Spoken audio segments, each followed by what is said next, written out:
Dedication.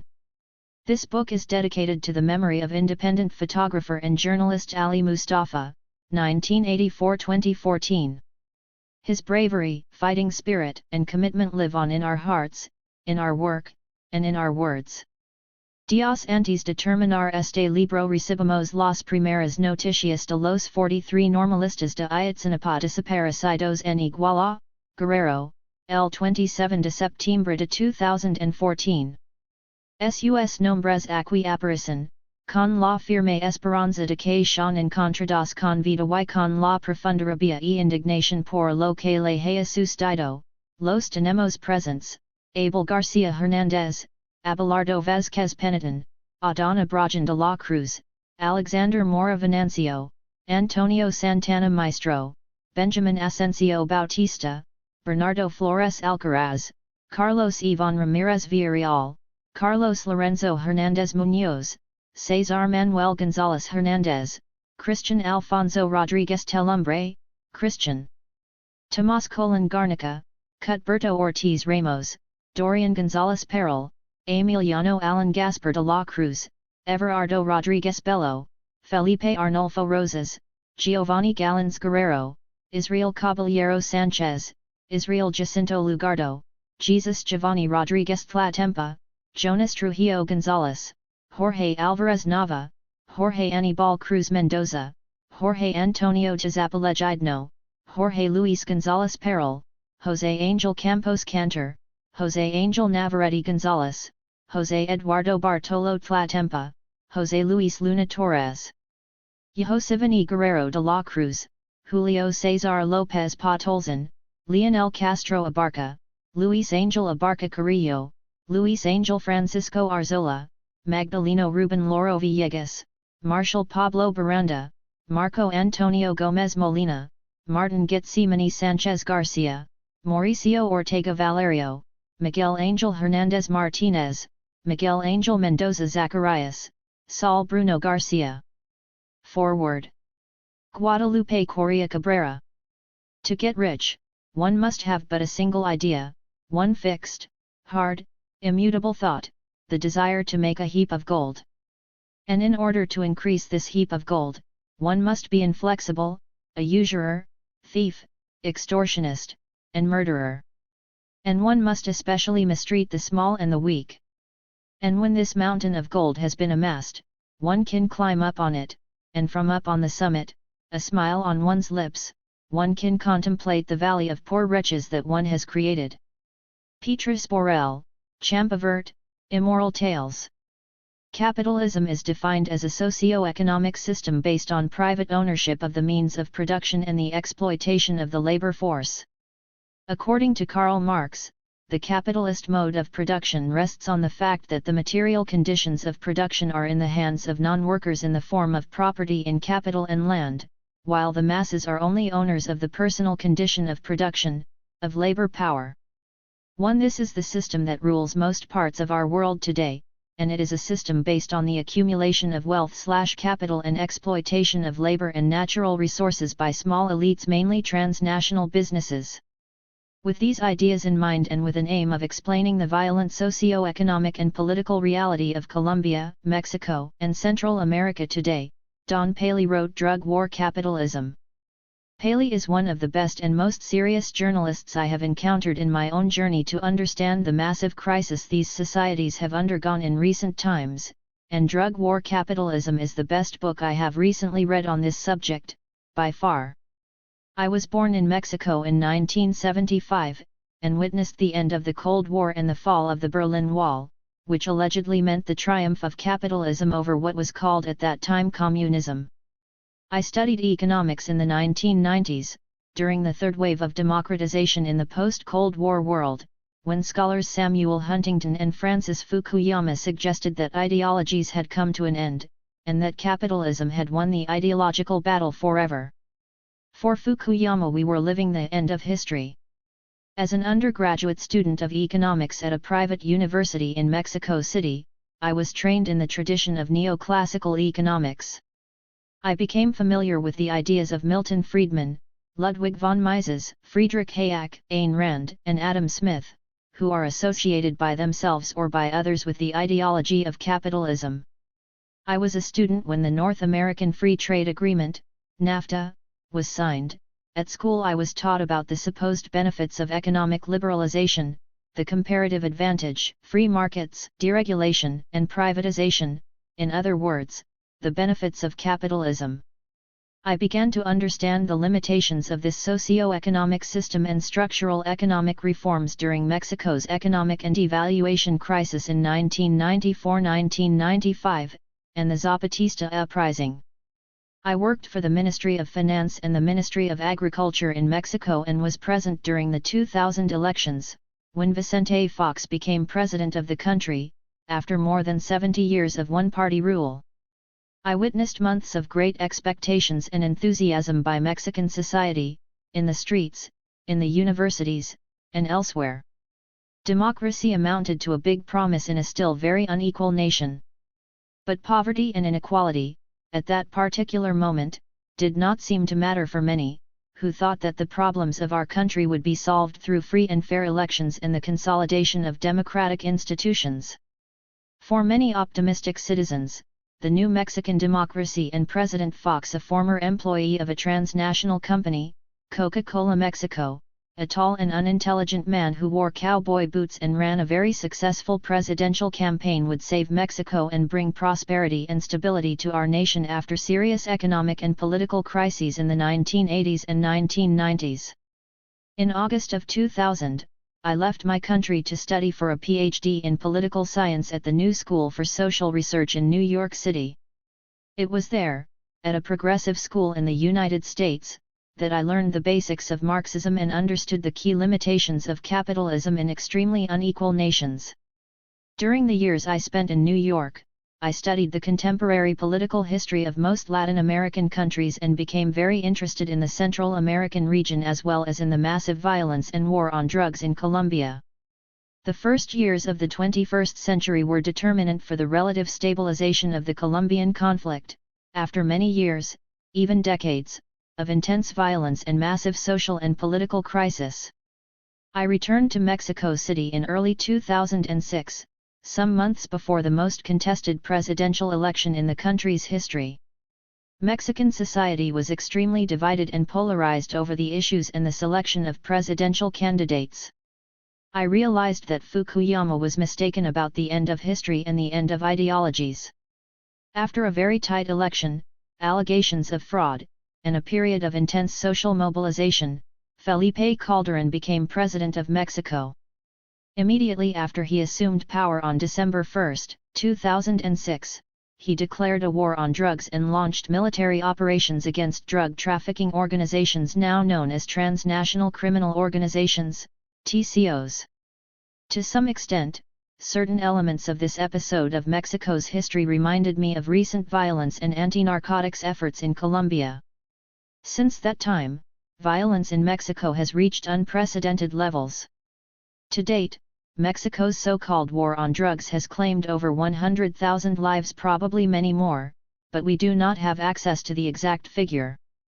During this period, more than 27,000 people have vanished, with many of these disappearances linked to organized crime.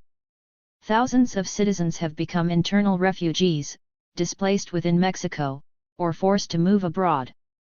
This momentous increase in violence has been accompanied by the widespread use of barbaric, terror-inflicting methods such as decapitation, dismemberment, car bombs, mass kidnappings, grenade attacks, blockades, and the widespread execution of public officials. These practices remind me of the late Cold War period in Central America. At the same time, drug trafficking organizations diversified their operations and became involved in lucrative new businesses, such as kidnapping, extortion, migrant smuggling, human trafficking, weapons smuggling, video and music piracy, and trafficking of crude oil, natural gas, and gasoline stolen from Mexico's State Petroleum Company, among others. These activities have been made possible by a new relationship of organized crime with a new set of actors. New corruption networks have been built between criminal organizations, local police and law enforcement agencies, politicians at all levels, and federal authorities. Formal businesses, including transnational companies, e.g., financial firms, U.S. oil companies, private security firms, arms-producing companies, and gambling companies, have also established new connections with TCOs. A new model of organized crime has evolved in the last few years, and it seems to have been exported to other parts of the Americas, particularly to Central America. This new paramilitarized model of organized crime has coincided with the militarization of anti-narcotic operations in the region, which was furthered by the successor of Plan Colombia, that is, by Plan Merida, a program that started officially about 1 year after Plan Colombia ended, and the Central America Regional Security Initiative, CARSI. These initiatives were advanced and supported by the government of the United States. The combination of these phenomena led to levels and types of violence that had not been experienced in a long time. I now live in Brownsville, Texas, right across the border from the Mexican city of Matamoros. The area south of Brownsville, as many other regions along the Mexican side of the US-Mexico border, has been particularly affected by new and more extreme forms of violence, organized crime, militarization, and paramilitarization. Experiencing violence so closely and being aware of a disturbing transformation of Mexican society, I have become particularly interested in this phenomenon that has expanded to other regions of the hemisphere and seems to have transnational roots and explanations. For the past few years, I have conducted a large number of lengthy interviews with experts, journalists, and other key actors regarding drug violence and the activities of transnational organized crime syndicates. I have talked with many people and have read almost every trade book that has come out on this subject matter. Before reading Drug War Capitalism, I had not found any comprehensive text that offered a coherent explanation of these very complex phenomena that have affected entire communities and led to the loss of thousands of lives, sparking a human tragedy of considerable dimensions in Colombia, Mexico, and Central America, the Northern Triangle countries in particular, Guatemala, Honduras, and El Salvador. The first time I talked to Paley was in April of 2011, when she was writing an article about violence in the northeastern Mexican state of Tamaulipas for The Nation magazine. We stayed in contact, and I started to follow her work and her trips to different parts of our hemisphere in her quest to understand violence, imperialism, and exploitation of poor communities in the context of what she calls a war against people, Guerra contra los pueblos. I still remember a conversation we had in February 2012, in La Paz, Baja California, when we met briefly and talked about the situation in Mexico 5 years into a war that was allegedly declared to fight organized crime and to re-establish order and the rule of law in the country. At that time, Paley expressed to me her intention to write this book and explained in detail what she meant by a war against the people that derives from the war on drugs in the United States. She stressed then, and stresses now, the importance of critical research and writing on the conflicts in Colombia, Mexico, and elsewhere in the hemisphere that take into consideration resource extraction as a driving force behind whatever the current dominant explications of the conflicts are. For Paley, it is important to rethink what is called the war on drugs, which isn't about prohibition or drug policy, but instead, is a war in which terror is used against the population at large in cities and rural areas, while parallel to this terror and the panic it generates, policy changes are implemented which facilitate foreign direct investment and economic growth. For the author of the present book, this is drug war capitalism, advanced through a war on the people and their communities. In her words, the war on drugs is a long-term fix to capitalism's woes, combining terror with policy-making in a seasoned neoliberal mix, cracking open social worlds and territories once unavailable to globalized capitalism. Paley is, in my opinion, one of the very few persons I know who understands the dynamics of drug-related conflicts in the Americas. She has traveled to the most important regions in the hemisphere afflicted by drug war violence and has carefully documented what she has observed. Her material is precise, well-documented, and provocative, and this book is the culmination of an extraordinary effort to understand a complex phenomenon that has affected thousands of persons and entire communities in the Western Hemisphere.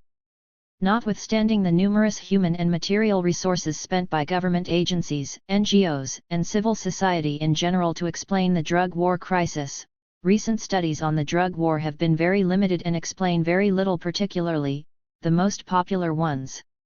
From readings and conversations over the past years, I have concluded that there are essentially three types of analyses on the so-called drug wars in the Americas. One popular view on the subject, the one that is present in most trade books displayed in airports, popular bookstores, and shopping centers, is the one that sees this conflict as an issue of drug lords, narcos, and wars among drug cartels and of cartels fighting against the state for the control of drug trafficking routes. Another viewpoint focuses on prohibition and drug policy. These two perspectives do not seem to be very helpful to explain violence and organized crime in the hemisphere. Stories about narcos do not portray accurately the complex reality of transnational businesses involving a variety of extremely powerful actors and interests, both public and private. On the other hand, as Paley recognizes, debates of prohibition of drugs and decriminalization of drugs tend to obscure the militaristic nature of the war on drugs and keep this phenomenon firmly within the realm of ideas, and avoids a discussion of this war's legitimacy. The third and last type of analysis on these so-called wars on drugs that I have identified is the one that guides the present text, one that explains the powerful forces and interests behind a conflict that mainly affects the people, la gente/el pueblo/los pueblos, and the most vulnerable groups in society. As drug war capitalism points out, it is important to put these conflicts into a broader context of U.S. and transnational interests in the hemisphere and link anti-drug policies to the territorial and social expansion of capitalism. A key element of Paley's analysis is the one that identifies the U.S. involvement in the militarization of anti-drug trafficking operations in the four countries she studies. The US-backed policy initiatives of Plan Colombia, the Merida Initiative, and CARSI, according to her account, are the primary vehicles to advance drug war capitalism in the region. These initiatives, in her view, promote the militarization of aid and the steering of anti-drug money toward fostering the creation of more welcoming investment policies and legal regulations. Though not often talked about in the context of the drug war, these policy changes often have little to nothing to do with illicit substances and everything to do with the transformation of the business environment. The US-backed militarization of security strategies in the four countries with the alleged key purposes of strengthening institutional reforms and the rule of law as well as of preventing violence has coincided with a visible increase in the murder rate as well as with the militarization of organized crime or the creation or strengthening of countrywide structures of paramilitary control. In Paley's opinion, the militarization of crime groups can be very useful to the expansion of capitalism. And she correctly makes use of the word paramilitarization when referring to TCOs, since these criminal forces, at many times, seem to be supported or tolerated by the state. In fact, the complicity between state actors and criminal groups has been present in most of the cases analyzed by the author. The most important contribution of this book is its extraordinary explanation utilizing different cases in the four countries of study of how the state violence displaces urban and rural populations, leading to changes in land ownership and resource exploitation. Paley documents very well how several indigenous communities in these four countries have had their lands taken away by war, and how these properties have been acquired by transnational corporations whose aim is to extract natural resources. In general, we find in this text that internal conflicts and militarization have concentrated in areas deemed important for energy projects or resource extraction. These phenomena have taken place in areas where there are fierce social and land conflicts related to the imposition of mega projects such as oil and natural gas exploration or exploitation, large-scale agriculture, hydroelectric projects, large-scale forestry, among others. And in this context, the real beneficiaries of drug wars in the Americas are, among others, large banks, local elites, and transnational oil and mining companies. These policies have also helped the United States to gain more leverage and achieve its strategic foreign policy objectives in the Americas and particularly in Colombia, Mexico, and Central America. In Paley's view, connections between drug wars, the state, paramilitary violence, and natural resources are increasingly evident. In her account, paramilitaries, or non-state armed actors can serve to control dissent and conquer territory. And this also coincides with a cycle of accumulation and drug war capitalism, where forced displacement is not a casual byproduct of the internal conflict. As part of this cycle, according to a report cited by Paley, armed groups attack the civil population to strengthen territorial strongholds, expand territorial control, weaken the support of the opponent, and accumulate valuable assets, e.g., land or extraction of natural resources. In such a context, as Marx notes, the instruments of labor are the monopoly of the landowners, the monopoly of property in land is even the basis of the monopoly of capital, and the capitalists. 2. The implementation of US-backed initiatives that further the militarization of security strategies in Colombia, Mexico, Central America, and the Caribbean have not achieved their alleged main aims. In fact, the amount of drug trafficking in these regions has not fallen. At the same time, as Paley explains, non-state armed actors have been empowered, thus increasing extralegal violence with no apparent effect on its stated goal of curbing drug production. Plan Colombia, for example, hasn't significantly reduced the amount of cocaine for sale in the United States, and homicide rates in the Andean country remain among the highest in the region. Regardless, Plan Colombia has been touted by authorities as a successful initiative. These sources would agree with Milton Friedman when he states that one of the great mistakes is to judge policies and programs by their intentions rather than their results. 3. It seems that for them, positive results fall along the lines of what Paley suggests, an emerging series of metrics linked to security, an improved business environment, the transition to a US-style justice system, and the extension of police forces throughout the national territory. Another important argument in drug war capitalism is the one suggesting that transnational oil and gas companies are among the biggest winners in this new context.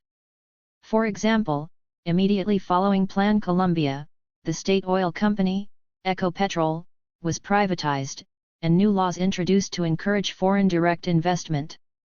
At the same time, as Paley observes, special battalions of the Army were trained to protect oil pipelines belonging to U.S. companies. In the wake of Plan Colombia, foreign investment in the extractive industries soared and new trade agreements were signed. Something similar has been taking place in Mexico. Energy reforms were recently passed in Mexico. In December 2013, the Congress approved constitutional changes to open up even more of Mexico's hydrocarbons industry to the participation of private transnational businesses. At the same time, Mexican states rich in hydrocarbons such as Chihuahua, Coahuila, Nuevo León, Tamaulipas, San Luis Potosí, and Veracruz have been militarized as part of the war on drugs. Some of these regions have shown high levels of forced displacement because of the severe drug-related violence. In this context, the government of Mexico intends to attract massive foreign investments to tap into the country's energy resources. Similarly, in Guatemala and Honduras, national security seems to have been driven by the extractive industries in recent years. Drug wars greatly transformed the economies of Colombia, Mexico, and Central America in the present era. However, this transformation has taken place at a large cost in terms of human lives.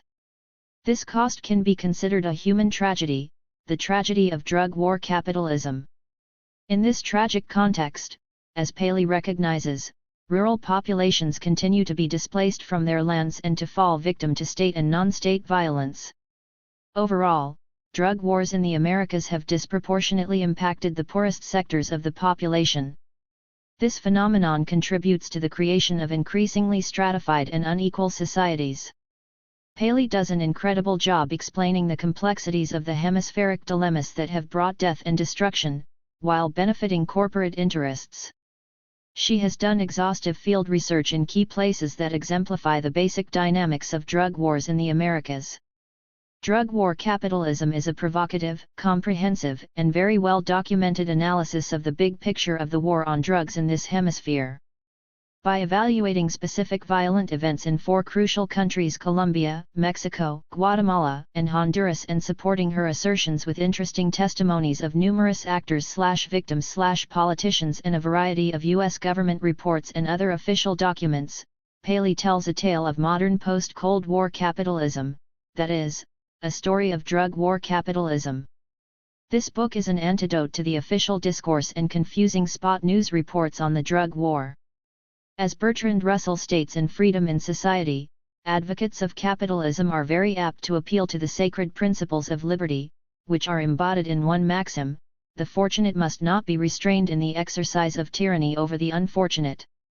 For drug war capitalism is an important attempt at revealing that tyranny at work. Chapter 1. Drug War Capitalism. Not long ago, I sat in the only restaurant in Santo Domingo, a nearly empty ranch house with 3 plastic tables, 2 fridges full of cold soft drinks and beer, and a rack of homemade chorizo hanging in the sun. Dogs slept in scraps of shade, and across the street an old man with his shirt slung over his shoulder sat silently and watched as every now and then a motorcycle went by, occasionally a large tractor-trailer. For these drivers, Santo Domingo is one more nondescript village on their route across Colombia's northern prairies. Beside the restaurant stands a curving stone monument in memory of the people killed by the Colombian Air Force in December 1998. On December 12, 1998, an airborne chase led a number of Army helicopters to this village of about 200 people, part of the municipality of Tame, in Arauca, Colombia. Local festivities were underway, but few ended up sleeping peacefully that night as flyovers, explosions, and gunfire kept people awake and fearful. Eventually the activity overhead stopped, but resumed around 5 a.m. As the noise picked up, locals began to assemble at the drugstore, right across the street from the restaurant where I would sit 15 years later. Maria Antonia Reyes Beltran lived in a palm-roofed house near the drugstore, and she remembers hearing the flyovers and trying to convince her elderly neighbors to evacuate, but they had previously been displaced and refused to budge. Reyes Beltran left her house and walked toward the meeting place. At 10:02 a.m., a World War II-era cluster bomb, made up of 6 fragmentation grenades, was dropped from a helicopter onto the road where community members were gathered. 17 people were killed as they huddled for protection in the drugstore. 27 others, including 15 children, were injured. It was almost 10, we were listening to the radio when the helicopter went over. The people who were on the edge of the highway were trying to signal us that something had been thrown from the helicopter, but we didn't know what it was. It was bright. It turns out that was the bomb that killed the people, she said in an interview conducted in the community's schoolhouse, less than 200 meters from the site of the bombing. I was leaning against some boards, one of the pieces of shrapnel passed very close, it almost killed me. The people there were yelling, "Help! Help!" As community members tried to evacuate the injured. Above, the pilots of the Skymaster plane insisted that there were guerrillas among them, and so the helicopters continued to fire on the wounded. The helicopter kept shooting, way up the highway, it kept shooting. Many people were killed, Reyes Beltran told me. All of the survivors were displaced from Santo Domingo, taking shelter in a nearby school until the 5th of January, when they ventured back to the town and tried to start again. Earlier on the morning of the bombing, 2 U.S. citizens had met with members of the Colombian military inside the facilities of Occidental Petroleum's Cano Limon project, where they planned the attack. Barbaro Jose Orta and Charlie Denny were working for a private U.S. security company called Airscan Inc., which Occidental had contracted to provide security from guerrilla attacks along the pipeline. Regardless of their mandate, the 2 men ended up leading a fleet of 5 Colombian military helicopters to Santo Domingo, over 100 kilometers from Occidental's facilities. At 6:53 a.m., one of the 2 Americans got on the military radio from the Skymaster plane they were piloting, and suggested that guerrillas had infiltrated the population who were now gathering to take shelter from the bombing.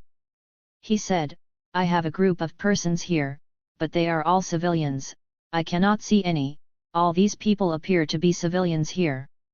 They all changed clothes, that is the problem we have here, these guys have gone into the house and changed clothes." 2. According to the court testimony of one of the Colombian crew members, the Skymaster belonged to Occidental Petroleum, Oxy. At that time, Oxy was funding the Colombian military to the tune of $750,000 in cash and in kind, and it supplied, directly or through contractors, troop transportation, planning facilities, and fuel to Colombian military aircraft, including the helicopter crew accused of dropping the bomb. 3. Though supposedly restricted to doing pipeline surveillance, airskin pilots and equipment were regularly used to help the Colombian Air Force hunt suspected guerrillas. They frequently strayed from their missions to help us in operations against the guerrillas. The plane would go and check and verify guerrilla patrols and say, "Hey, there are people here," one of the Colombians accused of participating in the massacre told the LA Times. In 2002. Following the bombings, ownership of the Skymaster aircrafts was transferred to the Colombian Air Force. 5.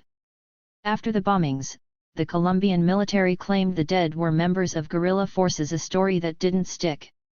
Later, the military changed their story and said that it was in fact the guerrillas who had bombed Santo Domingo. Neither American on the Skymaster that day has faced charges or jail time in the United States. Some families of victims received reparations for their dead relatives, but people like Reyes Beltran, whose palm house later burned to the ground when an army helicopter dropped a flare, received nothing. The Colombian government has never officially apologized to the community for the attack. Quite the opposite, in fact, over the past year, the Colombian Air Force began a new bombing campaign in the area. I interviewed nearly a dozen people from different areas of Santo Domingo, who came to the school cafeteria, an open room without walls or much other than cement tables and chairs, to tell their stories. Daniel Zavala, a freckle-faced farmer with piercing green eyes and a traditional black and white straw hat, explained what happened to his neighbor in March 2013, at my neighbor's house. "I'm not exaggerating, unfortunately he's not here." But without word of a lie, a helicopter opened fire approximately 50 meters from his house. It literally rained lead. There were kids there, a family. He has a son who is around 12 years old and a daughter who is 8. It's incredible. As Zavala explained how flyovers traumatize children in the community, more and more community members arrived.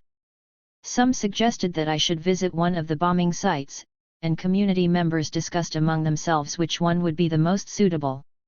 Finally, they decided to take me to an area that was bombed on December 7, 2013, a place called Lusitania.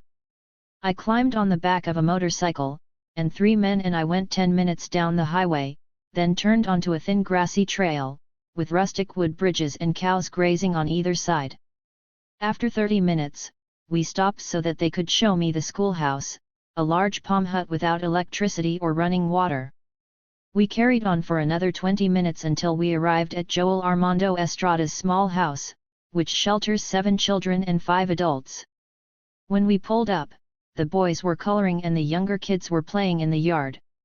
Not a 2-minute walk from the house into the jungle were 2 craters, each easily 20 meters wide and 10 meters deep, evidence of the recent bombing. A large snake emerged from the bottom of one crater, which had since filled with water, and 2 boys took turns trying to kill it with a rock. It was 4 in the morning. We were sleeping when the planes came and bombed. All of my kids got nauseous because the explosions nearly made them burst, and the youngest one vomited, Armando Estrada told me, his hand on the shoulder of his youngest son. An hour and a half after the explosion, soldiers landed the helicopter, came into the house and went through everything. They asked Estrada where he had hidden guerrilla fighters, something the farmer, who cultivates bananas, yucca, and corn, said his family has never done. Miguel Otero, who lives with Estrada, told me that he was already awake when the bombing started, and that he looked out after the first one fell to see a 60 to 70 meter fireball less than 200 meters from the house. Moments later, a shower of shrapnel fell onto the roof and ricocheted off the house. Later, the children picked up hundreds of small round iron shells, and they showed me the fragments of the bombs they found in their yard. At least one of the shells penetrated the thin wall of the palm house, and many others lodged in trees near the family's home. You can imagine how we felt afterwards, totally psychologically ill. We've never lived through a situation like that, something so terrible, Otero said.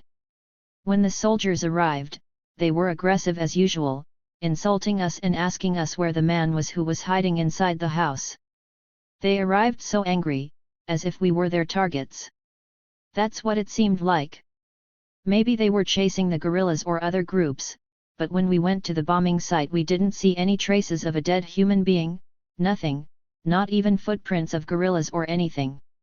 We didn't see anything like that, said Otero, who sat across from me and fiddled with a piece of paper as he spoke. We can't understand why they would bomb in this area where there's no one. I don't know.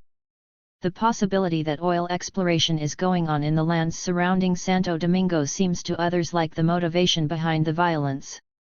This is a policy of the government, to clear us off the territory that is ours, as campesinos and indigenous peoples, because there are many indigenous communities who have their lands taken away by war, by the terror that they instill in the communities to remove us from our territories so that they can come and extract natural resources, said Fernando Roa, a farmer who was elected vice president of Santo Domingo's Communal Action Council. Roa and others who remain in the territory realize that staying is an act of resistance. Our idea is to continue to live in our territory, and to struggle to defend our rights. We have the right to education, to health. They only give us crumbs. Conflicts and violence in Colombia, Mexico, and elsewhere often hold so much confusion, fear, and pain that it is difficult to step back and put events into an economic and political context. Hearing Roa utter these sentences while a breeze rustled through the school cafeteria reinforced, for me, the importance of critical research and writing on these conflicts. One motivation for this book is to bring these strains of analysis together in order to understand the violence in the context of struggles over territory, land, and resources. To learn of the ongoing humanitarian tragedy in Santo Domingo and hear Roa say that he and others believe the bombings are connected to oil was a crucial confirmation of how important it is to make these connections. Through the devastating bombing in Santo Domingo in 1998 and the ongoing bombing campaigns, Colombia remains Washington's closest ally in the region. In the name of arming the state in its fight against drug cultivation and trafficking as well as fighting leftist guerrillas, U.S. aid to Colombia skyrocketed throughout the 2000s. But, as I shall explore in this book, rather than stopping the flow of drugs, funding the drug war has bolstered a war strategy that ensures transnational corporations access to resources through dispossession and terror. Through the Merida Initiative and the Central America Regional Security Initiative, the United States sponsored the spread of Colombian-style war to Mexico and Central America. This book is not about infiltrating crime groups or trying to bring out the stories from inside the cartels. It isn't about reproducing the dominant narratives of the drug war or explaining which cartel does what where, since those tales change as quickly as the wind. Rather, it is about exposing the impacts of the drug war, a monumental task. Drug war capitalism emerges from a desire to consider other factors and motivations for the war on drugs, specifically the expansion of the capitalist system into new or previously inaccessible territories and social spaces. In addition to boosting U.S. banks, propping up political campaigns, and feeding a profitable trade in arms, the imposition of drug war policies can benefit transnational oil and gas and mining companies, as well as other large corporations. There are other sectors that also enjoy benefits from the violence, the manufacturing and transportation industries, as well as a segment of the retail and commercial sector, specifically those represented by corporate players like Walmart, and real estate interests in parts of Mexico and the United States. The war on drugs is a long-term fix to capitalism's woes, combining terror with policy-making in a seasoned neoliberal mix, cracking open social worlds and territories once unavailable to globalized capitalism. This project is about rethinking what is called the war on drugs. It isn't about prohibition or drug policy.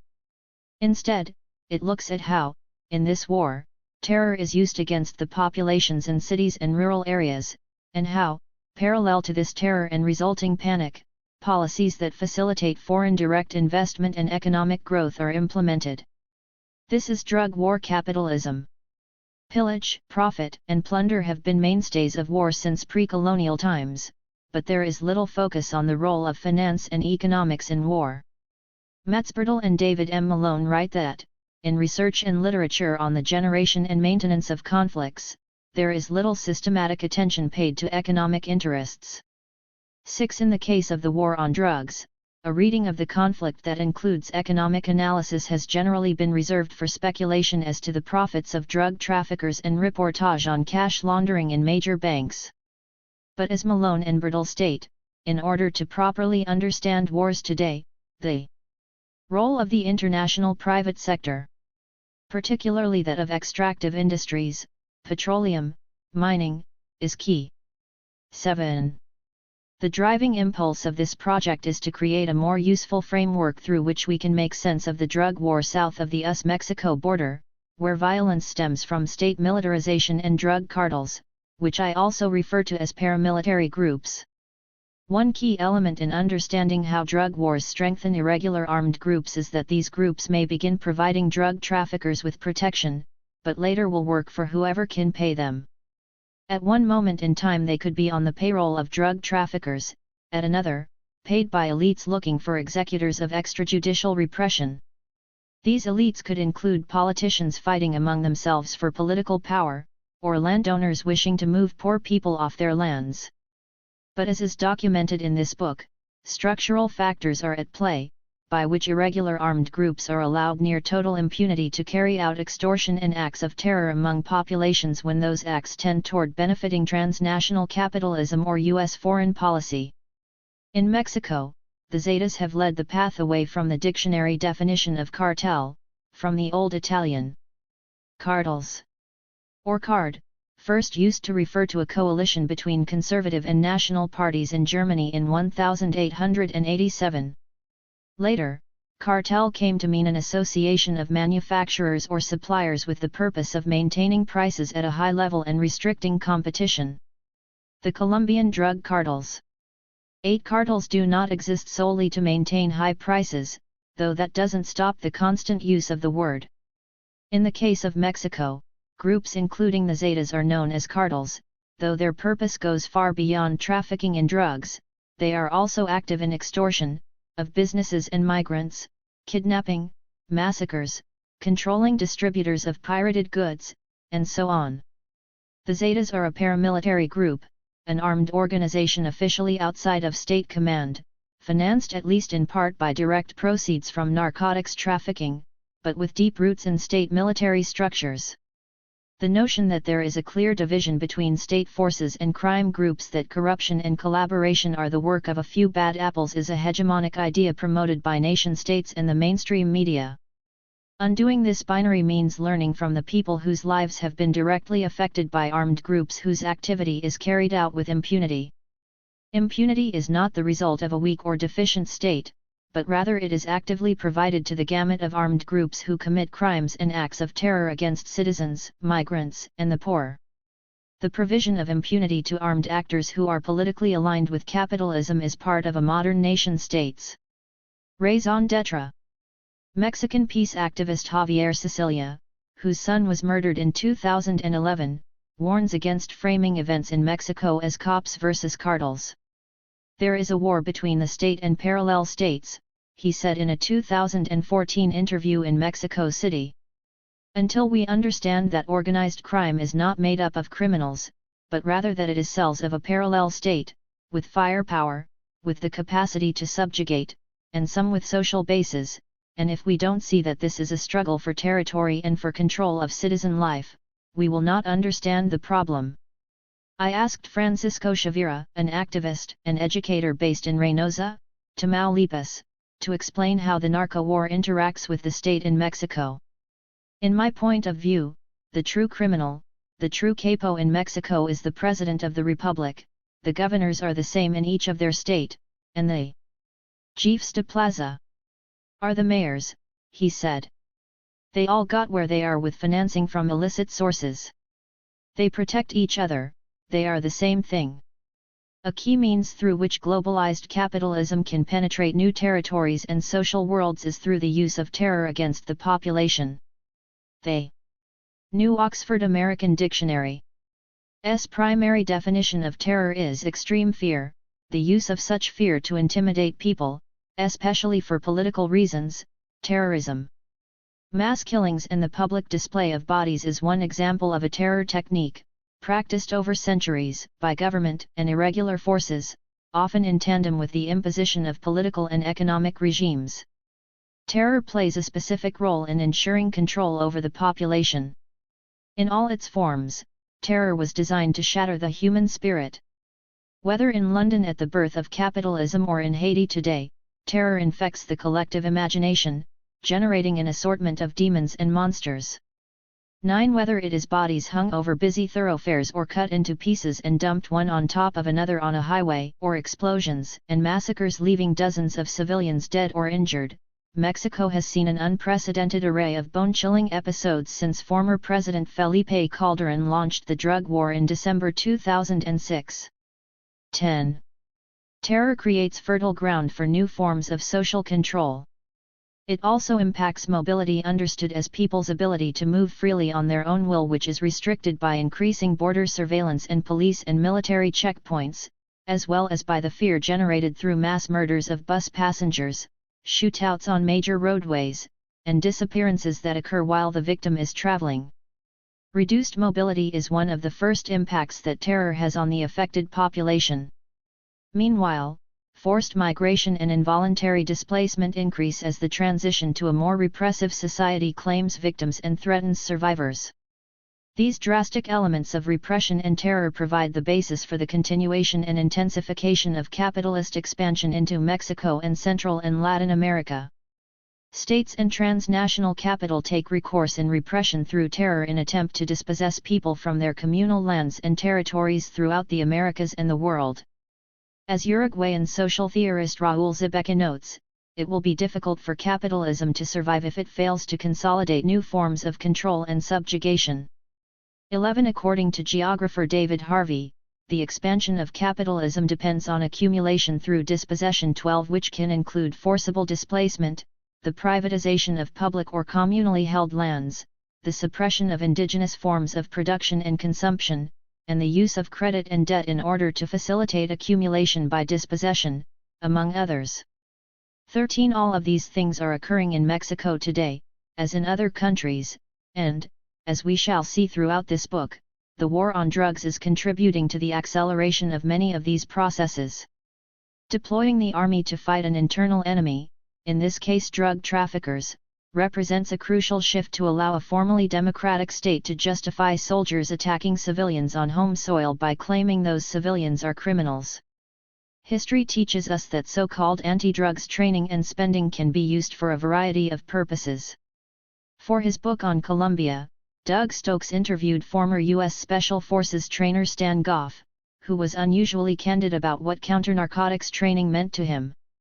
"You were told, and the American public was being told, if they were told anything at all, that this was counter-narcotics training. The training I conducted was anything but that. It was pretty much updated Vietnam-style counterinsurgency doctrines. We were advised that this is what we would do, and we were further advised to refer to it as counter-narcotics training, should anyone ask. It was extremely clear to us that the counter-narcotics thing was an official cover story." 14. Republican Senator John McCain came out and said as much himself in a 2002 speech. To the president's credit, American policy has dispensed with the illusion that the Colombian government is fighting two separate wars, one against drug trafficking and another against domestic terrorists. The democratic government of Colombia has long insisted that it is the nexus of terrorists involved in the drug trade that threatens Colombian society. American policy now recognizes that reality, and abandons any fictional distinctions between counter-narcotic and counterinsurgency operations, he said. 15. The creation of anti-drug police forces and army units and spending on the drug war must be understood within the context of global capitalism and global warfare. In this context, the acquisition of territory and resources, including increased control over social worlds and labor power, is a crucial motivating factor. Drug war discourses promoted by states and reported by mainstream media provide an efficient smokescreen, provoking moral panic in the population, which can also calcify and exaggerate divisions among communities, like between those who are and who are not involved in illicit activities, and impact relationships down to the level of neighborhoods, community groups, and campesino, peasant-farmer, organizations. We know the quantity of drugs trafficked to the United States did not decrease significantly because of Plan Colombia. I argue though that this doesn't indicate a failure of the war, because the Plan Colombia model has more to do with improving the conditions for foreign direct investment and encouraging the expansion of capitalism than it does with stemming the flow of drugs. When it comes to repression and terror in Mexico, the tactics employed by the state coercive apparatus go far beyond the Colombia experience, and are nourished by generations of U.S. and other imperial warfare around the world. 16. In this context, I believe the experiences of US-backed counterinsurgency wars in Central America, and in Guatemala in particular, are of great importance in understanding what is happening in Mexico and the region today. Though rarely considered linked, these conflicts must be considered part of a repressive memory that has been activated in order to carry out the ongoing war on drugs in Mexico, Central America, and elsewhere. Some of the same repressive forces and the techniques used against populations in Central America in the 1980s are again being activated in the context of the drug war. This is a phenomenon that exists on a global level. As Lali Khalili argues in her work on Palestine and counterinsurgency, officials and foot soldiers, technologies of control, and resources travel not only between colonies and metropoles but also between different colonies of the same colonial power and between different colonial metropoles, whereby bureaucrats and military elites actively study and borrow each other's techniques and advise one another on effective ruling practices. 17. There are certain lines of continuity between the wars, including genocide, in Central America in the 1970s, 80s, and 90s and Mexico today. For example, grenades used by the Zetas in attacks in Mexico have been traced back to the 1980s, when they were sold to El Salvador's military by the United States. 18. Another thread connecting the 36-year war in Guatemala to today is the Cabiles, the country's elite special forces, whose members were responsible for horrific massacres then, and who today are active both as an elite government force and as members of criminal groups. It was a former Cabil who was accused of directing the single most violent drug trafficking-related act in Guatemala. Hugo Gomez Vasquez was accused of supervising the massacre in Finca Los Cocos, Putin, in May 2011, when 27 farm workers were killed, allegedly as part of a land dispute between Otto Salguero, a local landowner, and the Zetas. 19. In addition to these concrete examples, many of the practices of terror used by armies such as Guatemala's have resurfaced in Mexico and Central America at the hands of criminal groups. In today's war, the war on drugs, violence deployed against civilians, especially migrants and the poor, comes from official, uniformed troops, as well as from irregular forces, including drug cartels or paramilitary groups. And in Colombia, the model country for this type of warfare, it comes from the sky, as the Air Force continues to rain bombs on peasants from above. Drug war capitalism in Mexico. This is what the beginning of neoliberalism felt like, said Raquel Gutierrez when I interviewed her in 2012, reflecting on what it is like to try and understand the ongoing war in Mexico. Now a professor at the Autonomous University of Puebla, Gutierrez was an underground militant in Bolivia in the mid-80s when the first neoliberal policies took effect there, pauperizing the working class. It's been 10 years since she's returned to Mexico. We're talking at the table in her downtown apartment. Raquel pauses and drags on a cigarette, as if trying to remember a language she's forgotten. It doesn't come. Then she asks me if I've read Naomi Klein's book, The Shock Doctrine. I nod. Silence. The thing is, in Mexico, the shocks didn't work, she says. It's not that there was a shortage of shocks, which Klein describes as ranging from natural disasters to economic crises that are exploited in order to deepen the neoliberal order. In The Shock Doctrine, Klein writes, the most dramatic case to date came in 1994, the year after Yeltsin's coup, when Mexico's economy suffered a major meltdown known as the Tequila Crisis, the terms of the U.S. bailout demanded rapid-fire privatizations, and Forbes announced that the process had minted 23 new billionaires. It also cracked Mexico open to unprecedented foreign ownership. In 1990, only one of Mexico's banks was foreign-owned, but by 2024 out of 30 were in foreign hands. The impacts of these policies were felt especially harshly in rural areas. These neoliberal policies ushered in a new era of non-traditional production of export fruits and vegetables, new forms of land control, realignment of labor relations under contract farming, and substantial outmigration by uncompetitive small-scale campesinos. 21. The first wave of neoliberal economic policies was introduced in the form of structural adjustment programs. These programs came at the end of the Mexican Miracle, a period of steady economic growth, import substitution industrialization, and high oil prices. From 1980 to 1991, Mexico received 13 structural adjustment loans from the World Bank, more than any other country, wrote Tom Berry in his 1995 book, Zapata's Revenge. It also signed 6 agreements with the IMF, all of which brought increased pressure to liberalize trade and investment.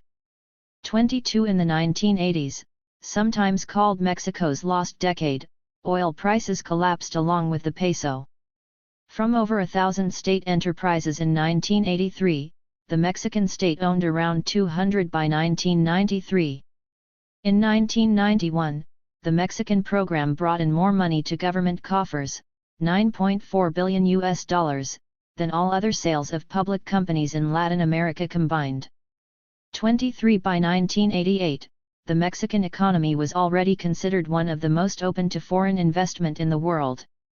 24. Many of the most important privatizations happened during the presidency of Carlos Salinas de Gortari, who was elected, in 1988, in what is widely believed to have been a fraudulent election.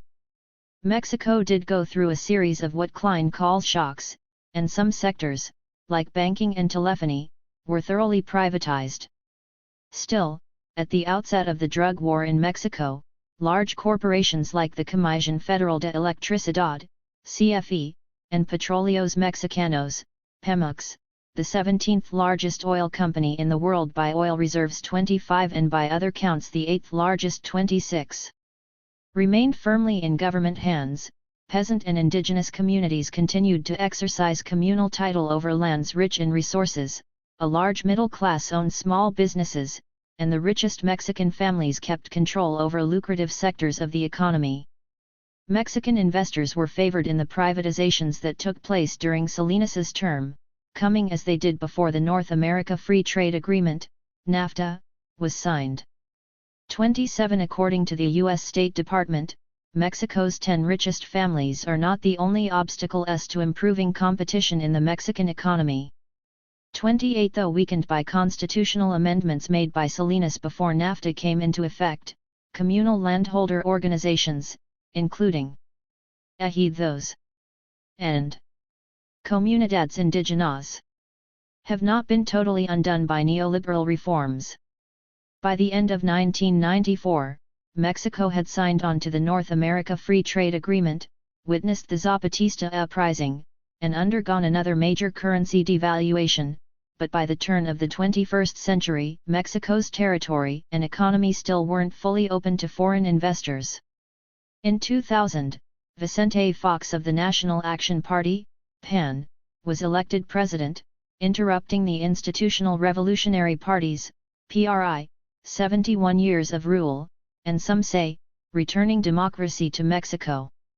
But there is more than not yet privatized corporations that make Mexico interesting to transnational capital. Take Mexico's strategic geographical location, for example. The Mexico-US border spans nearly 2,000 miles, a line that runs from Pacific to Atlantic, from Tijuana, San Diego to Juarez, El Paso and Brownsville, Matamoros. Along some stretches, the border is fenced, in other places the unforgiving desert polices it. 29. The U.S. border with Mexico can and should be considered a valuable economic resource. Low-cost labor on the south side of the border, within spitting distance of the United States, is a winning combination as transportation costs are also reduced. As such, Mexico is becoming an increasingly significant player in U.S. and global manufacturing. For example, in the automobile sector, located along the border as well as in the country's interior, Mexico is becoming the export hub for the Americas, not only North America but also South America, according to Nissan CEO Carlos Ghosn. 30. One afternoon while driving through the border city of Nuevo Laredo, a local activist pointed out an overpass and mentioned that bodies had been hung over it more than once. I remembered the sight from photos that appeared online, but there was one big difference seeing it in person.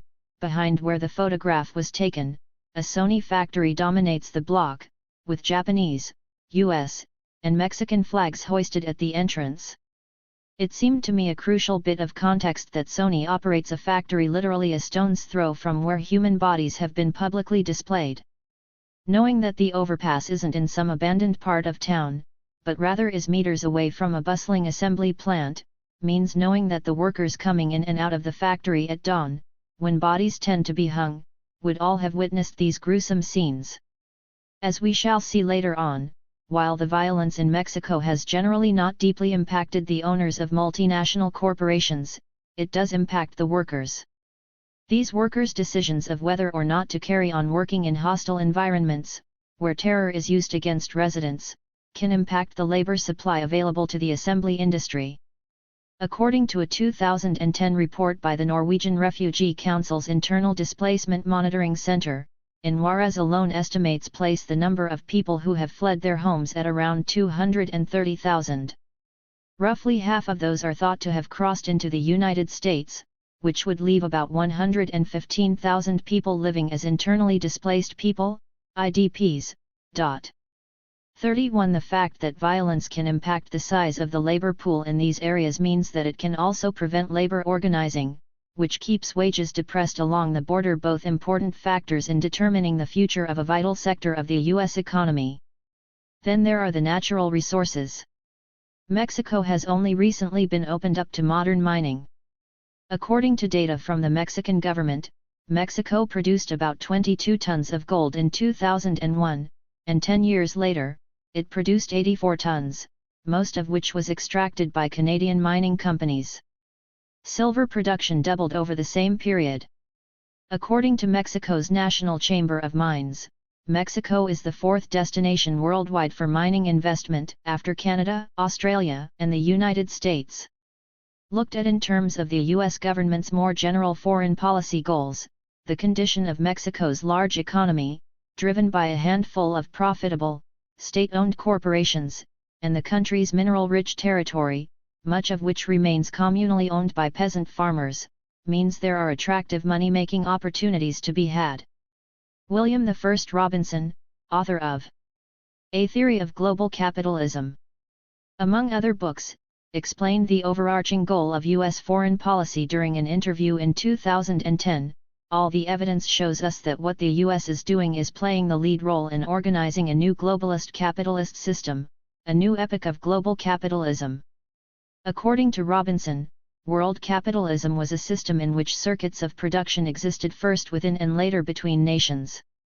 Global capitalism, which is the current system, consists of transnational circuits of production and trade, in which manufacturing takes place across nations rather than within them.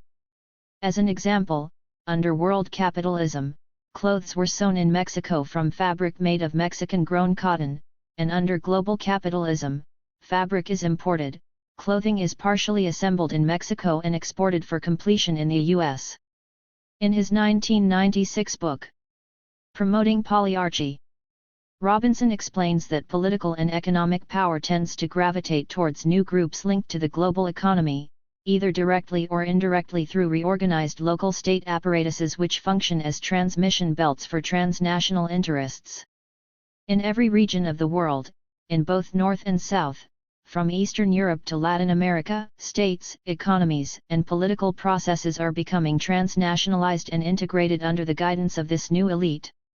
32 Elsewhere, he notes that going global allowed capital to shake off the constraints that nation-state capitalism had placed on accumulation and break free of the class compromises and concessions that had been imposed by working and popular classes and by national governments in the preceding epoch. 33 In Mexico, as we have seen, many of these compromises and concessions survived the imposition of NAFTA and the onset of neoliberalism into the 21st century. In Mexico, something more than an economic shock was in order. A comprehensive strategy proven to increase foreign direct investment was needed. Among other things, this strategy had to ensure that local police and the army, and eventually the entire legal system, would operate according to U.S. standards. A similar strategy had already been developed via Plan Colombia, a carefully planned, US-backed war on drugs. For example, over the past years in Mexico, the privatization of large state companies has taken place alongside attacks on the working population along the US-Mexico border and the displacement and murders of communal and small landholders. The drug war can be understood as forming the basis of a permanent shock in Mexico. In December 2006, immediately after he was inaugurated, President Felipe Calderón launched a new phase of the war on drug cartels and organized crime in Mexico. It was a high point in social mobilization in Mexico City and throughout the country, as Calderón's inauguration took place amidst massive protests against election fraud, which brought over 2 million people, including left-wing candidate Andrés Manuel López Obrador, into the streets of the capital. Also that year, the Zapatistas carried out their Otra Campana, consulting with Mexicans around the country from below and to the left. There was also the Popular Revolutionary Army (EPR). There were movements like that in Atenco, which was repressed and which provoked important solidarity actions, and also between June and November 2006 in Oaxaca an important social movement against then-Governor Ulises Ruiz rose up, said Carlos Fazio, a professor at the Autonomous University of Mexico City, UACM. In 2006 we could say that there were large mass protests by systemic and anti-systemic social forces, by people who wanted change. Since 2006, social movements have not mobilized with such a vengeance, and the violence and terror in Mexico have instead taken center stage. The social costs of the drug war have been enormous. One of the few independent counts, carried out by Molly Malloy, a librarian at New Mexico State University, affirms that since December 2006, over 153,000 people have been murdered in Mexico. 34 At a March 2012 press conference, U.S. Secretary of Defense Leon Panetta stated that the violence was tremendous, and that Mexican officials had told him there were 150,000 people dead because of drug violence. 35 The body count reported in the mainstream media is much lower, often referring to 60,000 dead as a result of drug war violence. 36 This is a misleading figure since it is known that less than 5% of all crimes in Mexico are investigated. As well, some bodies have been secretly disposed of in mass graves, while others are dissolved in chemicals. These bodies have not made it to the morgues to be counted. The number of murders increased sharply when U.S. military aid came online, rising from 10,452 to over 25,000 in 2010 and over 27,000 in 2011. 37 Though the media fanfare about the war on drugs diminished when President Enrique Peña Nieto began his term in December 2012, reports show that in 2013, over 21,000 people were murdered in Mexico. 38. In addition to the dead, one official count pegs the number of disappeared in Mexico at 42,300. 39 According to a survey carried out by the National Statistics Institute, INEGI, 105,682 kidnappings took place in 2012, and less than 2% of kidnappings were reported to officials that year. 40 Not included in these numbers are the kidnappings of migrants transiting through Mexico. From September 2008 to February 2009, Mexico's National Human Rights Commission, CNDH, recorded 9,758 such kidnappings. 41 Activists estimate the number of disappeared non-citizen migrants in Mexico since 2006 could be over 70,000. 42 In Mexico, the majority of the dead are civilians, and their assassins are often members of state forces, but we are told over and over again that the dead in this war are criminals. We are told that the war on drugs is about infighting between the cartels that transport narcotics from Colombia through Central America and Mexico to the United States. Few analyses take a more in-depth look at how this violence interacts with capitalism, state power, and resource extraction. That is exactly what drug war capitalism proposes to do. In Mexico, states along the U.S. border, like Baja California Norte, Sinaloa, Chihuahua, Coahuila, Nuevo León, and Tamaulipas, have been hard hit by the war on drugs. Some non-border states like Veracruz, Guerrero, and Michoacán have also been affected by the violence, which has touched every state in the country to some extent. In nationwide polling in 2011 and 2010, over 60% of respondents polled by Mexico's National Statistics Agency felt that public security was worse or much worse than 12 months before, and a minority felt it was the same or better. 43. The ratcheting up of conflict linked to what we are led to believe is intercartel violence and a state-led assault on drug trafficking goes beyond Mexico. Violence is also on the rise in Central America, where insecurity reigns. Massacres linked to drug trafficking have shaken Guatemala in recent years, and in 2011, Honduras had the highest murder rate in the world. 44. The players responsible for the violence in parts of Mexico and Central America are not necessarily consistent, nor are their methods, which vary depending on the region and the environment. In Central America, unlike Mexico, the United States openly uses its own forces in the field, as evidenced by DEA activities in Honduras in the spring of 2012 and the deployment of U.S. Marines to Guatemala later that year. 7 military bases were designated throughout Colombia for use by U.S. troops following Plan Colombia. Some say this could be part of a plan to destabilize left-led countries in the region, like Venezuela, Bolivia, and Ecuador. The overall picture is this: drugs, and particularly cocaine, are produced in Colombia, as well as Bolivia and Peru, and shipped north, often using small planes and go-fast boats. Trafficking organizations must cooperate with at least a segment of local authorities in each country they transit, paying bribes so that their product can cross borders and avoid impoundment. The state and state security forces are not a monolithic enterprise. While some politicians and judges are attempting to curb corruption, others are deeply involved in facilitating narco-trafficking, money laundering, and other sectors of the illicit economy. Similarly, in some cases units of the Army or Marines have faced off against police, who themselves are involved in drug trafficking. Major drug trafficking routes can only exist in places where sufficient cooperation with authorities has been achieved.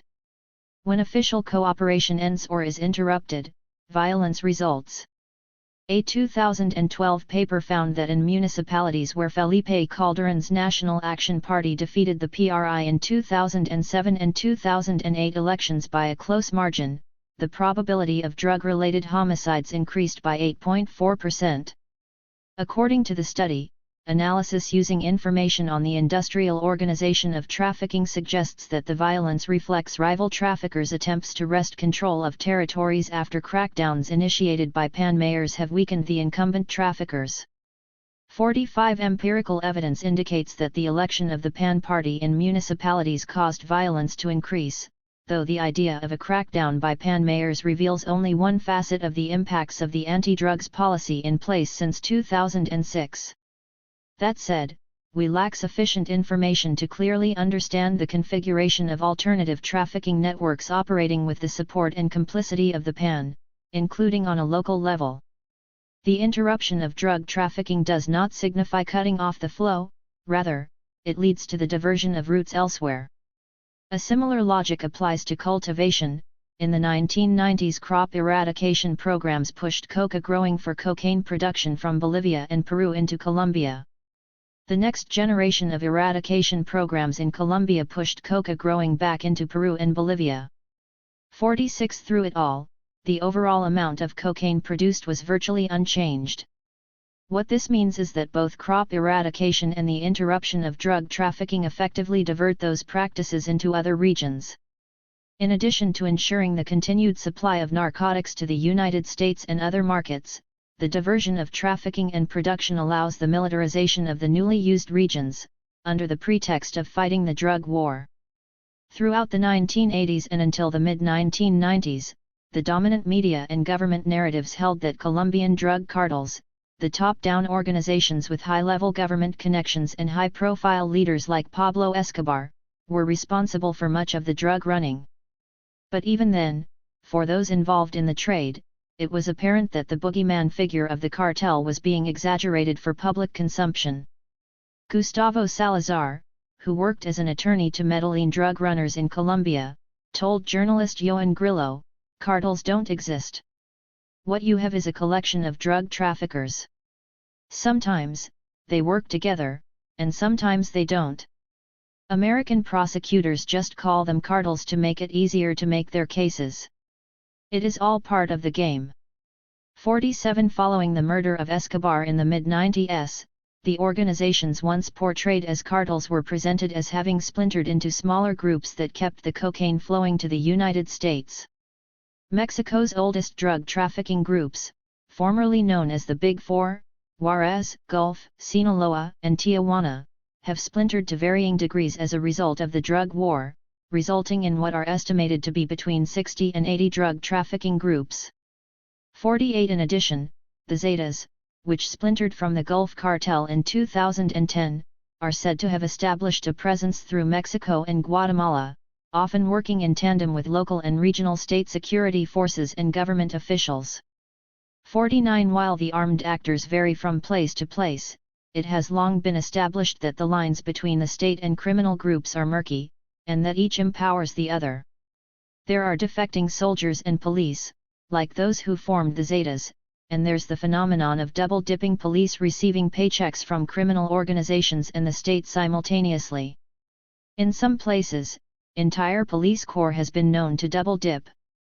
50 Sometimes those dressed up as police are actually soldiers or criminals, and military men are increasingly at the head of city police outfits, as was Colonel Julian Lazaela Perez previously in Tijuana and today in Juarez.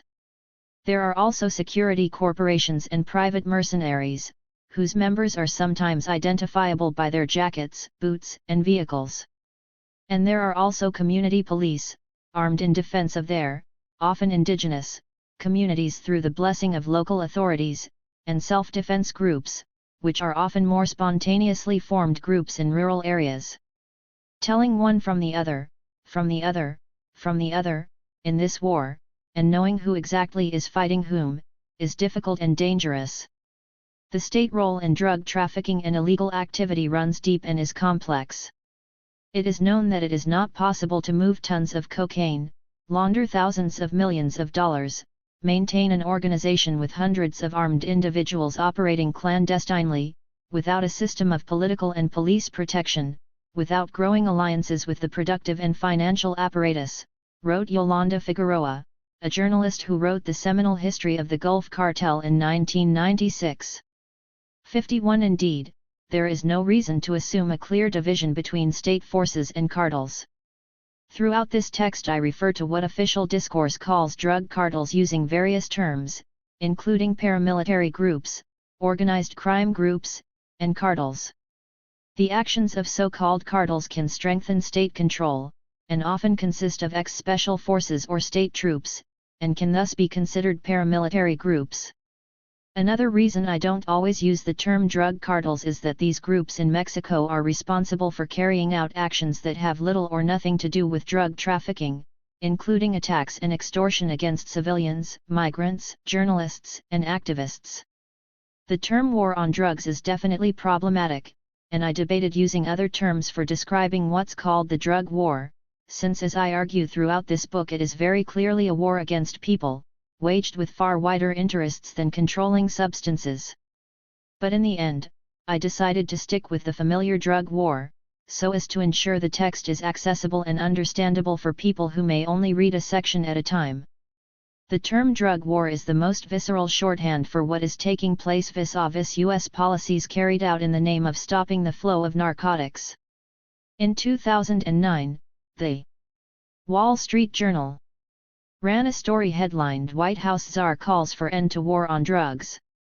The story goes on to explain that the Obama administration has attempted to distance itself from the concept of the drug war. Regardless of how you try to explain to people it's a war on drugs or a war on a product, people see a war as a war on them, said Gil Kurlikowsk, who was then the U.S. drug czar. We're not at war with people in this country. 52 Indeed, people living through the impacts of the war on drugs in the US and elsewhere understand that it is a war on them and their communities. As for Kurlikowsk's clarification that the US government is not at war with its own people, a maxim from reporter Claude Coburn comes to mind: never believe anything until it's officially denied. For these reasons, and for accessibility and readability, I use the term war on drugs to describe these US-led policies, and drug war capitalism to underscore the connections between these policies and the economic interests of the powerful. The Merida Initiative, From Talk to Action. One Friday in September 2006, just after his election as president, Felipe Calderon and his wife invited Antonio Garza, then U.S. ambassador to Mexico, and his wife over for dinner. At some point in the evening, Calderon told the ambassador that improving security would be a key part of his administration. When Garza recapped his evening to State Department bosses, he included Calderon's comment, to which, according to his own notes, the ambassador replied, "Gains on competitiveness, education, and employment could be quickly overshadowed by narcotics-related organized crime." To jumpstart Mexico's economy, foreigners and Mexicans alike had to be reassured that the rule of law would prevail. 53 What became the Merida Initiative was first discussed between President George W. Bush and his homologue Felipe Calderon in Merida, Yucatan, in the spring of 2007. The Merida Initiative was crafted in secret negotiations, which took place the following summer. These negotiations were not public, and members of both the U.S. and Mexican Congresses reportedly have expressed frustration that they were not involved in the discussions. 54 The U.S. State Department openly touts the success of Plan Colombia as an important factor in the creation of the Merida Initiative, the Central America Regional Security Initiative and other similar plans. We know from the work that the United States has supported in Colombia and now in Mexico that good leadership, proactive investments, and committed partnerships can turn the tide, Hillary Clinton told delegates to the Central America Security Conference in Guatemala City in 2011. As soon as Felipe Calderon was sworn in as Mexico's president in December 2006, he announced that he would crack down on the drug trade. Less than a year later, Mexico announced the Merida Initiative, a bilateral anti-narcotics initiative funded by the United States and Mexico. Critics immediately began calling the agreement Plan Mexico, after its predecessor, Plan Colombia, which ended in 2006. In 2007, the United States shifted its weight behind the war on drugs from Colombia to Mexico, Central America, and the Caribbean. The drug war in Mexico has some features that set it apart from Colombia, the most important of which is a shared physical border with the United States. A related dynamic of the drug war in Mexico, not present in Colombia, is the targeting of non-status migrants, mostly from Central America, as part of the conflict. The spike in attacks against and murders of migrants in Mexico has accompanied the creation of countrywide structures of paramilitary control, particularly by Los Zetas. The paramilitarization in Mexico differs from that in Colombia because of distinct historical, territorial, political, and economic roots of paramilitary and resistance forces. Paramilitaries have long existed throughout parts of Mexico with militant social movements, but the phenomenon has never been as widespread as it is today. Mexico's guerrilla movements have historically been much smaller and more dispersed than those in Colombia, in part because of land tenure, which has generally been more equitable in Mexico than in Colombia. On the economic front, Mexico's gross domestic product in 2010 was more than 3.5 times larger than Colombia's, and Mexico's economy is far more complex. 55 Despite the differences, there are important drug war precedents, first set in Colombia, now being applied in Mexico. From a critical perspective, it is possible to understand the Merida Initiative and the activity it has inspired within Mexico as consisting of three primary elements: legal and policy reforms, militarization, and paramilitarization.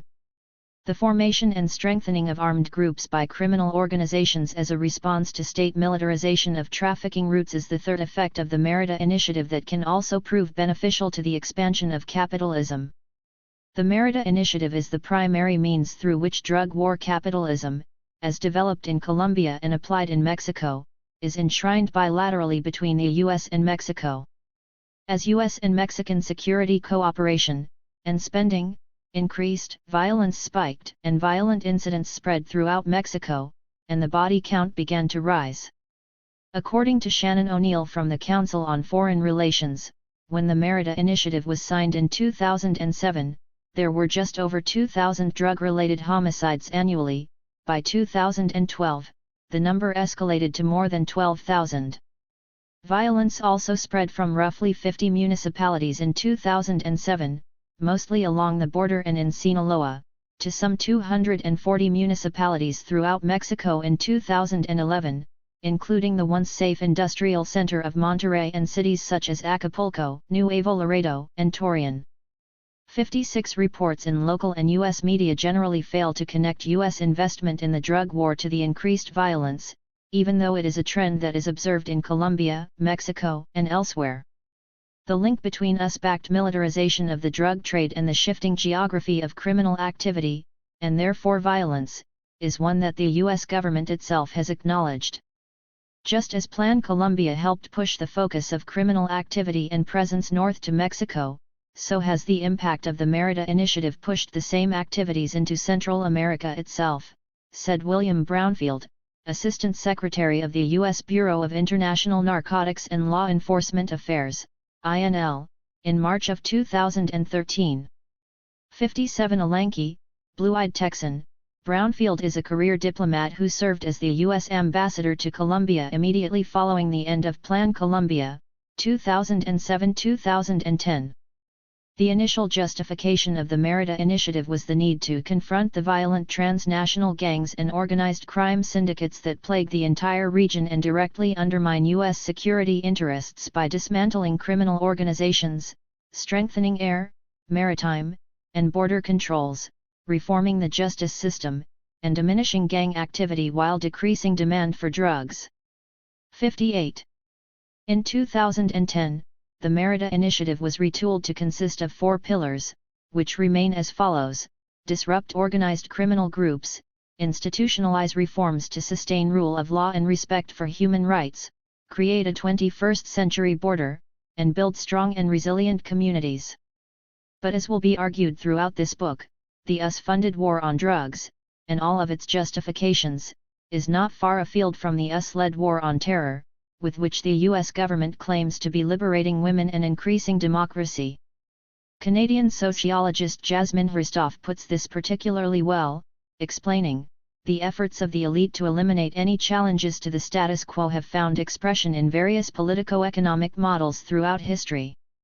The features common to all of them have been the highly unequal socio-economic structure consisting of armed force, repressive laws, and anti-subversive ideology, packaged under different names: the war on communism, the war on drugs, the war on terror."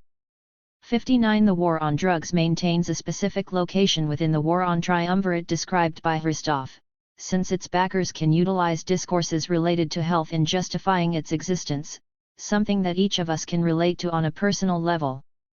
The language of the war on terror is not useful in regards to Mexico, which shares a 2,000-mile border with the United States, and with over 30 million people in the U.S. being of Mexican origin. 60 Raising the specter of cartel and gang members is the Western Hemisphere strategy of the United States for painting entire societies as bringers of harm to U.S. citizens.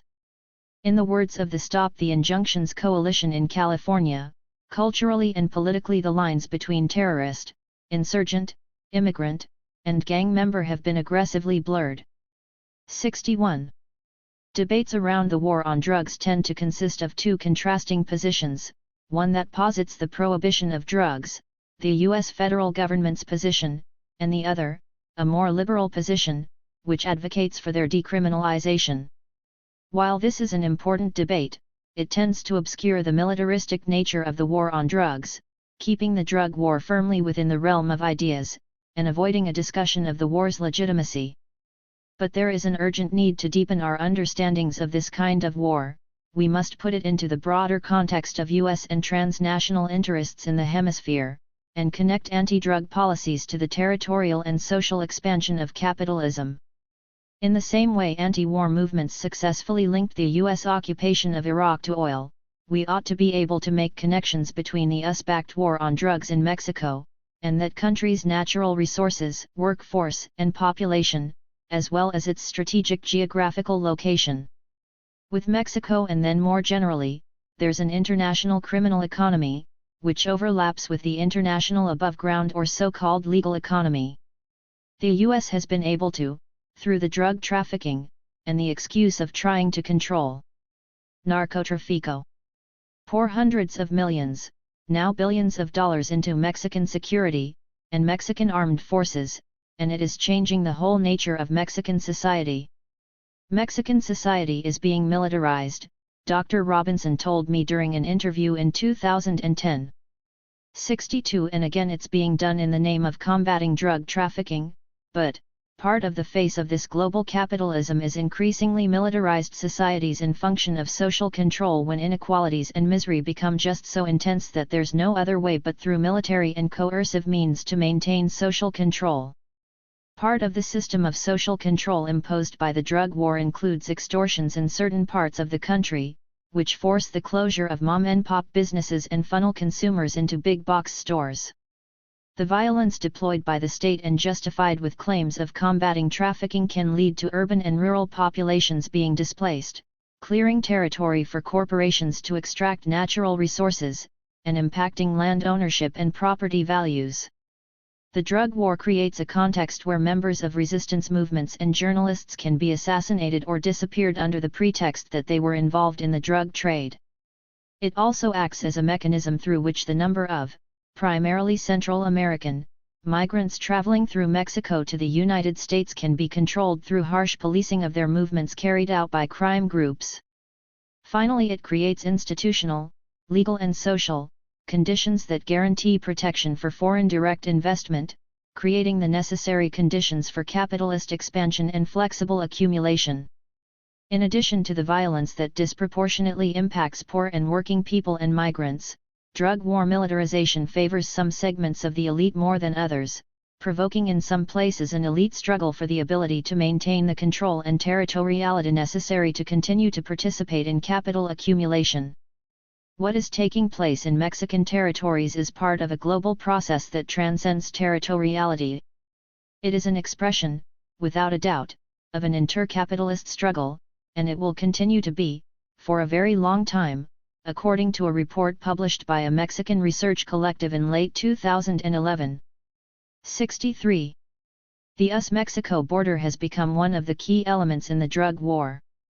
Some of Mexico's most violent cities are located directly on the border, while on the US side, border cities remain among the safest, though some are also among the poorest, in the country. In one of the more critical English texts on the drug war, University of Texas at El Paso Professor Howard Campbell used the term drug war zone to describe what he calls the cultural world of drug traffickers and anti-drug police. This zone is especially prominent and physically observable on the US-Mexico border, but the term also applies to any place or situation in which drug traffickers, drug users, and anti-drug narcs confront, avoid or attempt to subvert one another, he writes. 64. Campbell notes that he avoids the term war on drugs because it is used in a hypocritical and misleading way by the US government. While Campbell's concept of a drug war zone may be considered an improvement over the notion of a drug war, it leaves much to be desired for two reasons. First, because it ignores the role of armies and navies and other special non-law enforcement state organizations in the drug war, but second, and more importantly, because it leaves out the segment of the population that desperately needs to be made visible in the context of the drug war, civilians. These are the workers, families, campesinos, migrants, and youth who have been targeted by police, army, or paramilitary groups in the context of the drug war. In Guatemala and Honduras, entire villages have been labeled narco-communities as if to justify mass displacement. Having traveled from Colombia, Honduras, Guatemala, and the US-Mexico border filing stories on the impacts of the drug war, I have found three primary hallmarks of this kind of war. First, in all of the regions touched by drug war violence, the pain, fear, and suffering resulting from militarization and paramilitarization are experienced in large part by poor and working people and migrants. It is clear that though they may have little to no involvement or contact with controlled substances, the violence and terror of the drug war are primarily against them. Second, one of the earliest, longest-lasting, and most tangible impacts of the violence is a restriction on people's mobility, whether in moving around one's own neighborhood, traveling between cities, crossing the U.S. border, in either direction, or migrating. Third, in each place where the violence stemming from the drug war has increased, free expression individual and collective, through public activities, community and mainstream media, and otherwise has been targeted. Even though these three factors together make up the most widely accessible and consistent narratives of the war on drugs for any reporter familiar with the situation on the ground, they are not the narratives that dominate accounts of the drug trade and the US-backed war. Instead of telling the stories of those affected by the drug war, newspapers, think tanks, and governments produce reports dominated by stories of drug cartels, criminals or criminal groups, at war with each other for control of trafficking routes and territory. I call this narrative the cartel wars discourse, which includes a few salient features, among them, an almost exclusive reliance on state and government sources for information, a guilty until proven innocent and victims were involved in drug trade bias, and a foundational belief that cops involved in criminal activity are the exception not the rule, and that more policing improves security. 65 Cartel wars discourse is the dominant and hegemonic narrative of the drug war, positing that state forces are out to break the cartels, and most if not all victims of violence are involved in the drug trade.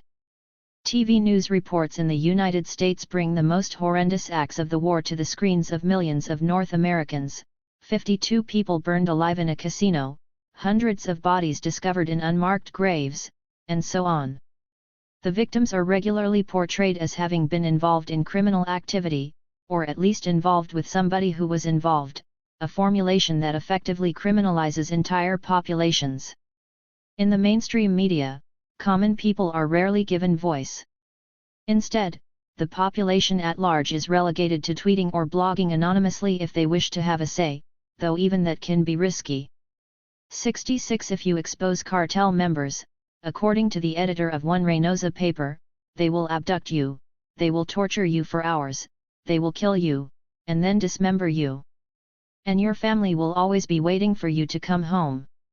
67 These acts against the media by members of crime groups are carried out with impunity, the perpetrators protected by a state that is unwilling or unable to investigate. Telling stories that fall outside of official lines can be deadly. To begin with, many sources fear talking, afraid that if they go on the record they will be tortured, disappeared, or killed.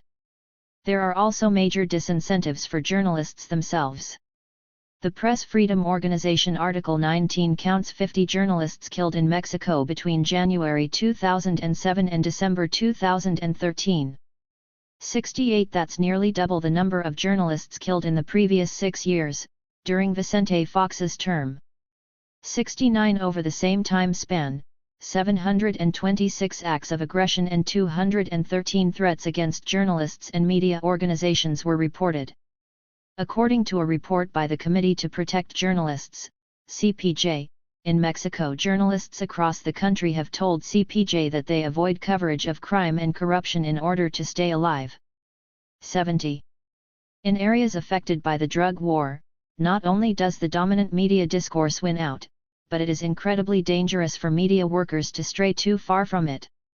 An examination of media reports reveals that information on the drug cartels blamed for the violence and terror generally comes from a handful of official sources, namely from elements of the Mexican and U.S. state coercive apparatus, police, army, prosecutors, anti-narcotics forces, as well as civilian arms of the government, the United Nations, and think tanks like the discredited Austin-based intelligence firm Strat4. 71 That most reporting reflects the dominant discourse about the drug trade and the war on drugs is not a new phenomenon. In fact, the frequency with which the dominant narratives of the drug war are reproduced by the press could be considered one of the fundamental reasons for the longevity of the drug war discourse.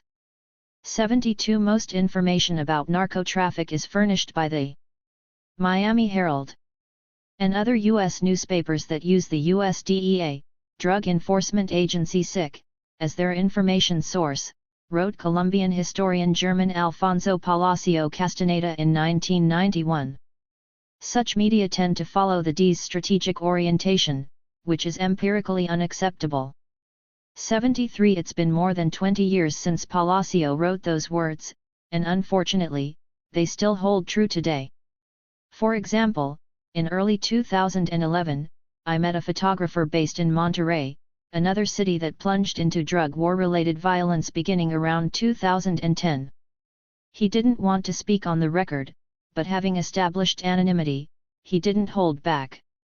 He told me that photographers regularly embed themselves with the army, waiting until soldiers visit the scene, as there is no other way to access certain areas safely. He explained how he once took photos of cadavers on a ranch not far out of the city, and how the victims looked like they had been holding automatic weapons, which he knew had been planted by soldiers. He and other photographers didn't question the setup or refuse to run the images they shot, out of fears for their safety. Regardless of the risks, critiques of the drug wars in Mexico, Central America, Colombia, and South America are becoming more sophisticated as time reveals their lasting impacts. The links between drug war policies and an improving investment climate for transnational corporations are increasingly intelligible, especially as the outcomes from U.S. engagement in Colombia, specifically between 2000 and 2006, are lauded, refined, and applied elsewhere. The first phase of Plan Colombia officially ended in 2006. The next year, the Mérida Initiative, or Plan Mexico, started. The Mérida Initiative would have been in the works early in former President Felipe Calderón's term, 2006-2012, if not before.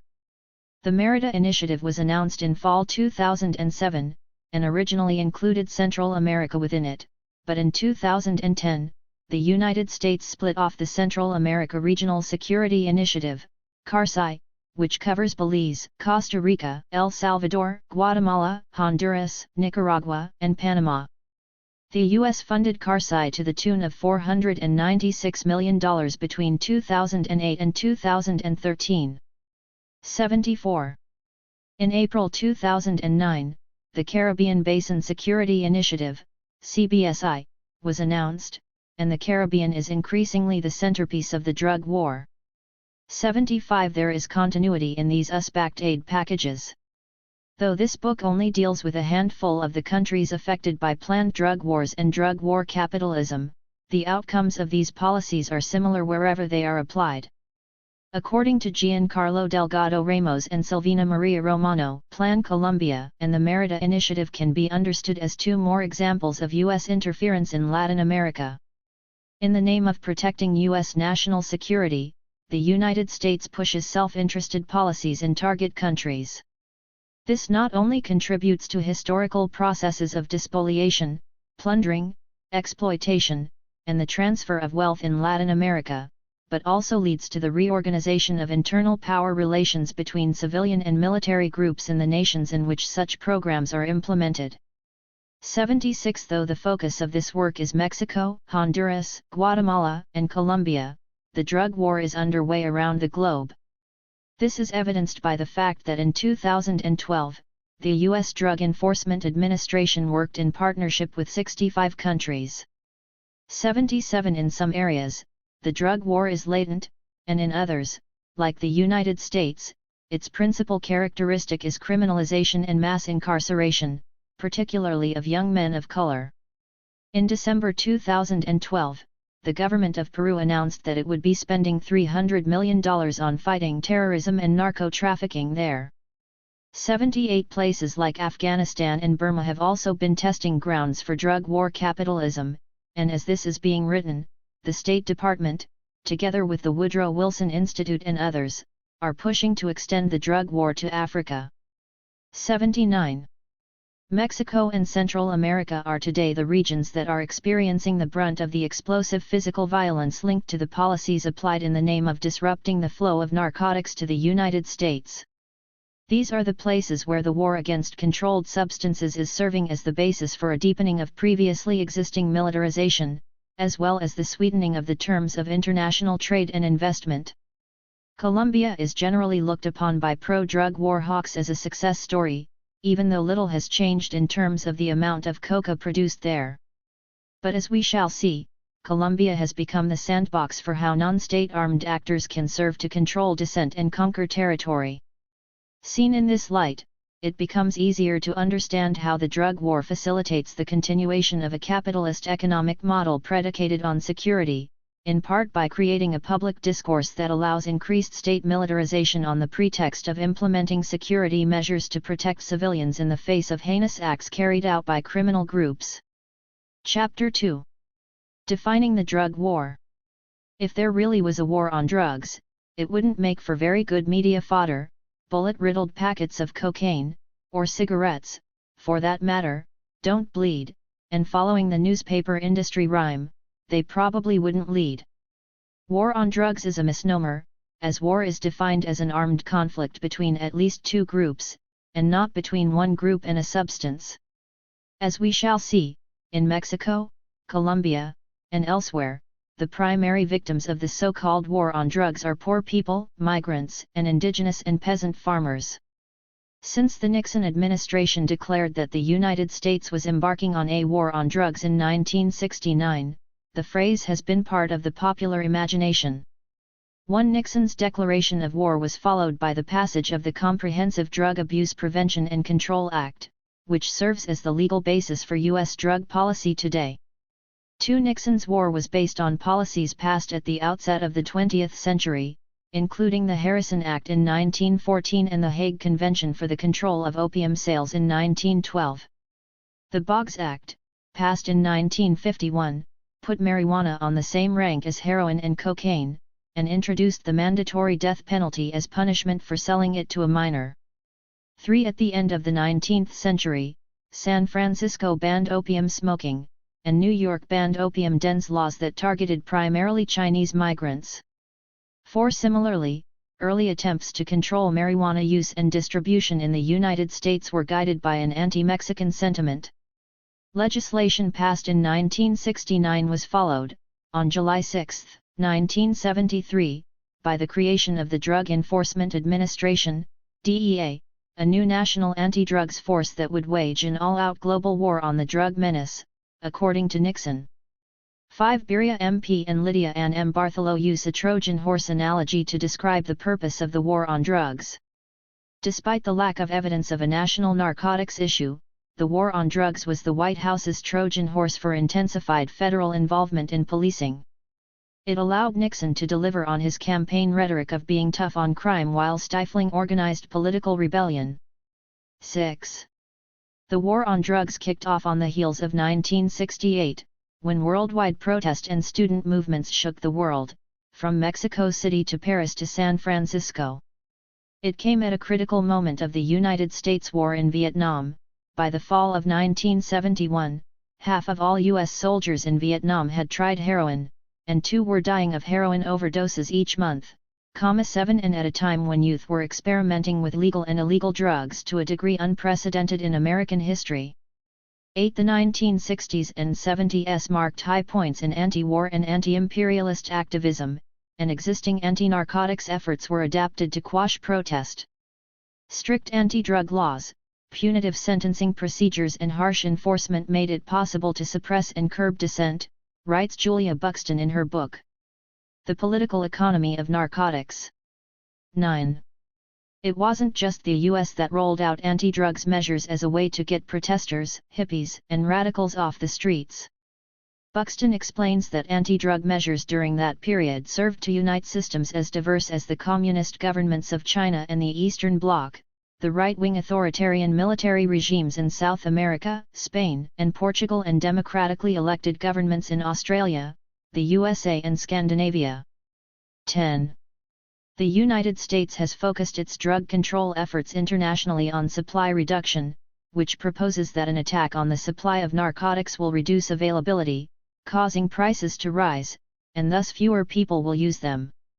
Take, for example, Operation Intercept, which was touted by the Nixon administration as aiming to stop the flow of marijuana from Mexico. Even this early in its existence, the war on drugs was interwoven with border control and controlling the migration of people from Mexico to the United States. According to Kate Doyle of the U.S. National Security Archive, Intercept was plotted in secret to produce an unprecedented slowdown of all plane, truck, car, and foot traffic legitimate or not flowing from Mexico into the southern United States. In order to achieve their goals, the President's top enforcement advisors deployed thousands of extra border, customs, and immigration agents along the 2,000-mile line that separates the countries, from just north of Tijuana to Brownsville, Texas. Once in place, the agents were charged with stopping and inspecting anything that moved.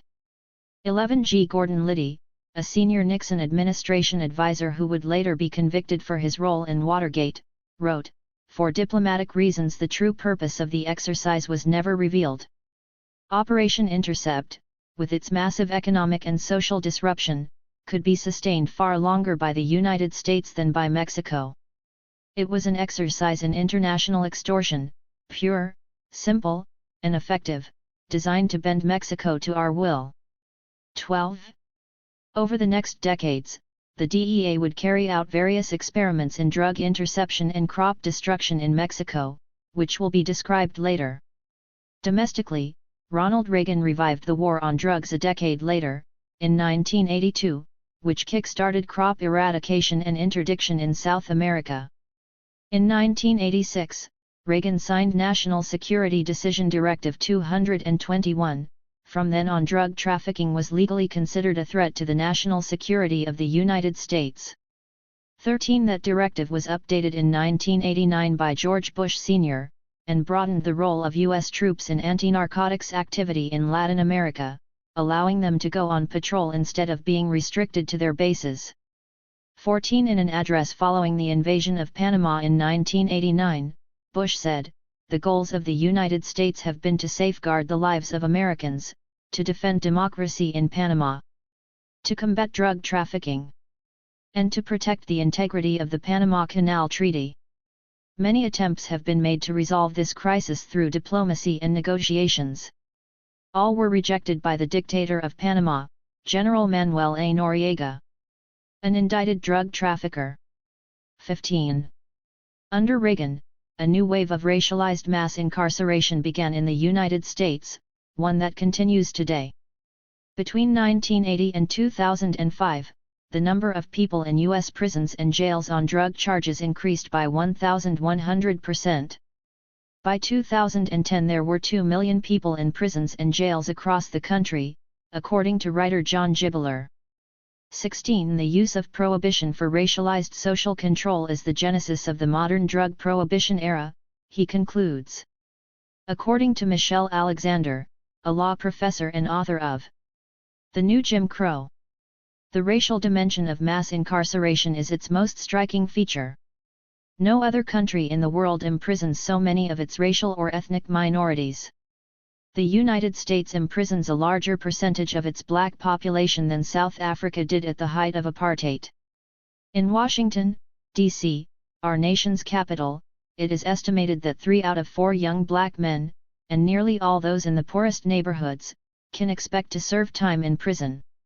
Similar rates of incarceration can be found in black communities across America.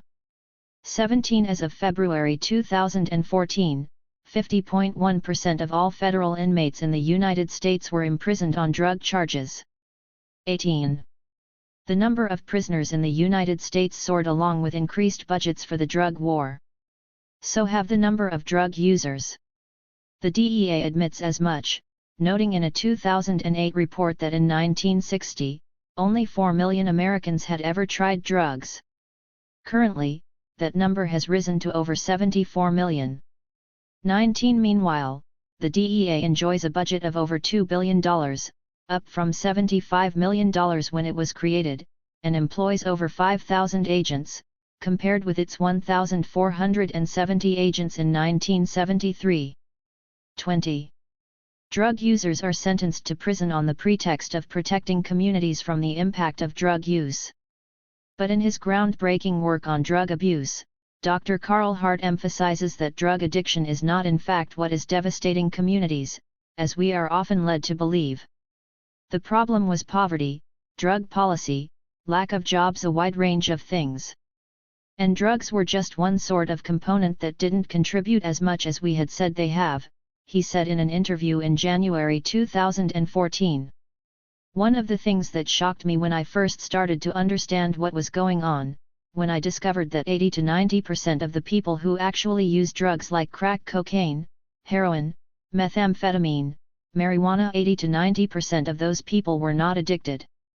I thought, wait a second. I thought that once you use these drugs, everyone becomes addicted, and that's why we had these problems. That was one thing that I found out.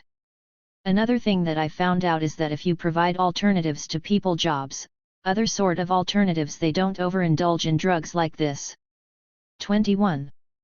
Experiments in ending prohibition are taking place around the world, from legalized marijuana in Colorado and Washington states in the United States, to full decriminalization of narcotics in Portugal, and supervised safe injection sites, including one in my longtime home of Vancouver, Canada. In 2014, Uruguay became the first country in the world to legalize the production, sale, and use of marijuana, in an open challenge to the United Nations International Drug Control Conventions. Time and again evidence shows that addiction is a health issue, and that criminalization of drug users and people dependent on drugs exaggerates social and personal harms.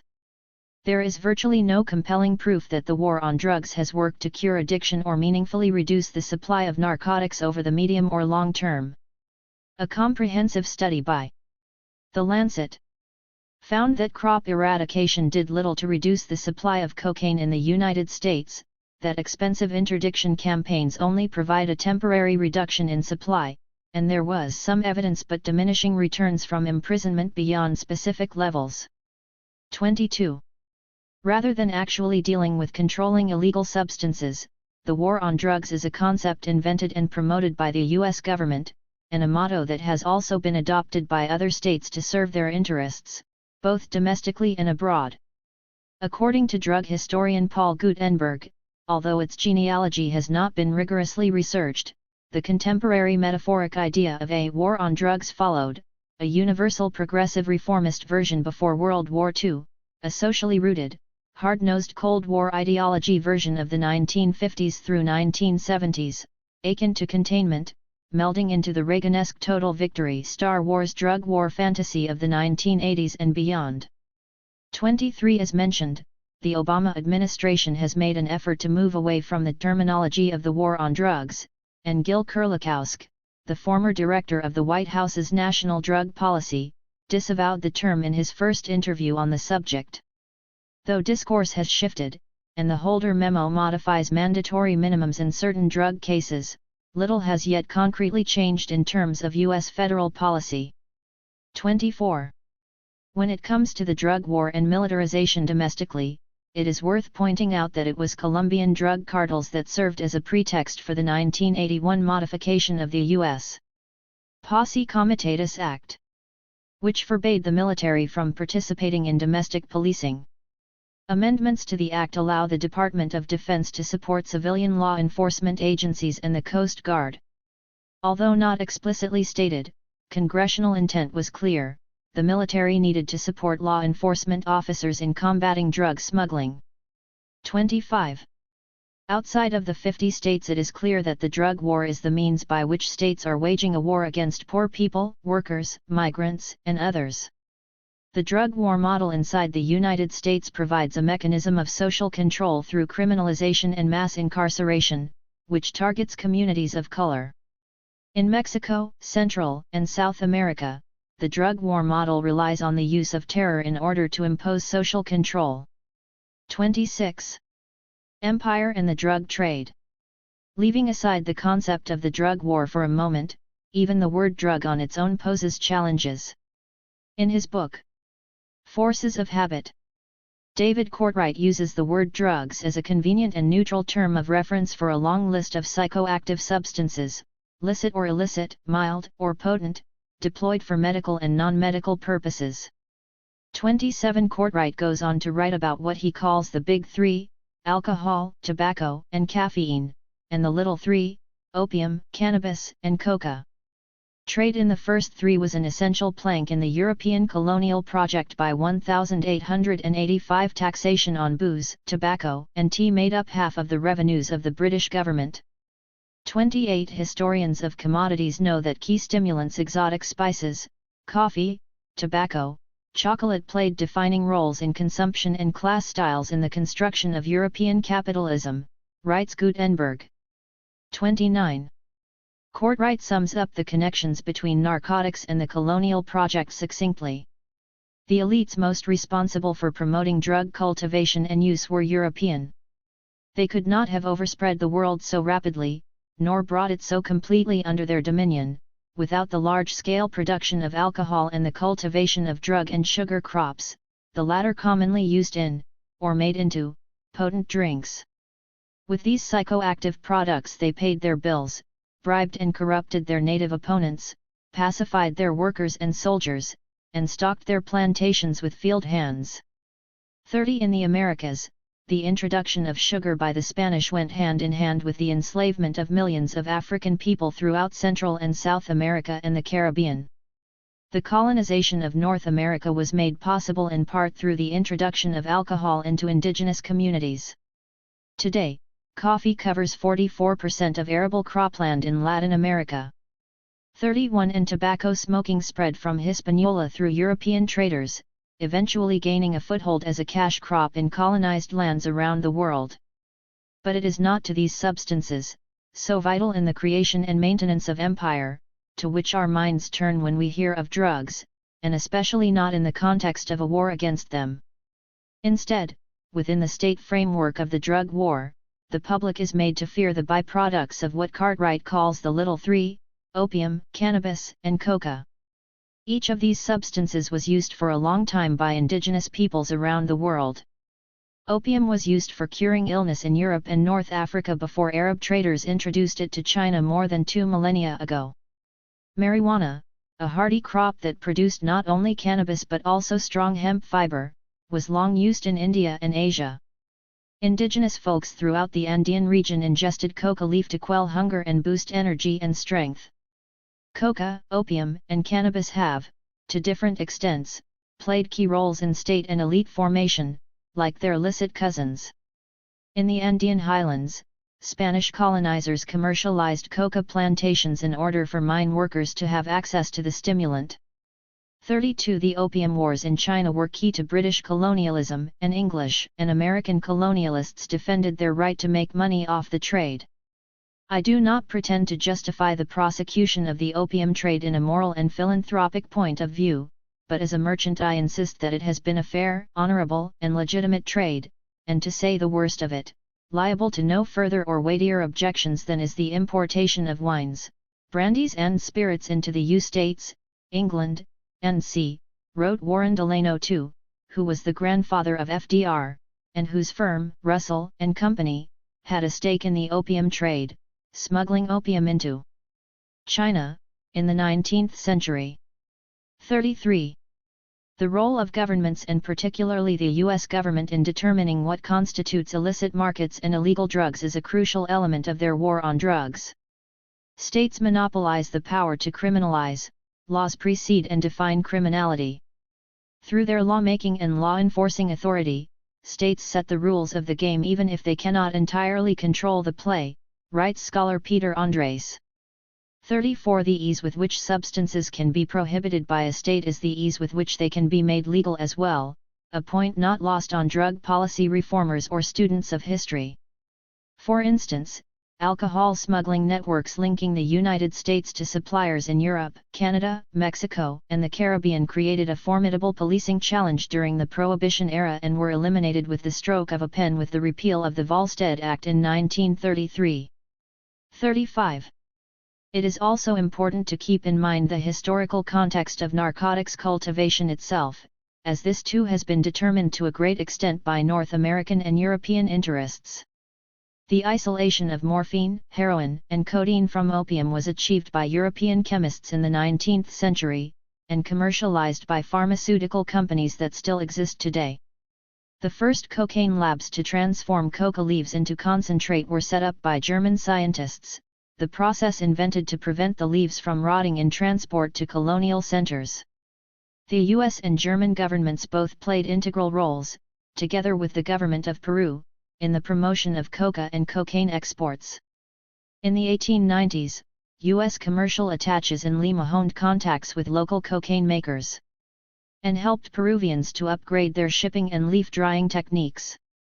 36 by 1902, 2,400 kilos of cocaine were produced in the Andean region, and Merck, a German pharmaceutical company, controlled a quarter of the market. 37 around that same time, an estimated 601,000 tons of coca was being imported into the United States, mostly for use as an ingredient in Coca-Cola. 38 It was Bayer that first marketed heroin as a cough suppressant, and later, Smith, Kline and French of Philadelphia promoted amphetamines for the treatment of the common cold. 39 At that time there were no legal controls over the trade and marketing of pharmaceuticals, or over the claims the pharmaceutical industry made about emerging wonder drugs like cocaine. 40 It wasn't until the 20th century that the international community got together, at the urging of the United States, to create a global regime of prohibition. Foreign occupation and drugs. Processes of modern colonization that reach back to the period when Nixon first declared a war on drugs have shaped the geography of drug production and trafficking. It was in that period that new marijuana plantations in Mexico were sown by U.S. smugglers. Don Henry Ford, a blue-eyed smuggler turned organic farmer in Texas, told me about pushing seeds on Mexican farmers in the Sierra Madre, the northern mountain range splitting Chihuahua from Sonora, Sinaloa, and Durango. I was one of the guys that did it. See, I used to go down to Sinaloa, and show 'em the money. I'd say, look, here's some seeds, why don't you plant these instead, this is what we want. Ford and I met in a small ranching town in Texas not far from San Antonio. He picked me up from the Greyhound station in a pickup truck littered with hay, and we drove over to a classic Texas barbecue joint, where we talked over meat, pickles, and coleslaw. It was like, look, if y'all grow this shit for me instead of this other kind, I can sell this better. We were the ones that created the demand. It's like, I'll pay you a shitload of money, $100 a pound or whatever, Though there were lone wolves like Don Henry Ford, who eventually ended up serving prison time for smuggling, the Mexican Army was historically the primary organization dedicated to marijuana trafficking. The case-based data collected by the author over a 7-year period unequivocally point to the Army as the primary transporter of marijuana shipments to the border, writes scholar Patrick O'Day, who relied on data he gathered through his own observations when he encountered an unwillingness on the part of authorities and police on the U.S. side of the border to speak openly with him about drug trafficking. 41 The lack of reporting and misreporting of relevant facts, the disappearance of incident reports, and the extreme paranoia of law enforcement personnel interviewed for the purpose of shedding light on this politically sensitive topic became so noteworthy during the course of the author's research that the obstruction itself has become part of the findings, he wrote. 42. Eventually, also because of a push from the United States, mass marijuana production made its way south toward Colombia. Washington ran interdiction programs in Mexico in the 1970s, in Sinaloa, Guerrero, and elsewhere. 43 And in 1976 began aerial spraying of poppy crops in Chihuahua, Durango, and Sinaloa as part of Operation Trizo. 44 22,000 hectares of land had been sprayed by the end of 1977. According to the DEA, the large numbers of arrests that resulted from Operation Trizo caused an economic crisis in the poppy-growing regions of Mexico. In order to reduce the social upheaval, the Mexican government formally asked the DEA to stop participating in the surveillance flights. 45. In Mexico, in the 1980s, the U.S. launched Operation Condor, a new program of aerial pot plantation spraying. Operation Condor and Operation Trezor, together with the Intercept programs, pioneered the supply-side, cat-and-mouse-style drug control tactics used up until today. In their book, Drug War Mexico, Peter Watt and Roberto Zapata argue that these U.S. programs made heroin and marijuana prices spike and encouraged the cartelization of the drug trade. For the producers and traffickers with the best political contacts, the largest networks, and sufficient resources, and for those who had adapted to survive the initial years of this new phase of anti-drug policy, this sharp and sudden rise in the price of their exports was both rewarding and tantalizing, they write. There was international fallout from early U.S. crop spraying programs as well. Some Mexican traffickers apparently made a fatal mistake. They harvested poisoned marijuana and sent it to El Norte. Lab tests by the U.S. government found Mexican ganja with signs of paraquat, writes Joan Grillo in his book El Narco. 46 paraquat, a toxic chemical used as a herbicide, also poisons and kills humans and animals if ingested. Grillo continues, the bad publicity pushed dealers to look for a new source of weed for millions of hungry hippies. It didn't take long to find a country with the land, laborers, and lawlessness to fill the gap: Colombia. Farmers had been growing weed in Colombia's Sierra Nevada since the early 1970s. As Mexico cracked down, the Colombians stepped up, creating a boom in their own marijuana industry known by local historians as the Bonanza Marimbera. 47 In a clear link between colonization and the introduction of narcotics production, coca plantations arrived in Putumayo, a southern province bordering Ecuador, which is inhabited by the Kofan people, as well as the oil industry. The main coca crops began to appear in the 1970s, with the colonization of territory linked to petroleum interests. Many work contracts in the petroleum sector were temporary, and workers sought alternative sources of income, including coca cultivation. 48. The Magdalena Medio region, a geographically strategic area replete with oil deposits and pipelines, gold, lead, marble, quartz, forests containing rare and valuable wood, important water sources, and rich agricultural areas, was previously home to Shell, Texaco, and Frontino gold mines, now Medero Resources, and now to drug traffickers. Resource-rich areas of Colombia, like the Magdalena Medio, where multinational corporations distorted local economies and the populations had little access to state services, were prime territory for drug traffickers. The presence of the state in the area has not provided for equitable development, which benefits local populations who have lived there since the distant past, or those who have arrived there searching subsistence. Rather, it has favored the interests of large companies with foreign capital, which introduce an exclusive development model of social, political, and economic domination. Many of these characteristics led to these lands being coveted by the big powers in drug trafficking, who made important investments in land there, aggravating all of the conflicts. 49. These examples provide some insight into how the geography of narcotics in the Western Hemisphere has taken shape over the last 150 years. Though it's difficult to say exactly how much land is used for drug cultivation, the Bureau of International Narcotics and Law Enforcement Affairs, part of the U.S. State Department, claims that in 2011, 12,000 hectares were sown with opium and roughly the same amount of cannabis. As economist Peter Reuter notes, no detail has ever been published on the methodology of these estimates, beyond the fact that they are generated from estimates of growing area, crop per acre, and refining yield per ton of raw product. The information sources, even the technology used to produce them, for area estimates, are classified. 50. What is clear, however, is that free trade agreements and neoliberal restructuring have defined the shape of the drug market today. A study of over 2,200 rural municipalities in Mexico from 1990 to 2010 found that lower prices for maize, which fell following the implementation of NAFTA, increased the cultivation of opium and cannabis. This increase was accompanied by differentially lower rural wages, suggesting that households planted more drug crops in response to the decreased income-generating potential of maize farming, write the study authors. 51 Mexico scholars Watt and Zapata argue that the North America Free Trade Agreement, NAFTA, provided both the infrastructure and the labor pool to facilitate smuggling, further developing the idea of a narcotics industry intertwined with neoliberal transformation. For example, highways built to bring agricultural exports to U.S. markets also serve drug traffickers, and increasing inequality makes more people willing to risk working in the illicit economy. This book takes the long view on the drug war, positing that the United States and its allies control the demand and create the conditions for the production, flow, and demand of illegal narcotics.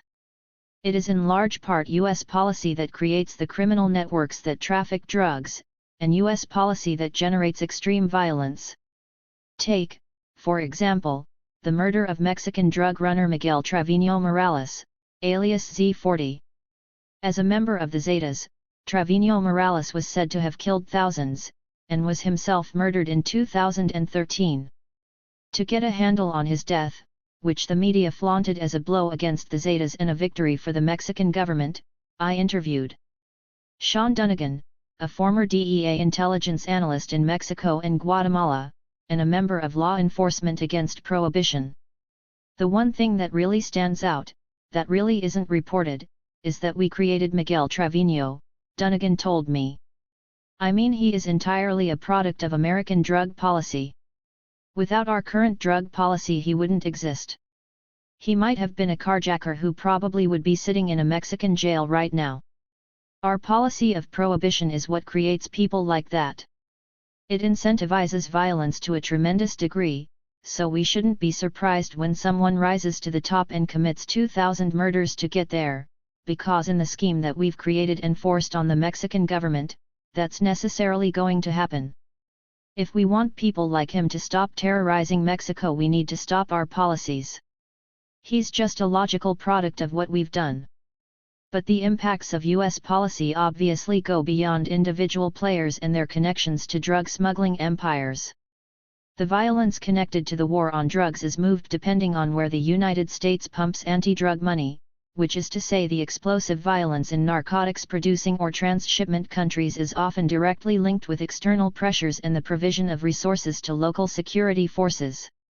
American officials have admitted as much, noting that anti-drugs programs in Colombia pushed the problem into Mexico, and from there into Central America and the Caribbean, and so on. As we will see in Mexico, Central America, and Colombia, the shifting geography of the drug war fosters state and non-state militarization, and can deepen the ability of transnational corporations to exploit labor and natural resources. In countries where US-backed anti-drug programs go, Colombia, Mexico, and the Caribbean, for example, drug flows often increase, as does violence. In the words of Peter Dale Scott, writing about Colombia in 2003, drug trafficking thrives in times of conflict, and by now it is obvious that U.S. military interventions in drug areas have been, and will be, accompanied by significantly increased drug flows into the United States. The new increases in trafficking are more because of U.S. efforts than despite them. 52 Scott connects the police and army roles in facilitating the transport of narcotics, something that intensifies, as does violence, as their numbers and resources are boosted in the name of controlling illicit substances. To make the connection domestically, the periods with the most recorded homicides in the U.S. between 1900 and 1990 were during Prohibition, 1915–1930, and the period after Nixon declared the war on drugs. 53. Today, the United States Northern Command has jurisdiction over the United States, Mexico, Canada, and part of the Caribbean, while the Southern Command is the U.S. military's primary organization in Central and South America. For the Southern Command, transnational organized crime is the #1 regional security issue, and particularly cocaine trafficking. But despite the billions of dollars the U.S. has poured into combating drug trafficking, the threat continues to rise. According to U.S. Customs and Border Protection, there was a 483% increase in cocaine washing up on Florida's shores in 2013 compared to 2012. 54 Rather than acknowledging that the drug war has designs other than stopping the flow of narcotics, we are meant to believe that the enemy is becoming increasingly sophisticated. Mr. Chairman, gone are the days of the cocaine cowboys. Instead, we and our partners are confronted with cocaine corporations that have franchises all over the world, including 1,200 American cities, as well as criminal enterprises like the violent transnational gang Mara Salvatrucha, or MS-13, that specialize in extortion and human trafficking, said U.S. General John F. Kelly, the commander of SOUTHCOM, in the 2014 posture statement before the House Armed Services Committee. 55. If we cannot see how the drug war serves as a tool for expanding capitalism, we will be left imagining this imperial strategy as a feudal whack-a-mole game, where feisty criminals consistently outrun a series of multi-billion-dollar military operations. In this scenario, drug traffickers are run out of the Caribbean into Mexico, out of Colombia into Venezuela 56 and from the Pacific Ocean to the Atlantic. But we have seen how marijuana, opium, and cocaine production not only responds to U.S. markets, but has been historically shaped and created by U.S. demand. Now it is time to delve into just how the drug war serves to reconfigure trafficking routes, and as it does so, brings further militarization and violence to said regions. Chapter 3. A look south to Colombia. Tall and clean-cut with a serious look and a small scar on his cheek, 37-year-old Fabian Lovard has been an activist for more than half his life. We met in the bottom floor of a collective house in a hip neighborhood in central Bogotá, finding a quiet room to talk while younger organizers met to plan a protest in the living room. A tent was pitched near the table, indicating that here too had become an informal safe house for someone displaced because of Colombia's conflict. Lovard, who is the director of the Social Corporation for Community Support and Learning, COSPAC, gave the immediate impression of a rigid professional, and someone who doesn't talk much. By the time I visited Colombia I had nearly finished the first draft of the book, and I explained to him and one of his colleagues the gist of the project. I asked what he thought of the war on drugs, and I was pleased to find out that my impression of Lovard as a man of few words was wrong. There's a discourse about attacking production and that whole story related to coca, but really what they try to attack is the social movement, he said, clearing his throat gently. If you look at the map of conflicts in Colombia, you'll find that the highest concentrations of uniformed public forces are in the zones where the social movements resist the most. So you'll find that there is a large military concentration in Casanare, that there's a large military concentration in Arauca, in Catatumbo, in Cauca, and if you look at it from the other side you'll see that the social movements become stronger and try and resist in an organized manner in these regions. Lovard turned the U.S. supply-side discourse on its head, arguing that his experience of the war on drugs is nothing like what's publicly stated. Beyond the fact of the militarization under the discourse of the war on drugs, and saying that Colombia is a country that produces cocaine, and if Colombia didn't produce cocaine the U.S. wouldn't experience the scourge of consumption, it also has to do with the fact that in most of these regions there are important concentrations of natural resources, especially for mining and energy. As an example of an area where transnational oil companies, in this case British Petroleum, BP, Petrobras, and others are at the center of the conflict, Lovard cites the Casanare region, where COSPAC works. It was possible to see that, in Casanare specifically, as transnational investment especially in the oil industry grew, the military apparatus strengthened, represented by the 16th Brigade of the Colombian Army, he told me. As those two large sectors, multinational capital and the military apparatus, were strengthened, paramilitarism also strengthened in the region. If you take a map of Casanare and divide it into its 19 municipalities, and you start to put some kind of symbol for assassinations, in this case false positives, civilian victims dressed up by soldiers to appear as if they were guerrilla members, or forced disappearances that took place in each municipality, we will find that Agua Azul was the epicenter. Agua Azul and Yapal. Agua Azul is the second largest city in Casanare, and Yapal is the capital. But if we look at all over carefully, all of the cases occurred very close to where the oil installations are, which belonged to the British Petroleum Company, BP. Casanare doesn't have a history of coca cultivation, but it is considered an important transshipment point for the chemicals needed for cocaine production, as well as for cocaine itself.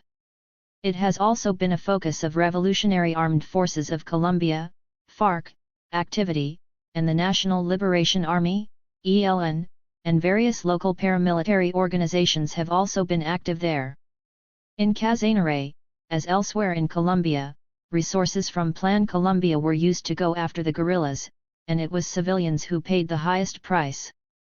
Lovard explained that he documented the case of a municipality called Reciter, a town that had little state presence and ongoing guerrilla activity, until the Peasant Self-Defense of Casanare, ACC, paramilitary group entered the area. Between December 2002 and March 2003, after the ACC's arrival, at least 33 people were disappeared. Survivors and family members who did not vacate the area were arrested en masse by soldiers, police, and members of the Secret Service, and accused of being guerrillas before they were eventually released without charge. In 2011, Reciter's City Council reported that 1,232 people, 95% of the population, were displaced. But as is so often the case in Colombia, the displacement of civilians in the conflict did not mean that their lands and villages sat abandoned. Rather, 1 year after terror was visited on the population, Brazilian oil giant Petrobras opened offices in tiny Reciter in order to coordinate oil exploration. This company was in charge of the Homero 1 oil well located in Indiana, the community of El Vejan, where it is believed in the coming years there will be new seismic testing for oil reserves, all of this in exchange for victims, who are added to the list of the thousands of disappeared in Casanare and Colombia, reads Lovard's report. The same phenomenon took place with startling regularity in various areas, as entire communities were driven out of their homes only to return years later to find that their land had been planted with palm oil trees or was being explored for minerals. In Colombia, the connections between Plan Colombia, state, paramilitary, and guerrilla violence, and natural resources vary greatly from one region to another, but organizers, activists, and those who are directly impacted regularly insist upon their connection. In addition to state security forces' collusion with narco-trafficking groups, the country has powerful paramilitary structures that support not only the drug trade but also the repression of insurgent groups and social movements. Colombia also has multiple, long-running guerrilla insurgencies, a factor that differentiates it from any other country in the hemisphere. Thus, in addition to fighting narcotics, an important part of United States policy in Colombia is combating leftist insurgencies and, in terms of official discourse, terrorism. In 1997, the Revolutionary Armed Forces of Colombia, FARC, was added to the U.S. State Department's Foreign Terrorist Organization list, and with increasing frequency after September 11, 2001, the FARC were labeled narco-terrorists by U.S. security agencies. The focus on the FARC implies that it was guerrillas who were the primary conduits for cocaine heading north, but that has little basis in reality. In 2001, the Colombian government estimated that paramilitaries controlled 40% of the drug trade, while the FARC controlled just 2.5%. Indeed, in a television interview in the early 1990s, United Self-Defense Forces of Colombia, AUC, leader Carlos Castano admitted that 70% of his paramilitary organization's funds came from drugs. In 2003, the government and AUC entered into negotiations aimed at dismantling the organization and reintegrating its members into society, and by 2006 criminal bands, bandas criminals, or BACRIM, emerged. These supposedly apolitical groups are presented as ideology-free, neither left nor right-wing, but as we shall see, the reality is that they are often made up of former paramilitaries who did not demobilize in the early 2000s. Through this whole period, the Colombian army played a role in drug trafficking, working closely with paramilitary groups, even as it received more and more funding from the United States. In many areas, local and state governments were at the behest of paramilitary and drug trafficking groups, as were the police and secret police. The U.S. and Colombian governments have continued experimenting with various methods of controlling the flow of narcotics, while also exercising social, economic, and political control in Colombia. The overlap between anti-narcotics and counterinsurgency, as well as the connection between drug trafficking and paramilitarism, is explained well by William A. Walker III. Since South American drug traffickers have carefully established routes for narcotics through Central America and the Caribbean, often with the help of conservative or reactionary elements that the White House has also relied upon, it is no surprise that there exists a connection between security operations, coming under the broad rubric of low-intensity conflict, and drug control. 14 years after the initial imposition of Plan Colombia, understanding who the players were in the drugs game and how their activities were linked to the state is worthwhile, but it seems urgent that we go beyond an exclusive focus on drug trafficking to look at the roles that the expansion of capitalism, the acquisition of lands through dispossession, and the extractive economy have played in Colombia's drug war. Plan Colombia and the drug war. Plan Colombia consisted of U.S. legislation and funding for Colombia, based on an economic development strategy first advanced by Colombian President Andrés Pastrana in 1999. Pastrana's vision of a Marshall Plan for Colombia was taken up by U.S. policymakers and crafted into Plan Colombia, which consisted of a military strategy, a legal strategy, and a humanitarian strategy. Non-US diplomats claimed that the first draft of Plan Colombia was written in English, and later translated to Spanish. While Colombia and the United States had maintained close military links since the late 1940s, Plan Colombia, which began in earnest in 2000, represented a much closer relationship than had previously existed. 7. The military component was focused on intelligence gathering, disrupting drug trafficking routes, the training of Colombian police and prosecutors, and eradication programs that included aerial spraying of coca crops. It included the transfer of equipment including radars, heavy artillery, and at least 72 helicopters to the Colombian armed forces. 8. Plan Colombia was justified as a means to destroy the country's burgeoning cocaine trade and to decimate the FARC and other rebel groups. The Colombian military received $4.9 billion worth of U.S. State Department and Defense Department assistance between 2000 and 2008, the majority of which was provided under the rubric of Plan Colombia. 9. In addition, the CIA is responsible for a covert action program in Colombia that has a multi-billion-dollar black budget first approved by George W. Bush in the early 2000s and continued by Obama. 10. Significantly, special battalions of the Colombian Army were trained to protect oil pipelines belonging to U.S. companies. The humanitarian component of Plan Colombia was designed to encourage farmers to grow legal crops instead of coca and opium, and along with the military component of Plan Colombia, the program of aerial spraying proved to be the most dramatic, and the most devastating for the country's rural poor. Plan Colombia's legal component helped to spearhead the transformation of the Colombian judiciary as well as spur economic reforms. Immediately following Plan Colombia, the state oil company, Ecopetrol, was partially privatized, and new laws were introduced to encourage foreign direct investment. Throughout the 2000s, the mainstream media made it appear that the country was in the throes of a battle that pitted right-wing paramilitaries against left-wing guerrillas, with the state, backed by the U.S., stepping in to eliminate and demobilize irregular armed groups through force as well as through demobilization programs. This sketch of the conflicts, however, leaves out the role of the Colombian Army as well as that of U.S. troops and mercenaries as protagonists with their own agenda, which as we shall see is tied directly to the protection of corporate and commercial interests. According to one study, anti-narcotics and military assistance given to Colombia was regularly diverted to paramilitary organizations, strengthening them.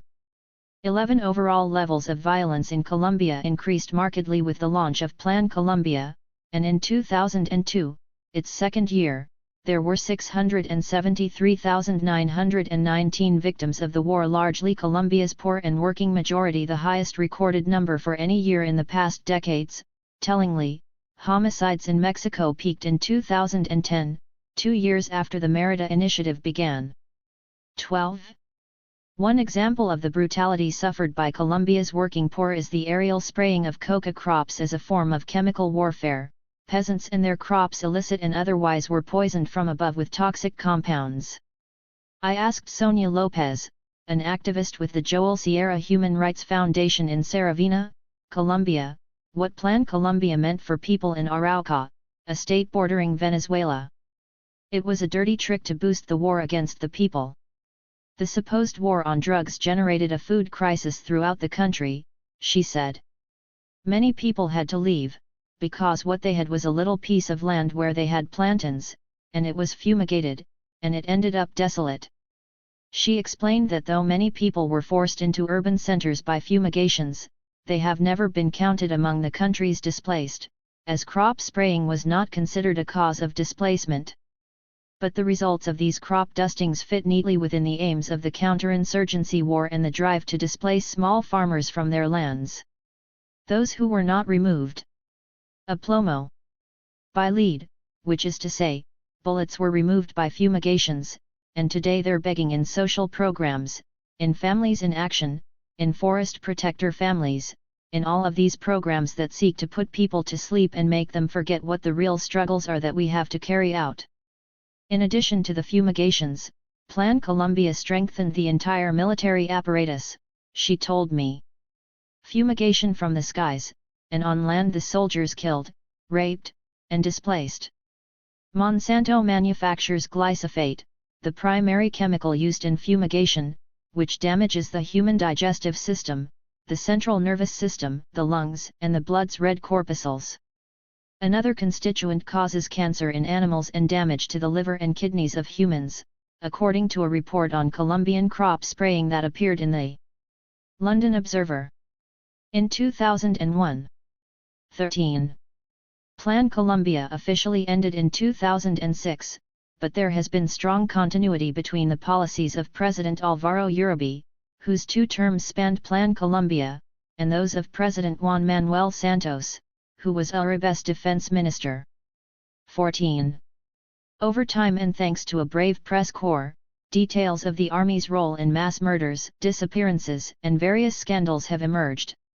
In 2005, 5 years into Plan Colombia, there were an estimated 800 U.S. military personnel and 600 private military contractors in Colombia, working with an army mired in increasingly serious controversies.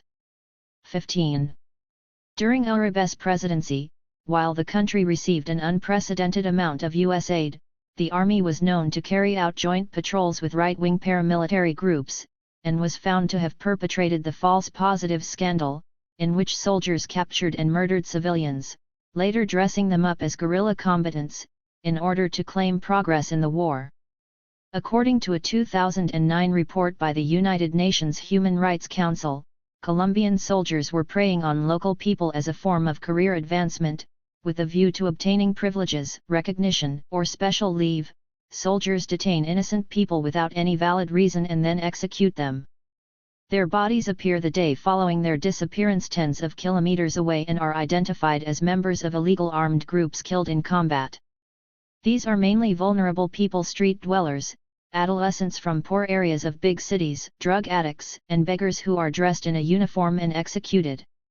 In some cases, for example in Socha, young people are tricked with promises of work and transferred to a place where they are finally executed. 16 In the case of Socha, 22 young men were offered jobs, only to end up dead at the hands of soldiers.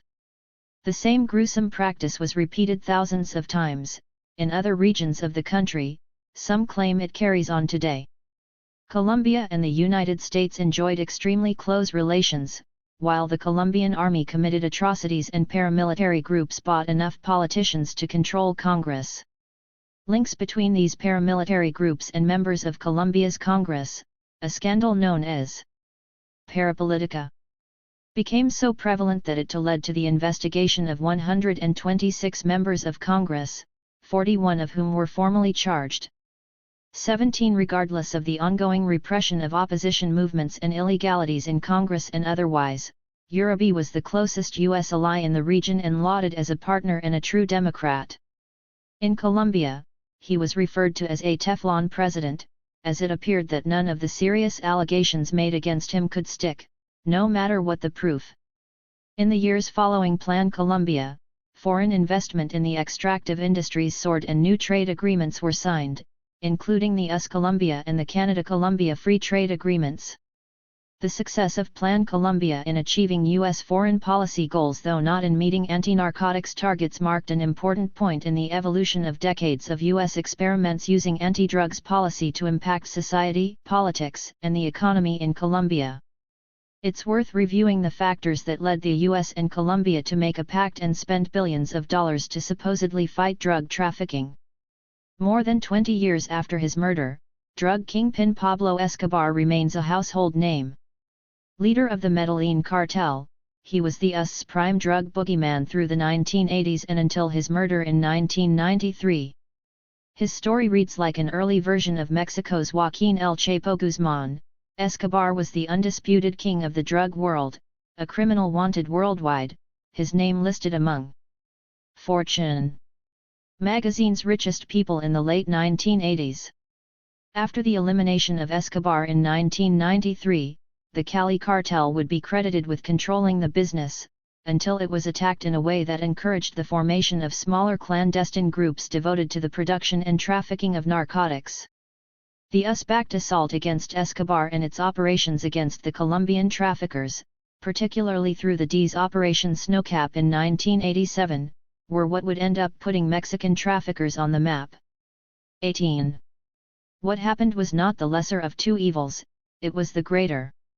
Our success with Medellin and Cali essentially set the Mexicans up in business, at a time when they were already cash-rich thanks to the budding meth trade in Southern California, according to Tony Loya, the former DEA agent who ran Operation Snowcap.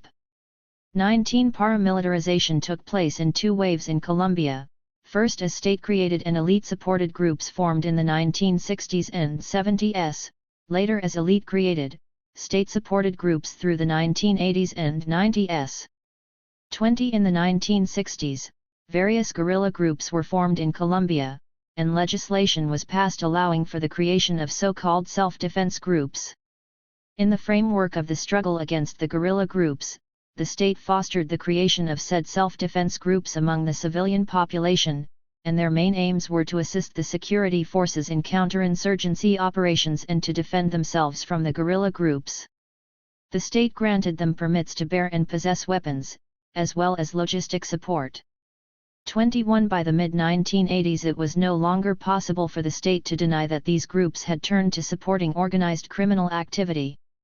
Officials and lawmakers promised that these death squads would be repressed by the state, and they resisted the paramilitary label, insisting it was misused. 22. During this time, increasingly organized rural and urban groups were rising up for land redistribution and the right to live in dignity, and not coincidentally, it was paramilitary forces, whose activities the state tolerated, that carried out repression against these organizations. Between 1988 and 1994, there were over 67,000 politically motivated assassinations in Colombia, or 23.4 per day. 23. In an earlier period, repressive social control was administered abruptly by the Colombian armed forces, with institutional support from a constitutionally mandated state of siege. Now, extra-official armed groups do the army's job, though they seemingly have no organic links to the army. 24. The second wave of paramilitarization in Colombia took root as the cocaine industry began to reap previously unforeseen profits for local drug runners, an elite new group whose irregular forces were backed by the state.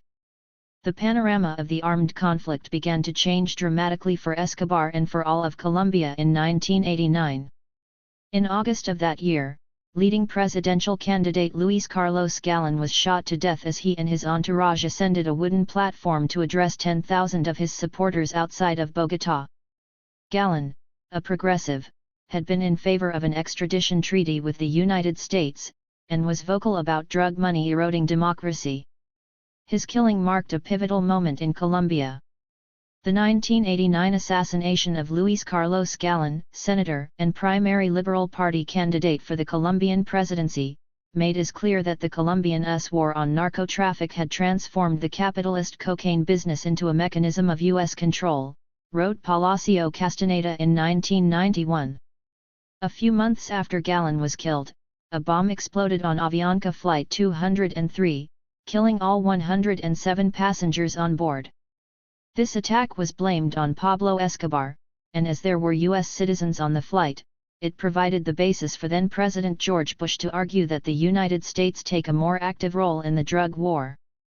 After that, the United States ratcheted up its fight against drug trafficking organizations, in the form of increased funding and manpower. Already the war on drugs was being used to counter social turmoil in Colombia.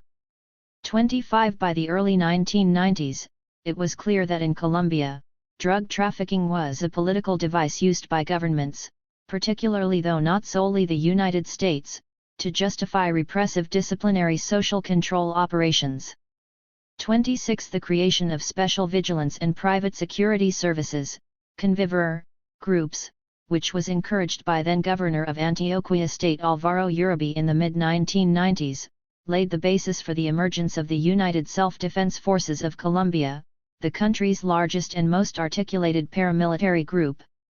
27 In the mid-90s, before tapping a formula later dubbed Plan Colombia, the United States applied narcotics-related sanctions against Colombia. The Council of American Enterprises, an American business consortium in Colombia, reported that in 1996 its member companies lost $875 million in sales because of the sanctions. 28 That same year, the State Department reported that the decertification decision required the Overseas Private Investment Corporation and the Export-Import Bank to freeze about $1.5 billion in investment credits and loans. This included a $280 million loss in Colombia's oil industry alone. 29. Anti-drugs efforts that went against economic growth and the interests of U.S. and transnational investors were destined to fail over the long term. Plan Colombia emerged in 1999 after the failure of the sanctions program. Even though the U.S. government has spent over $8 billion on Plan Colombia and related initiatives, the flow of drugs to the United States has not been meaningfully reduced. 30 A U.S. Government Accountability Office, GAO, report on Plan Colombia published in 2008 found that it failed to meet its targets for reducing drug production, and that the estimated flow of cocaine towards the United States from South America rose over the period from 2000 to 2006. 31 The GAO also found that, in 2006, coca cultivation was up 15% from 2000, the year Plan Colombia began. 32 Regardless of a donation of over 70 helicopters, police training, and other military aid, Colombia remains one of the world's largest producers and exporters of cocaine, as well as a source country for heroin and marijuana, according to a State Department report released in 2012. 33 These statistics are what have led many commentators to declare Plan Colombia and the US-led war on drugs a failure, but, as we shall see, there are other ways in which U.S. anti-drugs assistance to Colombia are considered a roaring success. Colombia's paramilitary problem. Though the anti-drugs component of Plan Colombia was an unabashed failure, the counterinsurgency segment, which some estimate to have cost upwards of $500 million, reduced FARC numbers by half. Then there was the ongoing process of paramilitarization in the country, which was essentially funded by the war on drugs. It forced indigenous, Afro-Colombian and peasant communities, who for generations had defended their collective rights and/or title to their lands, off their territories and opened these lands up for corporate plunder.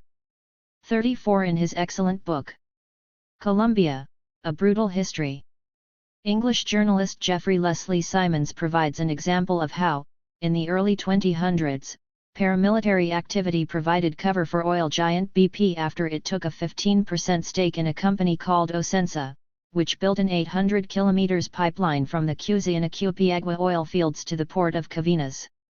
The construction of the new pipeline destroyed hundreds of water sources and caused landslides that ruined local farmers. To protect the pipeline, an exclusion zone was created around it, denying the farmers more of their land. Lawyer Marta Heinz Troza began to hear the complaints of many farmers, but it proved impossible to represent them effectively in the courts. 4 of her colleagues' ombudsmen in neighboring municipalities were assassinated by the paramilitaries. Then Heinz Troza began to receive death threats.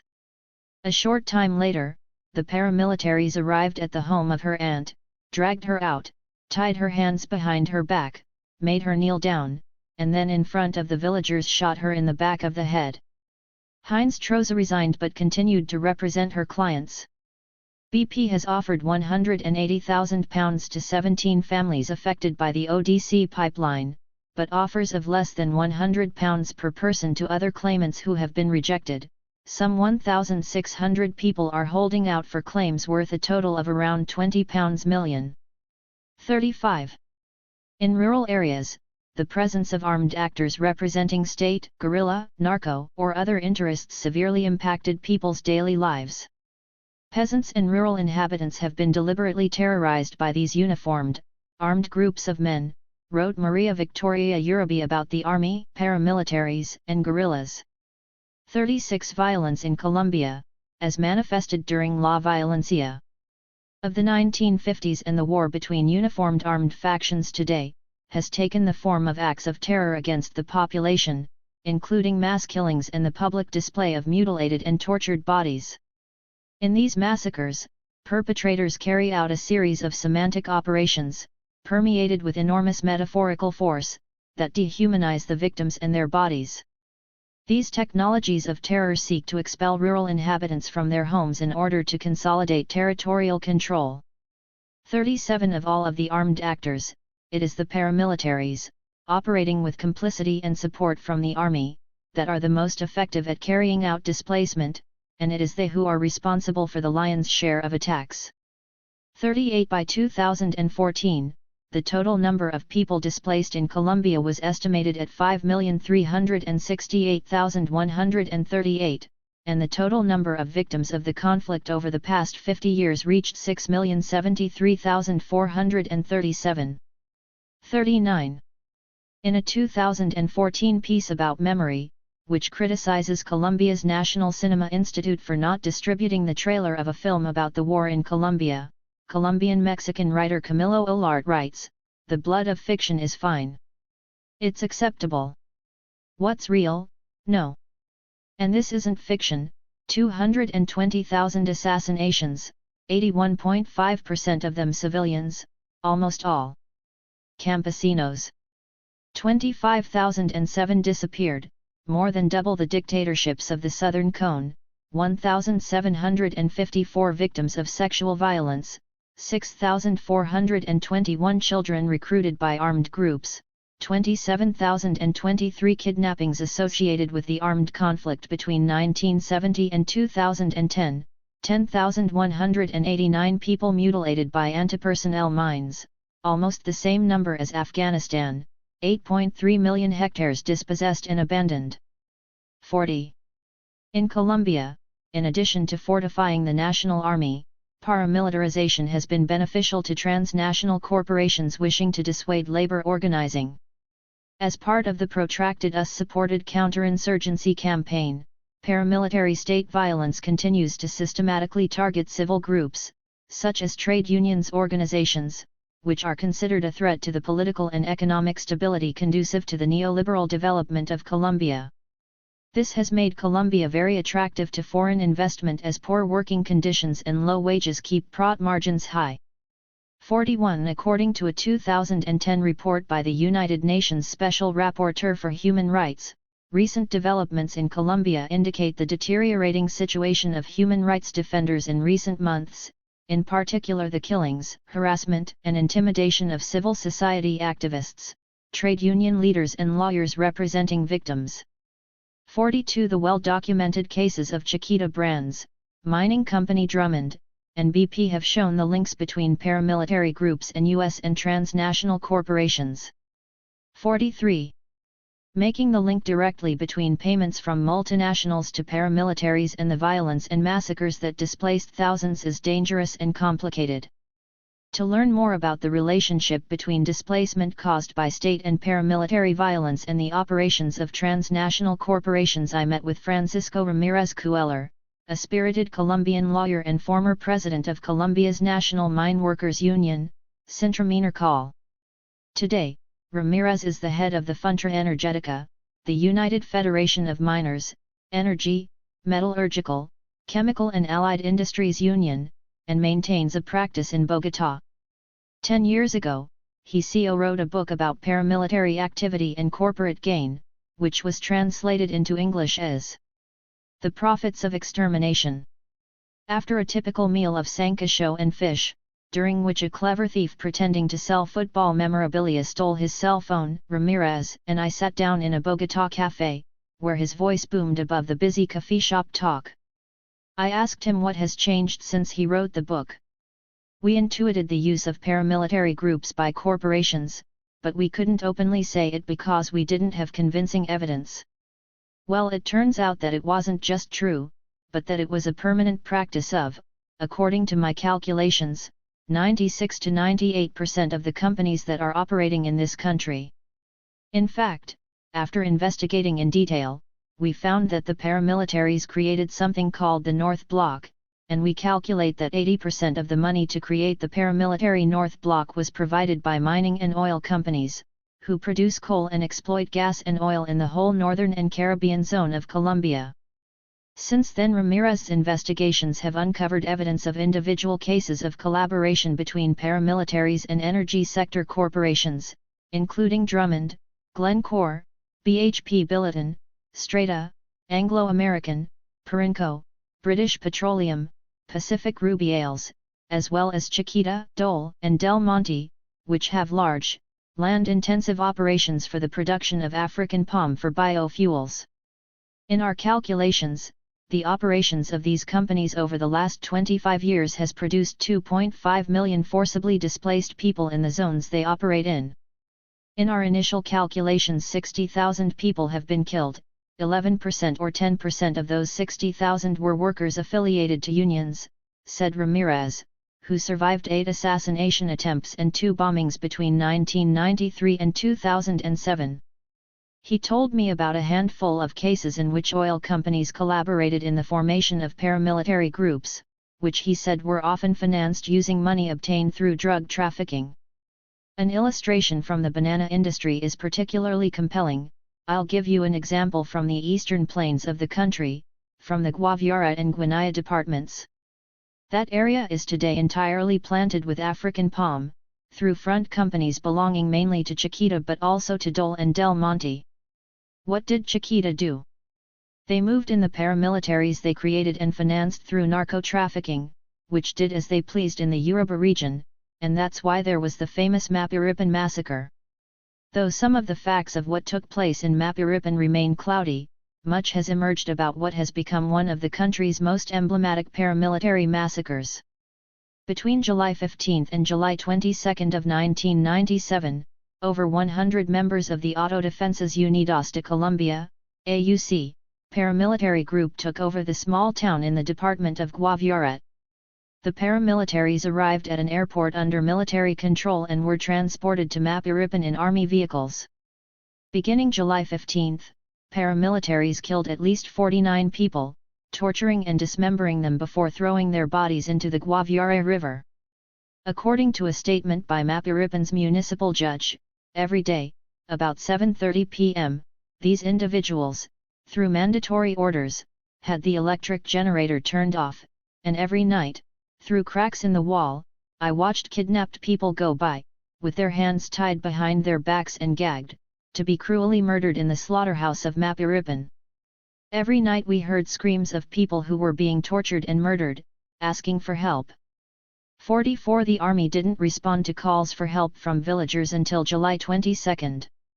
According to the Inter-American Commission on Human Rights, the incursion of the paramilitary in Mapiripan was an act that had been meticulously planned several months before June 1997, carried out with logistic preparatory work and with the collaboration, acquiescence, and omissions by members of the army.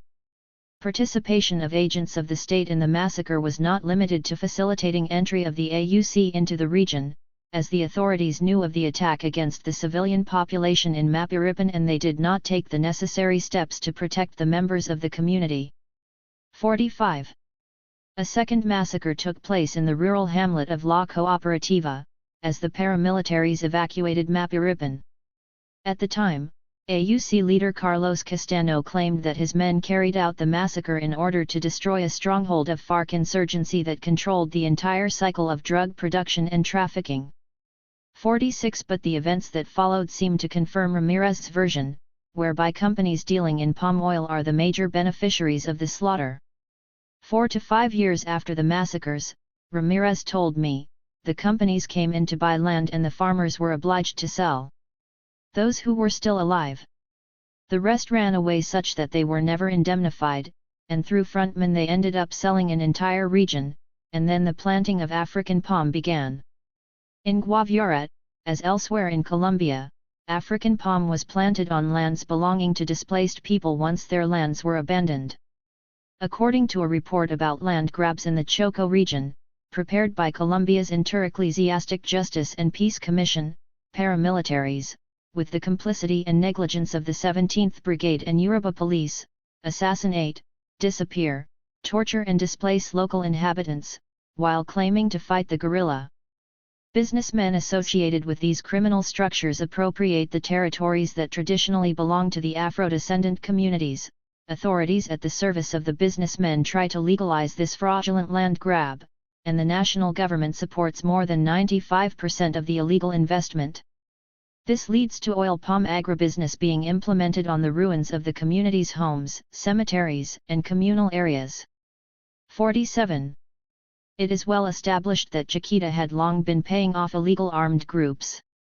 In March of 2007, representatives of Chiquita Brands International pleaded guilty in a Washington, D.C., court to making payments to the Autodefensas Unidas de Colombia, AUC, paramilitaries.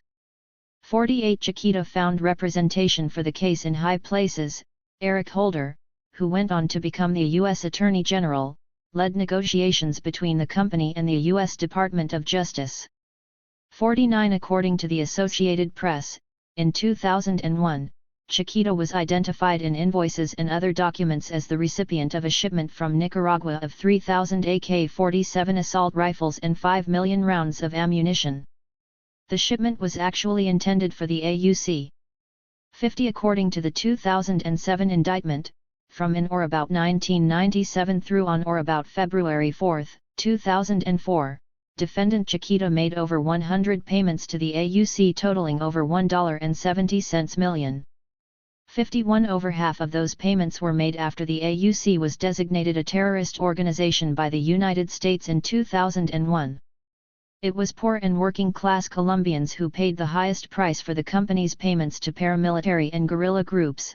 Chiquita funded the AUC during a period of 7 years when over 4,000 people, mostly civilians in Yoruba, were murdered by the paramilitaries, and another 60,000 were displaced. 52. Chiquita sold off its Colombian assets in 2004 to Investmer, a British Virgin Islands-based holding company that owns Binacal, a Colombian company that continues to supply Chiquita with bananas.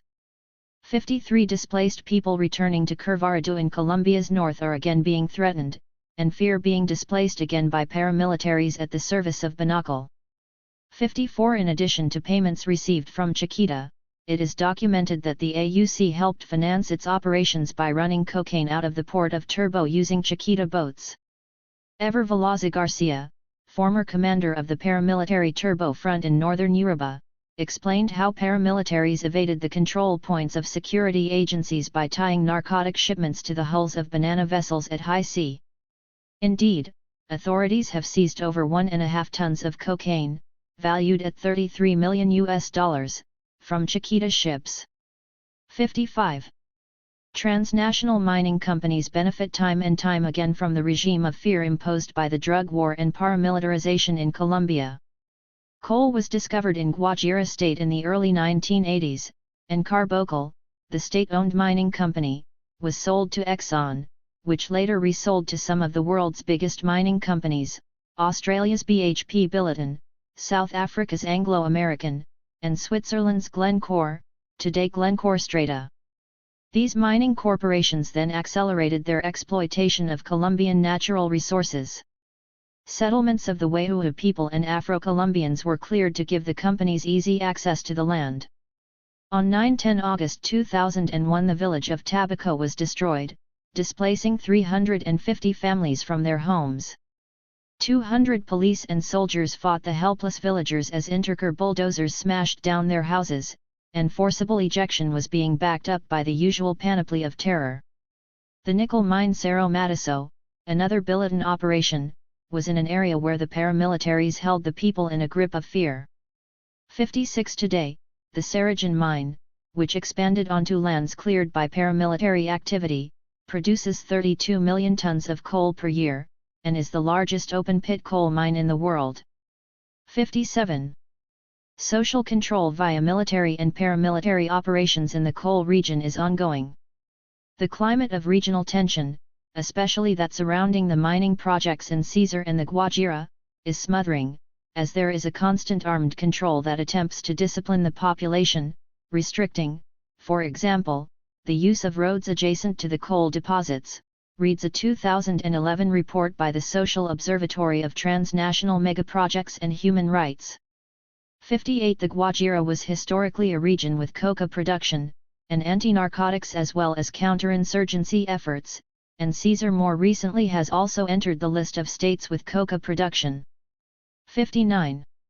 Displacement caused by paramilitarization and cemented by state military presence has also occurred in relation to precious metals mining.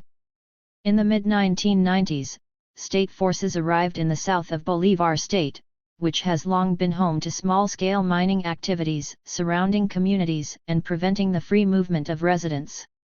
Simultaneously, there was a strong advance by paramilitary forces in the period from 1996-2001, which initially generated two mass exoduses of the population from the countryside to municipal centers. Then, in 2006, various areas exploited by small miners were militarized, and construction began on various military bases. 60 South African company Anglo Gold Ashanti has active operations in the area, where small-scale miners have been killed in what they say are attempts to displace them from their lands.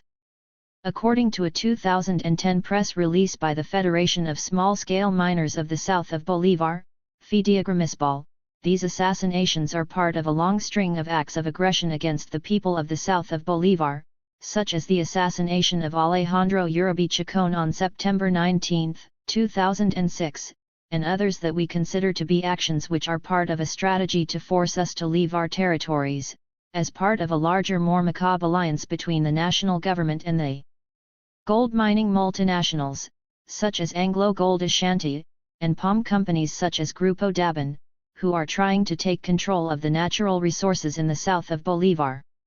61 Anglo Gold, which holds nearly 800,000 hectares in mining concessions in Colombia, tends to have their technicians accompanied by military personnel in areas with mineral potential, including in the exploration phase. 62 Or, as Ramirez boldly put it, part of exploration is the creation of the paramilitary group. Though they no longer make headlines, violence and displacement continue to be hallmarks of Colombian society. According to the United Nations, while there has been a drop in the rate of new displacements, an estimated 100,000 people were displaced internally in 2010, representing a net increase of 35% compared to 2009, according to the government. 63 The number of displaced measured by Colombian NGO quotas the following year is more than double the 2010 number, at 259,146 persons. 64 In 2010 and 2011, at least 271 queer people were murdered, illustrating a pattern of violence against LGBT people that is also evident in Mexico and Central America. 65 Between 2005 and 2010, 265 trade unionists were murdered, many by the same paramilitary groups spawned to fight guerrillas and protect narcotics traffickers. 66 And between 2008 and 2012, 142 human rights activists were killed and 6 disappeared. 67 Interestingly, as paramilitary murders began to drop off, killings by police rose. Between the first and second halves of 2010, extrajudicial killings attributed to law enforcement grew by 68.18%. That equates to a daily rate more than double that of the previous government. UNRWA confirmed that this practice continued in 2011. 68.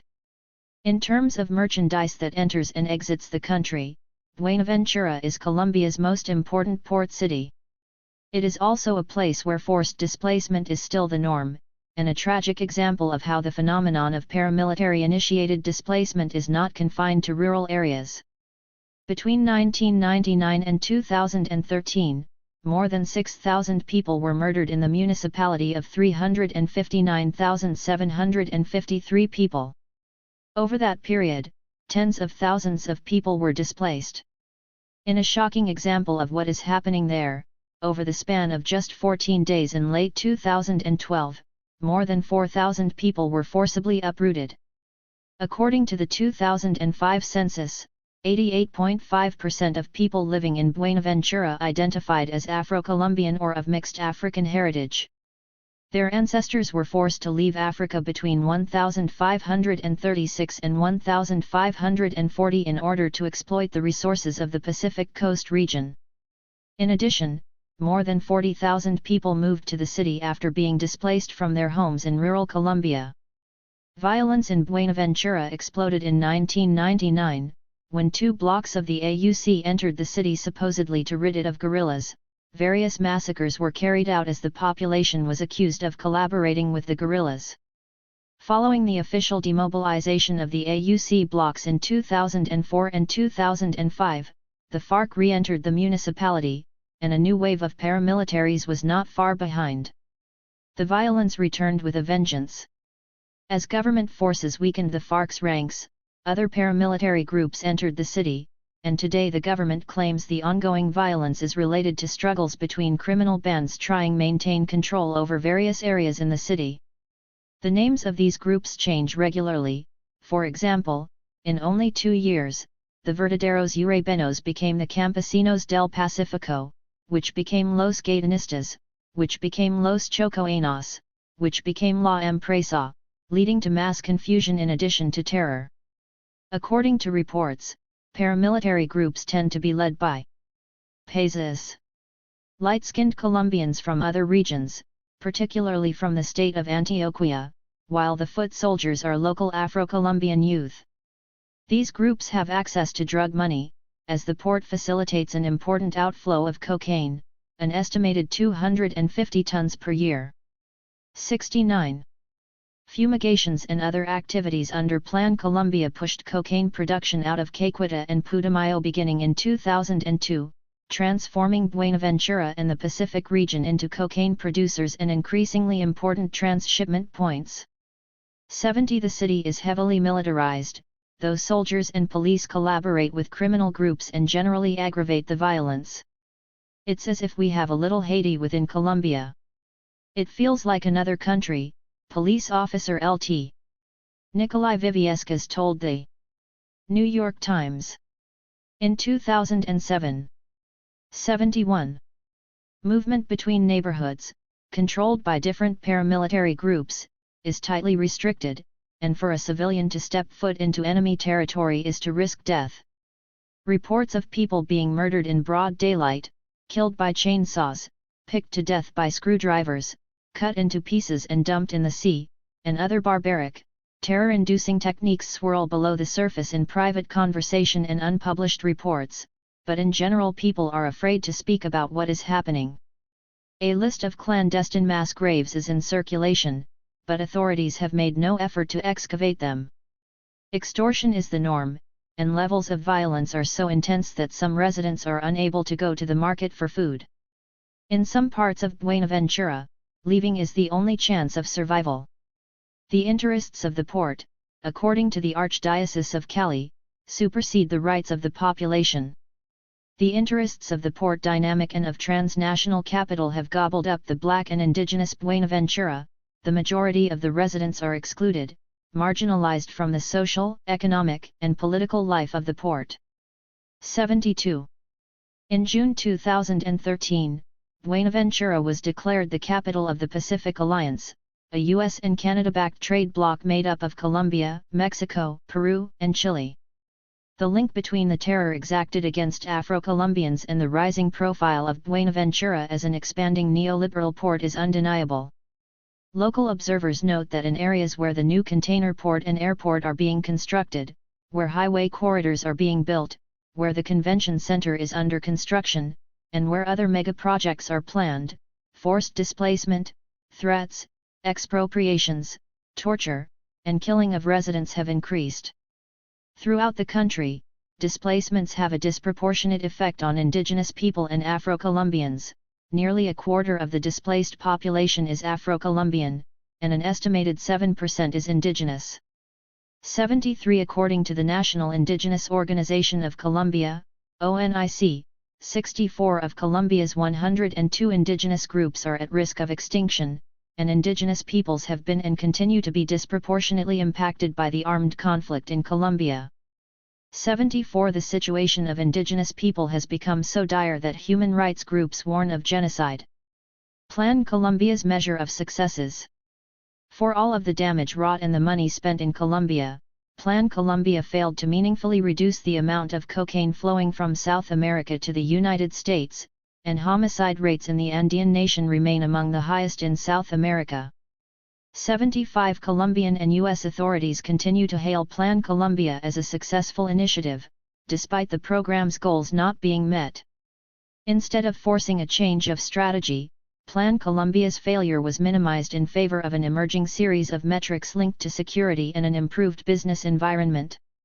In a response to the GA report on the failure of Plan Colombia to meet drug reduction targets, the State Department argued that other impacts of the plan should be emphasized, including Colombia's transition to a US-style justice system and the extension of Colombian police forces throughout the national territory. In many ways, Colombian programs and U.S. support have evolved from our original, more narrow focus into a comprehensive strategy that can now serve as a model to inform efforts in other challenged or failing states, wrote Bradford Higgins, the Assistant Secretary for Resource Management and CFO of the U.S. State Department. 76 Higgins's assessment was echoed by another official review of the program. U.S. support for Plan Colombia has significantly strengthened Colombia's security environment, which may eventually make counter-drug programs, such as alternative agricultural development, more effective, said Jess T. Ford, Director of International Affairs and Trade, as part of her testimony before the Subcommittee on Domestic Policy, Committee on Oversight and Government Reform.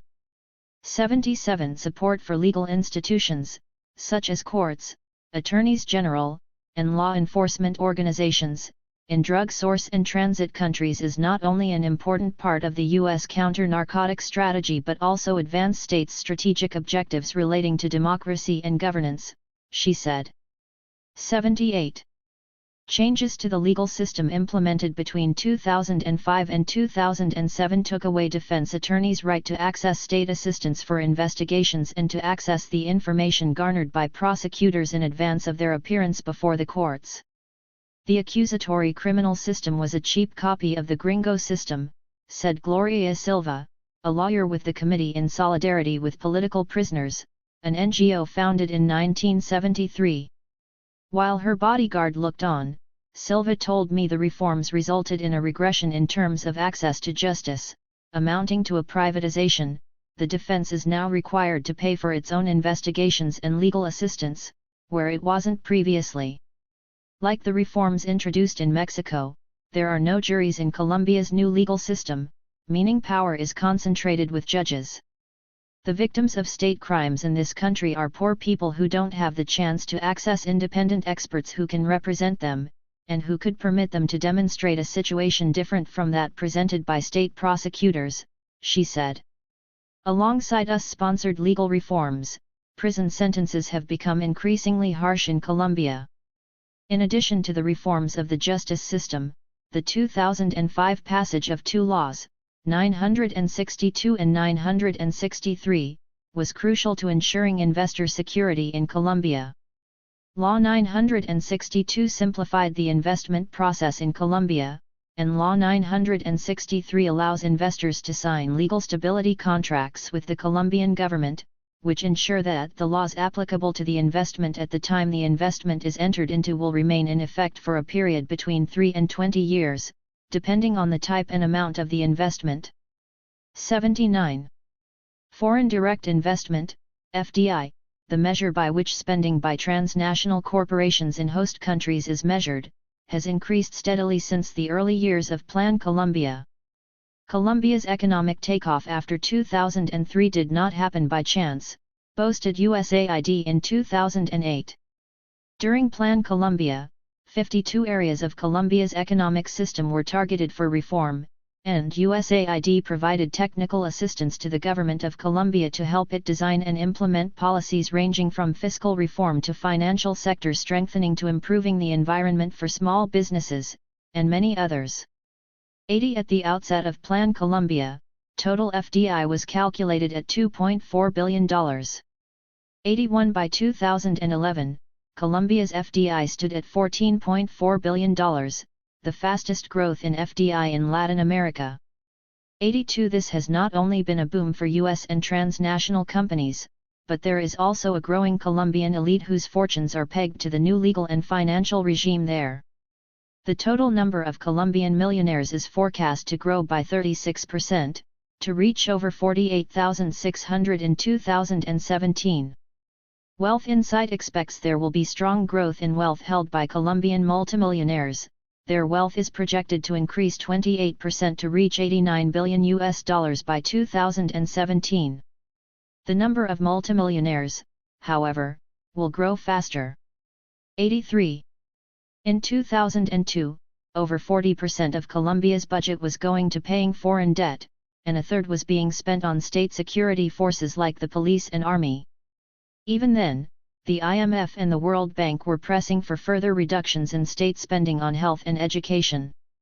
84 Halfway through Plan Colombia, in January of 2003, the International Monetary Fund approved a $2.1 billion loan to Colombia, and a wave of austerity measures were applied, including the restructuring of the pension program, cuts to the public sector workforce, and the privatization of a major bank, Bancaf. 85 According to the Committee for the Abolition of Third World Debt, although not directly related to Plan Colombia, the IMF's Colombia loan fits into Plan Colombia as part of the larger strategy to revive the Colombian economy. 86 In 2002, 300 state companies were privatized or shut down, impacting over 150,000 workers. 87 In the final year of Plan Colombia, the government privatized 30% of the electrical grid and sold off the National Gas Company and part of Ecopetrol, the state oil company. The most important Yoruba energy reform was the creation of the Agencia Nacional de Hidrocarburos, ON, the National Hydrocarbons Agency, and the introduction of new ways to attract private and foreign investors to explore and exploit the country's underground energy resources. 88 At this time the government introduced new mechanisms to allow for coordination between the army and extractive industries companies. Though not initially made explicit, it was eventually revealed that Plan Colombia was considered a precursor to the signing of a free trade agreement between Colombia and the United States. According to a report prepared by the Colombian government, promoting conditions for employment generation and social stability and expanding tariff preferences in compensation for the negative effects of the drug trade and to favor a free trade agreement that will broaden employment opportunities were among the objectives of Plan Colombia. 89 The Canada-Colombia Free Trade Agreement was brought into force in 2011, followed by the US-Colombia Agreement in 2012. Oil and gas in Colombia. Oil and gas make up an increasingly important portion of Colombia's inward FDI, up from around 1/10 in the mid-90s to almost 1/3 by 2010, when it reached $4.3 billion. 90 Colombia's oil has long been in the sights of the U.S. government, as the current U.S. interest in Colombia began 1 year after Occidental Oil discovered the billion-barrel Canolín oil field in 1983. It led to the National Security Decision Directives of 1986 and 1989 that authorized a U.S. military presence. 91 Ecopetrol, short for Empresa Colombiana de Petróleos, was formed in 1951 when a concession belonging to Ohio's Standard Oil expired and wasn't renewed. Ecopetrol took over the concession, though foreign companies like Mobil, Texaco, and Chevron were still allowed to operate in the country. 92 In 2010, Ecopetrol was the largest corporation in Colombia, controlling 100% of Colombian refining, 55% of oil production, 60% of gas production, and 79% of existing pipelines, equivalent to 8,815 kilometers of pipeline. The steps toward the company's partial privatization are familiar to anyone who has studied the oil industry. First, there were cuts, which rendered the company unable to perform properly. On November 29, 2002, Ecopetrol, Colombia's state oil company, announced that it wanted to cut benefits for the roughly 50% of its workers who belonged to a trade union. Already the company had started court action to alter the working conditions agreed with the union, to hive off oil well maintenance, to cut pension benefits for new workers, to cut health care costs, and to be able to sack union members more easily. 5 years later, in 2007, Ecopetrol was partially privatized, and is now a mixed corporation, 89.9% of which is owned by the Colombian state, and 10.1% owned by shareholders. Ecopetrol is listed on the Colombia Stock Exchange (BVC) and the New York Stock Exchange. In 2010, Ecopetrol promised to invest $60 billion in exploration, infrastructure, transportation, refining, production, marketing, and acquisitions over the following 5 years. That same year, construction work began on a new, $3.5 billion pipeline from Aragani in the department of Meta to the port of Cavinas in Sucre.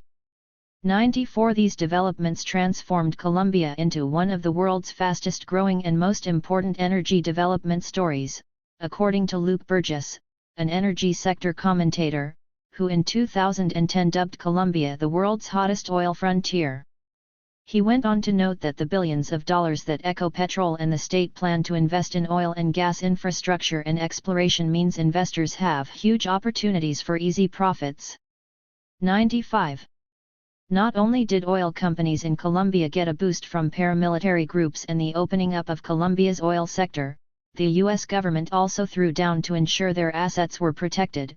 Violent attacks on Colombian energy installations, prior to and within the context of the post-11 September global anti-terrorism campaigns, have provided U.S. lawmakers and members of the executive branch with legitimating arguments for increasing military aid to Colombia and expanding significantly and without precedent, the U.S. mission there beyond counter-narcotics to include counter-insurgency and counter-terrorism. 96. At some junctures, the connection between Plan Colombia and the protection of the oil industry was particularly evident. Part of Plan Colombia was dedicated to carrying out counterinsurgency in order to protect from bombing the Cano-Limón-Cavinas pipeline, which was operated at that time by Ecopetrol, Colombia, Oxy, U.S., and Repsol, Spain. By 2005, U.S. Special Forces had provided training and equipment to about 1,600 Colombian Army soldiers tasked with guarding the pipeline. 97 The U.S. Narcotics Affairs sections of the U.S. Embassy in Bogotá administered the aviation component of the US-led militarization of the pipeline. 98. The economic incentives for investing in the extractive industries in Colombia come with an added bonus. In 2010, the government of Colombia promised that the military would train a battalion of soldiers to assist companies in obtaining and transporting seismic testing results in parts of the country where there may be operational risks. 99 This marked the first time that the Colombian Army provided troops for companies in the exploration phase, as previously the Army's role was restricted to protecting oil and gas production and transportation in the exploitation phase. The Colombian government announced that by 2015, it would install a military radar base in Meta, an oil-producing region, and build domestic drones for the surveillance of oil pipelines and other military interests. 100.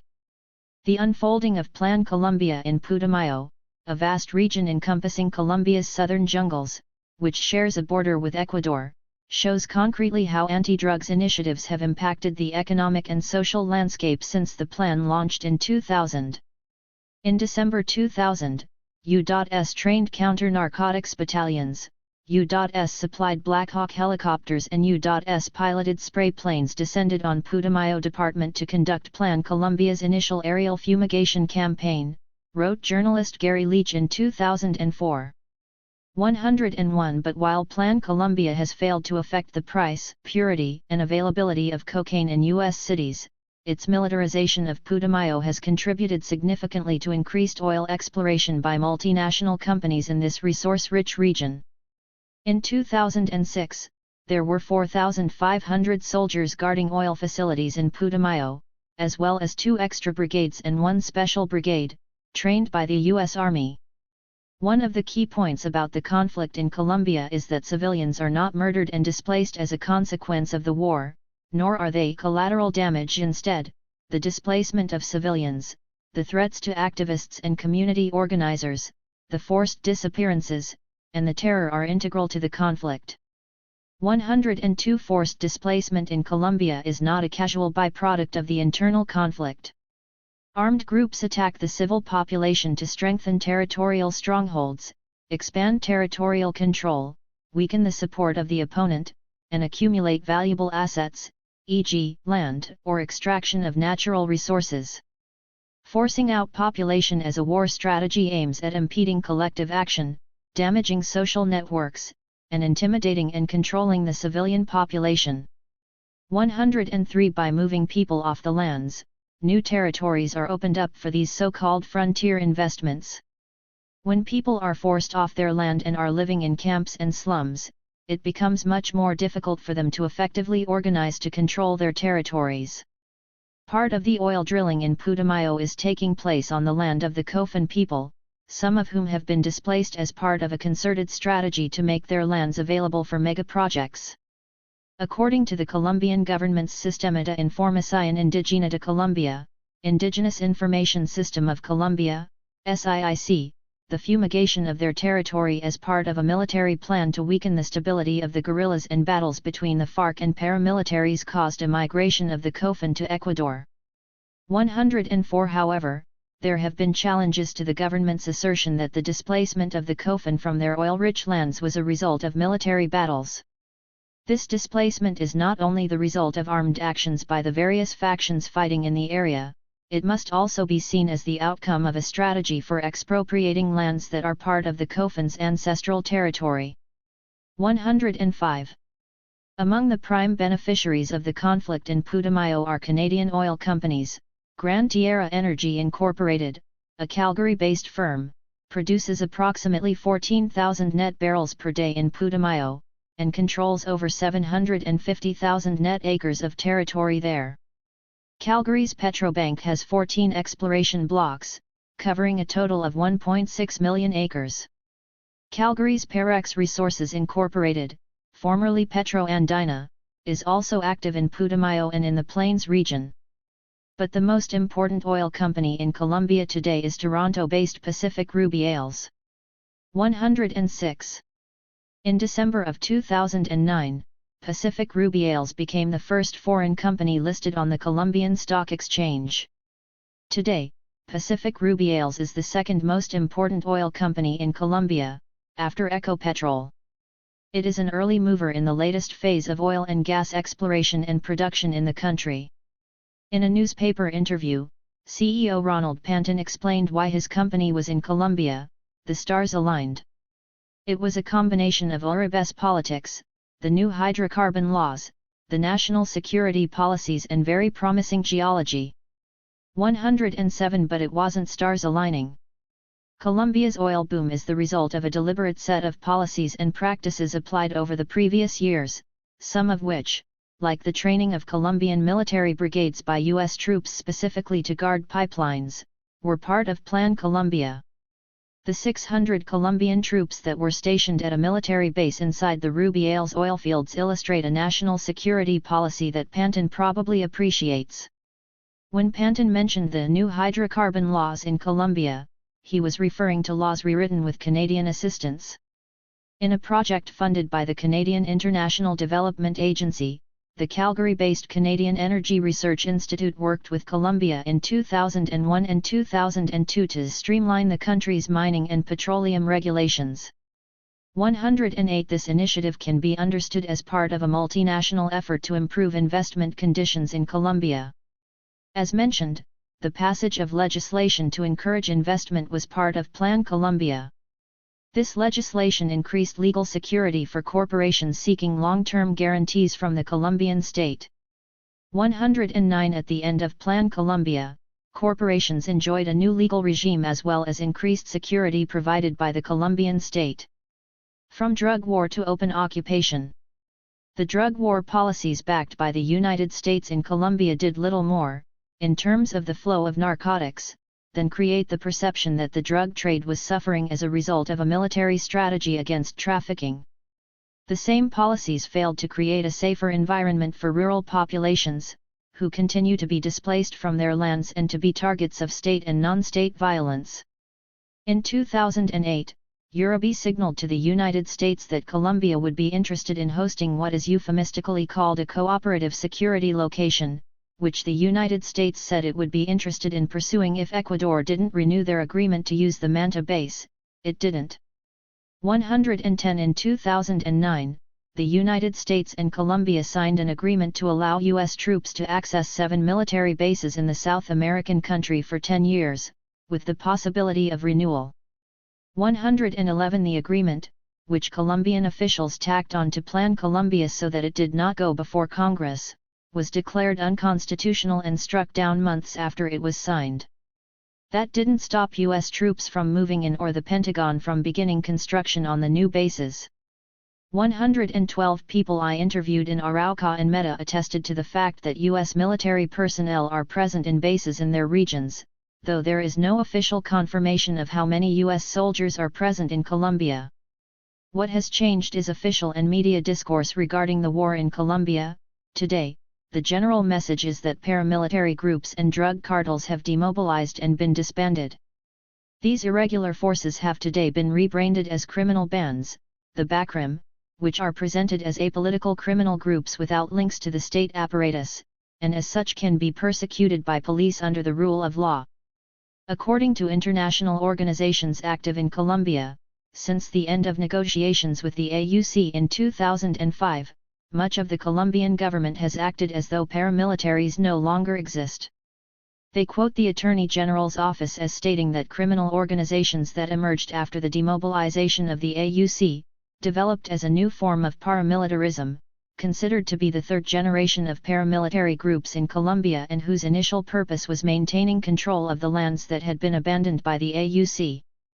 Paramilitaries have not been dismantled and their crimes go unpunished. 113 Attempting to rebrand paramilitaries as narco-traffickers without links to the government or state security forces is particularly interesting because it represents a shift in Colombia to a Mexican-style discourse around organized crime, which depoliticizes the reactionary actions of these groups and creates discursive distance between them and state actors. I asked Fabian Lovard, with whom I opened this chapter, about the difference between paramilitary groups and BACRIM. It is exactly the same thing, he said. If you look at who are the commanders of the BACRIM, as they call them, they are effectively the same commanders who were in the paramilitary blocks. Today, the lay of the land looks similar to how it did throughout Plan Colombia, but instead of big-name regional paramilitary blocks, there are smaller, localized groups able to work with perhaps even less media scrutiny. The lands that they take or that they're after, or the leaders that they murder, don't even benefit the commander of the BACRIM, rather it benefits a third party, who was the same person who robbed the peasants of their lands 20 years ago using the armed power of the paramilitaries with the complicity of the state, and now those who are impeding the recuperation of those lands are the famous BACRIM, said Lovard. His analysis was one that I heard repeated over again by people I met in Colombia. The emergence of the BACRIM was a public relations tactic to conceal the state's ongoing connection with armed groups. There can be no doubt that Plan Colombia was a failure when it came to stopping the flow of drugs, and increasing how safe many Colombians, especially but not exclusively rural Colombians, felt in their homes. What it did achieve, however, was increased security for investors, both on the ground in regions where the state previously did not exercise control, and legally, through entrenching protection of investments and the ratification of free trade agreements between Colombia and the US and Canada. Colombia's economic boost following Plan Colombia has to do with financial and legal reforms instituted as part of the anti-narcotics program, but it also goes hand in hand with the repressive social order and militarization imposed during, and after, the initiative. Armed groups cleared territories around the country of the people who lived there, and then corporations arrived to occupy and exploit them. Unions were weakened, and indigenous and popular movements were left reeling from the violence leveled against their members. What did the U.S. government learn from Plan Colombia? First, that the war on drugs can be used as a mechanism to promote business-friendly policies, and second, that paramilitarism strengthened by prohibition can assist in the maintenance of control over territories and populations. A refined version of the comprehensive, US-backed drug war strategy is what has been applied in Mexico, Central America, and elsewhere, beginning in 2007. Seen through this lens, the war on drugs appears to be a bloody fix to the U.S. economic woes. Today, the United States and Colombia fund and promote security-related trainings by Colombians throughout the hemisphere. For the U.S. State Department, Colombia is also a significant contributor to Central America's security sector and is becoming a partner in addressing citizen security in the region. 114. General Kelly, commander of U.S. Southcom, notes that with Colombia increasingly taking on the role of security exporter, we are facilitating the deployment of Colombian-led training teams and subject matter experts and attendance of Central American personnel to law enforcement and military academies in Colombia as part of the U.S. Colombia Action Plan on Regional Security Cooperation. This is a clear example of a sizable return on our relatively modest investment and sustained engagement. 115. It is with this in mind that we can begin to explore the impacts of the Mérida Initiative and CARSI in Mexico and Central America. The economic results achieved with Plan Colombia, combined with its proximity to the United States, made Mexico a natural next place to roll out the drug war. Making the links between U.S. anti-drug policy and the expansion of capitalism in Mexico is difficult because the impacts of these policies are continuously being implemented and felt, and we don't, yet, have the benefit of hindsight. We do know, however, that Colombia is considered a model for Mexico's anti-drug war, and we can see what the results have been there in terms of the anti-drug strategy serving to increase Colombia's integration into global capitalism. Today in Mexico we're presented with a confusing, jumbled picture, but that is all the more reason to attempt to analyze events taking place there with a view to the broader context. Chapter 4. Mexico's Drug War Reforms. In 2010 and 2011, grenades exploded at City Hall buildings in Reynosa, Matamoros, Nuevo Laredo, and Ciudad Victoria, all located in the Mexican border state of Tamaulipas. Organized crime was blamed for the explosions, in particular, members of the Zetas or the Gulf Cartel. I visited the region in early 2011, at a loss for what could be driving criminal groups to fight against local governments that are, for all intents and purposes, under cartel control. I went to the region against the counsel of various journalists, who said it was too dangerous. Most of my sources refused to go on the record, and the stories they told in hushed tones were enough to give any reporter the chills. It wasn't until I met Francisco Xavier Martinez that things began to become clear. The first time we met, he suggested we eat together at the back of a Reynosa restaurant that caters to well-heeled locals. Waiters dressed like penguins bowed in and out, the rest of the tables were occupied mostly by older men. Xaviera, who runs a private university with campuses throughout Tamaulipas, spoke loudly between bites, not seeming to mind the fact that others could hear him. After a bit of small talk and a couple of sips of coffee, I asked about the bombs. Local governments use car thieves to steal the cars of anyone who opposes them, house thieves who will rob your house to frighten you, narco-traffickers, who they use as a way to create fear in the people, so that you don't participate, so that you don't raise your voice or go against the government. They even send their own to throw grenades at city halls, Xaviera explained. One silence. Maybe Xaviera noticed the quizzical look on my face. He quickly explained what it was he meant. Why, he asked himself, pausing for a moment. So that the people are scared and don't go to City Hall to make demands, they won't go and demand that public accounts be transparent, or ask what the money is being spent on. Some months after our interview, Xaviera, a candidate for the left-leaning Democratic Revolutionary Party, PRD, was arrested on trumped-up charges and held in jail until after the elections, in what he referred to as a legalized kidnapping by the state.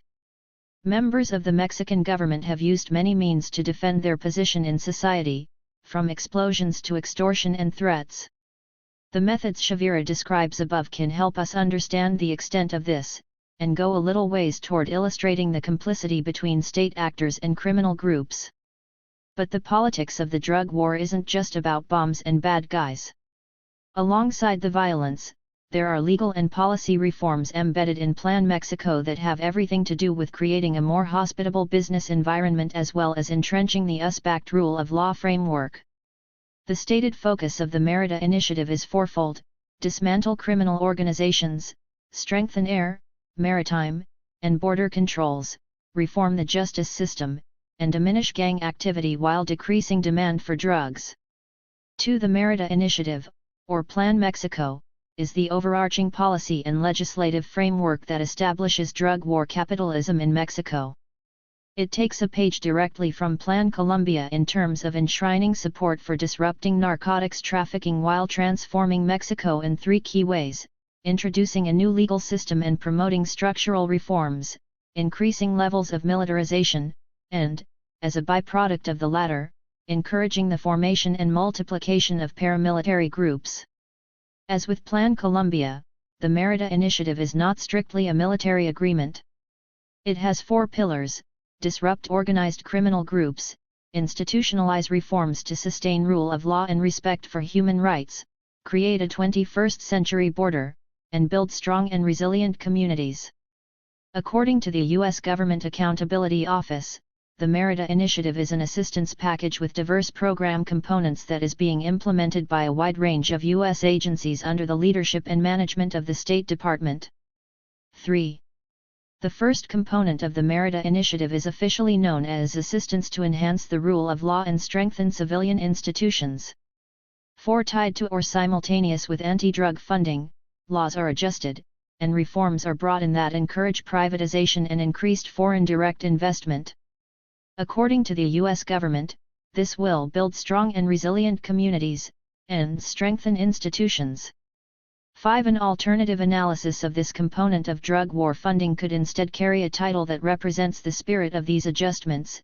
In the case of Mexico, these policies could be called NAFTA Plus, as they are a form of deepening institutional changes formalized in the Canada-US-Mexico, North American, Free Trade Agreement, signed in 1994. In addition, this component fulfills an important part of counterinsurgency, as it attempts to convince and capture the hearts and minds of Mexicans. The second component of the Merida Initiative is officially called Law Enforcement and Security Assistance.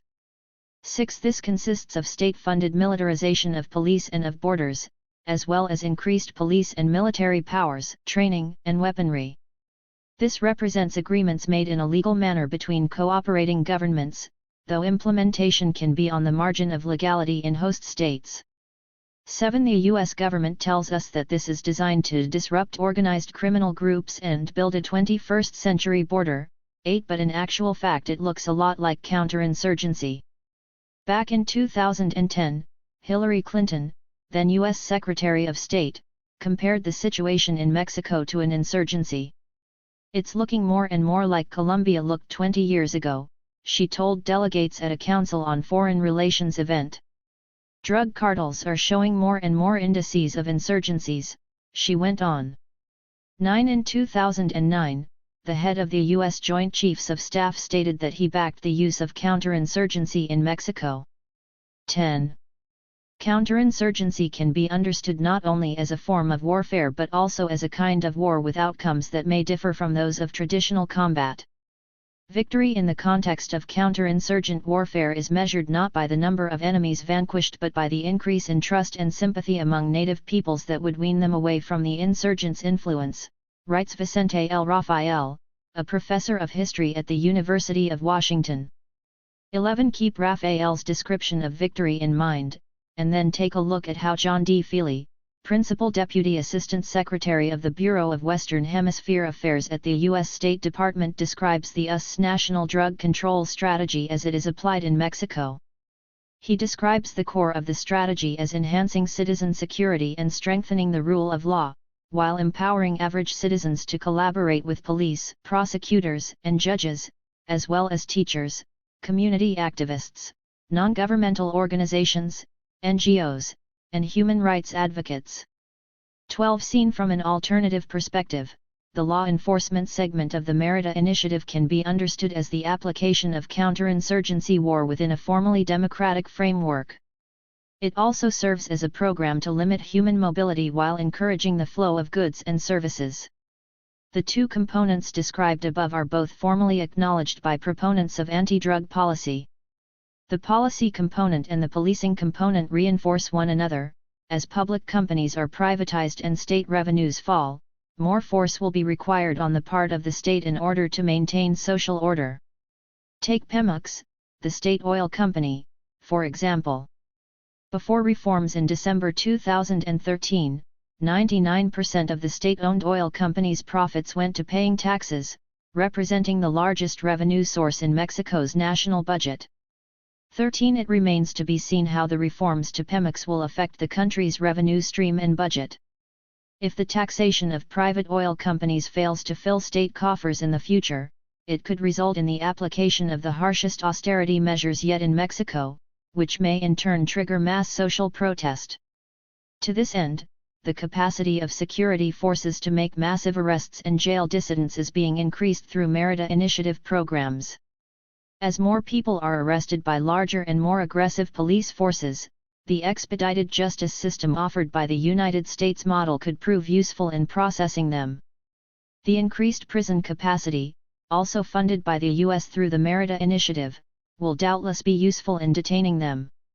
Looked at from this perspective, the Merida Initiative appears to be a long-term strategy to enforce austerity and globalized capitalism while militarizing Mexico.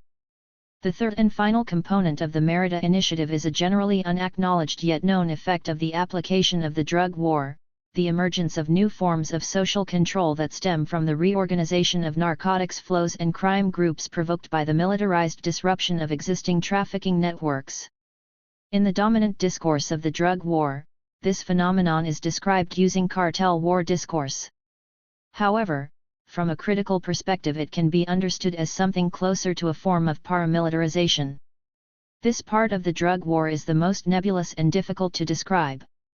Journalists are encouraged to use a frame around cartels warring with each other to explain this phenomenon, but a closer look shows that paramilitarization is a known effect of militarizing drug trafficking. As we saw in the example of Colombia, paramilitarization can serve the interests of investors and transnational corporations seeking to prevent unionization or community mobilization. The Merida Initiative served as catalyst for a sharp increase in domestic police and military spending in Mexico. Before the Merida Initiative, the U.S. was giving Mexico in the neighborhood of $60–70 million a year. 14. The drug war changed that, and fast. U.S. security spending in Mexico in 2010 was over $500 million, compared with $434 for Colombia, before falling off to $160 million or less, compared to over $250 million in following years for Colombia. 15. World Bank data shows Mexico's military spending as a proportion of gross domestic product, GDP, has risen 0.4 to 0.6% over recent years. Between 2012 and 2013, Mexico increased military spending by 5.1%, despite weaker economic growth. 16. It should be noted that Mexico has devoted considerable monies of its own to combat drug-related crime in the country, increasing the defense budget from just $2 billion in 2006 to $9.3 billion in 2009. This investment has been used to mobilize thousands of troops and federal police, underwrite interdiction of drug shipments, implement institutional reform, and enhance inter- and intra-agency cooperation and intelligence sharing, reads a report by the U.S. Army-linked RAND Corporation.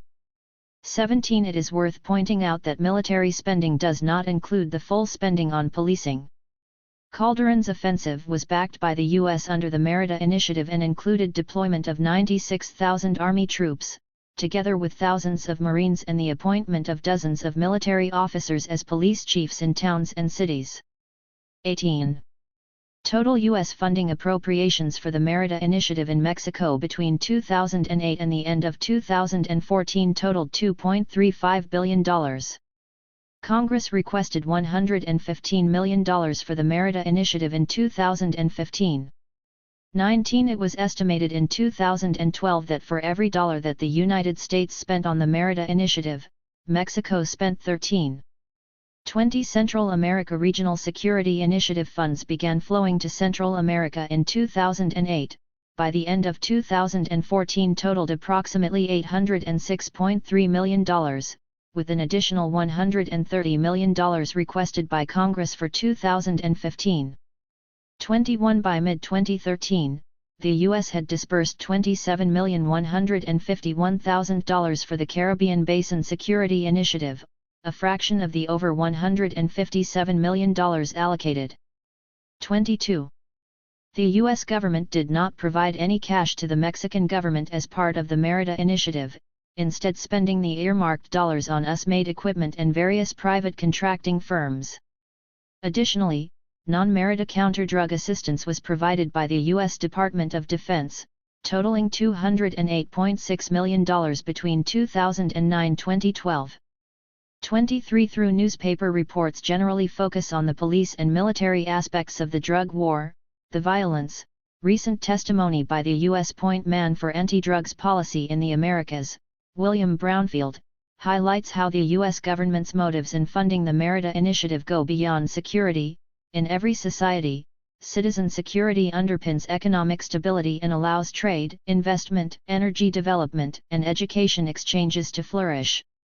The partnership forged between the United States and the government of Mexico over the past 6 years under the Merida Initiative exemplifies how strengthening citizen security supports these broader objectives. 24. The objectives outlined by Brownfield could be more important than they first appear. According to economist Dr. Paul Collier, conflicts are far more likely to be caused by economic opportunities than by grievance. If economic agendas are driving conflict, then it is likely that some groups are benefiting from conflict and that these groups therefore have some interest in initiating and sustaining it. 25. Collier is referring to civil wars, but the same applies to Mexico. The drug war in Mexico can hardly be called a civil war, due to the extent of international involvement in the conflict. The same can also be said of other so-called civil wars, like those in Guatemala and El Salvador, for example. The scale of the killing has pushed the conflict far beyond the frame of being a dirty war. In some senses, it is a war with no proper name. Regardless, Collier's point about economic opportunities holds true for Mexico. In the case of the drug war in Colombia, Central America, Mexico, and elsewhere, it is clear that dominant factions in the state apparatus stand to benefit. State military power, policing, and the prison system are strengthened through increased aid and cooperation with the world's military superpower.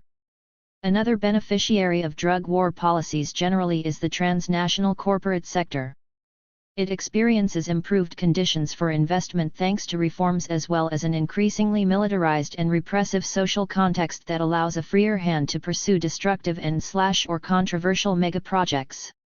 Criminal groups, the ones moving the drugs, are the third category of beneficiaries. These are the war profiteers the mainstream media and governments focus on. According to a 2010 report by the Union Office on Drugs and Crime, 85% of gross proceeds in the $35 billion cocaine market stayed in the United States. Of that amount, 15% went to U.S. wholesalers and mid-level dealers, and 70% went to street-level dealers who sold to U.S. consumers. Compare this to the $4.6 billion, 13%, that stayed with traffickers moving the product between the Andean region and the U.S., or with the mere 1% that stayed with Andean producers. 26. These statistics help us understand that drug traffickers in Mexico are accessing amounts of money that are, all told, relatively small. A similar division of profits in the narcotics trade exists worldwide. According to the Global Commission on Drug Policy, drug prohibition has fueled a global illegal trade estimated by the UNOD to be in the hundreds of billions. According to 2005 data, production was valued at $13 billion, the wholesale industry priced at $94 billion and retail estimated to be worth $332 billion. 27. Though it is the military aspect of the Merida Initiative that gets the lion's share of funding and media attention, it is worth examining policy aspects that constitute the first component of the Merida Initiative. Of the $400 million the United States promised to spend on Mexico's security, $73.5 million was devoted to funding judicial reform, institution building, and rule of law. The rule of law, judicial, and institution building or policy component of the Merida Initiative is of crucial importance. It brings together security and economy in what is perhaps one of the greatest innovations of Plan Colombia, the militarization of aid and the steering of anti-drug money toward fostering the creation of more welcoming investment policies and legal regulations. Though not often talked about in the context of the drug war, these policy changes often have little or nothing to do with illicit substances and everything to do with the transformation of the business environment.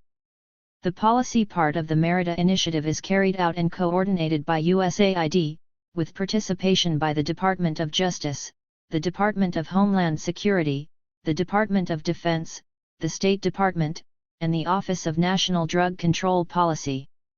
28. USAID's general focus is on furthering America's foreign policy interests in expanding democracy and free markets while also extending a helping hand to people struggling to make a better life, recover from a disaster or striving to live in a free and democratic country.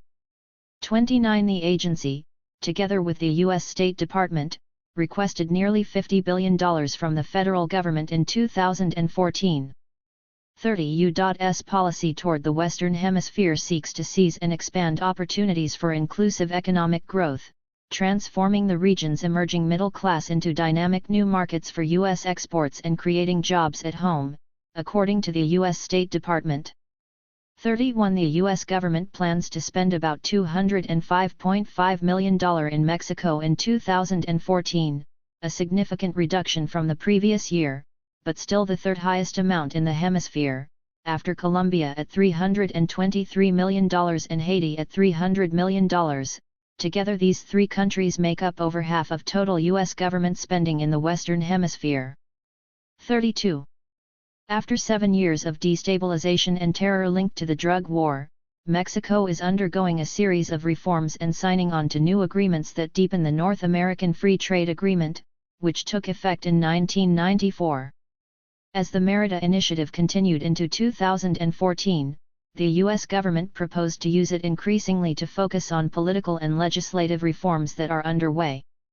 In Mexico, Merida Initiative assistance will continue to transition to increased capacity-building activities geared towards strengthening Mexican institutional reforms, rule of law, and violence prevention in partnership with the Peña Nieto administration.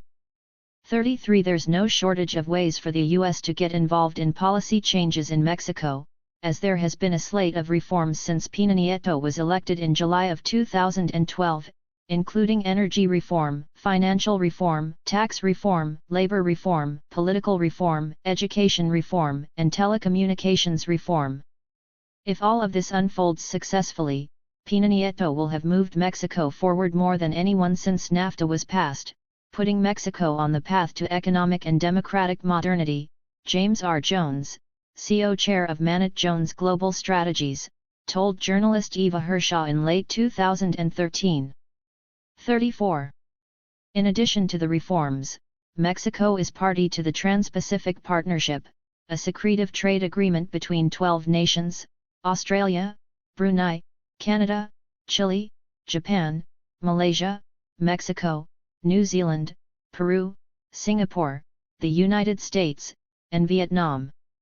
According to the Office of the U.S. Trade Representative, this agreement will advance U.S. economic interests with some of the fastest-growing economies in the world, expand U.S. exports, which are critical to the creation and retention of jobs in the United States, and serve as a potential platform for economic integration across the Asia-Pacific region.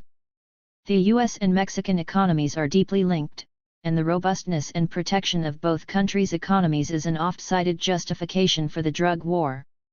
According to Strategic Forum, a U.S. military journal, in recent years, almost 85% of Mexico's exports have gone to the United States, making Mexican economic success dependent on the balance between trade and security. U.S. economic success is also dependent on this balance. Continued prosperity depends on reliable homeland defense and security, which can only be achieved through greater coordination and information sharing among military partners as well as the law enforcement and interagency community. President Calderon promised to improve security, thereby enhancing prosperity for the Mexican people. 35. Though at the beginning of his term Peña Nieto made links between violence and economic growth, it is an increasingly rare refrain for high-level politicians in Mexico and the United States, who are attempting to shift the discourse toward the purely economic. Preventing violence and promoting economic and social development are part of a vicious cycle, President Enrique Peña Nieto told Time magazine after his election. Without better economic opportunity you can't have better public security, and vice versa. 36. Not all of the policy reform work is taking place using Merida Initiative funds. Nonetheless, there is coordination between Merida programs and USAID's competitiveness programs, which aim to create a policy environment that is more favorable to transnational capital. 37. One of USAID's program goals is to see that the government of Mexico becomes more effective in curbing monopolies and eliminating anti-competitive practices. 38. According to a call for proposals issued in January 2012, USAID is working with Mexican partners to improve economic governance and increase private sector competitiveness. 39. The agency's focus is on advocating for a new regulatory regime and additional privatization, efficiency, and foreign direct investment in the transportation, financial, energy, and telecommunications sectors. 40. USAID is supporting Mexican-led initiatives to improve the country's competitiveness by working with Mexican federal, state, and local government entities, non-governmental organizations, and the private sector to improve Mexico's business-enabling environment and build sustainable support for continued policy reforms and systemic changes. 41. USAID funds the Red Mexicana de Competencia y Regulación, Mexican Network on Competition and Regulation, RMCR, and the Centro de Investigación para el Desarrollo, AC. Center for Research for Development, CIDUC, whose policy proposals for Mexico's economy look like they are drawn directly from a U.S. State Department wish list. 42. CIDUC promotes the advantages of increased foreign direct investment and more aggressive privatization programs. In addition, USAID subcontracts work to private firms, which are tasked with carrying out various programs designed to improve the investment climate in Mexico. This is significant because many of the firms subcontracted by USAID are military contractors who have participated in reconstruction efforts in post-war zones. These firms are the same ones that were tasked with helping implement reforms once the US and its allies invaded and occupied Iraq. In Mexico, the destruction isn't wrought by US bomb attacks, but nevertheless the country has been deeply damaged by the drug war. Here, reconstruction and reforms are implemented alongside ongoing terror and violence. In 2009, USAID awarded ABT Associates $17.8 million to carry out the Mexico Competitiveness Program, which is made up of 4 parts: building sustainable environmental governance, increasing private sector competitiveness, making precursor markets more competitive, and increasing investment in and use of clean energy. 43. ABT subcontracted out the private sector competitiveness section of the program to Casals and Associates. According to Casals and Associates, this segment of the program has the following goals: increasing government transparency and accountability, promoting competition within government through policy reforms and regulatory changes, improving government communication, promoting non-governmental organization networks and public-private partnerships to strengthen the role of civil society. 44. Casals and Associates and ABT Associates both have direct ties to the U.S. military. Casals and Associates belongs to DynCorp, a defense contractor that, according to its website, has recruited, trained, and deployed more than 6,000 highly qualified civilian peacekeepers and police trainers to 11 countries, including Haiti, Bosnia, Afghanistan, and Iraq, for the Department of State, while ABT got its start transferring defense-related technology and systems to civilian application. 45. Both of these military-linked corporations are today at work in Mexico promoting policy reforms designed to improve the experience for transnational corporations and investors seeking to do business in Mexico. Their programs are unfolding at the same time as the country undergoes militarization and paramilitarization because of the drug war. Another USAID-funded program in Mexico is being carried out by Evenson Dodge International, a global capital markets firm that helps Mexican states raise money by arranging for the issuance of bonds and loans that make resources available to invest in public-private partnerships. 46. According to the U.S. State Department, Evenson Dodge International, a financial company, is working with U.S. Embassy Mexico and the Government of Mexico to carry out reforms to the legal framework of pension funds at the federal level. Fernando J. Gama of Evenson Dodge said that these reforms are enabling Mexican states to finance renewable energy systems. 47. If there is any doubt about the benevolence of USAID and foreign assistance programs, it was quelled in 2001 by U.S. Secretary of State Colin Powell, when, in a rare admission, he spoke to the true role of U.S. development aid. Just as surely as our diplomats and military, American NGOs are out there serving and sacrificing on the front lines of freedom. NGOs are such a force multiplier for us, such an important part of our combat team. 48. Peña Nieto's reforms? Days before President Enrique Peña Nieto's inauguration, the New York Times reported that he has promised to rewrite the tax laws, open the state-owned oil sector to private investment and rein in Mexico's powerful monopolies.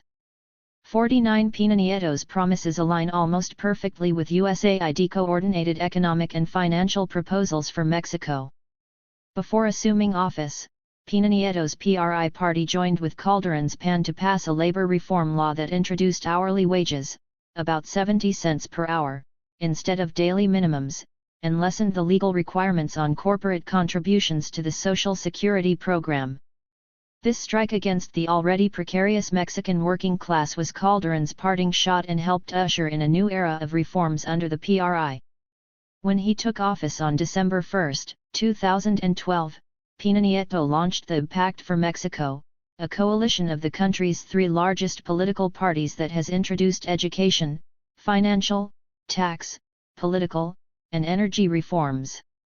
50. By and large, the reforms being implemented in Mexico are based on the model of austerity and structural adjustment. The promotion of structural reforms in Mexico is enshrined in the Mérida Initiative and provides a crucial example of how drug war capitalism works to transform national economies to benefit the corporate sector. In early 2014, I visited Alejandro Hope at his office in Polanco, one of Mexico City's swankiest suburbs. He's an analyst who has worked with a variety of Mexican and U.S. think tanks including the Mexican Institute for Competitiveness, IMCO, and the Wilson Center, and I asked him what he thought of Peña Nieto's first year. There's a lot of wishful thinking and propaganda. Peña Nieto's first year was not a good one, he said. Hope pointed out that the education reform, the telecommunications reform, and the political reform are still only partially realized, stalled at the level of implementation and state acceptance. If the energy reform hadn't have been passed in mid-December, Peña Nieto's first year would have been declared a failure. Regardless, it's worth a look at some of the reform initiatives that have been pushed through under Peña Nieto's leadership. On December 11, 2012, 10 days after he took power, the Mexican government changed 2 articles of the Constitution, resulting in what they said was an education reform. What was approved isn't an education reform, rather a labor and administrative reform in disguise, wrote columnist Luis Hernández Navarro in La Jornada. 51. Hernández maintains the legislation opens the pathway to the privatization of the education system. The changes introduce standardized testing and increased labor precarity for Mexican teachers, and require English classes for Mexican students. The reform was heavily contested, 2 months of marches and blockades by teachers, especially indigenous teachers from impoverished rural areas in the southern states of Oaxaca and Chiapas, showed street-level resistance against it. Tents were erected, and a protest camp, which lasted for months at the Monument to the Revolution in Mexico City, was built. For months, teachers refused to return to classes until their demands for multilingual education, Spanish and indigenous languages, not English, and no standardized testing were met. The stakes are high when it comes to Mexico's education system, and the U.S. corporate sector in particular has a lot riding on innovation and education in Mexico. With Mexico able to provide U.S. companies with young, skilled, and cheap labor, and with the U.S. able to play a potentially crucial role in the transfer of technology and know-how to its southern neighbor, there is clearly plenty of room for the two administrations to push ahead with further economic integration, according to a recent article in the Financial Times. General Electric has an important center for research and design in Querétaro, which is fast becoming the country's most important aerospace cluster. Engineers, 115,000 of whom graduate in Mexico each year, are particularly sought after, as they can be hired in Mexico for less than $1,000 a month. This is a crucial element in Mexico's ability to attract foreign direct investment in advanced manufacturing, like the automobile and airplane industries. According to data from Mexico's Secretary of the Economy, the number of aerospace companies in Mexico rose from 61 to 249 between 2005 and 2011, and 85% of aerospace exports are to the United States. Aerospace exports more than doubled to $4.3 billion over the same time period. 52 by 2011, the automotive industry represented 6% of FDI in Mexico and 23% of Mexico's exports. In a speech given the same day Enrique Peña Nieto assumed his role as President of Mexico, the U.S. ambassador to Mexico had this to say: increasing competitiveness has enabled Mexico to take a larger share of U.S. imports, about 13% this year. This trend is being driven by the rising cost of labor in China and the impact of high energy prices on transportation. There are compelling reasons to believe that it is not just a short-term phenomenon. While Mexico has been the second largest destination of U.S. exports for some time, some economists now predict that Mexico will overtake China to become the largest source of imports into the U.S. by 2018. 53. There has been pressure from international finance institutions to change the education system in Mexico. In a December 2012 press release announcing the renewal of a $73 billion credit line for Mexico, the IMF called for reforms to the education system, among other things. 54. Peña Nieto has already earned the admiration of the International Monetary Fund, whose leaders said they were very impressed with President Peña Nieto's structural reform agenda. 55. The strategy, at least according to economic elites, is working. On May 8, 2013, Mexico's Finance Ministry, SHCP, presented to Congress a 927-page financial reform, consisting of 13 decrees and amending 34 federal laws. Changes to the financial system are necessary not only to encourage foreign direct investment, but also to allow for the beginnings of shifting the tax base away from state-run petroleum company Pemex, which in turn was part of clearing the path to privatization. The same day the reform was published, Fitch Ratings raised Mexico's credit rating to BBB+, citing greater than anticipated commitment of the new administration and Congress to pass structural reforms. 56. Finance Minister Luis Videgaray explained that the reform aims to increase competition in the banking sector and create incentives for lending. 57. Videgaray twice pointed to Chile, long the Latin American poster child of neoliberalism, as a model for Mexico's financial system. Regardless of the reforms, the performance of the Mexican economy over the last 3 decades has not been satisfactory, read a report released prior to the reforms by the Mexican Central Bank. 58. In a March 2012 presentation, a Bank of Mexico representative correctly said that the pending reform agenda for the country's central bank would improve the ease with which companies can do business in Mexico, remove legal obstacles, prevent labor flexibility, strengthen the rule of law, and consolidate macroeconomic policies. 59. A poor track record of paying back loans, limited consequences for non-payment and a challenging legal environment for collections also dull lending in Mexico. Reported The Wall Street Journal.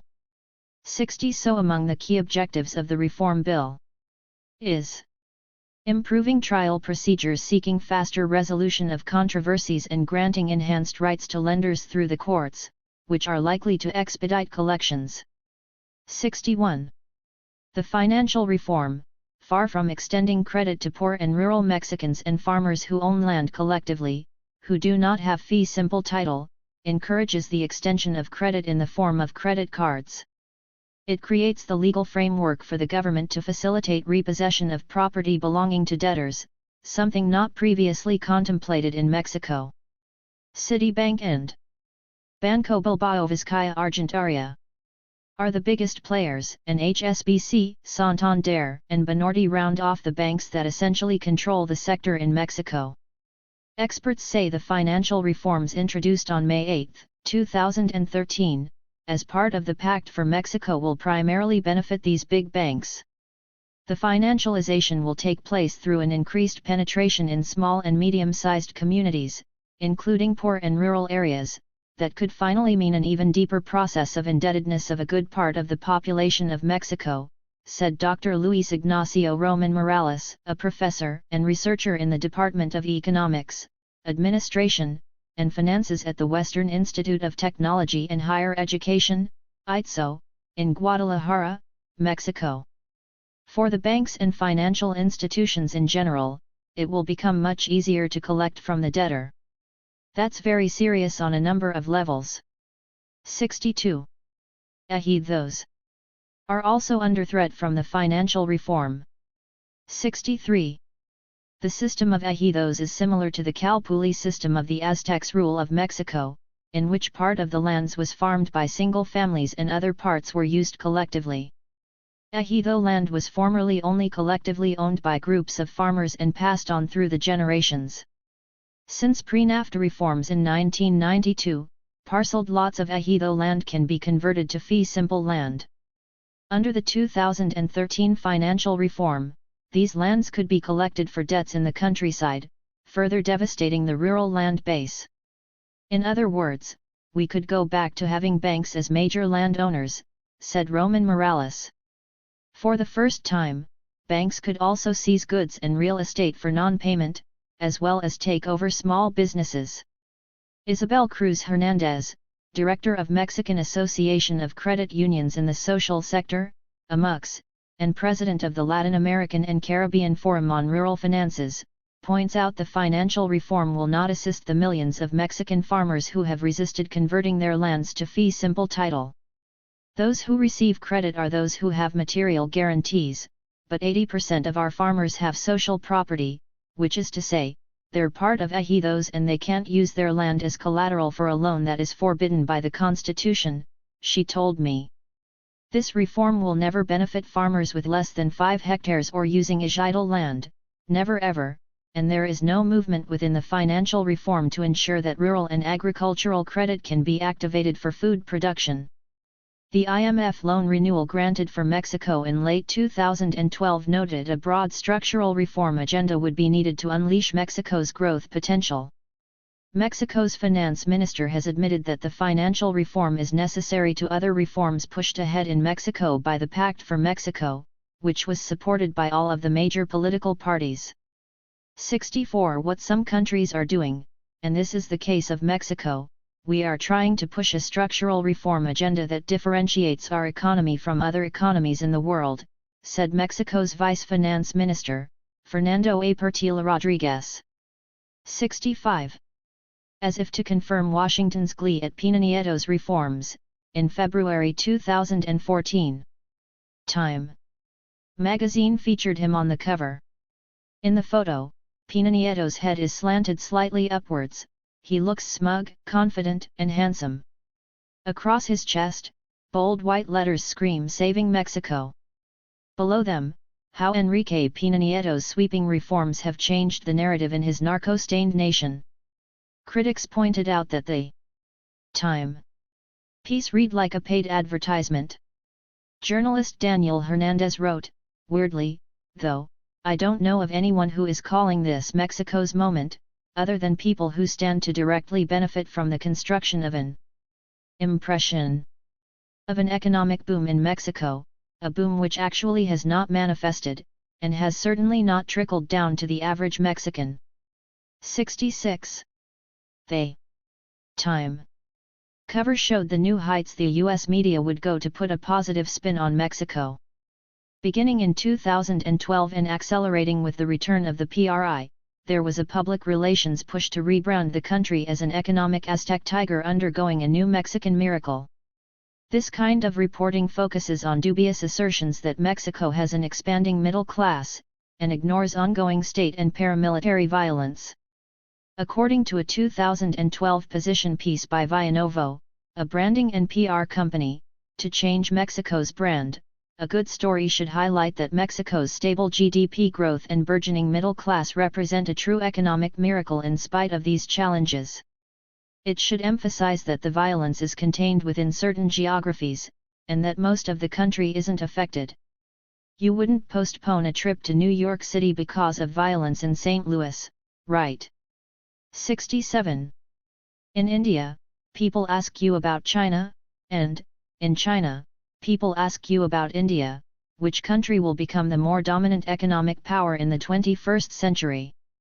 I now have the answer, Mexico, wrote Thomas Friedman in the New York Times. 68.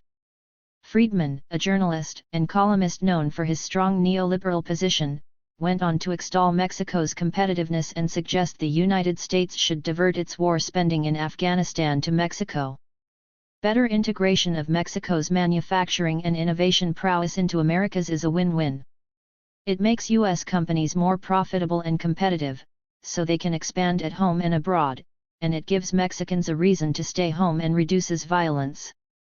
We do $1.5 billion a day in trade with Mexico, and have been spending $300 million a day in Afghanistan. Not smart. Extractives. Without a drug war, Mexico would have continued to implement neoliberal reforms, but there is little doubt that the fear, distraction, and terror created by the war, as well as the special funding provided through it, helped speed up the reform process. It also shifted the balance of power, as many Mexicans, disgusted by the perception that the drug war was the PAN's doing, went back to voting PRI, whose election shifted public relations discourse. The economy became the central issue and talk of security challenges and the drug war were kept off the agenda. It is a mistake to limit our bilateral relationship to drugs and security concerns, wrote Enrique Pena Nieto in a Washington Post editorial the month before he assumed office. 69.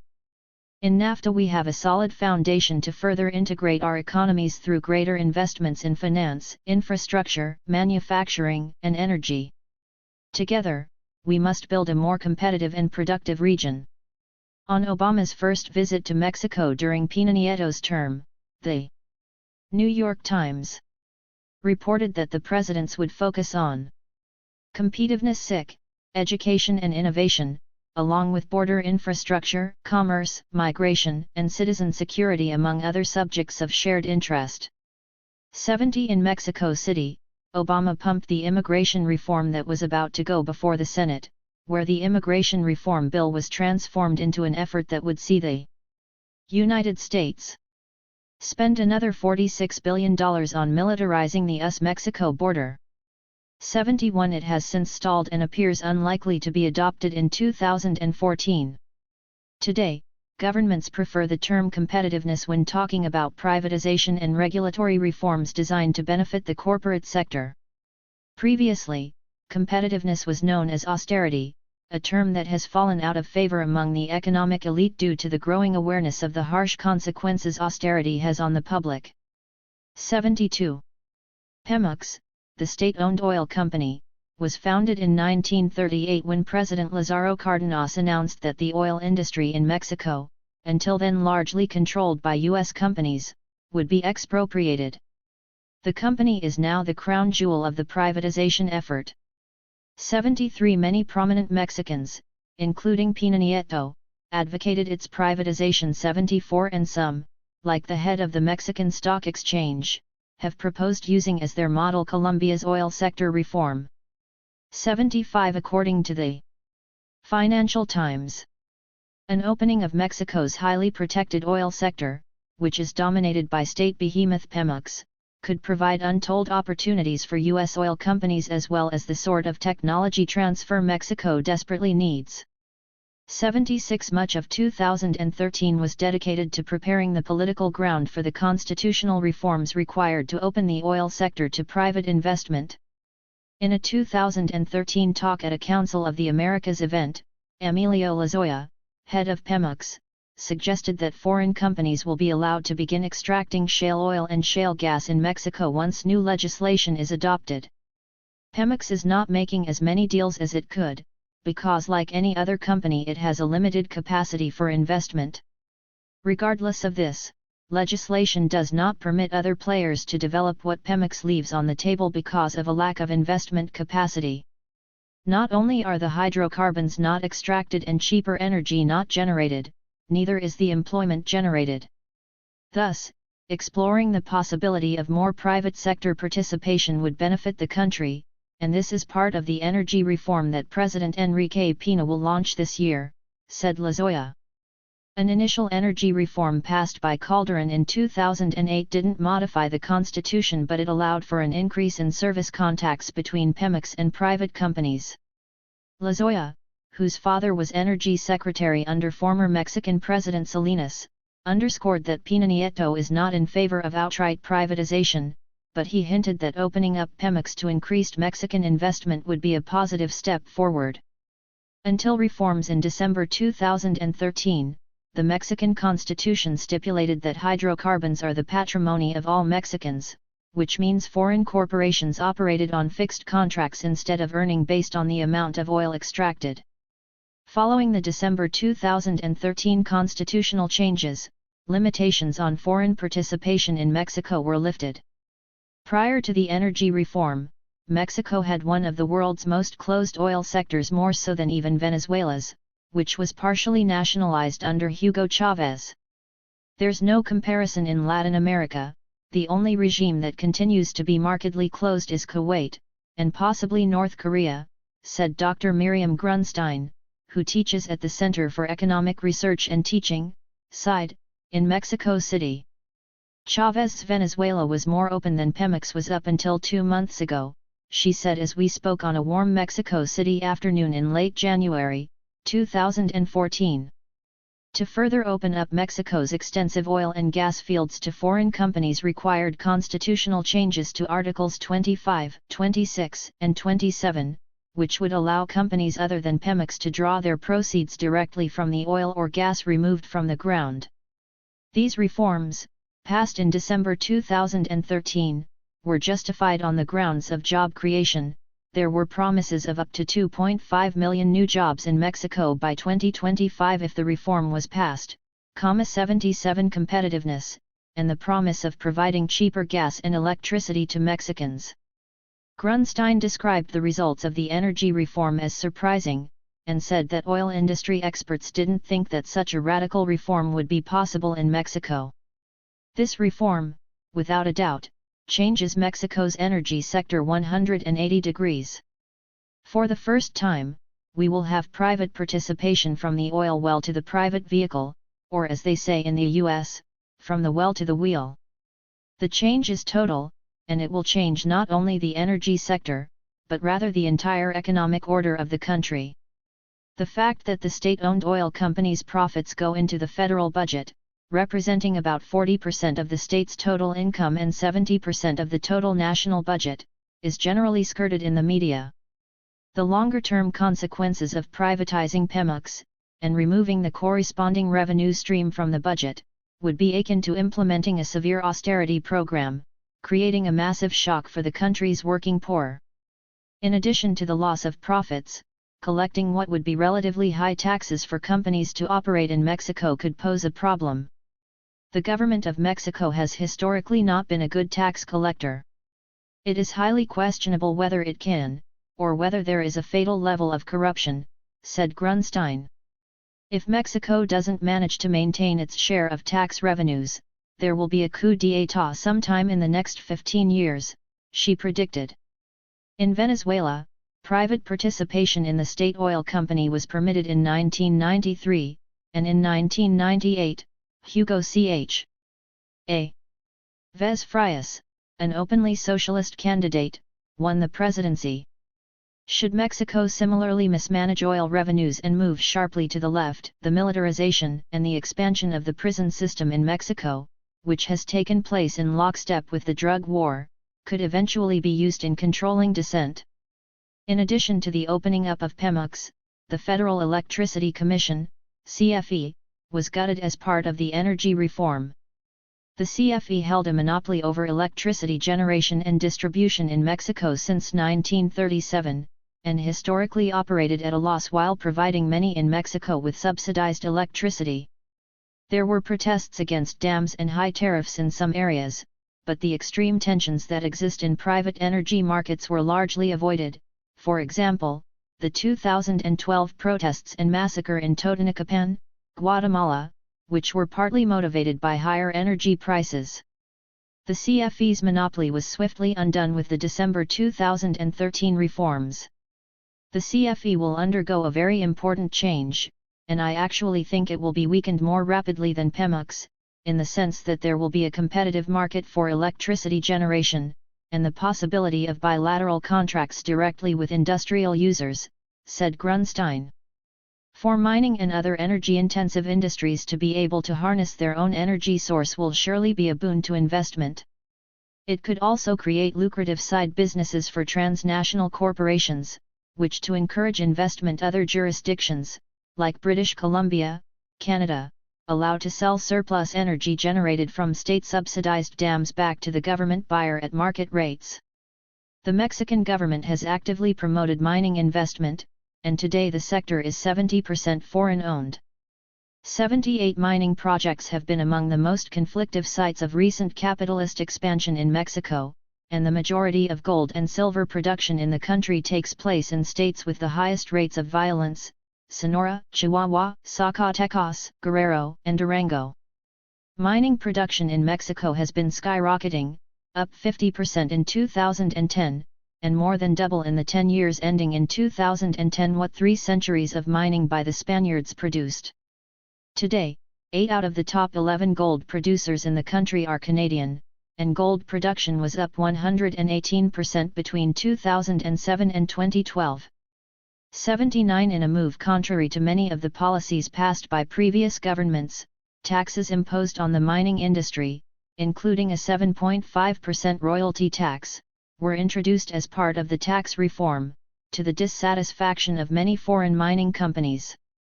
80 however, forgotten in the flood of criticism is that as much as 60% of the royalty amount will be tax deductible. 81 anti-mining activists estimate there are 50 active mining conflicts in Mexico, and as investment in the sector continues to grow, the pro-mining/anti-mining divide is bound to become more polarized. As we have seen, over the 7 years since the war on drugs started in Mexico, a series of reforms have been passed that go a long way toward improving the country's macroeconomic indicators. In February 2014, Mexico's credit rating was again increased, this time to AAA, based on the energy and taxation reforms. The large financial institutions are pleased with Mexico's performance, and Mexico's economy is expected to grow faster because of the reforms. 82 But it has long been established that stronger macroeconomic performance does not translate to better quality of life, especially for the poor. Over the first 6 years of the war on drugs, the number of Mexicans living at or below the poverty line increased from 42.9% to 52.3%, according to the World Bank. 83 Austerity measures, decreasing labor standards and increasing precarity, and the increased cost of buying basic goods are forms of deepening structural violence against the poor majority. Legal reforms. We must also consider the judicial and rule of law aspects of the Merida Initiative. In February 2012, the United States government announced a new training program for 8,500 prosecutors and investigators in Mexico. 84 By 2016, all of Mexico is expected to be using a US-style legal system, a complicated transition funded by the Merida Initiative. 85 At one point, current Attorney General Jesus Murillo Karam claimed that drug trafficking had broadsided Mexico, as if it was a boogeyman that sneaked up on unassuming politicians and police in the dark of night.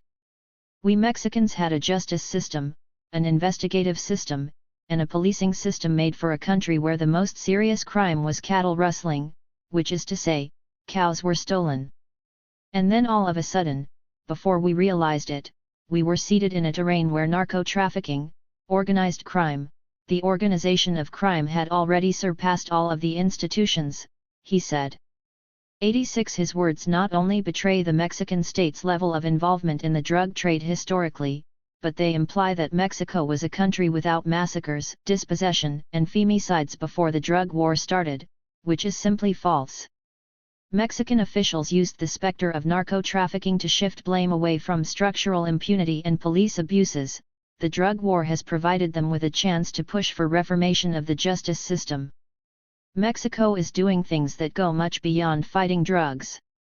Yes, we're fighting organized crime and organized delinquency, which is one aspect of drug trafficking, but the truth is that the struggle in Mexico is a struggle for the transformation of its security and justice institutions, stated Alejandro Poy Romero, who served as Secretary of the Interior during part of Felipe Calderón's administration. 87. Many human rights groups herald the transition to oral trials and an accusatory justice system as a positive step, and progressive groups have provided trainings promoting the new legal system. But the reforms also have their detractors. Just as within globalized commerce the United States wants a world where everywhere there is a McDonald's, an Applebee's, a Home Depot, a Walmart, a Sam's Club, they also want a world where tribunals are the same everywhere as they are in the United States, so that whatever legal issues they have can be dealt with perfectly well by a legal firm from the United States, which can operate in the US, in Puerto Rico, in Argentina, in Chile, and so on. Said Oscar Castrejón Rivas, the president of the College of Lawyers in Chihuahua City, during an interview in late 2011. 88 Chihuahua was one of the first states to adopt the new legal code, beginning in 2007, and Management Systems International, MSI, which was contracted by USAID to promote and carry out legal reforms in Mexico. Maintains. The state has what is considered to be the most advanced, progressive criminal justice code in Latin America. Using U.S. taxpayer money, MSI sent politicians from Chihuahua to Chile and Argentina to study their justice systems, since decades earlier, in the 1990s funded by USAID, the World Bank, the United Nations, and the Inter-American Development Bank. Both South American countries transitioned toward an accusatorial system. When I spoke to Castrejón Rivas just over a year later, he told me that in the opinion of the community of people in Chihuahua and the Lawyers Forum, what has happened has been a counter-reform, something very different than what Washington and USAID promised. Incarceration rates increased, and basically, the presumption of innocence has been cancelled. There is no doubt that the Mexican justice system is racked with irregularities, and advocacy groups, some of which are US-funded, are clamoring for reform. But the statistics are generally lost amid the barrage of publicity claiming the USAID-imposed model will clean up Mexico's justice system.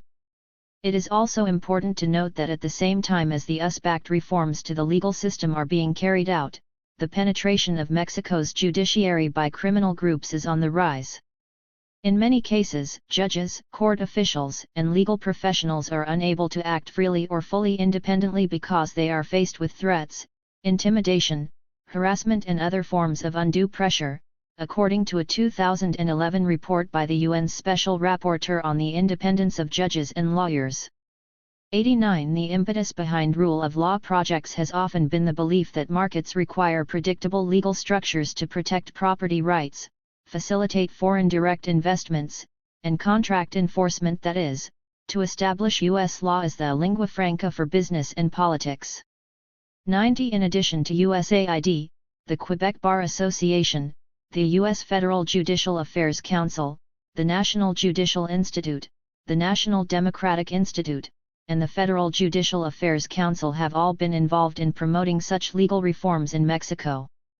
The economic basis for the reforms have been established by the Mexico Competitiveness Institute, which identifies the creation of an objective and reliable justice system as Mexico's top priority to improve competitiveness and to attract both foreign and domestic investment, according to a statement by USAID Chief Roger Garner.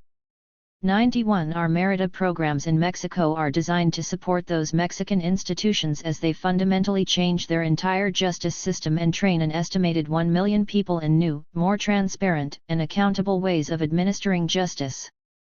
Garner didn't mention that the Mexican Competitiveness Institute receives funding from the Mexican Council of Businessmen and USAID, and does consulting work for the U.S. Embassy and the World Bank.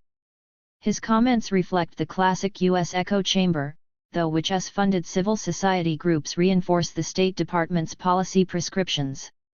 The push to change Mexico's legal system could impact Mexican legal traditions, which, according to law professor Deborah M. Weissman, include ongoing attention to indigenous rights, constitutionally designed cooperative land use, corporative models of labor relations, and legal pluralism. 92 In turn, these changes could negatively impact popular resistance to megaprojects with foreign beneficiaries. The U.S. rule of law program in Mexico falls in lockstep with counterinsurgency efforts. If you look at the allocation of rule of law money, it's for surveillance, it's for activating, whatever the heck that means, new prisons in Mexico, it's for training Mexicans with regard to the adversarial and oral trial systems, yet they do not introduce the jury system, Weissman told me. You have a rule of law program in what is essentially a plan to militarize the drug war. You see that everywhere. Take this telling example of the connections between U.S. police training and US-backed reform from 1960s Venezuela. In the first place, the Venezuelan legal system had to be changed. Venezuelan law required the arrest of a police officer who killed a suspect, this, according to the Los Angeles Times reporter, frequently meant 3 months in jail while awaiting trial. But under American tutelage, a policeman who killed a terrorist would be examined in 1 day by a civilian board of lawyers, and would be quickly restored to duty. 93. The use of torture to obtain confessions is a common tactic used by Mexican police and soldiers, and the practice shows no signs of waning. In 2008, Felipe Calderon modified the constitution to introduce arraigo, a legal provision allowing the lengthy detention of suspects on the pretext that it allows authorities more time to gather evidence against them. This increases the possibility that torture be used against individuals or groups detained by the state. According to Mexican human rights groups, this measure is clearly a form of arbitrary detention contrary to the obligations of human rights that Mexico has acquired, and violates, among others, the right to personal liberty, legality, presumption of innocence, due process, and the right to an effective remedy. 94. Arraigo can be applied without any formal charges being laid, and the accused are held incommunicado for a period of up to 40 days, which can be extended to 80 days with a warrant.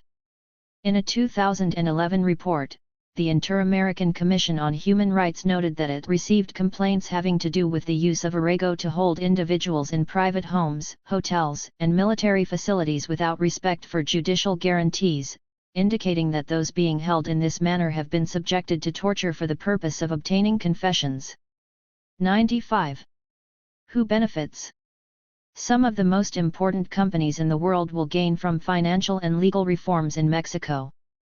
The country is the world's largest exporter of flat-screen TVs and fridge-freezer units, and the manufacturing sector includes investment from firms including Toshiba, Hitachi, Mitsubishi, Pioneer, Ericsson, Sony, Sanyo, Panasonic, Xerox, Siemens, Foxconn, and Motorola, among others. Recent announcements indicate that new investment in auto and aerospace manufacturing in central Mexico will continue. Mexico fell into a deep recession in 2009 when American demand for Mexican-made imports collapsed. But the recovery under President Felipe Calderon has been notable, with growth expected to reach almost 4% this year, roughly twice that of the United States, according to an article published in the New York Times. In 2012. 96 in 2008, before the financial crisis spread to Mexico, FDI reached $23.2 billion, and fell the next year to $11.4 billion. 97 FDI has since rebounded, to $19.43 billion in 2011, and by 2013, to over $35 billion, primarily in manufacturing, 73.8%, mining, 7.9%, and commercial services, 4.9%. 98-99. An important and underreported aspect of the Merida Initiative is the building of new border crossings and expansion of existing ones, both key demands of the U.S. commercial sectors. Financially, investment in border crossings and infrastructure has not matched the exponential increase in trade crossing the border each year, reads a December 2012 memo from the Council on Foreign Relations. 100. This infrastructure is necessary for the Maquila assembly industry in Mexico, as well as to ensure efficient and regular supply of fruits, vegetables, and other food products to the United States. There are huge subsidies for U.S. and other corporations that operate along the US-Mexico border, and so the U.S. requires Mexico's cooperation on these crossings.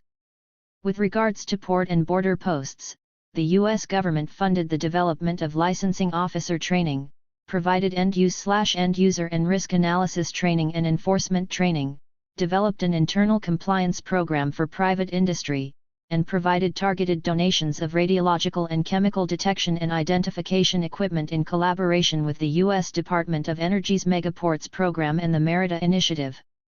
101. Possibly the highest profile beneficiaries of the drug war are large banks. As mentioned previously, the United Nations Office on Drugs and Crime reported in 2010 that 85% of the gross profits from the $35 billion U.S. cocaine market are generated in the United States. 102. This is where the big banks in the United States cash in on the drug trade, their complicity, when discovered, going nearly unpunished. HSBC was found guilty in late 2012 of having laundered over $880 million for the Sinaloa cartel and Colombian drug traffickers, among others. According to a report in The Guardian. In order to handle the staggering amounts of cash, the bank even widened the windows at some branches to allow tellers to accept larger boxes of money. 103. HSBC was let off with a $1.9 billion fine, about 5 weeks of income for the bank, and none of its executives faced criminal charges for their role in facilitating the drug trade.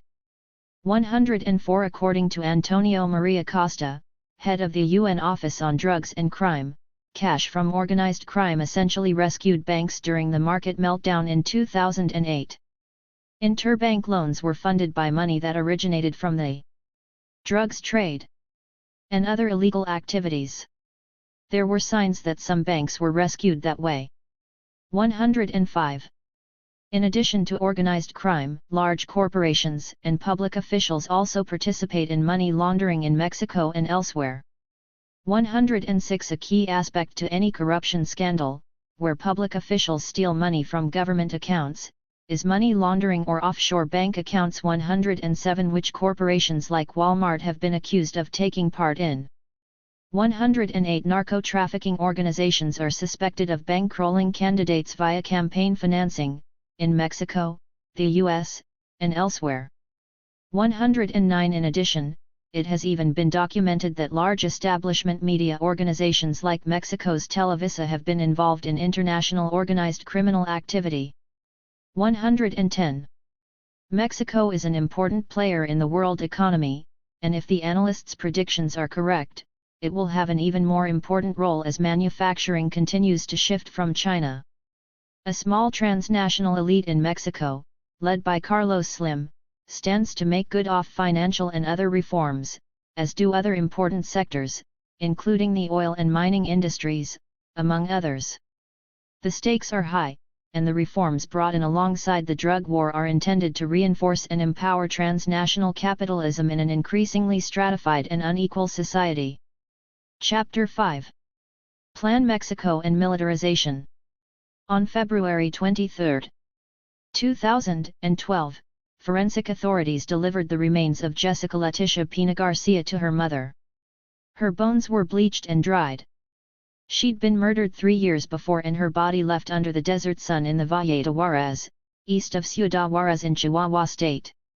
Coming up on what would have been the Jessica's 18th birthday, February 5, 2013, her mother, Maria Garcia, asked justice for our daughters.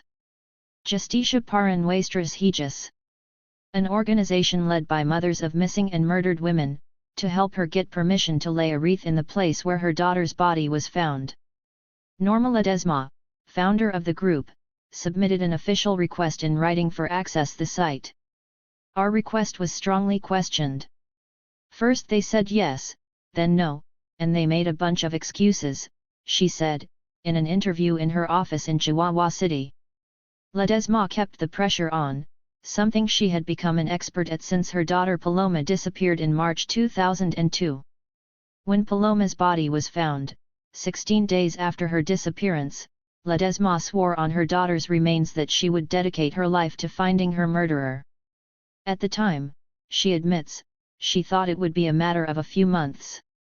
11 years have passed this month, and I still don't know who killed Paloma, she told me. Eventually, Ledesma went all the way up the ladder to the state's top official, insisting that a grieving mother have the right to lay flowers and a cross where the killers dumped her daughter's body, and finally she got consent. On February 4, the day before Jessica's birthday, a convoy including Garcia, Ledesma, and other families of disappeared and murdered women, together with police officers, psychologists, archaeologists, and officials, pulled out of Ciudad Juarez toward the Valle de Juarez to visit the exact site where Jessica's bones were found. The cars pulled off to the side of the dusty desert road connecting Juarez with the valley. They told us that to get to this creek, Arroyo El Navajo, we would have to leave the vehicles behind, and walk between 4 and 5 kilometers, Ledesma told me. As the delegation walked, the mothers speculated about how the dead women found in Arroyo El Navajo were brought here by their killers, by donkey, helicopter, or four-wheeler. After laying flowers and crosses with Jessica's name on it, the team started back to the vehicles. At one point, not far from where women's bodies were found, Ledesma refused to continue. They tried to confuse us, they walked us up and down, but when we arrived at the spot where the bodies were, I realized that although they had us all turned around, there was a path. Ledesma's instinct turned out to be correct. There was a direct pathway to the highway less than 10 minutes walk from where Jessica's body was found. I said to them all, I'm not moving from this spot. I'm not walking back to the cars, I'm not moving until they figure out where this path leads to, she recalls. Finally, the officials and experts accompanying the group agreed to take the women out to the highway on the shorter path. As they walked along, single file, Ledesma noticed a human bone on the trail, in an area authorities claimed to have combed time and again. The bone Ledesma found would lead to a male skeleton and a female skeleton, both fully exposed, and with their bones showing signs of having been there for an extended period of time. It was so intense for us mothers, I couldn't move my head at all for days afterwards, said Maria Garcia, Jessica's mother, who also saw the skeletons not far from where her own daughter's remains were recovered. Finally, the delegation followed the path out to a collection of houses on the highway. How can I say it, the most incredible thing was that the soldiers had a military checkpoint right there, said Maria Garcia.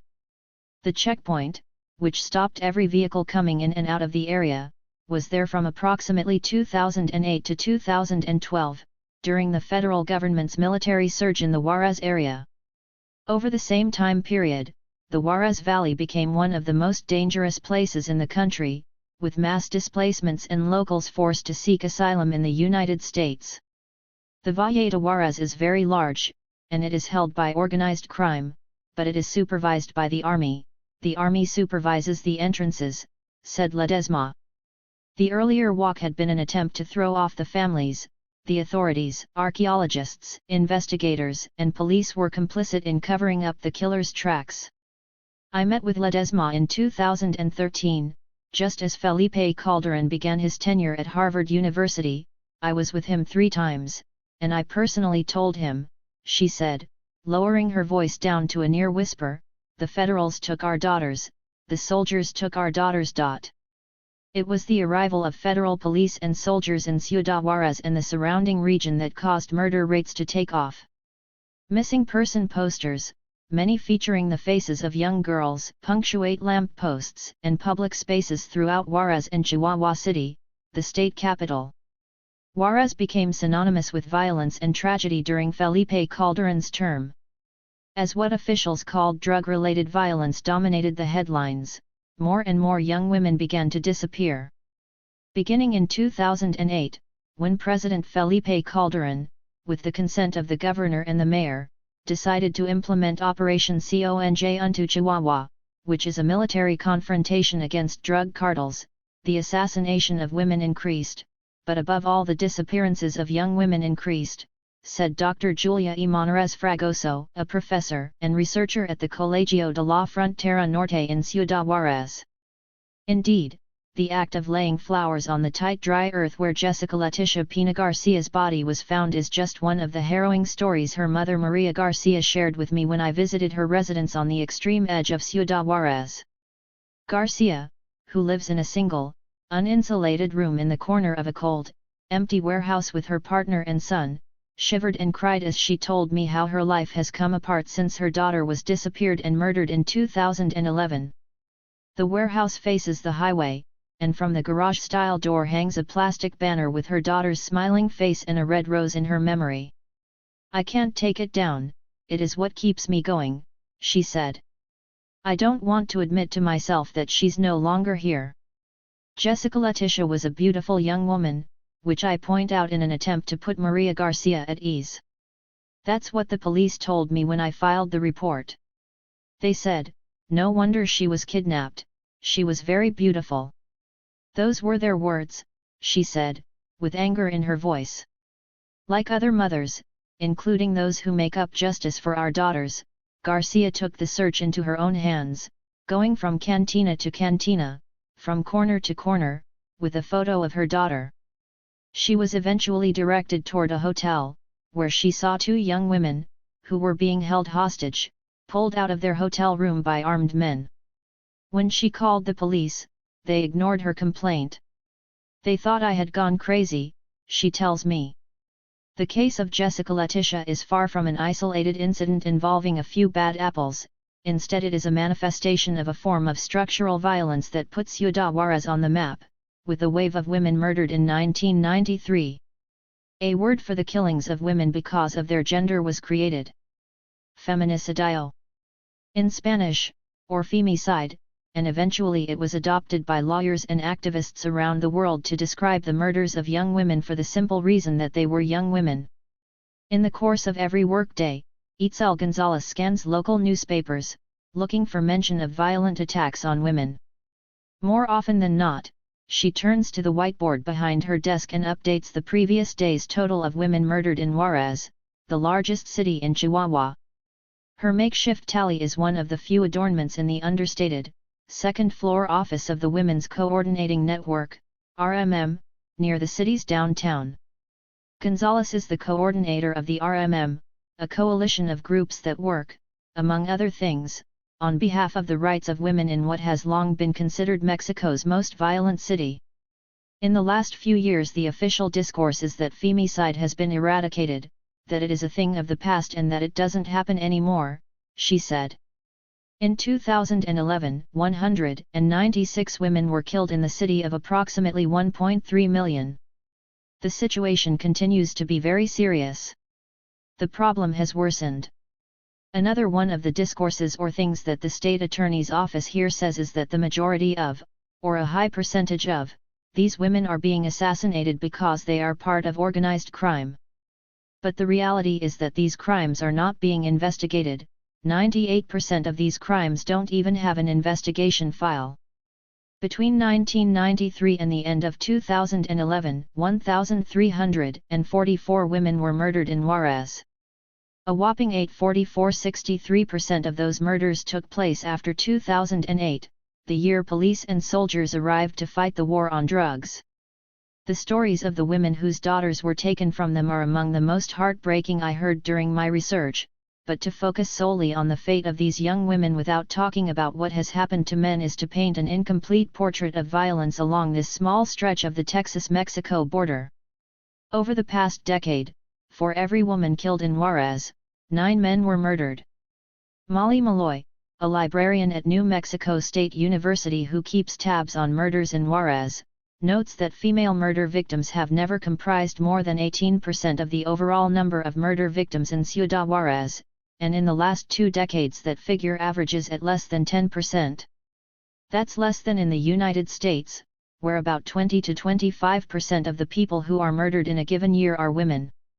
1 queer and trans people in Chihuahua and throughout Mexico have also been murdered based on their gender and sexual preference. It is difficult to make sense of the violence in Mexico, and it's hard to know if Jessica Letitia's killers were after anything beyond cheap thrills. Their actions and the impunity granted them, however, goes beyond an isolated act and reinforces an overall climate of rampant sexism, racism, and classism. The actions of those responsible for Jessica's murder have impacts that permeate society as a whole, and were carried out in part because impunity is the rule, not the exception, in Mexico. When I asked Norma Ledesma how she defined impunity, she went much farther than to finger the state for complicity. Impunity has been like an invitation from the authorities to the criminals, she said. They tell them, "Es la tierra de no pasa nada." This is the land where nothing happens. After our interview she left with her bodyguard, who protects her throughout her busy workday. The state's initial response to the femicides upheld what geographer Melissa Wright interprets as a gendered version of Achille Mbembe's necropolitics, by which the threat of violent death is used a governance tactic. She writes that the governor of Chihuahua assured Mexican families that there was nothing to fear as long as they knew where their female family members were. The discourse of the public woman normalized the violence and used the victims' bodies as a way to substantiate the politics based on patriarchal notions of normality. Normal Mexican families, with normal, private women safely at home, had nothing to worry about. This discourse criminalizes the victims of femicide, many of whom were working women without access to safe, accessible transportation to and from their workplaces. It is as though they are responsible for their own deaths. Similar discourses are at work in areas of Mexico that are impacted by the drug war, where one is made to understand from media and government reports that victims of violence linked to the war are blamed for their own demise. Juarez and a good part of Chihuahua are, and this should be made known nationally and internationally, truly in a situation of humanitarian emergency. The almost 4,000 assassinations that have occurred in the state in the last 2 years would be worthy of international attention in any other country, except this one, where the government continues to play dumb, thinking that they're winning a war that increasingly has the characteristics of social cleansing, wrote Mexican activist and columnist Victor Quintana in late 2009. 3 waves of killings of youth, small-time drug dealers, street-involved people, and the poor aren't just happening in Juarez. According to Gustavo de la Rosa, the former Chihuahua state human rights officer, the majority of those killed are malandros. People of no value in this war, no use to any cartel, people below poverty whose death has no explanation except as part of social cleansing, the extermination of the lowest of the low. There are execution squads, another breed forensically killing malandros. Planned assassinations of the unwanted. And if we look at exactly how they are done, they are experts in killing, characteristic of training by the army or police. For one crucial difference in Juarez is that there are functioning activist groups and organizations that rally together to denounce and document what is taking place because of militarization, and a culture of journalism that has led writers take greater risks to report the news than they do elsewhere. Jessica Letitia's kidnapping in Ciudad Juarez in 2011 and the subsequent events that would test her mother's faith in Mexico's authorities are recounted here in order to provide a sliver of context for how and why Juarez residents have more reason to fear state security forces than to seek shelter from them. Writer Charles Bowden declared Juarez a laboratory of the future. The city is without a doubt Mexico's most well-documented test case for what takes place when federal police and soldiers are sent en masse to patrol the streets in the name of fighting organized crime. US-backed police programs in Mexico. Mainstream non-governmental groups are categorical in their assessment of the impacts of the war on drugs. The war on drugs launched by Enrique Peña Nieto's predecessor, Felipe Calderón, had produced disastrous results. Not only had it failed to rein in the country's powerful criminal groups, but it had led to a dramatic increase in grave human rights violations committed by the security forces sent to confront them, according to a February 2013 report by Human Rights Watch. 5. Rather than strengthening public security, these abuses had exacerbated a climate of violence, lawlessness, and fear. The Inter-American Commission on Human Rights found that the murder rate in Mexico increased by 50% each year from 2008 to 2010. 6. The United States plays an important role through its security programs in Mexico, which are focused on police professionalization and the provision of new equipment, as well as further encouraging militarization. The policing segment of the Mérida Initiative leads not only to better arming of longtime perpetrators of violence against the Mexican people, the police and army, but can also be seen as part of the state's long-term preparations to help enforce growing inequalities that will arise from the privatization and austerity regimes connected to US-backed initiatives, discussed in the previous chapter. This is connected to one goal of counterinsurgency, which is to deploy army and special forces temporarily so as to return to a framework where state violence is carried out by police forces, not soldiers, and where those who resist are criminalized and jailed or killed by police. Similar to the way countries that take loans from international institutions like the IMF and the World Bank are required to carry out structural adjustment programs that further impoverish the population, drug war resources come tied to increased U.S. involvement in internal affairs. Though the public doesn't generally have access to the process through which aid is disbursed, a confidential U.S. State Department cable from Ecuador, which illustrates how political pressure and drug assistance go hand in hand, was leaked to WikiLeaks. Rafael Correa's government wasn't prepared to accept conditions for anti-drug money, creating a problematic situation for the U.S. government. In the cable, the former U.S. ambassador to Ecuador described the following situation: Correa and government of Ecuador officials were prompted into objecting to our polygraphing members of vetted units and were likely opposed to a setup that ensured significant USG control over the actions of Ecuadorian law enforcement personnel and teams. During subsequent negotiations of agreements with Department of Homeland Security and Drug Enforcement Administration, GO officials regularly pushed Narcotics Affairs Section to give them counter-narcotics funds with few controls. 7. In the end, the U.S. government got its way, by refusing to disperse funds until the agreements were signed. 8. Police training, which is also called police professionalization, has long been an instrument in the U.S. foreign policy arsenal. Police assistance can accomplish many of the same U.S. foreign policy objectives as military intervention while appearing less political in the process, according to Martha Huggins, who has written extensively on U.S. training of Latin American police. 9. There is no evidence that almost a century of U.S. assistance to foreign police has improved either the security of the people in recipient countries or the democratic practices of their police and security forces. The outcome of such training may suggest that the training of Latin American police has deliberately been used to increase U.S. control over recipient countries and those governments' undemocratic control over their populations. In 1974, after evidence of torture, kidnappings, and murders carried out by US-trained police overwhelmed proponents of foreign police training, Congress outlawed the training and equipping of foreign police.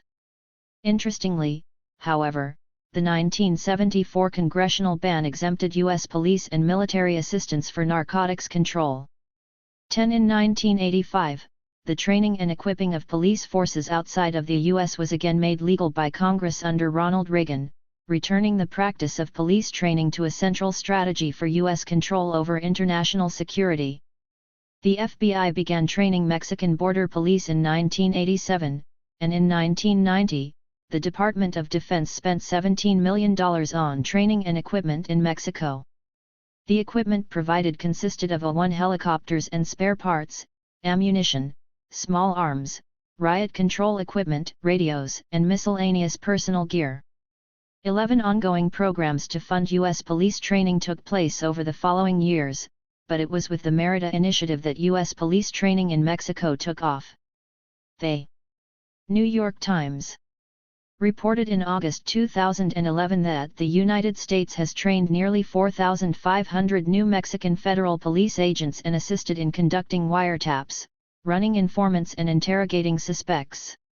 12 Since the beginning of the Merida initiative, the U.S. has trained 8,500 federal justice sector personnel, augmented the professionalization of police units by providing training to more than 22,000 federal and state police officers, 4,000 of which are federal investigators, improved the capacity and security of its federal prisons, supporting the expansion of secure federal facilities from 5 with a capacity of 3,500 to 14 with a capacity of 20,000, provided civic education and ethics training to more than 700,000 Mexican students, and improved the detection of narcotics, arms, and money at the border, reaching nearly $3.8 billion in illicit goods seized.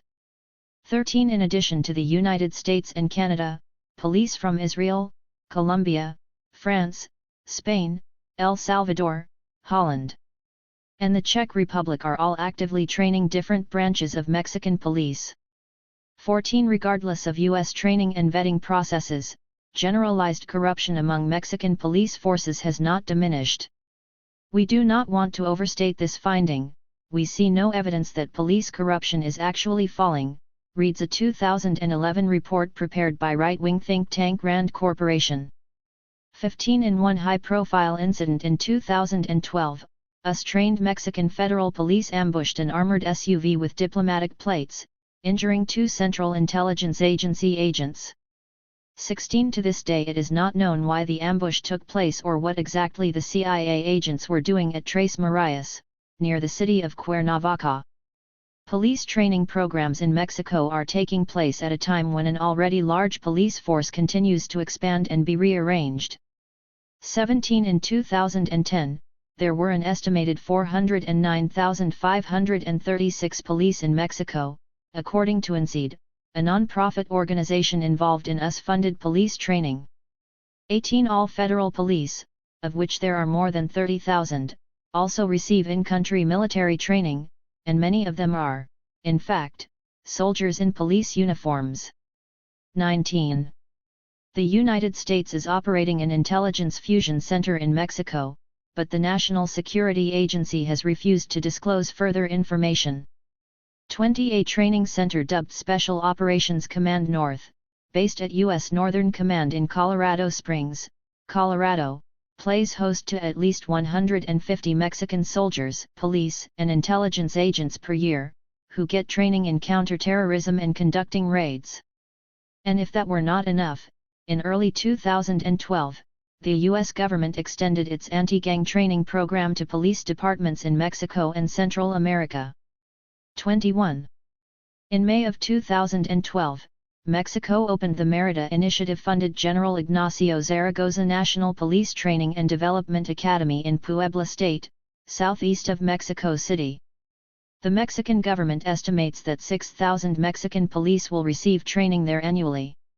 22. The new police academy is built of modular housing, snapped together on freshly bulldozed land that was once part of the lightly forested rolling hills of rural Puebla. It includes dorms for men and women, firing ranges, mess halls, and entertainment areas, a command and control center, among other facilities.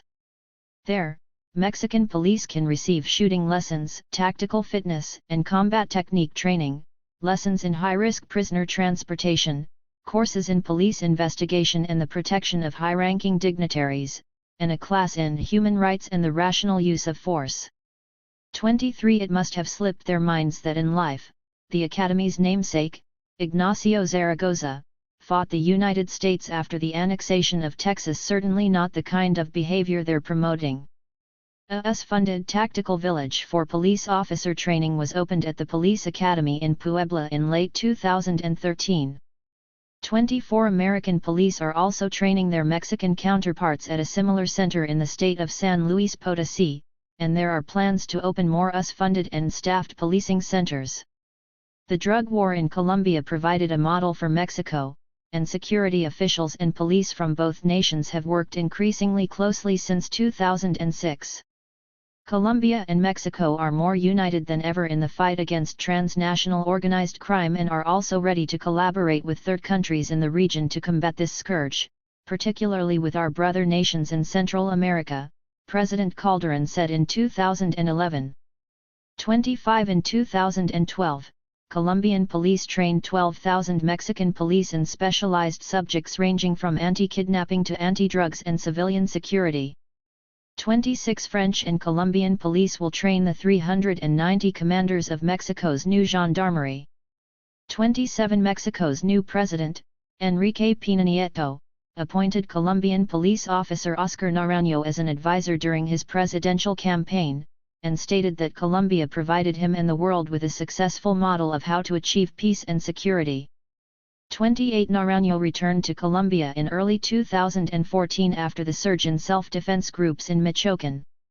The deployment of over 50,000 soldiers, as well as thousands of federal police and over 2,200 state and local police officers, in the name of combating drug trafficking, has resulted in an increase in violence throughout Mexico.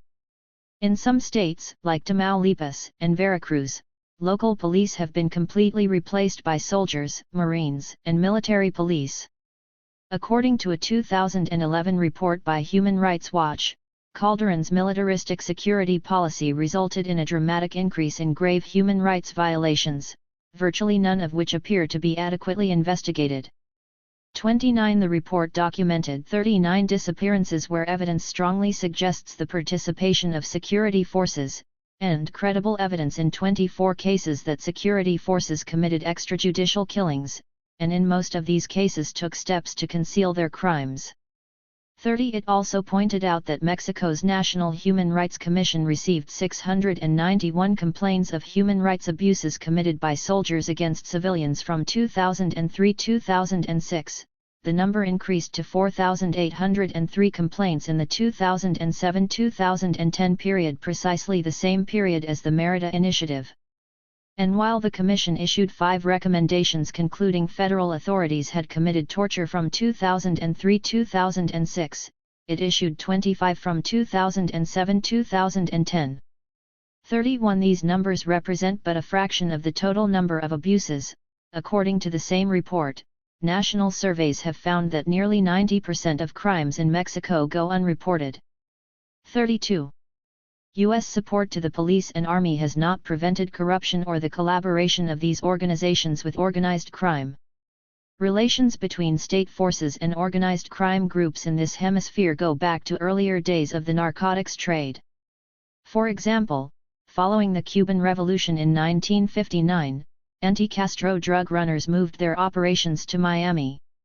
On occasion, the capos were protected by the CIA, since they represented an important bulwark in the anti-Castro struggle. 33 In Mexico, enough books have been written on the subject of government cooperation with cartels to fill a small library. One of the classics is Terence Papa's Drug Lord, which shows how the Institutional Revolutionary Party, PRI, which ruled Mexico for 70 years straight, worked with drug runners. Mexican journalist Anibal Hernandez's book, Narcoland, takes on the task in another way, using detailed documentation to show how the National Action Party, PAN, which ruled Mexico for 12 years after the break with the PRI in 2000, came to agreements with the Sinaloa cartel. Without getting embroiled in the details, it is easy to demonstrate how small the dichotomy between governments and traffickers really is. Professor William I. Robinson of the University of California, Santa Barbara puts it bluntly, there's no Mexican army and police war against narcotráfico. Rather, he says, what is taking place is a rearrangement of power among groups involved in the drug trade, which includes government officials and members of state forces. In thinking about the artificiality of this binary, one has to wonder in what other battle situation are as many high-level state, army, and police forces exposed as collaborators working for groups that supposedly belong to the other side? In the war on drugs, there is no shortage of examples. The army is part of the Mexican state, and the police are part of the Mexican state, and PRI and PAN and the political parties are at least in some way articulated to the Mexican state, and a good portion of them are so deeply involved in it themselves that it's really a war for who will control drug profits, said Robinson in an interview in Mexico City in 2011. We know the army and the police actually give protection to the cartels in return for payments, that's so widespread. Moves to flush out politicians or police involved in criminal activity are often stopgap strategies to clean up the government's image. They can also be a way of taking privileges from one group, which are quickly redistributed to others. In Narcoland, Anibal Hernandez fingers Genaro Garcia Luna, the head of the Public Security Secretariat during Felipe Calderon's term, as an active participant in drug trafficking, and it's not unusual to read of high-level officials being caught participating in the drug trade. In 2012, the Mexican and U.S. governments opened investigations of 3 governors of Tamaulipas for their alleged money laundering and links with the Gulf Cartel and Los Zetas. 34 Take for example the Federal Security Directorate, DFS, a political police force responsible for repressing guerrilla movements throughout Mexico in the 60s and 70s. Using their DFS credentials as shields, agents regularly escorted narcotics shipments, frequently even selling seized narcotics to favored organizations. Later intelligence showed that the DFS embarked on an ambitious project to organize protection on a national scale, bringing as much of the nation as possible under a unified system.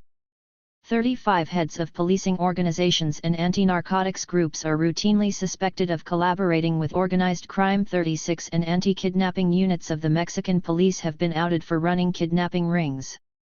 In 1990, President Carlos Salinas fired the head of the Navy and 50 Marines for their links with narco-trafficking. It is widely known that rank-and-file police officers take state paychecks while working for criminal groups in cities and towns throughout Mexico's northeast. 37 Meanwhile, deserters of the Mexican Special Forces, GAFEs, formed the most feared paramilitary group in Mexico, Los Zetas. 38 Though they were among the last units to receive such instruction, units of GAFEs also received group training in the United States between 1996 and 1998. 39 members of the Cabiles, Guatemala's elite special forces, also US-trained, have turned up among Los Zetas, some while listed as active service members. 40 Many drug traffickers identified by the United States and Mexico are retired soldiers or police officers, some of whom have benefited from international training. The binary between state and criminal forces is further undermined by the U.S. connection to the drug business. The U.S. Bureau of Alcohol, Tobacco, Firearms, and Explosives, ATF, let 2,000 high-caliber weapons walk out of U.S. gun shops in the hands of known cartel members and killers, supposedly to gain information in order to make arrests, but instead these same weapons turned up at crime scenes where over 150 civilians were injured or killed. 41 In Mexico and elsewhere, the DEA and the CIA facilitate the movement of narcotics among clandestine groups on the premise of eventually netting high-profile arrests. For example, in 2011, a son of one of the top-ranking members of the Sinaloa cartel testified in U.S. court that prior to 2004, the U.S. government entered into an agreement with the leadership of the Sinaloa cartel. Under that agreement, the Sinaloa cartel, through Mexican attorney with Sinaloa cartel links Humberto Loya Castro, was to provide information accumulated by Mayo, Chapo, and others against rival Mexican drug trafficking organizations to the United States government. In return, the United States government agreed to dismiss the prosecution of the pending case against Loya, to not interfere with his drug trafficking activities and those of the Sinaloa cartel, to not actively prosecute him, Chapo, Mayo, and the leadership of the Sinaloa cartel, and to not apprehend them. 42 Government deal-making with segments of drug traffickers illustrates how the drug war is also used to attack a segment of traffickers and the political class, while others are given a free hand in ensuring their product makes it to market. Ciudad Juarez is a devastating example of what can happen when thousands of police and soldiers are sent into an urban environment to fight the drug war. The backdrop to the violence in Juarez, as in other violent border cities, is the manufacturing industry. According to one report, the municipalities with the highest inequalities among the northern border states of the center and east of the Mexican Republic are those with the most developed Maquila sector, that receive the highest flows of migrants and also contain important reserves of hydrocarbons or other natural resources. 43 In late March 2008, thousands of soldiers and federal police officers arrived in Juarez as part of a state surge against drug traffickers. Shortly after, the murder rate skyrocketed, violence increased, and kidnappings spiked. What we've seen here in Ciudad Juarez is that the city was militarized on the last day of March of 2008, when federal forces arrived here. Thousands of troops from the army and the federal police. Carlos Yefimfong, an activist and student, told me in an interview in late 2011. 44. At the peak of the militarization of Juarez, between 2009 and 2010, at least 5,000 federal police and 5,000 soldiers were in the city. One source in Juarez puts the combined number at 13,000. 45. Generally, before the soldiers came, there was an average of 2 murders a day, and when the soldiers arrived, that number began to rise, to 5, and later to 10, recounted Fong, running a hand over his beard when he paused to reflect. We've seen various cases where the army and federal police killed minors, as well as police and soldiers directly involved in robbery. Over time I would run into Fong again and again, interviewing him a second time in a house being squatted by local anti-poverty activists near the city's downtown. Hyper-aware of his surroundings, he moves carefully, watching the oncoming traffic and ensuring someone knows where he is at all times. These security measures are a minimum precaution when one is as publicly outspoken as he in a place like Ciudad Juarez. Locals also link federals to kidnapping, which provides relatively low-risk access to cash through extortion. When the wave of kidnappings grew, it was because of the arrival of the federal police, said Leoberto Alvarado, who runs the alternative news outlet Juarez Dialoga. Just 2 months before our interview in Juarez, 10 federals deployed there were imprisoned for extorting and kidnapping civilians. 46. In early 2014, 18 soldiers were charged and imprisoned for their role in a 2008 torture and murder during the Operación Conj unto Chihuahua, in a rare case of investigation and persecution of soldiers for their crimes. 47. In the 10 years before the region was militarized, the state averaged 586 homicides a year, and never went above 648. Between 2008 and 2013, Chihuahua became one of the most violent states in Mexico. There were 2,601 homicides in the state in 2008, 3,671 in 2009, 6,407 in 2010, and 4,500 in 2011, according to the National Institute of Statistics and Geography, INEGI. 48. More than 10,000 people were murdered in Juarez following the troop surge between 2008 and early 2012. Officials often assert that the dead were involved in the drug trade, but murders are rarely investigated. Yes, there have been standoffs of hitman versus hitman, as they say, or hitmen against soldiers who stopped them and detained them and they opened fire, but there's very few events like that. Most of the killings are between people. Well, the people who died were unarmed, said Dr. Hector Padilla, a professor at the UACJ, with a dry chuckle. When I met Padilla, a father of 2 who splits his life between Juarez and El Paso, he was hard at work on a research project to qualitatively and quantitatively understand the violence in the city.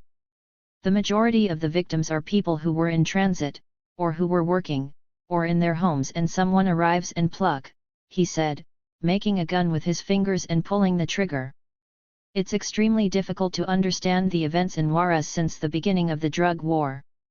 One evening in 2011, while we drove through the deserted streets of the city, Alvarado offered his version. He described extreme violence in Juarez taking place in waves, which are discernible from media coverage of the killings. In 2007 and early 2008, a wave of assassinations targeted lawyers, owners of currency exchanges, and other middle-class residents. In January 2008, a wave of killings against police officers, particularly those in middle management with historical links to the drug trade, took place. Then, in May 2008, what for me is the biggest episode of social cleansing started. They started killing many people from the lower classes. These folks were characterized as being inside the system of gangs. They lived in peripheral neighborhoods and in areas that have been conflictive historically in the city. It was incredible how they killed people then, in a massive and systematic manner. When we look at the statistics, we can see with clarity that at first the victims were over 25 years old, then, as time passed, the killings were against young men, in particular those who were under 25, sometimes even younger than 15 years old. Alvarado, who has lived in Juarez since his teens, explained that gang membership grew in the city toward the end of the 1990s, and clarified that not all gangs are involved in the local drug market, though part of the gang system is dedicated to small-time trafficking. He says another wave of killings targeted kidnappers and extortionists who were working outside of organized crime groups, non-unionized criminals. He calls them people who take advantage of the overall climate of insecurity and try their hand at kidnapping or extortion. Because they were not inside the structures of organized crime, as it's called, these people were easy targets for this social cleansing, which served to nourish the discourse that something was being done. Alvarado's explanation, based on careful study of newspapers and dozens of formal and informal sources in the city, is but one approximation of what has taken place in Juarez over the past years. But it is an explanation that captures the crux of what took place in the beleaguered border city after it became ground zero for the drug war in 2008, the extrajudicial elimination of particular criminal, police, and popular sectors tragically expanded, transforming into massive social cleansing against poor young people in marginalized communities. The perpetrators were often police and soldiers, the killings serving as proof that, as Alvarado said, something was being done to combat crime. Over the same time period, the level of police involvement in the drug trade in Juarez is believed to have deepened. There's always been a really close line, or, well, they're the same, said journalist Julian Cardona, who has lived in Juarez for over 30 years. The police and the entire state apparatus, all of the institutions of the state, have always been the guarantors of the drug trade. As drug markets inside Mexico grew following an increasingly closed U.S. border after 9/11, according to Cardona, police began to sell drugs themselves, to execute people, and even to move bodies in patrol cars, all of which meant they earned more money. Instead of wiping out these occurrences, the militarization of the city seems to have exacerbated them. What happens is that when the federals arrive in Juarez, and the army, they basically displace local state or municipal police from their markets, Cardona told me in 2011.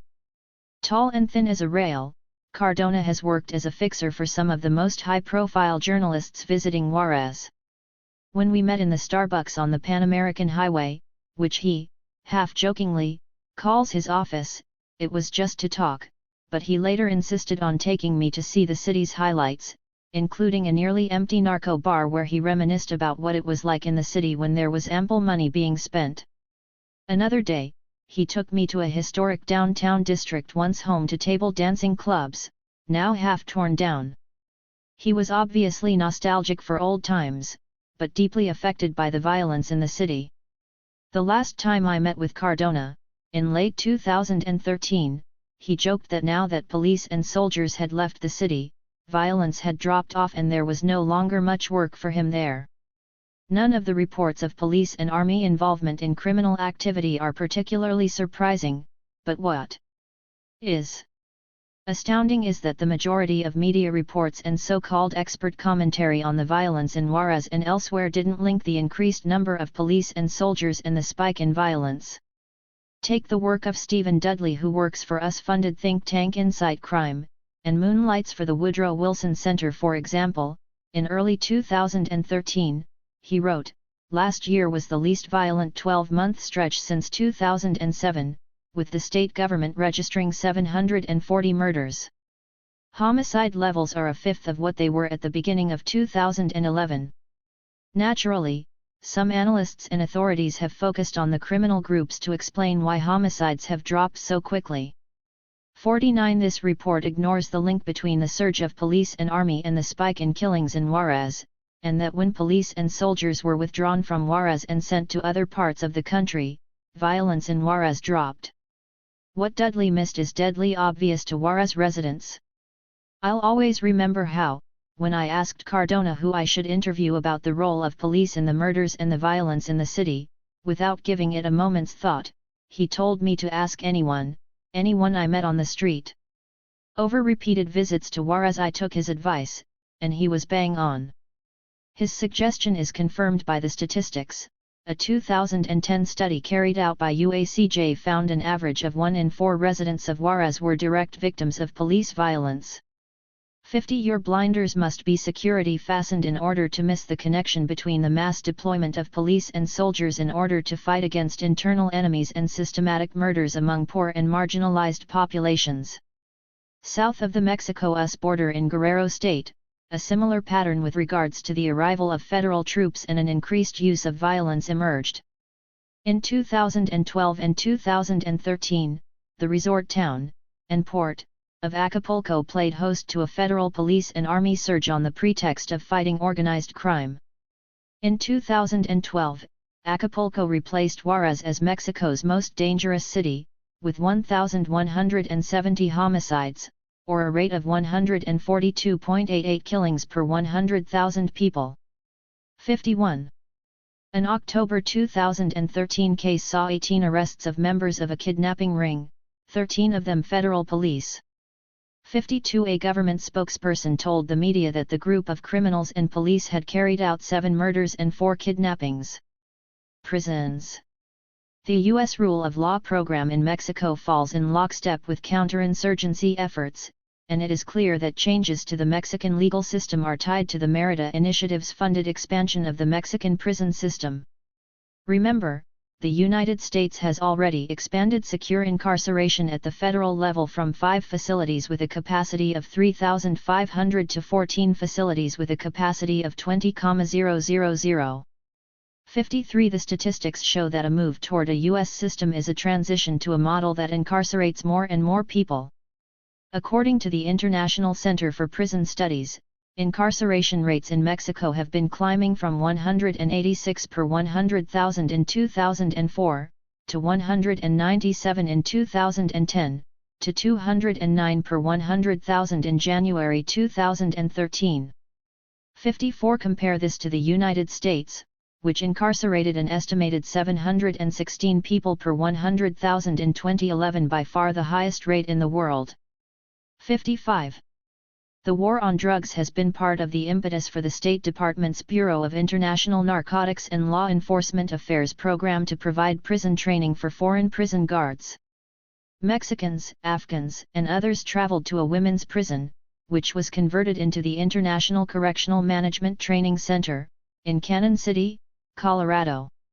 56 The threats are different, the cultures are different, training coordinator Bill Claspel told the Denver Post, which reported that the strategies for neutralizing a cartel kingpin, a white supremacist recruiter or a Taliban jihadist are the same: isolation.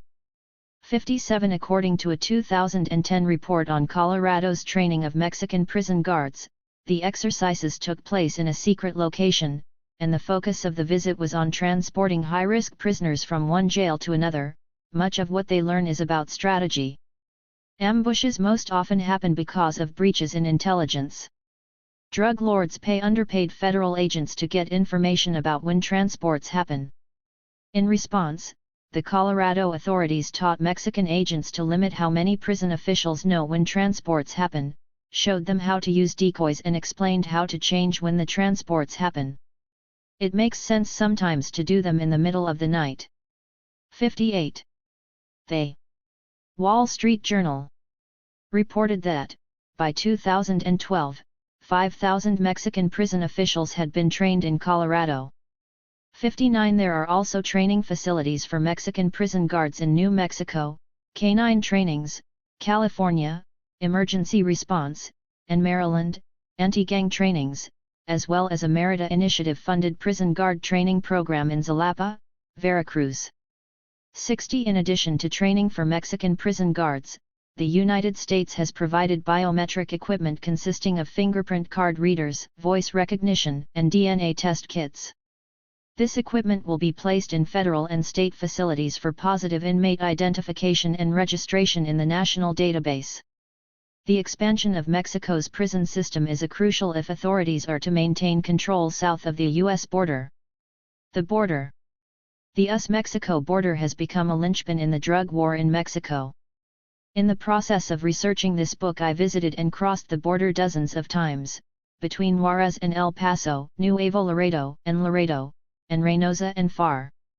On the way up to the United States, the experience is always rigorous and generally pretty high-tech. Line UPS to cross can sometimes last for hours. On the way south, the situation is reversed. At most of these crossings, there is literally no control as you pass from the United States into Mexico. You could do it without a passport. The huge discrepancy between the levels of violence on each side lead me to believe the porosity of crossing into Mexico is a factor in why the level of violence in the United States is so much lower.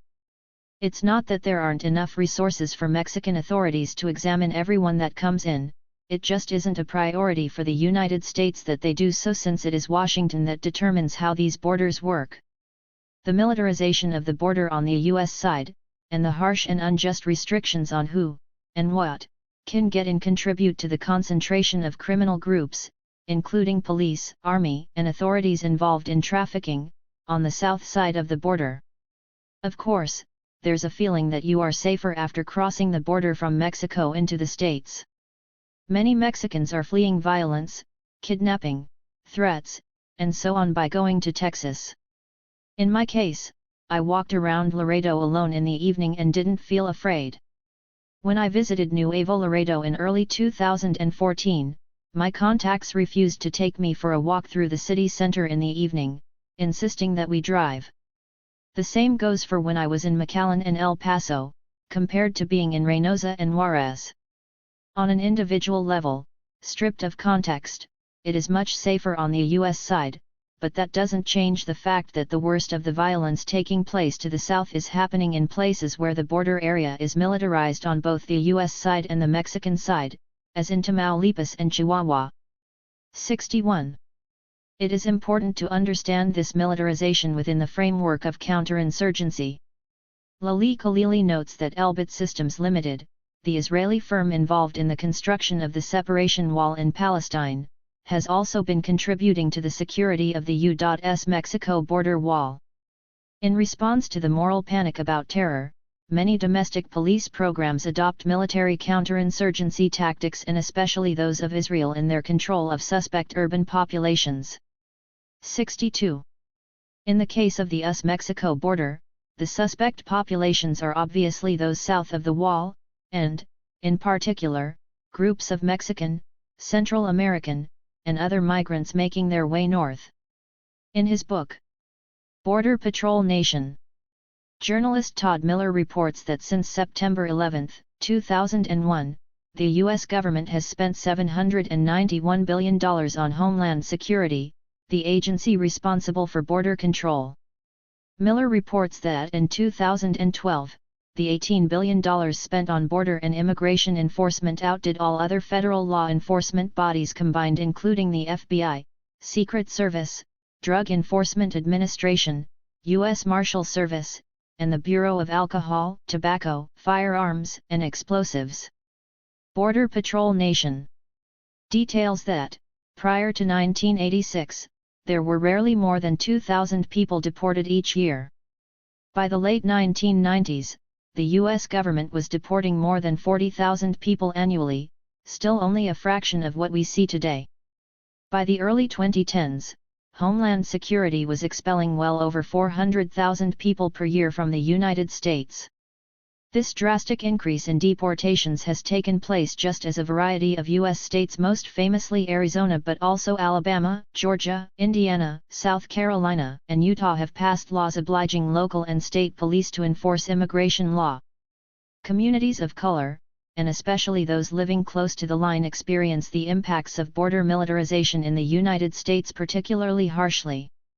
However, the violence south of the border should not be considered an entirely separate phenomenon, as it can be considered, in some ways, a lurid reflection of the U.S. policy of border militarization. The Rio Grande area has been transformed into a testing ground for the rest of the U.S. border with Mexico, from due west of El Paso and Ciudad Juarez to the Atlantic. The intent is to use Texas as a model for a nationwide campaign that will stem the cross-border intrusion of these dangerous and insidious criminal groups, reads a 2011 report endorsed by the Texas Department of Agriculture. Senior Texas police officials told the retired military men who wrote the report that much of their effort was derived from experience in recent campaigns in Iraq and Afghanistan. 63 In 2006, Texas, under the governorship of Rick Perry, launched the Unified Command, UC, structure in 6 urban centers along the Texas-Mexico border, bringing together federal, state, and tribal organizations, including the Joint Terrorism Task Force, Border Patrol, U.S. Immigration and Customs Enforcement, ICE, local police departments, parks and wildlife, state military forces, the Bureau of Alcohol, Tobacco, Firearms and Explosives, ATF, and the FBI. At the UCS, these armed groups work hand in hand with other government agencies, including the U.S. Postal Service and the Department of Transportation, corporations including UPS and FedEx, as well as non-governmental outfits like the reactionary Texas and Southwestern Cattle Raisers Association. To facilitate information sharing between the UCS, which are located in El Paso, Big Bend, Del Rio, Laredo, McAllen, and the Coastal Bend, 6 unified tactical commands, known as Joint Operations and Intelligence Centers, JOIC, were created, one at the site of each UC. UC/JOICs in effect replicate the military system of joint command and control that has proven so successful in Iraq and Afghanistan, reads the report. 64. Borders play an incredibly important role in how societies are organized today. In Undoing Border Imperialism, writer and activist Harsha Walia describes the overarching nature of border controls as border imperialism. She summarizes border imperialism as emerging from a confluence of 4 central practices spearheaded by nation-states and accompanied by ongoing processes of capitalist accumulation.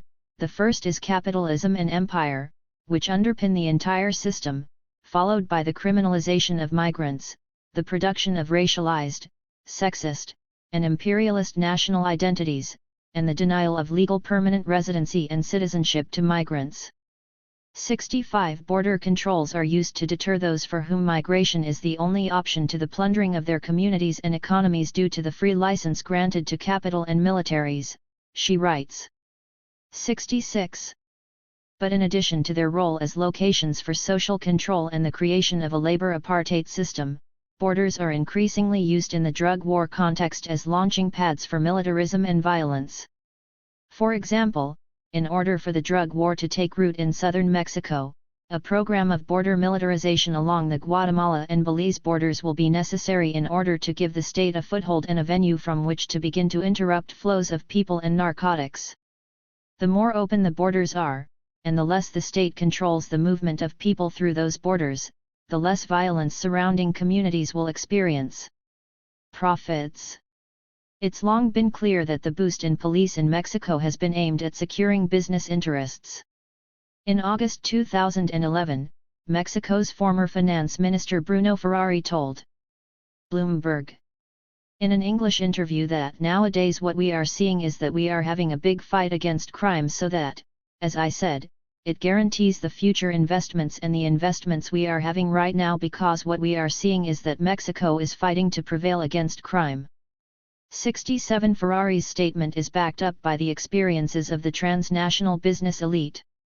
Multinationals in Mexico practically haven't been affected, with exception of the mining sector, said Alejandro Hope, the Mexico City-based analyst. Yes, there have been some cases, but the extortion is more a phenomenon that is directed towards small and medium-sized businesses rather than large companies. There has been some kidnappings, but not much, he told me in the common room of the Mexican Institute for Competitiveness. According to Rafael McCadden, who works with Colliers International Real Estate Group, we don't see any companies leaving Mexico because of the security issues. We are experiencing expansions, which means they are here to stay. 68 Militarization that helps the corporate sector is often framed as benefiting society at large, like in this statement from a U.S. military journal. President Calderon promised to improve security, thereby enhancing prosperity for the Mexican people. 69 Though examined in the military and business press, the links between anti-narcotics programs and the economy are crucial, but are generally siloed off into separate categories or they are ignored. According to a 2009 Business Week cover story, attacks on foreign staff and factories have been rare in Juarez and other border towns along drug trafficking routes, including Reynosa, Nuevo Laredo, and Tijuana. 70. Police are already deployed there with special instructions to care for transnational corporations. Following the kidnapping of a corporate executive, police suggested managers alter their work routines, leave Juarez by sundown, and stick to two key roads. Patrols were beefed up along these roads, creating relatively safe corridors between the border and the industrial parks. 71. In other border areas, the level of repression and violence has been as intense as in Juarez, but there is less documentation of the situation. In Nuevo Laredo and elsewhere, local radio DJs would use codes like "it's hot outside" or "it's not a very nice day" to warn people to stay inside and avoid violence. Bazookas, grenades, and car bombs all made early appearances in the strategic border city, the busiest commercial crossing along the US-Mexico line. In 2010, the U.S. consulate there was the target of a grenade attack.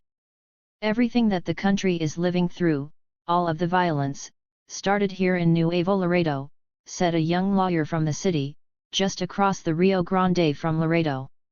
In 2003, during Vicente Fox's presidency, Nuevo Laredo was flooded with over 10,000 police, Federal Preventive Police (PFP), which preceded the creation of the Policia Federal, and soldiers. On every corner there were 4 or 5 PFPs, from the edges of the city to the bridge, the lawyer told me.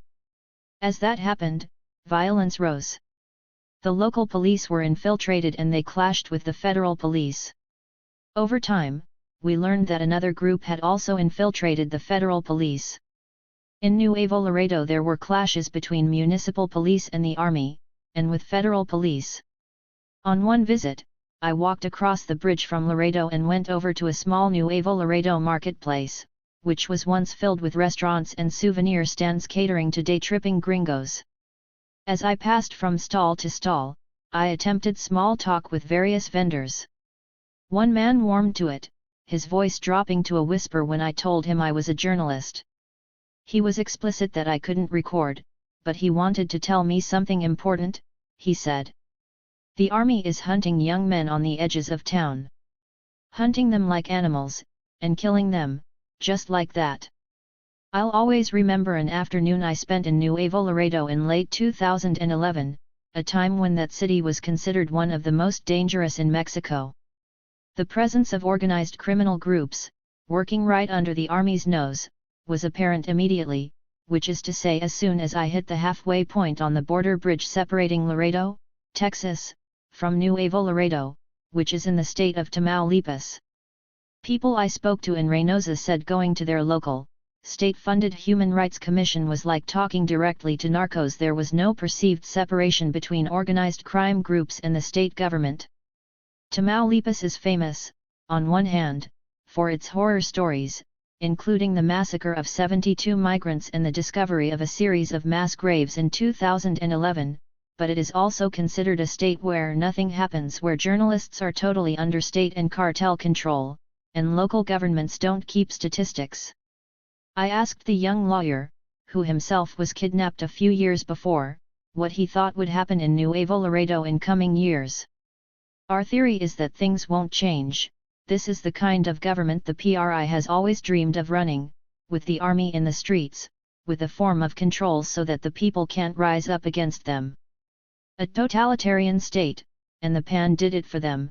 The PAN put the army in the streets and they won't, not even by accident, send the soldiers back to their bases, he said.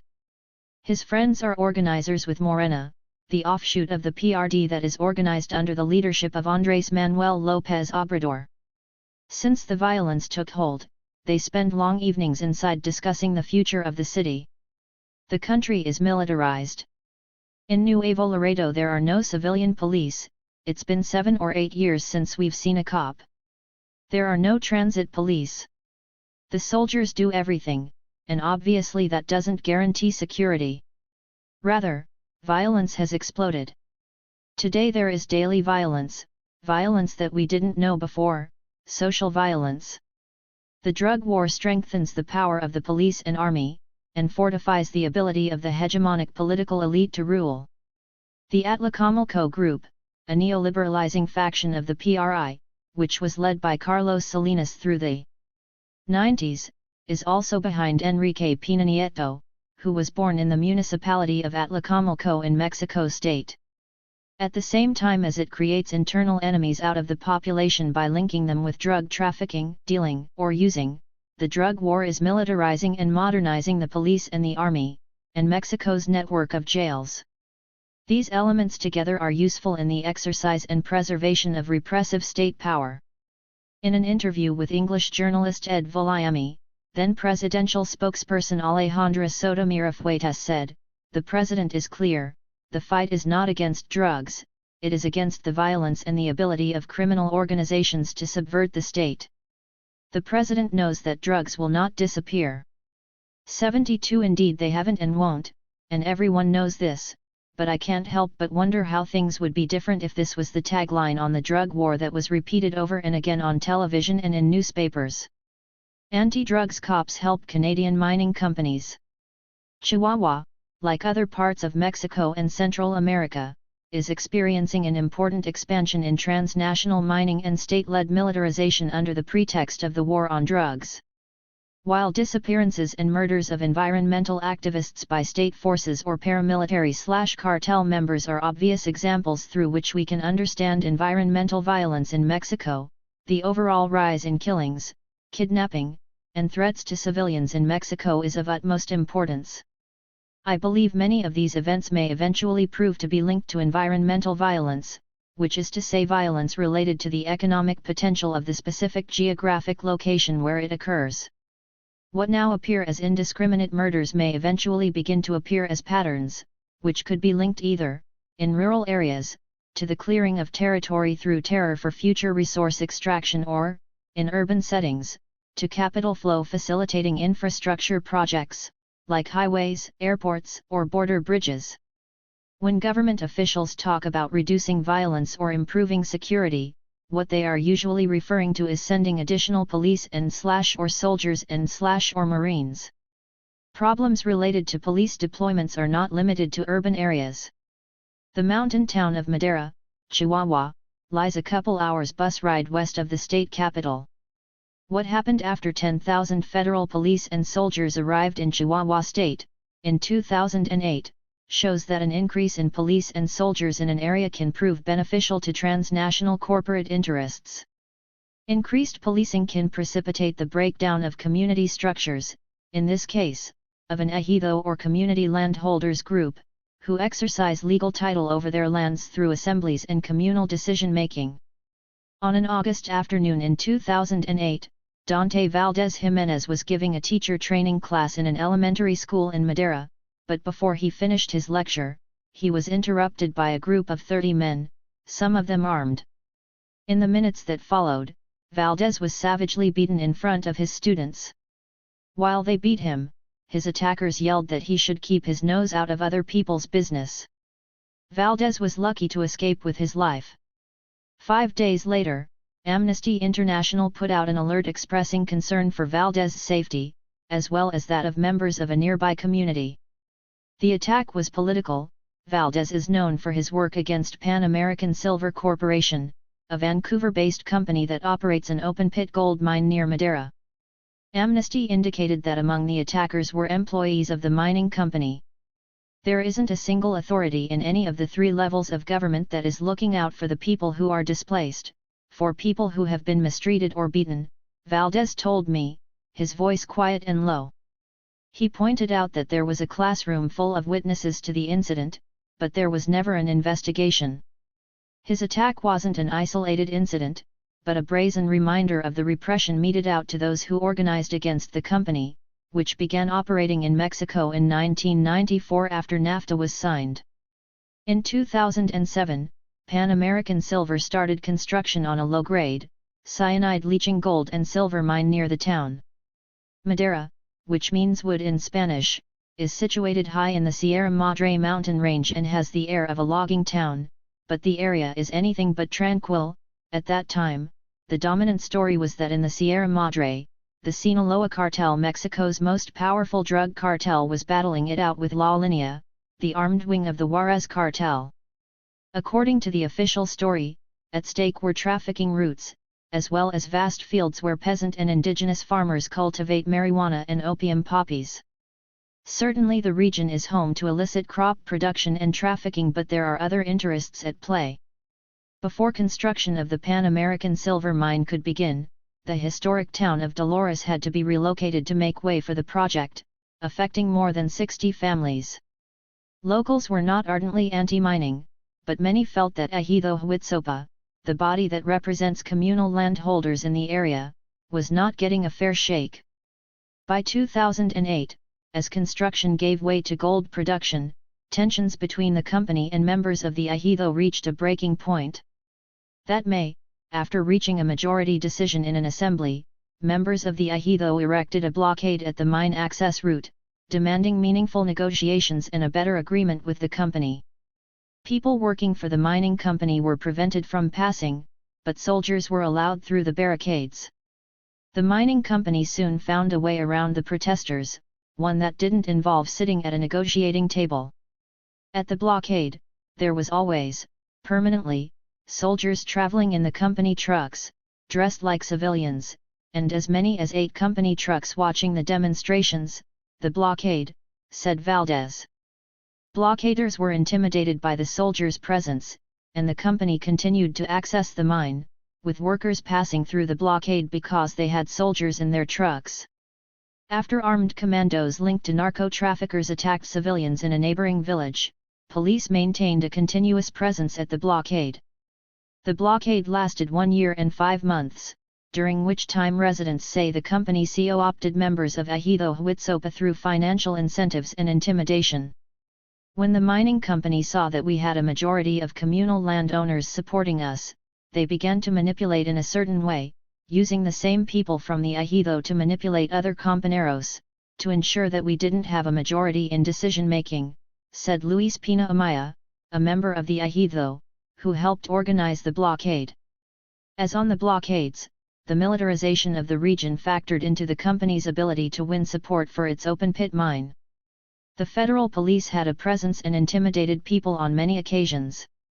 In the decisive assembly, they took control and surrounded the inside of the hall where we held our assembly, said Pina Amaya.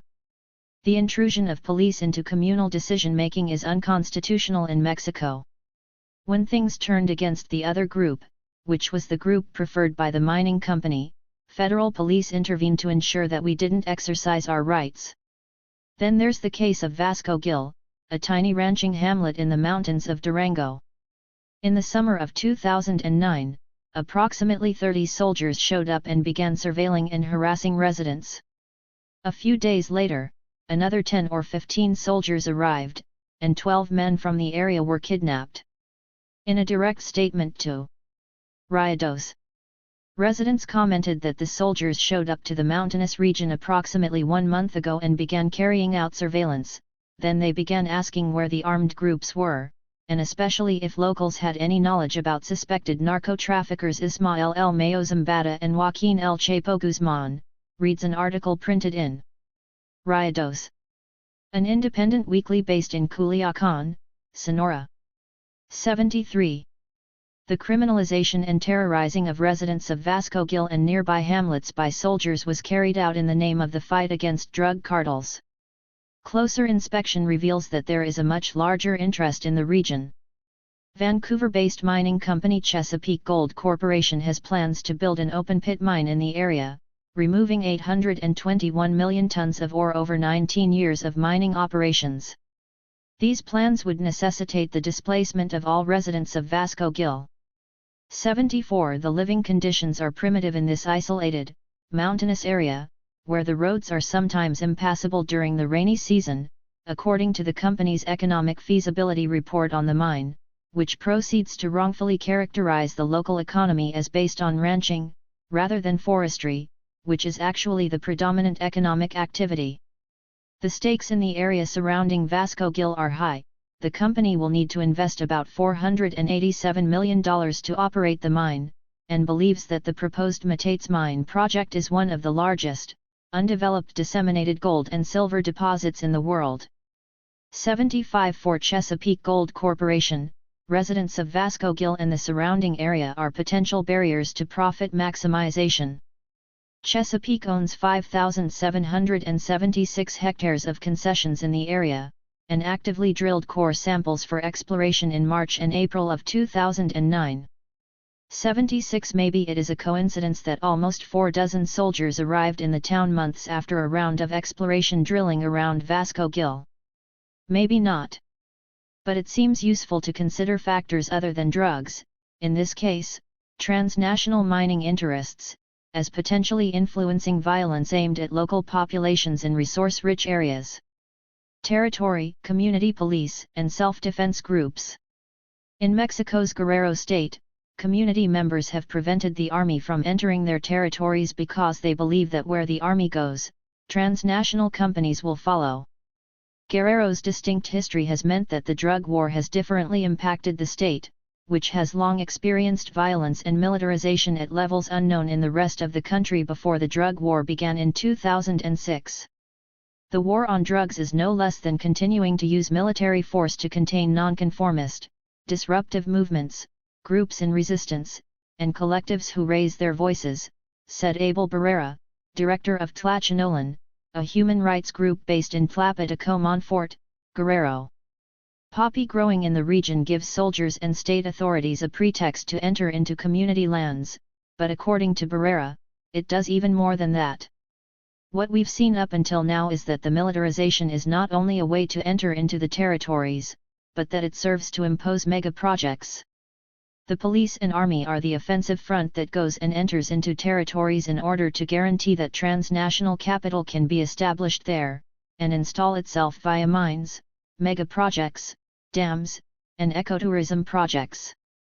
Regardless of the fact that they are in their own lands, a village cannot go against a mine or a multinational company. Companies need a guarantee that capital is worth more than the lives of the peasants that are blocking it, said Barrera, emphasizing that the role of state forces in Guerrero is to provide that guarantee. Barrera, who is from Tlapa, dresses casually and his language is easy and informal, punctuated by local vernacular and street slang. A photo to his right shows him receiving the Robert F. Kennedy Prize for Human Rights, which he was awarded in 2010 for his work at Tlaxinolan, and to his left is a heavy bust of RFK, sitting on a shelf beside dozens of reports produced by the human rights group. According to Barrera, the remilitarization taking place as part of the drug war is a pretext to destroy community control over land and resources. The other role of militarization is to not allow the community police and self-defense groups, which are controlling territory. This is another issue. The issue is that the people have understood that with the reforms and with all the privatizations, and with the mining companies, what do the people say? Well, then we're going to protect ourselves. We are in our own territory, so how are we going to protect it? And that's where the self-defense groups and the community police begin to take on a more proactive role, in saying, we're not going to allow the mining companies to come in. The places where community police and self-defense groups are active have been increasingly militarized since the war on drugs was declared and the Merida Initiative launched. Barrera insists, though, that the suite of armed actors in the region be understood within a context where local armed groups are defending their territories while being faced down by state militarization at the service of transnational capital. What we see is that there is a process of remilitarization, but it is with the intention of reconquering territories and reinforcing a strategy of counterinsurgency, but also as an armed front of the state to reconquer and impose projects, to help mega-projects set up in these regions. Barrera is interrupted by a call on his old Nokia, and he takes it, signaling the end to the interview. He is a man known for having his finger on the pulse of social movements in Guerrero State, and for going out to a community gathering on a moment's notice if invited. Unlike the self-defense groups in Michoacán, the community police in Guerrero didn't surge up from movements against drug cartels. According to Francisco López Barcenas, an indigenous lawyer and human rights activist, community policing groups have a history that traces back to pre-colonial times in states throughout Mexico. What we can see today is communities reorganizing, he said in an interview with Vice. On the one hand, they are doing it to stop the violence, and on the other hand, to defend their natural resources. 77 Community policing experienced a revival in Guerrero in 1995 when the Regional Coordinator of Community Authorities, CRAC, was created to form a regional structure that incorporated numerous towns and included training and processes for trying and rehabilitating those deemed criminals through community service. Officers of the CRAC Community Police are appointed by the Assembly. We don't cover our faces. The weapons used by the CRAC's officers are bought by the community, according to Pablo Guzmán Hernández, who previously coordinated the CRAC. 78. Territorial control and the threat they pose to transnational capital is a crucial and oft-ignored role of these groups. If we allow the army to enter communal territory, they will never leave.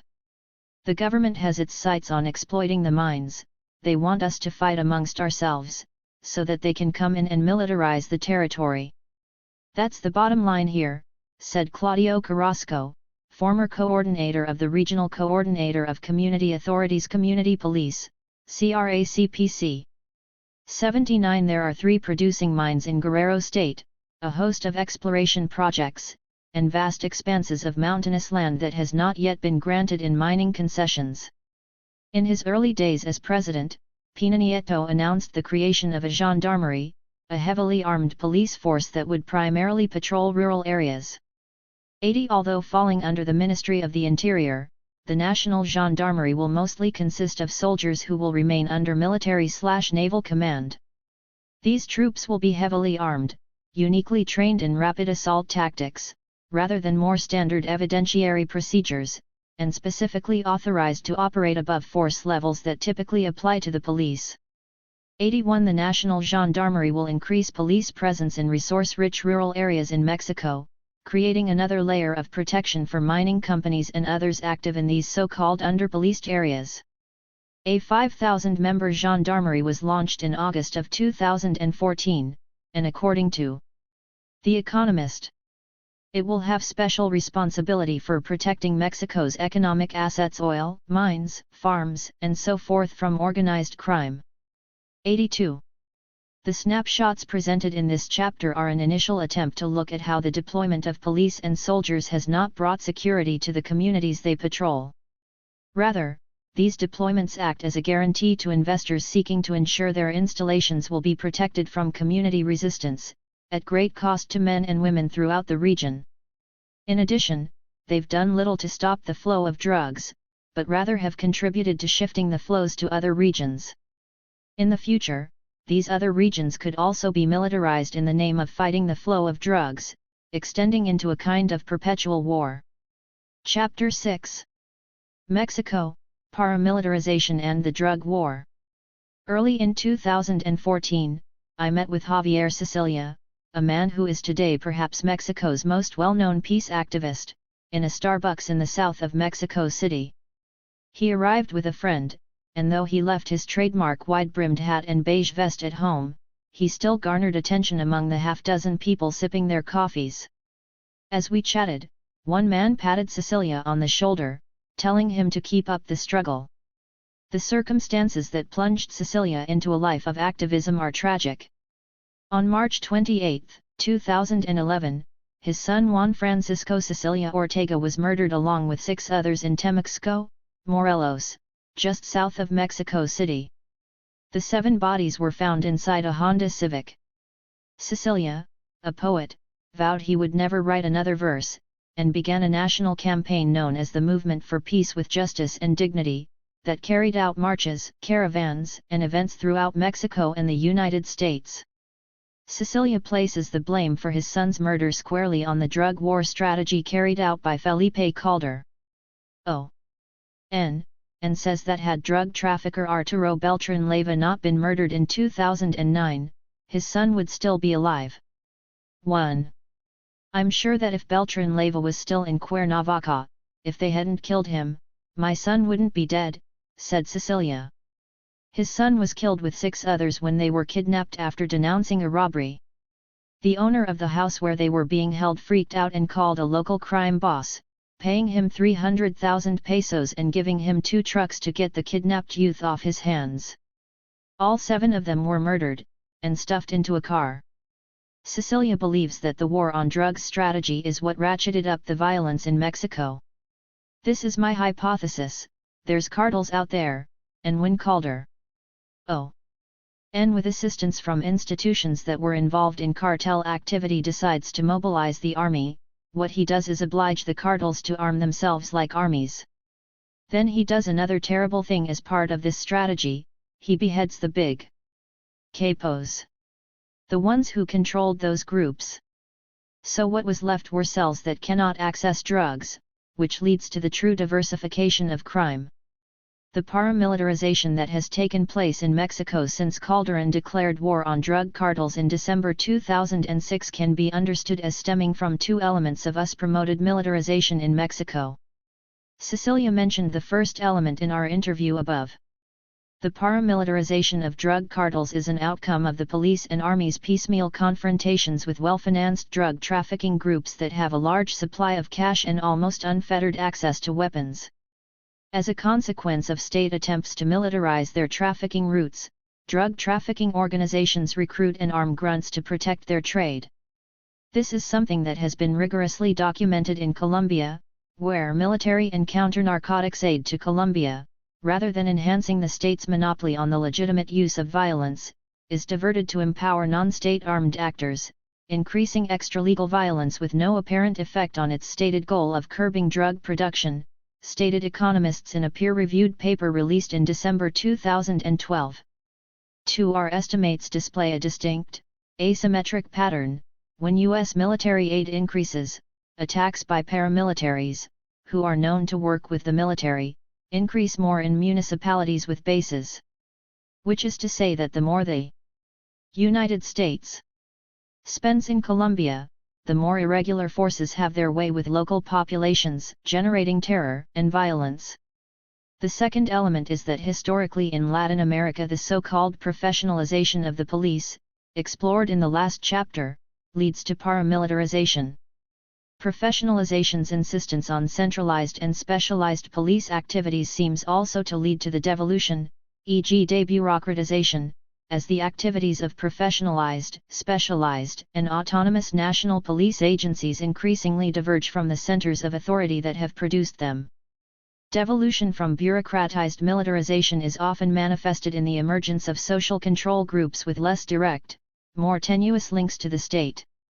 These take the form of death squads related only in varying degree to police, or police-linked justiciero, lone wolf killers, or parts of the internal security system that have turned against other parts, as when one internal security organization spies on, or takes action against, another. 3. Seen in this light, we can understand that police training actually increases the possibility that paramilitary groups will form.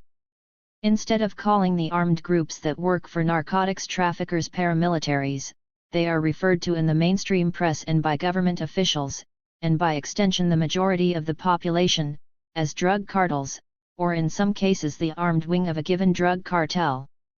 Many of these groups are initially formed by deserters from state security forces in the pay of crime groups. The notion that they are loyal to a particular organization, or more absurdly, to the trade of a particular commodity, is vastly overstated in hegemonic discourses about drug cartels. The same is true of members of state security forces, who as noted above have defected with incredible frequency to work with organized crime groups. The notion of drug cartels presented in the media is very simplistic, and could be said to hide more than it obscures. Julian Cardona, the journalist who explained to me how in Juarez the police carried out the functions of a drug cartel, had the following to say to journalist Ed Voliami. It simply doesn't make sense, as the media and government think, to draw lines between cartels in Juarez. Along the smuggling corridors into the U.S., maybe, but not on the streets. The cartels cannot even see those lines themselves anymore. Of course the drug cartels exist, they are players, but they are no longer the main reason for the violence here. You have a product and a production line. There are bosses, managers, middle management, line workers, accountants, bankers, shippers. They are all part of the process, but they never meet each other, and most of them are not directly employed by the corporation.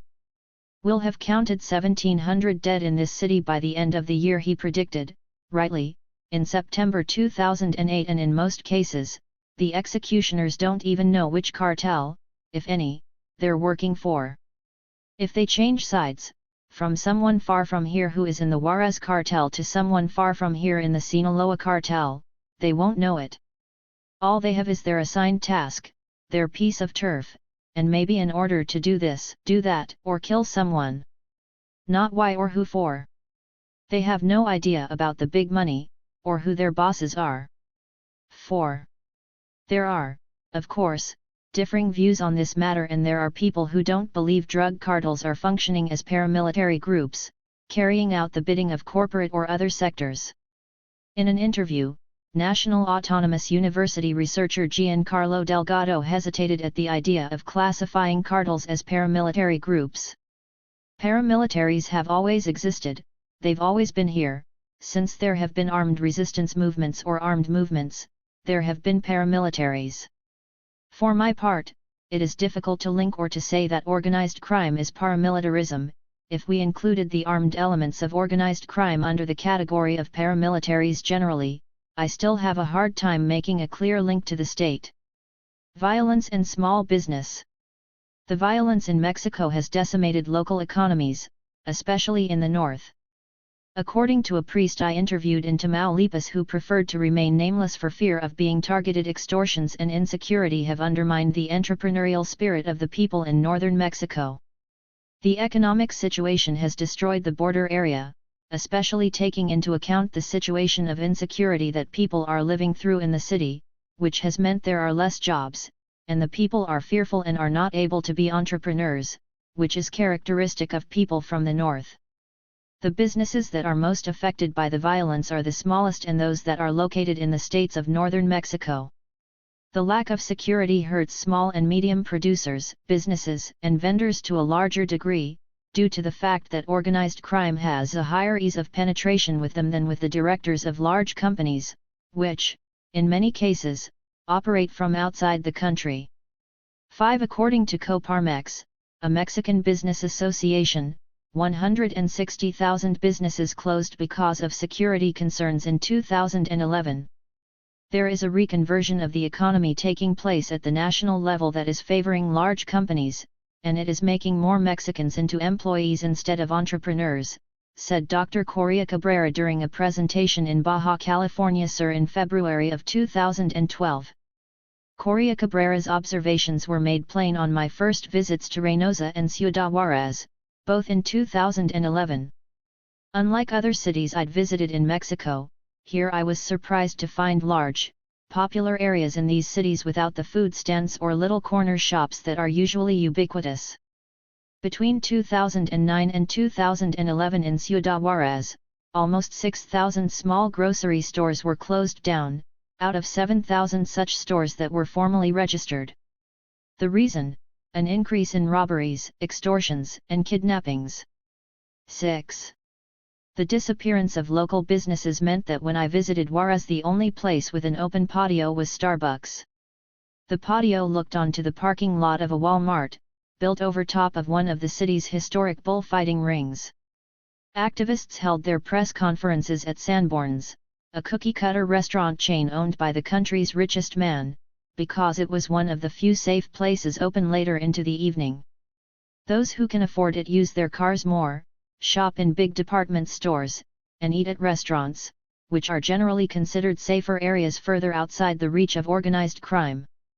It is more difficult for criminal groups to operate with total impunity and threaten and extort owners and workers at transnational food and beverage chains than it is for them to do the same to a local business whose owner has lived his or her entire life in the area. The experience of Carlos Gutierrez is one of the most public examples of how extortion can ruin someone's life.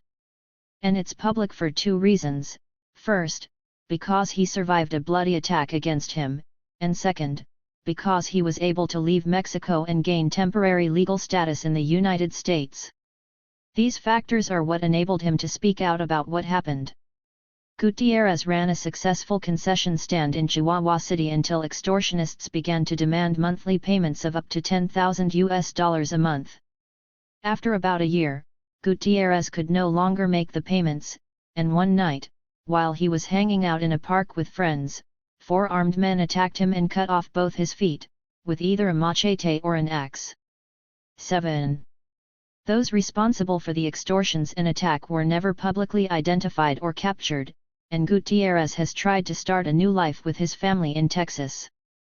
Correa Cabrera notes that attributing the violence in Mexico only to narcotics trafficking is no longer a useful way to understand the conflict.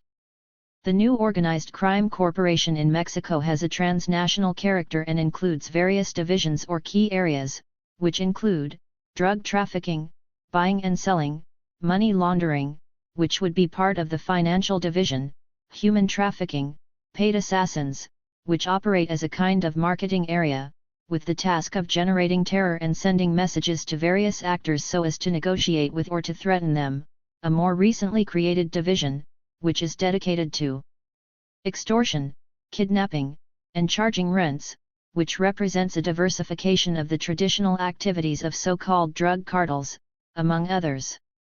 8. When drug trafficking patterns eventually shift away from Mexico, which history indicates that they are bound to do, those who can afford to pay members of paramilitary groups will be people connected to the state and the so-called legal economy. But the extortions carried out by these groups with impunity will likely continue, meaning that ironically it will be the poor, working, and middle-class Mexicans who are forced to pay for the ongoing survival of these paramilitary groups, chief among them Los Zetas. Tamaulipas state is a crucial node in understanding the drug war in Mexico. There the lines between the PRI and criminal organizations are blurred to the point that there is no longer any way to differentiate between them. Cartels have all the control, they monopolize the legitimate use of violence, and they are performing activities that are of the state, said U of T Professor Correa Cabrera when we spoke in 2011. According to a 2010 report by the Committee to Protect Journalists, it's hard to be sure when the Gulf Cartel gained the power over the city Reynosa that it has now. It didn't happen in a single blow, reporters said.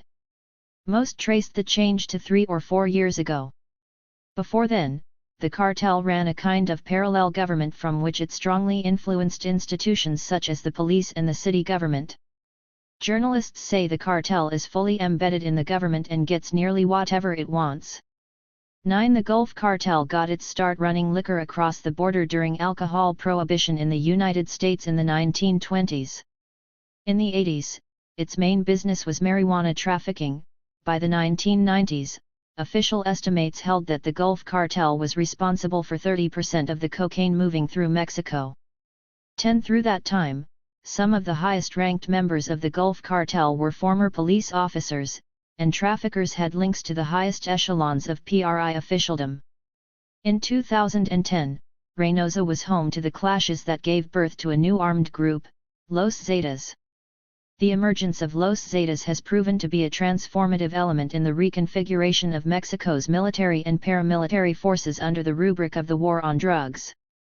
The official story has it that the very first Zetas were men recruited from the GAFEs, an elite airborne unit of the Mexican Army originally created to provide security at the 1986 FIFA World Cup in Mexico.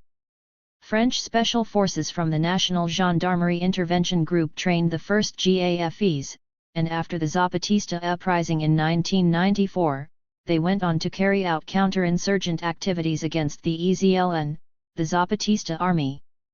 According to a U.S. State Department cable released by WikiLeaks, GAFE-turned-Zeta Rogelio Lopez Villafana was trained in the United States, possibly at Fort Bragg. 11. Oja El Cardenas Gilan, who took over the Gulf Cartel in 1999, was able to broker the participation of Mexican special forces in the narcotics-funded protection market. In 2003, the Mexican Army arrested Cardenas Gilan, accusing him of threatening to kill an undercover U.S. sheriff, and threatening FBI and DEA agents in broad daylight. 12. He was jailed at La Palma, near Toluca in Mexico State, and in 2007 he was extradited to the United States. 13. That same year the relationship between the Gulf Cartel and the Zetas began to sour, as Cardenas Gilan was jailed and could no longer negotiate between them, creating the initial split between the Gulf Cartel and the Zetas that would eventually tear wide open. By the time Cardenas Gilan was put in jail, the Zetas had appropriated protection rackets long held by municipal police in Nuevo Laredo.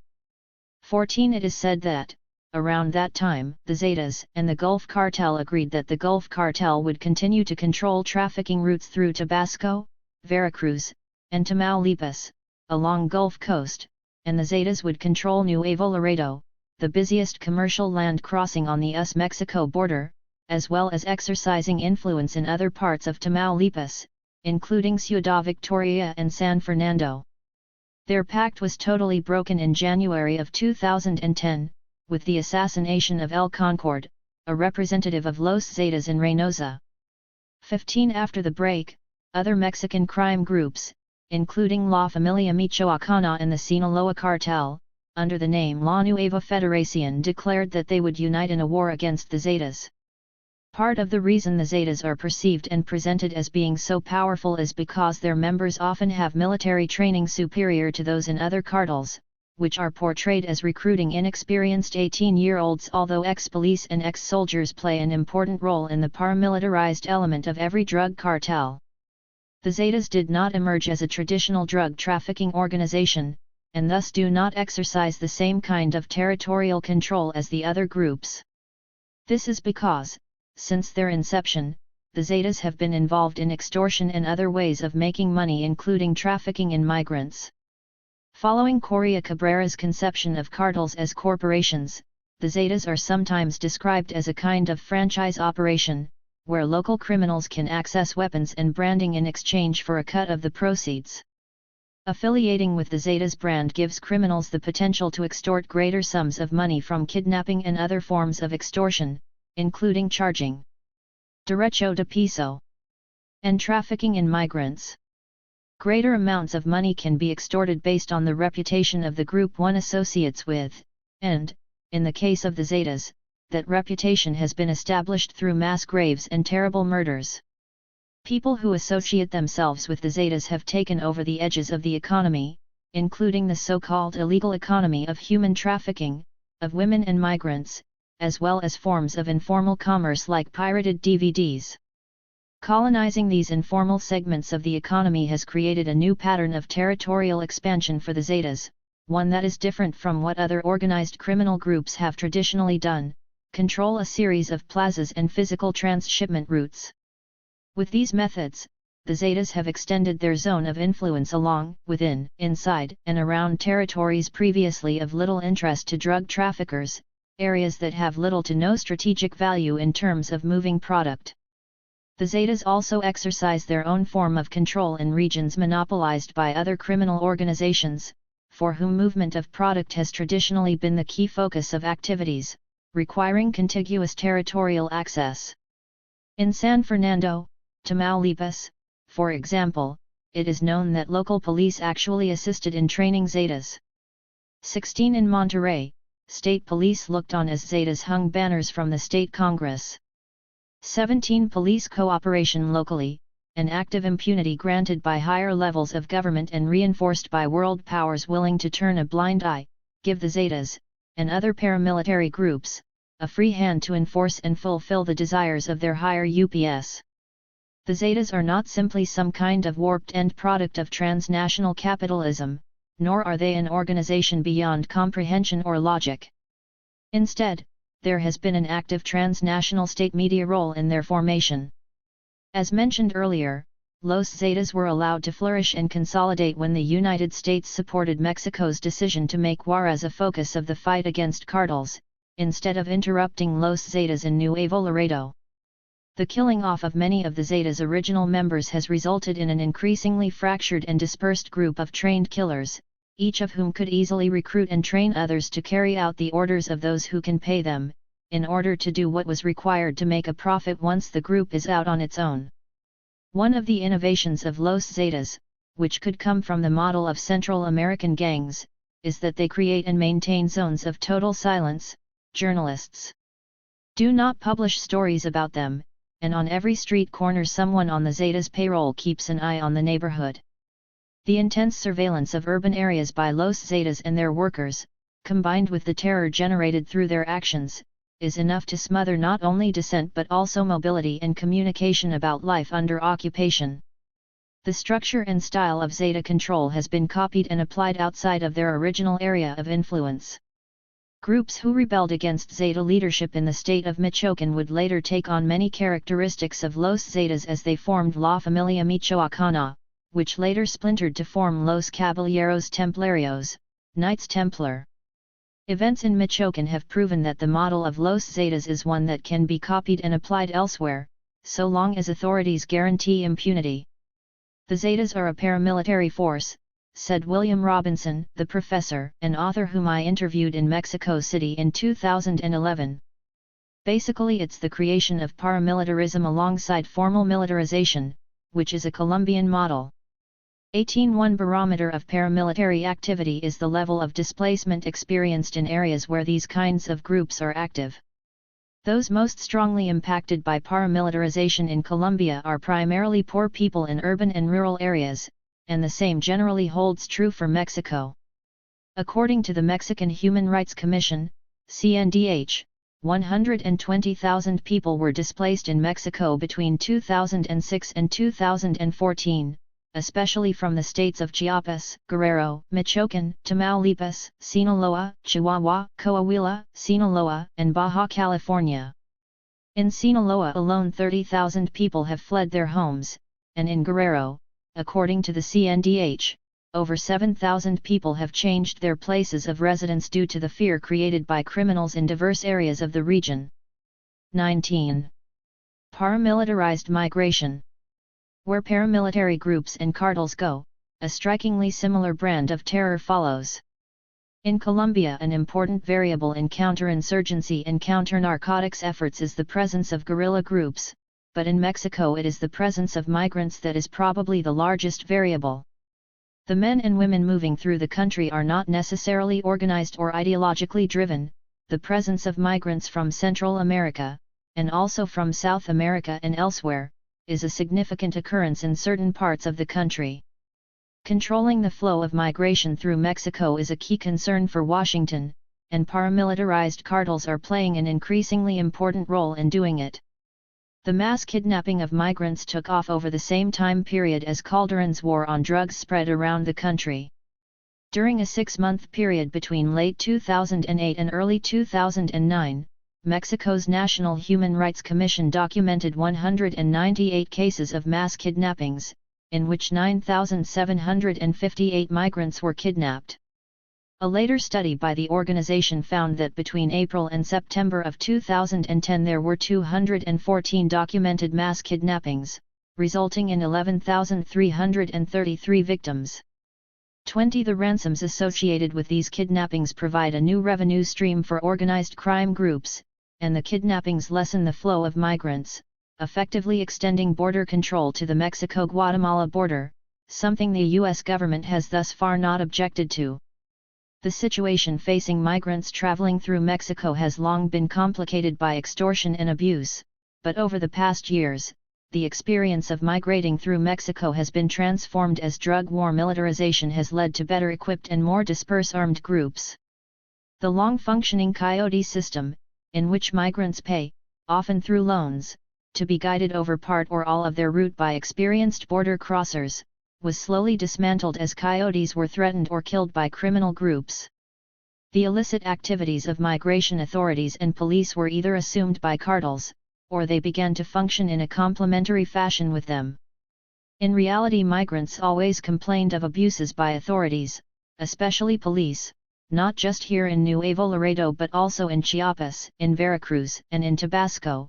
The stories they tell reflected the total fear they feel toward the authorities, said a man I interviewed who was involved in the migrant shelter in Nuevo Laredo, Tamaulipas. The situation they are facing became more complicated because of organized crime. Initially, the kidnappings started in 2004 or 2005, when the group the migrants feared were the Maras, Central American gangs.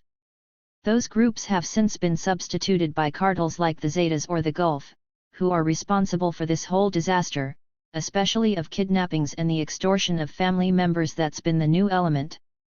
Migrants don't generally travel with cash, they are detained and forced to give a phone number of a relative in the United States. It is that person who is then extorted for sums nearing $5,000. In dozens of interviews with migrants, I heard over and over again about groups of people traveling above one of the trains to the United States being corralled or detained by migration officials, only to be abandoned by authorities and turned over to criminal groups. They described how, from the moment they crossed into Mexico, they were subject to open recruiting by members of criminal organizations, and how once they were at the north border they would be forced to pay quotas to the Zetas or other crime groups in order to cross. Dramatic events in Chiapas and Veracruz provide some examples of how this informal border enforcement takes place. At the crime scene, one of the women lay face up, her torso cutting a diagonal line across the railway track. The other lay face down, her right leg splayed over the same track at the thigh. Both wore reddish tank tops and pants that went down just below the knees. A police officer with an automatic weapon watched over the bodies. It was far too late to do anything to help. Little yellow numbers, from 1 to 6, were placed on each piece of ballistic evidence, dotting across the tracks. According to local media, the women were shot and stabbed in the late afternoon of May 30, 2013. 21 A preliminary report suggests they refused to pay the quota charged by a criminal group after climbing up on the train. 22 Their bodies were found later that same day just north of the Mexican tourist town of Palenque, in Chiapas. Both women were from Honduras. Mexicans don't risk traveling on cargo trains when they migrate through their country toward the United States. Most Central Americans traveling through Mexico do so as undocumented migrants, which means they are not afforded the right to free movement. If undocumented migrants board a bus in Mexico, they can be pulled off by soldiers or immigration agents at numerous checkpoints along the roads, and deported. Without paperwork, they can't make it past the airport service counter. Thus, the train is the most accessible means of transport for Hondurans, Guatemalans, Salvadorans, Nicaraguans, and others who hope against hope they'll make it to the U.S. and find employment. But the train represents another set of risks, as it is completely under the control of criminal groups. Groups of migrants I met with in Palenque explained in hushed tones that they are expected to pay three $100 quotas in order to advance through to Tamaulipas state sandwiched on top of a cargo train, which for the purpose of comparison, is more expensive than it would be to buy a cheap plane ticket from Chiapas to northern Mexico. The double murder on the train tracks in Chiapas took place on the heels of an attempted mass extortion of migrants in the same region on May 1, when hundreds of Central American migrants making their way through Veracruz state on top of a cargo train experienced firsthand what it is like to live through absolute horror. After nightfall, the train passed Las Barrancas, a community of about 3,000, in the southern part of the state. As it neared the village, a group of people linked to the Zetas began demanding that those riding the train pay them a quota. According to the testimonies of people on the train, members of the Zetas demanded each migrant pay $100. As the train chugged along, People who resisted or couldn't pay were beaten, shot at, stabbed, and thrown from the train over the course of 9 kilometers. Approximately 25 people were hospitalized with injuries, one of which was serious. One boy survived because bullets lodged into his backpack. Hundreds of people jumped off the train to safety, landing on the gravel road that follows the tracks and leads to Las Barrancas. Amid the confusion, someone got word to Julio Perez Zabalza, a spry 70-year-old with the energy of someone half his age. He got on a loudspeaker mounted on a 12-foot pole in front of his house and called for the migrants to come up to the plaza. I started to make announcements on the loudspeaker. 5 or 10 minutes later the migrants started to come out to the soccer field. Within an hour or an hour and a half the field was full, with 500 or 600 migrants, he said. Residents of Las Barrancas fed and sheltered the migrants, most of whom have since continued on toward the United States. The few who remain in the community, because their injuries prevented them from carrying on, preferred not to speak to journalists. Ruben Figueroa helps run a migrant shelter on the Guatemalan border, which for many is a point of entry into Mexico, and the first place they'll climb up on the train heading north. He says that abuses of migrants in Veracruz have reached epic proportions because of the government's close relationship with criminal groups. By its nature, migration is a humanitarian tragedy, but when there are governments that are complicit with organized crime, it becomes a holocaust. Some have accused the governor of Veracruz, Javier Duarte, of covering up for the criminals who attacked migrants in Barrancas on May 1. Duarte stated in a press release that the incident was actually caused by infighting between the migrants themselves.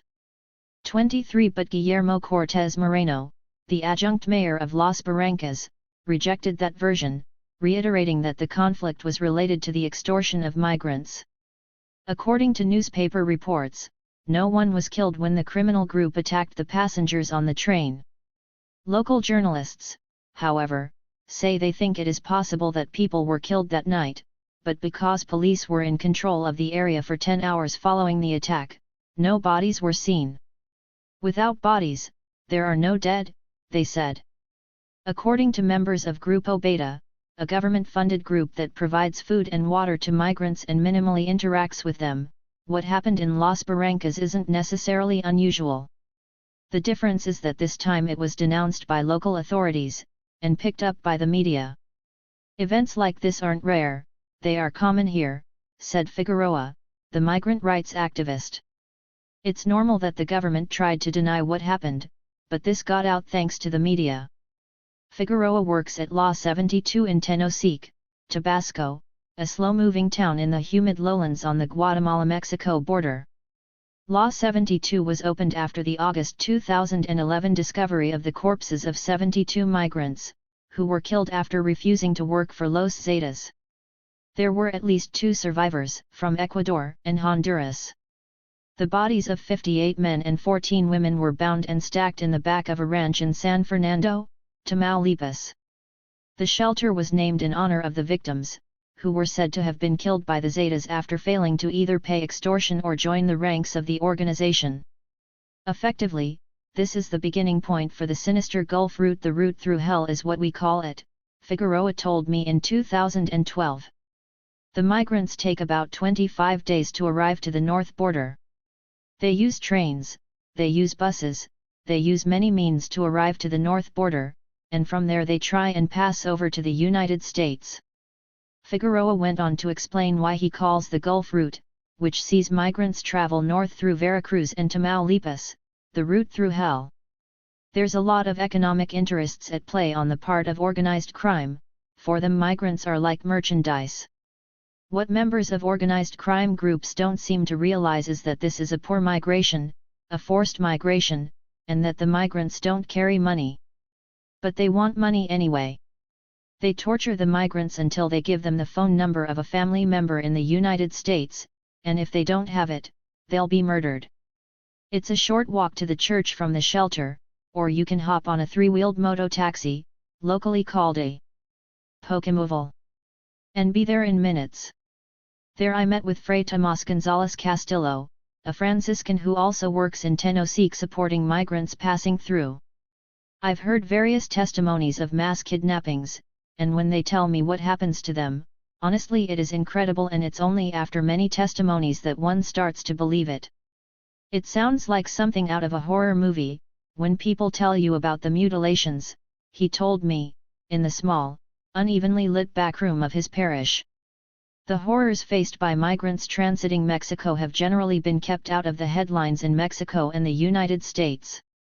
Paramilitarized extraction. In the last chapter, we looked at how formal militarization can benefit transnational corporations, as police and soldiers form security corridors and quell dissent.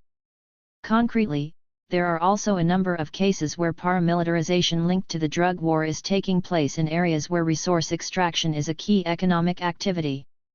These cases differ from the formal militarization documented in the previous chapter, because the government formally distances itself from paramilitary violence, or is made to look as if it is struggling to control it. Take northern Tamaulipas, the Zetas' stronghold. It is also home to the Burgos Basin, which is rich in oil and gas. The U.S. Geological Survey said in 2003 that Burgos could contain more than 6 billion barrels of undiscovered oil, and over 7 trillion cubic feet of gas. 24 The Burgos Basin is centered on Reynosa, Tamaulipas, covering an area about the size of Ireland, in a border region that has become one of the most dangerous parts of Mexico. Much of the violence in Tamaulipas stems from the 2010 split between the Gulf Cartel and Los Zetas, as well as the deployment of 8,000 troops throughout the state. 25 Ciudad Mayor, which sits atop the Burgos Basin, experienced intense, midday gun battles through 2009 and early 2010. The scale of the upheaval increased at the beginning of November 2010, when the Zetas issued an open threat to all of Ciudad Mayor's inhabitants, saying that those who remained in the town would be killed. As a result, as many as 400 people who had not been able to leave throughout the year fled to the nearby town of Ciudad Miguel Alemán, where they took shelter in a community hall. 26 gun battles and kidnappings of oil workers have also forced Pemex to shut down oil production at drilling rigs in the Burgos Basin. Pemex hides cases of kidnappings. "There's more than 20 people disappeared in our union," said a man I talked to in Reynosa, who has been with the company his entire working life. "They just are marked down as missing work," he said. Theft of petroleum products by organized crime is also a common occurrence. As much as 40% of natural gas condensate production from Burgos is rerouted and stolen, something generally blamed on Zetas. In 2011, Pemex filed a lawsuit in Houston against 10 U.S. oil and pipeline companies for collaborating with organized crime to purchase condensate stolen from the Burgos Basin in Mexico. The cartels built tunnels and even their own pipelines to facilitate the thefts. All of the defendants have participated and profited knowingly or unwittingly in the trafficking of stolen condensate in the United States and have thereby encouraged and facilitated the Mexican organized crime groups that stole the condensate, says the complaint. 27 The significance of this lawsuit cannot be ignored, as it alleges a direct relationship between paramilitary groups and various Texas oil companies. The Burgos Basin is just one of the oil and gas-rich areas along Mexico's northern border. The new discoveries of shale oil are recoverable through hydraulic fracturing or fracking, and Mexico has passed reforms allowing U.S. oil companies to do so in these areas. The recently announced deposits are in northeastern Mexico, including in the states of Coahuila, Chihuahua, Nuevo León, Tamaulipas, San Luis Potosí, and Veracruz. 28 These regions have all been militarized as part of the war on drugs, and some of them also have high levels of displacement because of violence linked to the drug war. Following a pattern set in Colombia, there is little doubt that the abilities of residents to organize or even protest against the thousands of wells to be drilled in these desert areas will be massively compromised by the intense violence that precedes the projects. The overlap between paramilitary activity and transnational mining is particularly evident in Chihuahua, Mexico's largest state by territory. Chihuahua is, at once, experiencing an important expansion in transnational mining, militarization, and paramilitarization, under the pretext of the war on drugs. Because of this, it presents us with a microcosm of what is taking place in areas throughout Mexico, parts of Central America, Colombia, and Peru. The fact that there is a resource rush taking place in tandem with the militarization, and paramilitarization, linked to the drug war is an open secret, one which provides a more adequate explanation of why governments, host and foreign, are promoting drug control strategies that do little to control drug trafficking or lessen consumption. The Reyes Salazar family is the most high-profile family to have been displaced and targeted by organized crime activity in Chihuahua State.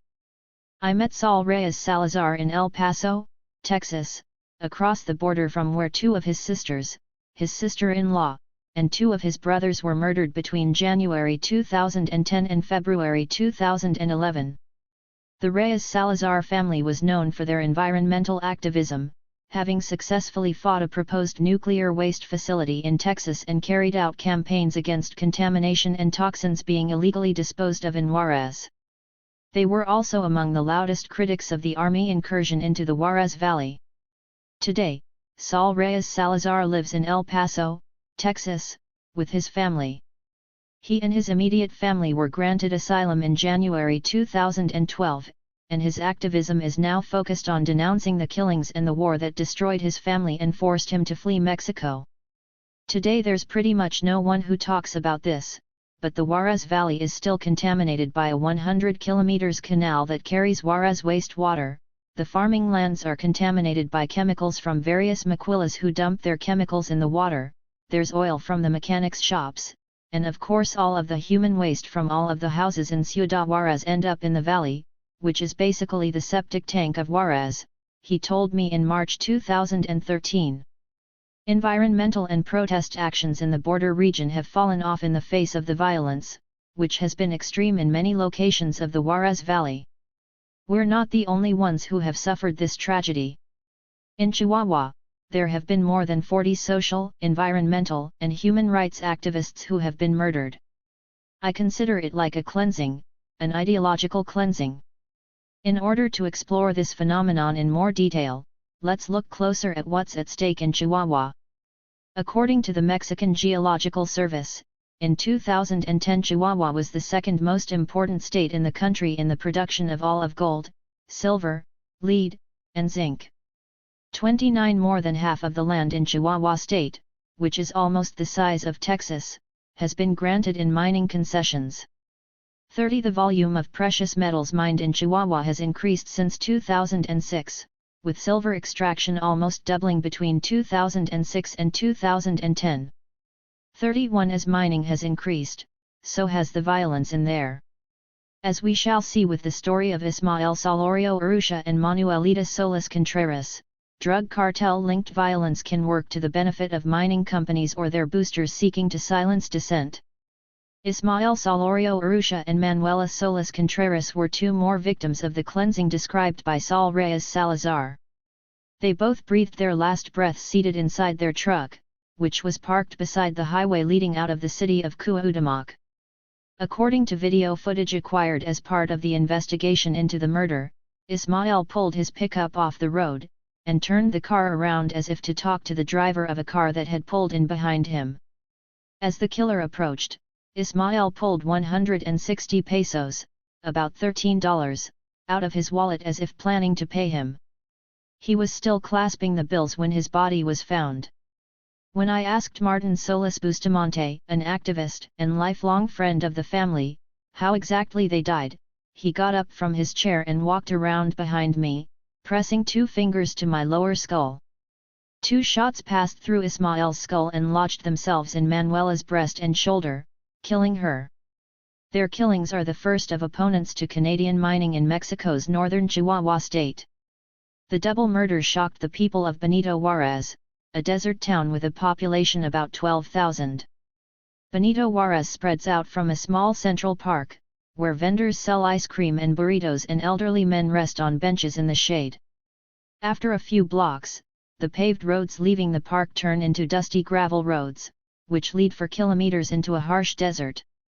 Water flows from a reservoir at the foot of the Carmen River through a small canal, providing farmers with the raw material for cattle ranching, chili growing, and cotton harvesting, the economic mainstays of the area. Benito Juárez is also an ejido, with 53,000 hectares of land collectively owned and farmed by about 400 families.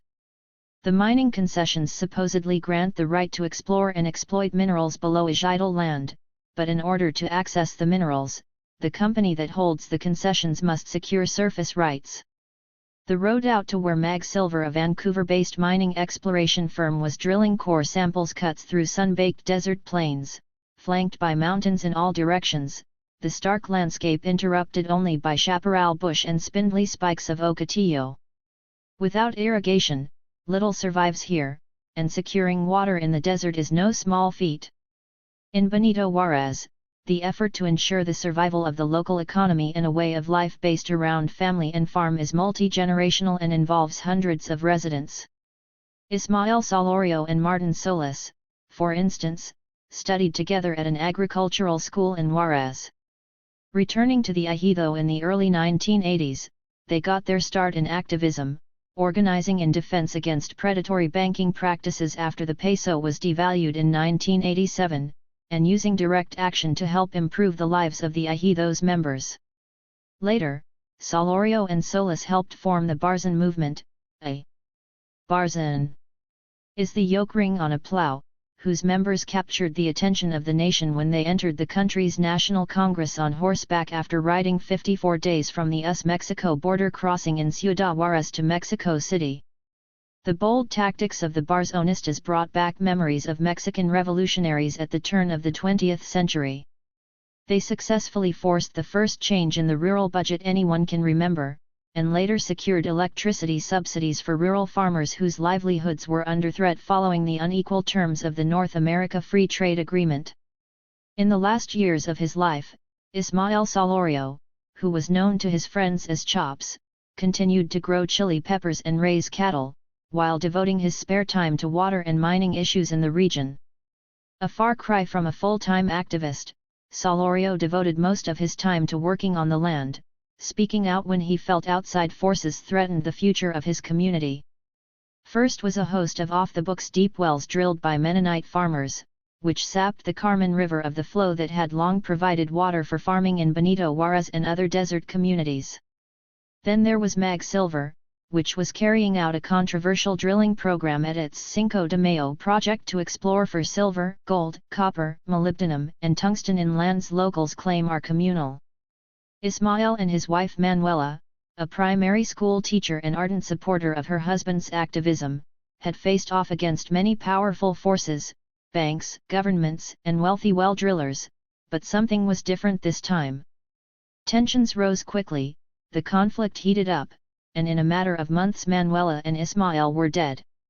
In the months before he was killed, Solorio denounced death threats he received and aggression by people he said were paid by the mining company, and demanded the government provide protection. His requests were ignored. Since 1985 we have been involved in different actions and mobilizations as part of social resistance, said Solis, who spoke to me at El Barzan's Chihuahua City headquarters. We always confronted the government, and we had never confronted organized crime. The decision to kill Manuela and Ismael didn't come from the head of a drug cartel, Solis emphasized. Far from drug lords, the killer and his accomplices were local men who had been involved in carrying out the dirty work for a crime group known as the Juárez Cartel, hitmen, armed men, people who previously had threatened Ismael related to the actions he was taking against the mining company, Solis told me, confidently and steadily. Dozens of statements collected by police in the months following the murders make it plain that MAG Silver's exploration program was a source of conflict in Benito Juárez. Testimonies included in the state investigation of the murders, which I reviewed, include references to men claiming to be plainclothes federal police without badges or a legitimate arrest warrant threatening Ismael, and fights between mine exploration workers and those who didn't support the mining project. A geologist working for the company was also questioned. The man believed to be Solorio's assassin was murdered by police on January 19, 2013, but Solorio's friends and family refused to stop their quest for accountability. We have maintained that justice must be done and the other material authors must be detained, but so must the intellectual authors of this crime, said Solis. Today, instead of working in the fields or sitting around a table talking with friends and family, Manuela and Ismael are gone. Their bodies are buried under the desert earth they once farmed. Their names, along with dozens of others, grace a rebel monument erected to remember victims of violence in Chihuahua State, among them other activists, indigenous community members and young women. Instead of calling for a proper investigation and denouncing the murder of the highest-profile community opponent of its Cinco de Mayo exploration project in Chihuahua, Dan McInnes, president and CEO of Mag Silver, chalked the killings up to the government's fight against organized crime. It was kind of an odd situation considering that 60,000 to 100,000 people have been killed in Mexico in the last 6 years by organized crime in the so-called drug war, McInnes told Canadian online magazine iPolitics.ca. And rather than the obvious being reported, it was everything but that was being reported. 32 When I asked him to clarify, McInnes responded, "It is currently a very sad reality in Mexico that between 60,000 and 100,000 deaths have occurred over the past 6 years due to the country's ongoing struggles with organized criminal activity. We remain puzzled why certain groups made assumptions about the involvement of mining companies, utility companies, or farmers." 33. Essentially, the company's position is that it is normal for civilians to be killed in the country where they are operating. When 100,000 people may or may not have been killed over 6 years, 1 or 2 more deaths by firearm are a drop in the bucket. This position would have been far more difficult to maintain before the drug war was launched in December 2006. The police investigation into the murders also said that it was a community dispute that triggered acts of violence ending in Ismael and Manuela's murders, but it also makes clear that the prospect of well-paying jobs Mag Silver would bring to Benito Juarez was at the heart of the dispute. That's what is so painful for us, you know, the fact that members of the community handed over Ismael and Manuelita. That's something we know, that here in Benito Juarez the deal was made and everything so that they would be killed, said Saria Leticia Solis, a longtime resident of the community and a member of the Barzan, in an interview. "We blocked the company, and because of that people are being killed. Since the killings, mining exploration work in the community has stopped, but tensions haven't fallen off." Mag Silver never showed up to a general meeting of Ejido members.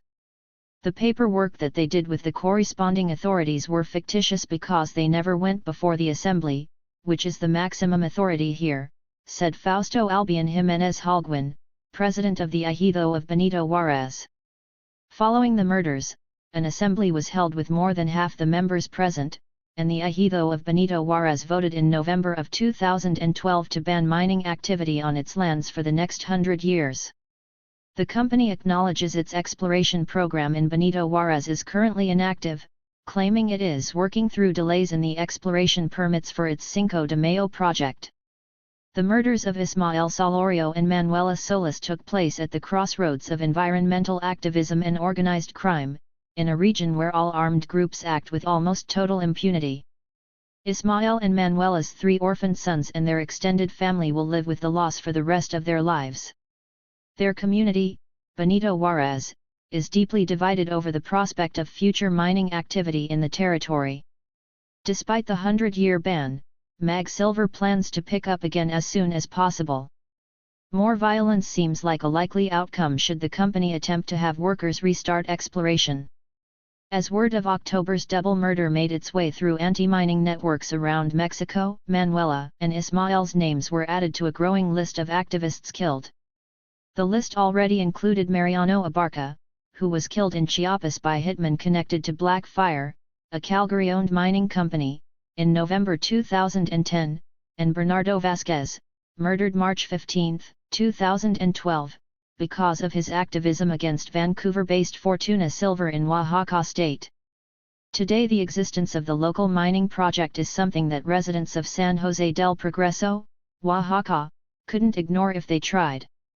The main access road into the town passes directly in front of Fortuna's operations, complete with its own power station, offices, and a huge stockpile of ore, all surrounded by high chain-link fence. Vasquez was murdered gangland style, in a spray of bullets aimed at his vehicle. His cousin Rosalinda and his brother Leo Vigildo were both wounded in the gunfire. When the company first came around, locals saw the mayor meeting with people who were not from the community. There were various meetings between the Agidal Commission and the mayor, and the people asked, who were those people, until the Agidal Commission finally realized it was a mining company that wanted to exploit the minerals. This is what Bernardo Vasquez told me approximately 1 month before he was murdered. The company went after the folks in the Agidal Commission individually, ignoring the assembly process, he explained.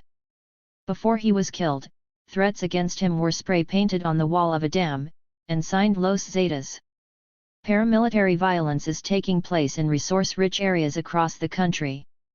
Violence has also been wrought against members of the Agidal Commission in Carrizalillo, Guerrero, whose president was murdered in May 2013.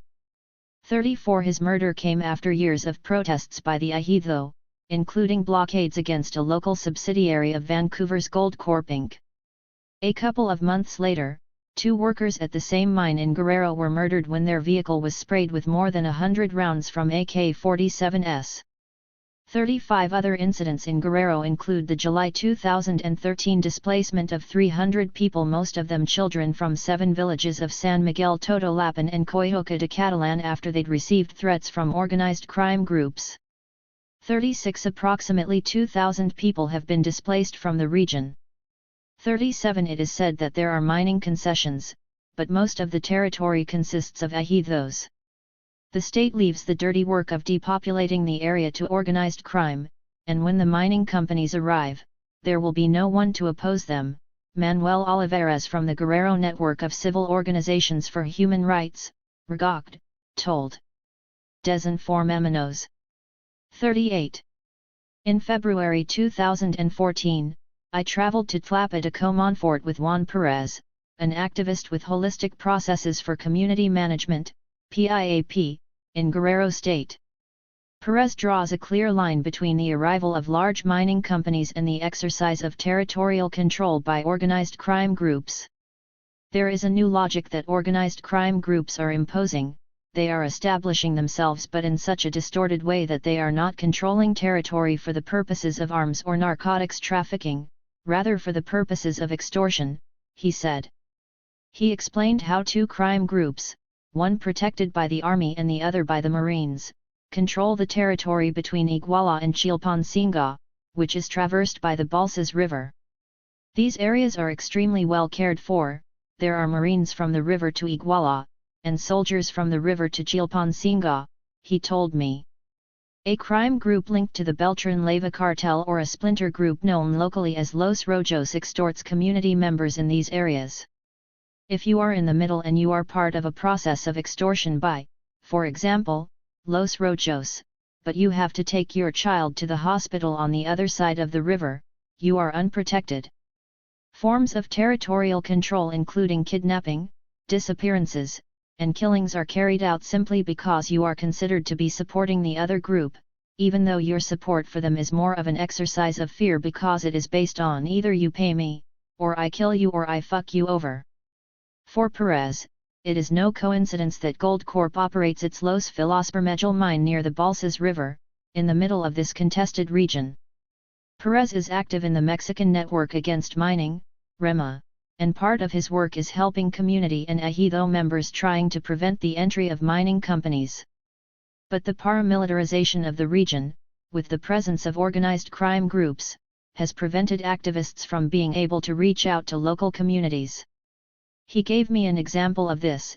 In an area called El Limon not far from Goldcorp's Los Filospermejal project, we were trying to do an informative process in order to prevent the entry of the mine. Well, by the time we went for our first visit there were already 4 people murdered by crime groups. There simply were not conditions for us to carry out an assembly. That was in 2010, and the company has since entered, he said. What company? I asked. Goldcorp, through a local subsidiary. Controlling local protest against mining is but one form of cartel/paramilitary involvement in mining. There are also examples of criminal groups extracting minerals and commercializing them themselves, specifically in Michoacán and Coahuila. According to Humberto Moreira, the former governor of Coahuila and head of the National PRI Party, Zetas steal coal from mines in the northern state and sell it to third parties, who then resell it to the Federal Electricity Commission, CFE. 39. The Knights Templar in Michoacan have been involved in events that appear quite similar to those linking the Zetas to U.S. companies accused of buying stolen condensate. In Michoacan, the Knights Templar steal iron ore and export it via third parties to China. Britain's Channel 4 interviewed a man who they said worked in one of the iron ore mines operated by the cartel. The companies that actually export the mineral are Chinese. They know that the mineral is illegal, but, well, they have found their little gold mine here, as the saying goes, and the companies that you call illegal are the ones that export. They sell the mineral to companies that are legal in order to be able to export the mineral. It's worth $13 million per boatload. We're talking about more or less 30 boats a year, so you can imagine the quantity of money that brings in, 40, said the miner, who was not identified. He estimated that between 50 and 75% of the iron ore shipped out of the port of Lázaro Cárdenas, Michoacan, was taken from mines operated by Knights Templar affiliates. The journalist then asked the mine worker if mineral sales would bring in more money than drugs, and he responded, of course. In 2013, leaders of a self-defense group in San Miguel de Aquila, Michoacan, told Mexico City-based alternative news website Subversions. They are exploiting our natural resources, primarily iron. The day that the state government arrived, we told them the community's mine was being exploited by organized crime. The government, instead of going after them, actually protected them, and even more people came to work at the mine. We no longer believe in the state government. That's why we want the federal government to intervene and give guarantees for our families, for the natural resources in our community. We have so many natural resources in San Miguel de Aquila. We are very rich in resources, but at the same time we are among the poorest, because transnationals are those who take advantage of the resources of the community. 41. In 2014, the group wrote another communiqué, which stated, the period of July 24 to August 13, 2013, when the indigenous community guard from the community of San Miguel Aquila was active in the area, was one of immense calm. The rapes, kidnappings, and payments of protection fees disappeared as the criminals fled. Seeing the results of the community movement, we were inspired to support the community's cause. However, on August 14, a joint state and municipal government operation, together with the Marines, entered Aquila and dismantled the community movement. They took 45 prisoners. The Special Operations Group, GOES, and State Judicial Police killed 2 and also beat women, children, and the elderly, who called for them to return the men who were defending them from organized crime. When the community guard was dismantled, the Knights Templar, under the auspices of the state and municipal governments, decided to exterminate all the residents of San Miguel Aquila. 42. Following the state incursion, 3 men from the community were kidnapped, tortured, and murdered, another 3 were disappeared, and the Knights Templar again began to exert control over iron ore extraction, extorting the community for the royalty payments they received from the company Ternium, a Luxembourg-based transnational steel company. Displacement and real estate. According to the Norwegian Refugee Council, evidence of forced displacement in the localities of El Porvenir and Praxedis G. Guerrero in Valle de Juarez is unquestionable. Virtually all houses are empty, burned out, and vandalized. 43. But exact figures are difficult to come by. In the small towns of Guadalupe, Praxedis G. Guerrero, Porvenir, Esperanza, and the even smaller hamlets that dot the valley, there's been no official census in recent years, so no one knows exactly how many people have left, or how many residents have been killed or forcibly disappeared, wrote journalist Melissa Del Bosque. 44. She was sure to point out that the violence and displacement did not fall neatly at the feet of drug cartels. The official story is that the army was sent in to protect residents and drive out the cartels, but townspeople tell a different story. They say the soldiers, working in league with the Sinaloa cartel, perpetrated much of the violence. Just as paramilitary displacements in Colombia depopulated lands which were later used for palm oil and extractive projects, the displacement of thousands of residents in the Juarez Valley has not transformed the region into a land of ghost towns, cemeteries, and cartel free-for-alls. On the contrary, the Juarez Valley area is currently slated for redevelopment, and plans include the construction of a $400 million housing and industrial park project in San Agustin, which is about 30 kilometers from downtown Ciudad Juarez. The housing project, which will cover 2,470 acres of ejido land in San Agustin, is being developed by Fortune 500 corporation Prudential Financial, together with one of its local partners in Mexico. 45 It is a complete, ambitious project, almost like a new city, Leopoldo Canizales, a city official in San Agustin, told El Diario.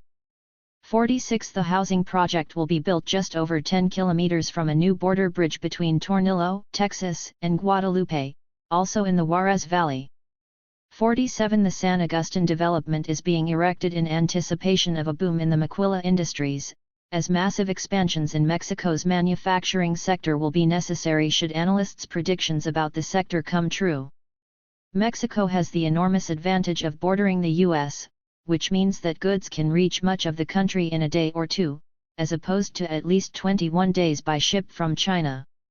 In addition, by 2015, wages in Mexico will be significantly lower than in China. 48 More maquilas are certainly not something all of those who reside in the area are keen on. It is exactly because of the maquila industry that things are how they are. What the maquilas have left is nothing but criminality. They obliged parents to leave their children home alone, said San Agustin resident Ignacio Ibarra. 49 Right now things are calm here, but if they bring maquilas and all the new housing, well, then we'll see what the good life was. Acapulco is another city that has suffered through the worst of what the drug war has to offer. The resort town has also become a major theater of the drug war. On a single weekend this year, more than 30 bodies were found, including nightclub workers abducted after hours and later found hanging from a bridge. 14 tourists were tied up and threatened in a single incident in 2012, and later, 6 of the women, who were Spanish citizens, hence the fact that it became a national scandal, were raped. Following the rapes, the mayor of Acapulco said that what took place was bad for Acapulco image, but that this could have happened anywhere, in Mexico or in Acapulco. 51 Tourism to Acapulco, a resort city nestled between cliffs, white sand beaches, and the crashing waves of the Pacific, dropped off 50% between 2006 and 2011. 52 The spike in violence has, just like Juarez, taken place in tandem with the deployment of state forces as part of Operación Guerrero Seguro.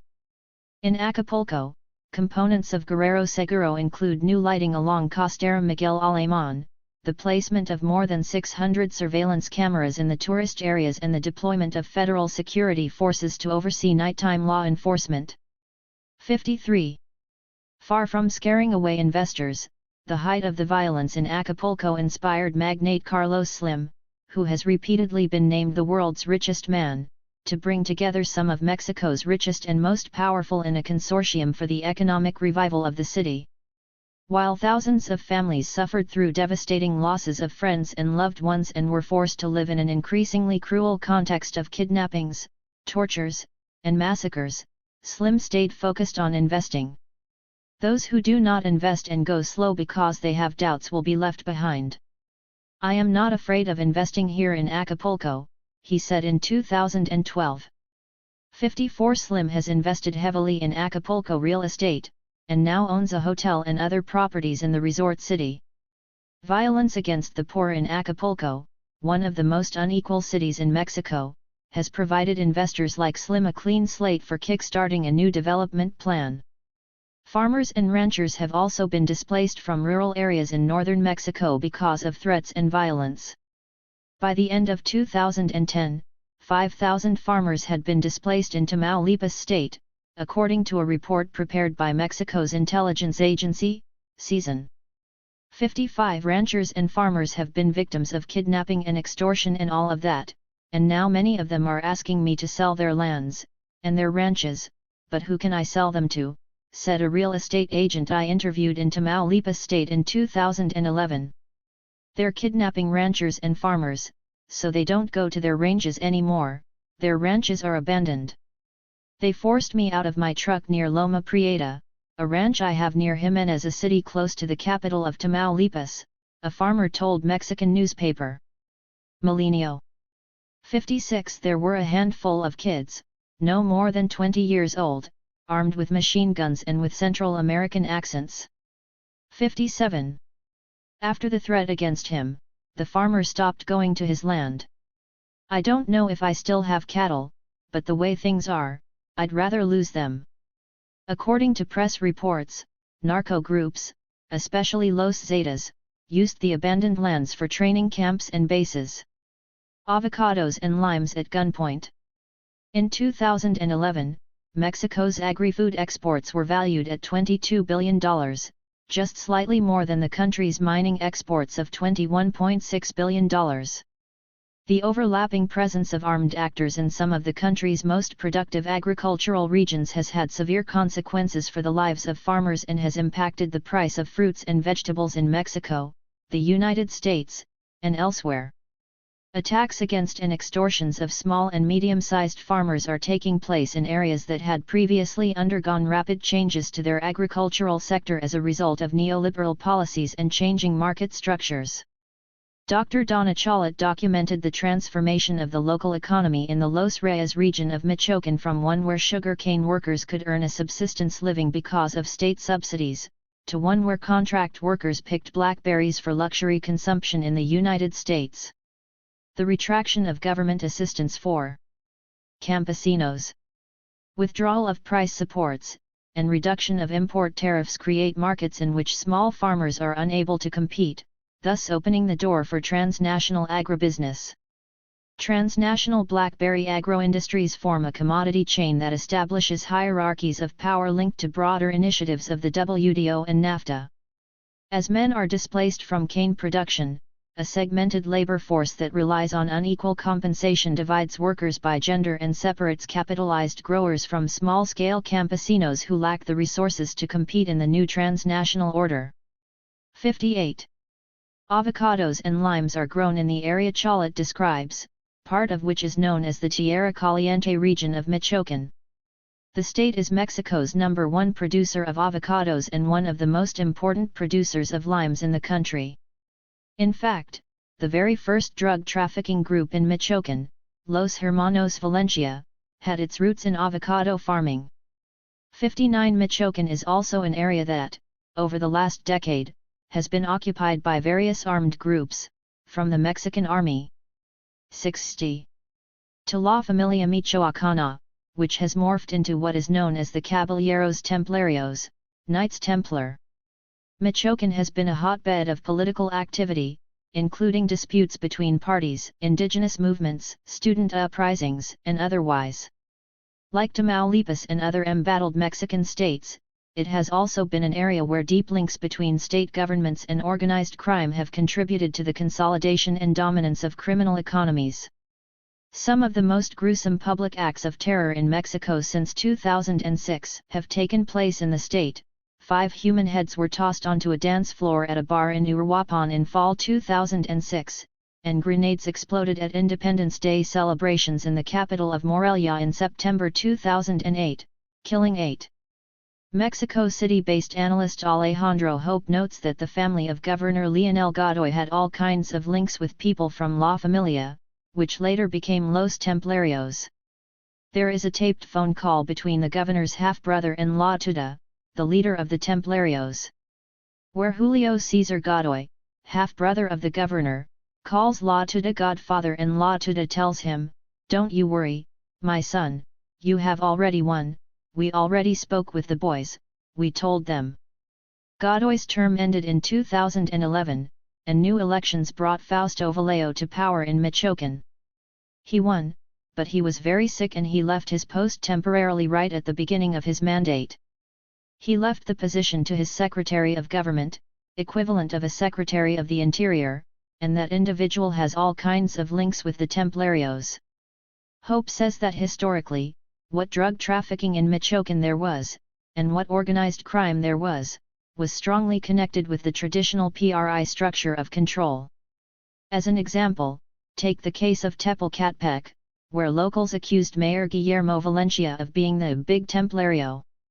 Valencia, who denies the accusations, was elected to Congress as a member of the PRI in the embattled state 10 years ago at the tender age of 23, and then served as youth leader of the PRI, before being elected mayor. 61 Where they exist, these high-level links ensure impunity for criminal groups, whose actions do not threaten the state government so much as contribute to the rearrangement of land ownership and the economy, at a high price for small farmers and common folk. A report on the alternative Mexican news website, Sin Embargo, reveals that, as of November 2013, the Caballeros were charging small avocado growers 3,000 pesos per hectare if they were exporting the fruit and 1,500 pesos if it was for the internal market. Humberto Paget and Dalia Martinez, the journalists who reported the story, asked a group of small farmers how the crime group could know how much land each of them had planted. In an answer the journalists attribute to the whole group, the farmers respond, that's easy.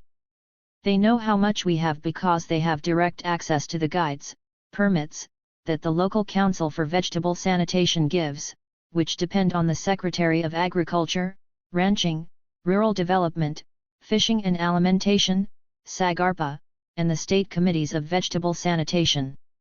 The council controls and physically inspects every meter of every hectare, every bush, every tree, and the quality of each fruit.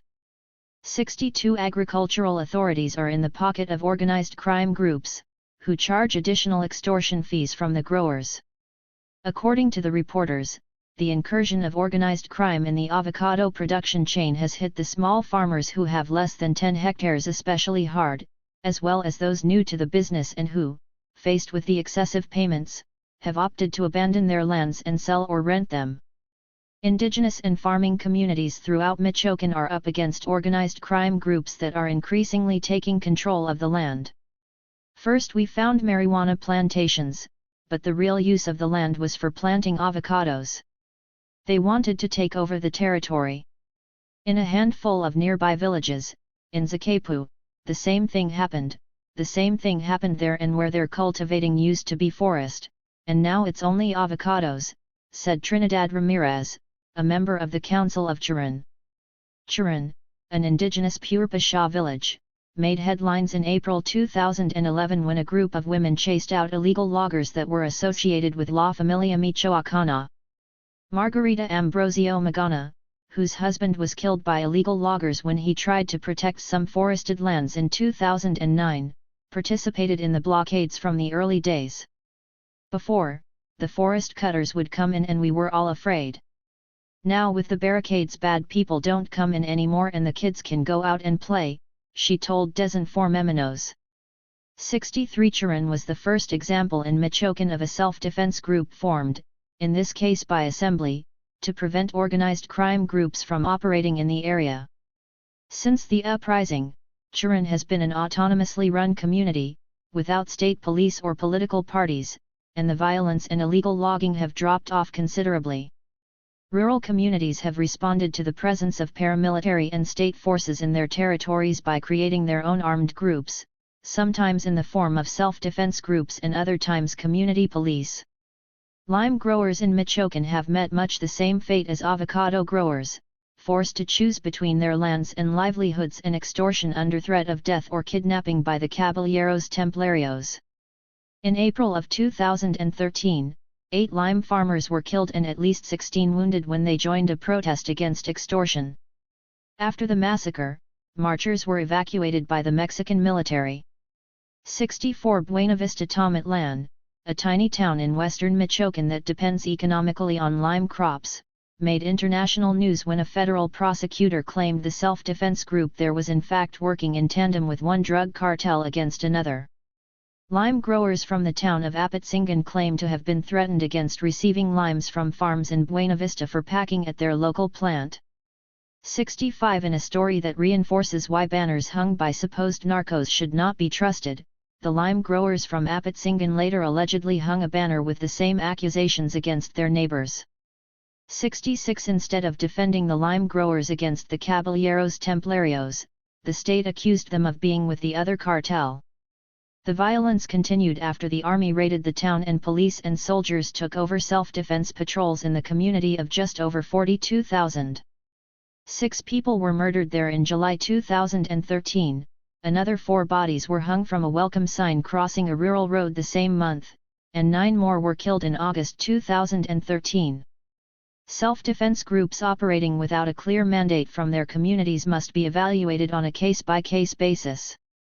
Though their name harkens back to the United Self-Defense of Colombia, AUC, a right-wing paramilitary group allied with the Colombian state, and their white T-shirts may appear in the same vein as Miami's reactionary Cubans, many of the self-defense groups that have formed in Mexico appear to be protecting the will of the people against the collusion of state and cartel/right-wing paramilitary groups. Often sparked by the kidnappings, murders, or extortions of community members, these self-defense groups organize to guard the roads in and out of their community, checking each vehicle, armed with basic weapons and machetes. But the formation of these armed groups can also be understood as a strategy to defend community and smallholder territories from ongoing theft and pillage. In reality, we're prisoners in our own village, but at least we're safe there, said a community member from a town in Michoacán, which has been protected by a self-defense group for 8 months. 67 Within the boundaries of each village, these groups can ensure locals are not being kidnapped or otherwise impacted by paramilitary/criminal groups, but once they travel on highways connecting their villages, locals risk their lives. After a march of self-defense groups from their communities to Apatsingan was met with grenades and gunfire, soldiers told a reporter with El País that the army is merely a referee in the conflict, and that things would get worse when night fell. 68 As a solution, it was agreed that members of the self-defense groups would patrol with the army to ensure that they didn't let criminal groups through the main roads back to their villages. In reading information from the U.S. government and the status quo media, one finds a careful reiteration that the war in Mexico is non-political. The Mexican gangs are motivated by profit, and have no visible ideological agenda. Their only political goal is weaker law enforcement, reads a 2011 report by the Soros-funded research group Insight Crime. 69 The effort to present criminal groups in Mexico as apolitical has echoes in the effort to rebrand Colombian paramilitaries as criminal bands, BACRIM. But it is deceiving to ascribe political status to a war only when there is a national liberation movement or a guerrilla struggle. The war in Mexico is political, it is a counter-revolution, 100 years late. It is decimating communities and destroying some of the few gains from the Mexican Revolution that remained after NAFTA was signed in 1994. Conceiving of drug cartels as paramilitaries politicizes their actions and creates space through which to have a more informed discussion of the ramifications of drug war violence in Mexico and elsewhere. Chapter 7. Drug War Capitalism in Guatemala. Though Guatemala and Mexico were both subject to Spanish colonization, the first genocide, the country's histories have diverged dramatically since. Access to land, and land reform, or lack thereof, has put the two countries on markedly different paths in the 20th century. Unlike Mexico, Guatemala didn't undergo a revolution or a period of nationalizations early in the last century. Instead, it was in the 1940s and the early 1950s that the country experienced what some call the Guatemalan Spring. Democratically elected Presidents Juan José Arevalo and Colonel Jacobo Arbenz Guzmán began making reforms, but both remained committed to the capitalist economic model and to a Western liberal conception of democracy. U.S. leaders characterized Arbenz's main misstep as daring to expropriate land owned by American banana companies. According to a report by the Food and Agriculture Organization, the election of Arbenz in 1951 resulted in a period of intense but brief reform, beginning with the enactment of the Agrarian Reform Law, Decree 900, on June 17, 1952. The declared objectives of Decree 900 were to 1. Eliminate feudal estates, 2. obliterate all forms of indentured servitude. 3. Provide land to the landless and land poor. 4. Distribute credit and technical assistance to smallholders. The developmental goals of the reforms was to develop a capitalist economy among the peasants and in agriculture generally, and to facilitate the investment of new capital in agriculture by means of the capitalist rental of nationalized land. The reform involved the expropriation of idle land and its redistribution to the landless and land poor. 1. Regardless of the capitalist nature of his land reform program, Arbenz was labeled a communist, and, shortly after, his government was overthrown in a coup d'état planned in Washington and backed up by the CIA in a mission called PB Success. 2.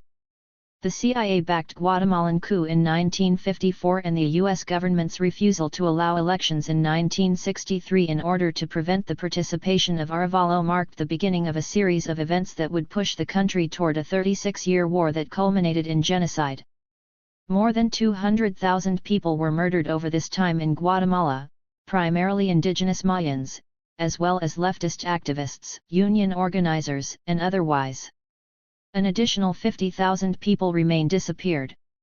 Though the conflict in Guatemala was often dressed up as being a war against communists or insurgents, in many regions it is clear that what was really motivating the assassinations of indigenous people was access to their lands. One example of this is the municipality of Rubinal, where approximately one-fifth of the population was assassinated between 1981 and 1983. Efren Osorio Chen is from Rio Negro, a community in Rubinal, where Maya Achi people make up the majority of the population. Osorio was 10 years old when he survived the massacres that killed his family. I met him as I traveled with Jesus Teco Osorio through the village of Pacux, where many of the survivors who were displaced from Rio Negro were resettled in the 1980s. I mentioned to Teco Osorio that I wanted to talk to someone who had directly survived the violence, and the first person we saw was Osorio Chen, riding his bicycle down the road. Teco Osorio called out to him, and he rode up and met us at a monument to the dead, a plain rock reminder pointing toward the sky. I am a survivor, I lost my whole family. They killed my father, my mother, an older brother, 2 sisters, and a younger brother. When they killed my mother, she was pregnant, Osorio Chen told us. The army destroyed our community. They wanted to eliminate the whole community, but still, thank God, we survived. I don't know how we could survive all of that, but thanks be to God that here we are, alive. Survivors like Osorio were eventually required to settle in the model village of Pacux, which he likened to a cage, a place where community members no longer have access to firewood or land to plant and harvest their crops. Entire communities were fragmented and decimated through mass murder, survivors forced into military-controlled model villages like this one. After the massacre, Osorio Chen spent 2 years hidden in the mountains, sleeping under trees and eating plants to stay alive. In a pattern repeated throughout the country, members of the community were labeled guerrilla supporters and communists to justify the massacres in the Rio Negro area, of which there were 5. Beside the memorial where I first met Osorio Chen sits Pacux's one-room community hall, the walls of which are painted with even more names of people killed. We're talking about approximately 700 people, because what you see on the list are about 450, but there are people who were disappeared, children. We still don't know if maybe there are some people who live nearby but who won't come back to Rubinal out of fear, said Teco Osorio, who was a boy when he witnessed the killings of his relatives by the army and the civilian patrol in 1982. He says the genocide against his people, the Maya Achi, was carried out to make way for the construction of the Chixoy Dam, a project funded by the World Bank. What was called communism, in Rio Negro, was the community's opposition to the project and defense of their territories. The fight was because the peasants were defending their territories, and the government was responding to the demands of transnational corporations with interests in building the dams. Teco Osorio's words would continue to echo for me as I navigated a present deeply marked by the wounds of the past. Massacres weren't the only terror technique deployed in Guatemala. In 2012, I spoke with José Samuel Suez Navar, the executive subdirector of the Forensic Anthropology Foundation of Guatemala.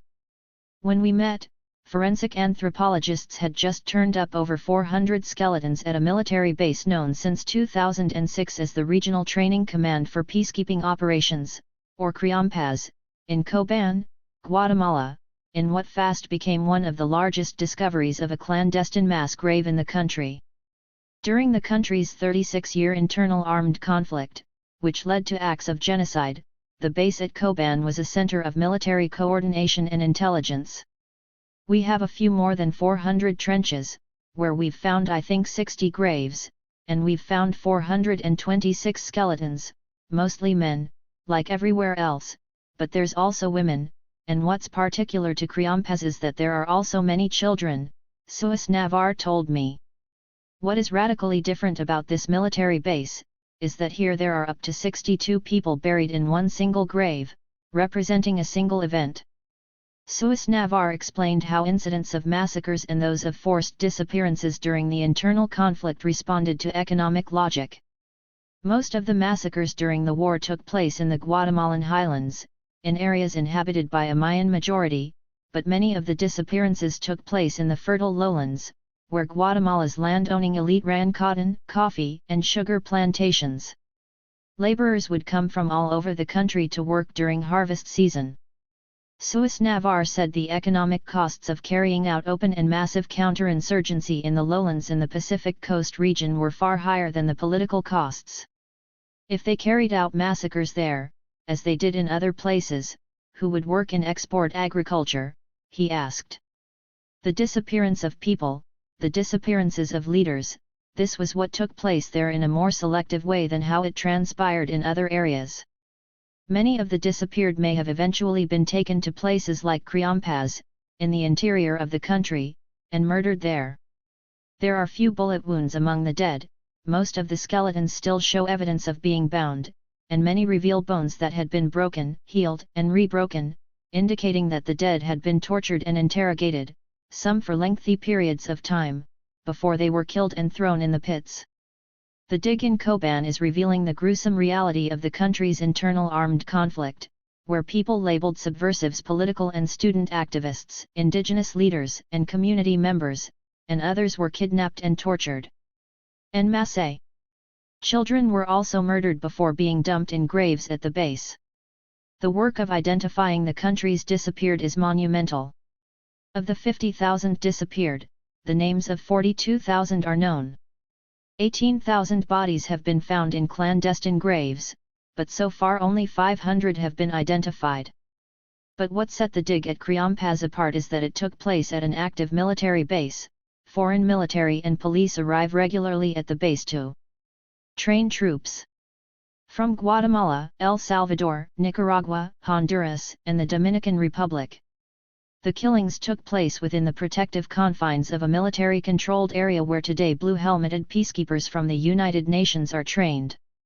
In 2013, General Efrain Rios Montt and Mauricio Rodriguez Sanchez, his head of intelligence, were tried for the genocide of the Maya Ixil people during the former's dictatorship in 1982–1983. The dig at CRIAMPAZ and the recent genocide trial are two ongoing efforts by activists and non-governmental organizations in Guatemala to force official acknowledgement, reparations, justice, and closure for the millions of survivors of the internal conflict.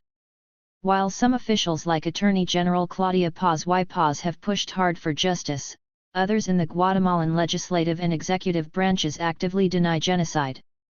This was blatantly displayed when the Constitutional Court overturned the Guatemala City Court's guilty ruling against Rios Montt on procedural grounds.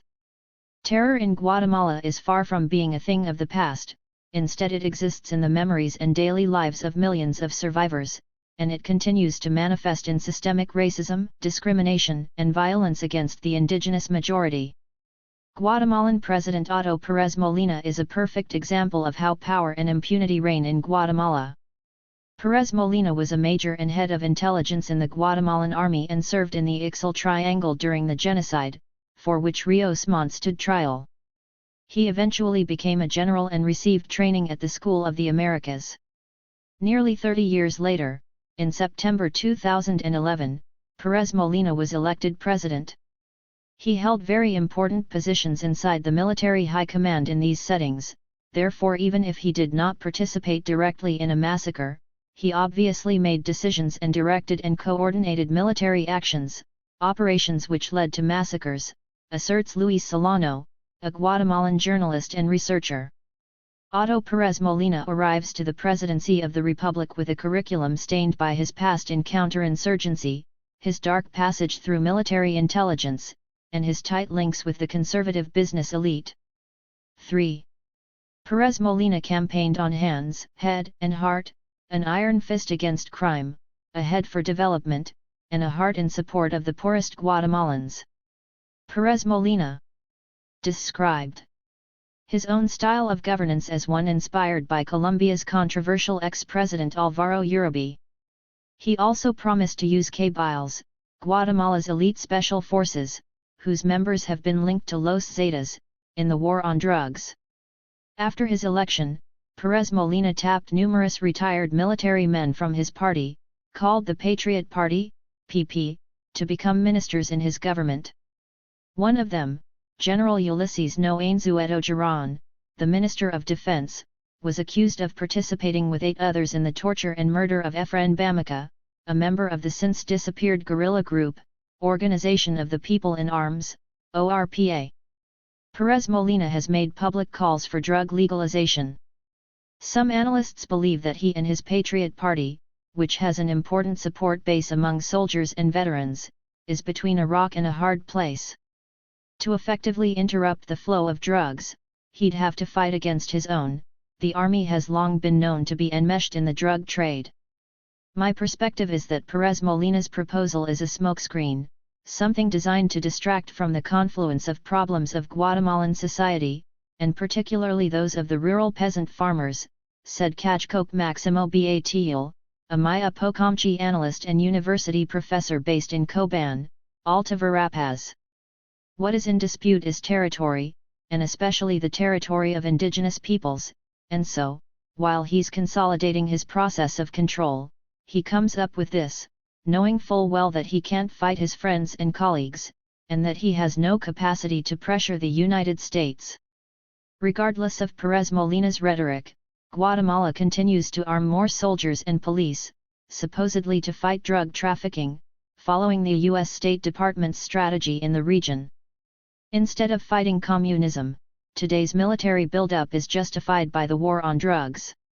This is a crucial backdrop to understanding the introduction of the drug war in Guatemala, the imposition of a new war on a society still reeling from genocide, where perpetrators and supporters of terror continue to live in impunity, while their victims face a new round of militarization.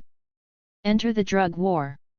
Peace accords, signed in 1996, promised to cut the military budget and reduce the army's power and control, but demilitarization remains a distant promise. Since 2000, the army has been back patrolling in the streets on the premise of fighting organized crime. The state needs something to make the population believe that there needs to be militarization, in order to control everything. That something had to be invented, and it's called drug trafficking, said Batil, when I interviewed him at his home in 2012. We sat around the kitchen table as his partner prepared tamales for lunch, their conversation drifting from threats against community members resisting power lines to a comrade who had been knifed for organizing in his community. Just as, in many instances, the internal conflict in Guatemala unraveled in areas deemed important for energy projects or resource extraction, militarization today is taking place in areas where there are fierce social and land conflicts related to the imposition of mega projects.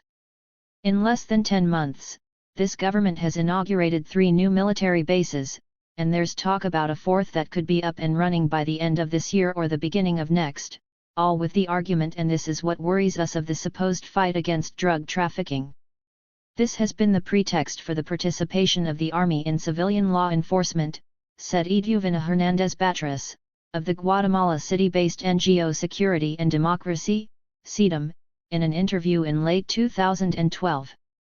Hernandez points out that the construction of new military bases is taking place in areas already steeped in social conflict. The positioning of new military bases in areas of heightened social conflict has raised alarm bells for local activists. One of the new bases is in San Juan Zacatepeques, which is the site of a major struggle against a highway project and a cement company, another in Panzos, near a proposed nickel mine in El Estayor, and where surrounding areas are steeped in land conflicts related to the industrial production of African palm, and the third in Putin, the huge northern region of the country, which is currently undergoing a wave of oil investment and development.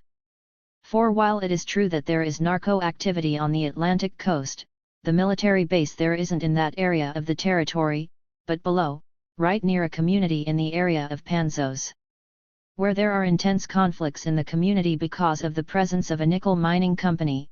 This company has already had a serious record of human rights violations, including suspicions that there have been extrajudicial executions. And it's in this area that the base is being installed. We think that it's a pretext to return back to the level of militarization that existed during the harshest stage of the armed conflict, which resulted in acts of genocide, Hernandez told me in her Guatemala City office in 2012. Maria Magdalena Cuc Chalk lives in a palm-roofed house near Lake Isabal in El Estayor, not far from Panzos. For her, this new wave of militarization hits close to home. Her brother-in-law was killed by private security for his activism against the nickel mine mentioned by Hernandez Batras. Her brother is in jail for the same reason. The mining project was first proposed by Canada's Inco, and later taken up by Vancouver-based Sky Resource, which sold it to a third Canadian company called Hudbay Minerals. It's now owned by Russia's Solway Investment Group. Here in Guatemala, the big struggle that we have as indigenous peoples is against the state of Guatemala and large landholders. Here there are many multinational and transnational companies, foreign companies, that are buying lands that belong to our grandparents, said Cuc Chalk. Here there are mining companies, oil companies, companies that plant monocultures like African palm. There are also rubber companies. We enter into a conflict dynamic, because we want to recuperate the land. They displace us from our properties. She talked about how police and the army defend corporate interests against indigenous resistance, and how paramilitary groups are formed by elites looking to protect their interests. When we were removed from our lands, or when communities are displaced, the first thing they do is bring in the armed forces of the state, which are members of the army, Cabiles, as they're called, and the National Civil Police. But in addition to that, the companies, or their owners, or large landholders, contract our Cuiqui brothers who have already served in the military, and they contract them as security guards, and then they also contract others, people that we could call private forces. They give them guns, they give them machetes, they give them ski masks so that they can go and displace people, kill people, abuse people. All of this equipment that they give them is like a way of saying, go do whatever you want, no one will recognize you. The strategies Cuc Chalk identifies are generally ignored in the media and in analyses of the violence in Guatemala, which instead focus on drug cartels and the like. Amilcar de Jesus Pop AC is a lawmaker and head of the Congressional Transparency Commission. He was first elected when Perez Molina was brought to power, as the lone representative of Huaynac, a left indigenous party. Pop also thinks national security policy in Guatemala is driven by the extractive industries, not opposition to drug trafficking. This government especially, which is of military persuasion, bases Guatemala's national security policy on the needs and desires of social control dictated by the extractive industries. All the industries linked to extractives, hydroelectric projects, mining, oil, now generate the directives of national security policy. I had arranged a meeting with him after we were introduced in a bar in the city's historic old downtown, where he was drinking whiskey with a group of progressive lawyers. We're seeing that the army has detachments in all of the physical spaces where these industries and companies are setting up, he said. Communities that resist displacement and the extractive industries have been tarred with accusations that they're involved in the organized crime, and in some cases entire peasant villages have even been labeled narco communities. The strongest impacts in terms of human rights, which also occurred during the national security doctrine, which here led to genocide, is the idea that an entire community can be criminal, said Claudia Samayoa. She's the coordinator of Udafigwa, a group dedicated to monitoring attacks and threats against activists. You can't denominate as narco an entire community, including everyone from the baby that was just born to an elder who is dying, she told me in her bustling Guatemala City office. In the cases investigated by Udafigwa, Samayoa says there may be 1 or 2 members of a given community involved in drug trafficking, and the rest of the community stays silent because of fear and intimidation. As community-based opposition to natural resource extraction projects and hydroelectric dam construction has grown, governmental and business sectors increasingly have made public statements to the press to suggest that current grassroots activism is inherently terrorist in nature, alternatively suggesting that drug trafficker influence is involved or that the sentiments are manipulated and/or funded by outsiders and specifically international entities, reads a 2013 report by the United Nations High Commissioner for Refugees. 5. This pattern was brought into evidence during unrest in Santa Cruz Barillas in 2012. As locals engaged in blockades to prevent the installation of a new hydroelectric company in their lands, Perez Molina claimed that protesters were backed by drug traffickers and funded by international interests. In early 2012, I visited Nueva Esperanza, in Petén, which was denominated a narco-community by the government of Alvaro Colom, who preceded Otto Perez Molina. To get to Nueva Esperanza, we boarded an old school bus, which left from a busy backstreet in the city of Tenosique, in the southern Mexican state of Tabasco. The bus does a twice-daily milk run through half a dozen small agricultural communities, ending at the Guatemalan border. The temperature was over 100 degrees, and the bus so full at the beginning that a couple of young men hung out the door as we drove. We continued on for about 2 hours until there were just 3 of us left. On a dusty strip of road surrounded by small houses and facing a soccer field, we stepped off the bus at the end of the line. The tiny Mexican ranching town of Nuevo Progreso ends a couple of 100 meters away, where a gathering of shelters built from scrap wood, old galvanized roofing, and USAID tarps marks the border into Guatemala. In 2000, 40 landless farmers formed the agroecological community of Nueva Esperanza. We needed more people to live in the community, and so when we met someone who needed land, we would tell them to come, and support them, and we all supported each other to build our community, and that's how it grew to a total of 150 families, said Marcelo Martinez Morales, who moved to Nueva Esperanza after being displaced by Hurricane Mitch. We started to work the land, planting corn, beans, kawa, sweet potato, yucca, matzel, peanuts, sesame. That's what we planted. From the beginning, the community tried to get legal title to the land. We tried for a long time, and instead of recognizing our community we were evicted for the first time in 2007, he tells me. A second eviction took place in 2008. Both times, soldiers and police who said they had orders to protect the forest forced them from their homes. Some families fled in fear, but with nowhere else to go and no other options, most returned. The last eviction, which took place on August 23, 2011, was different. This time families fled the area to the sound of gunfire. They watched as their homes were destroyed with chainsaws, doused in gasoline, and set on fire. Many of them ran to the hills, hiding out for days in the forest, eating what they could scavenge. One family hid with their then 4-month-old baby, scared and hungry. The majority of the families in the community have young children. The soldiers didn't leave the remote village after the eviction, neither did the police or the armed park rangers. Instead, they occupied the few buildings they hadn't burned to the ground. During my visit to the community, armed men were constantly present, standing in the forested areas on the edge of the settlement, limiting residents' free movement. After the August eviction, the community decided there was only one safe place to go, one place where the Guatemalan army and police couldn't come after them, Mexico. They set up lean-tos and tents in a 5-meter wide strip that marks the border between the two countries, an area sometimes referred to as no man's land. This marked one of the first times since Guatemala's 36-year internal conflict officially ended in 1996 that an entire village has crossed into Mexico-Indiana search of safety.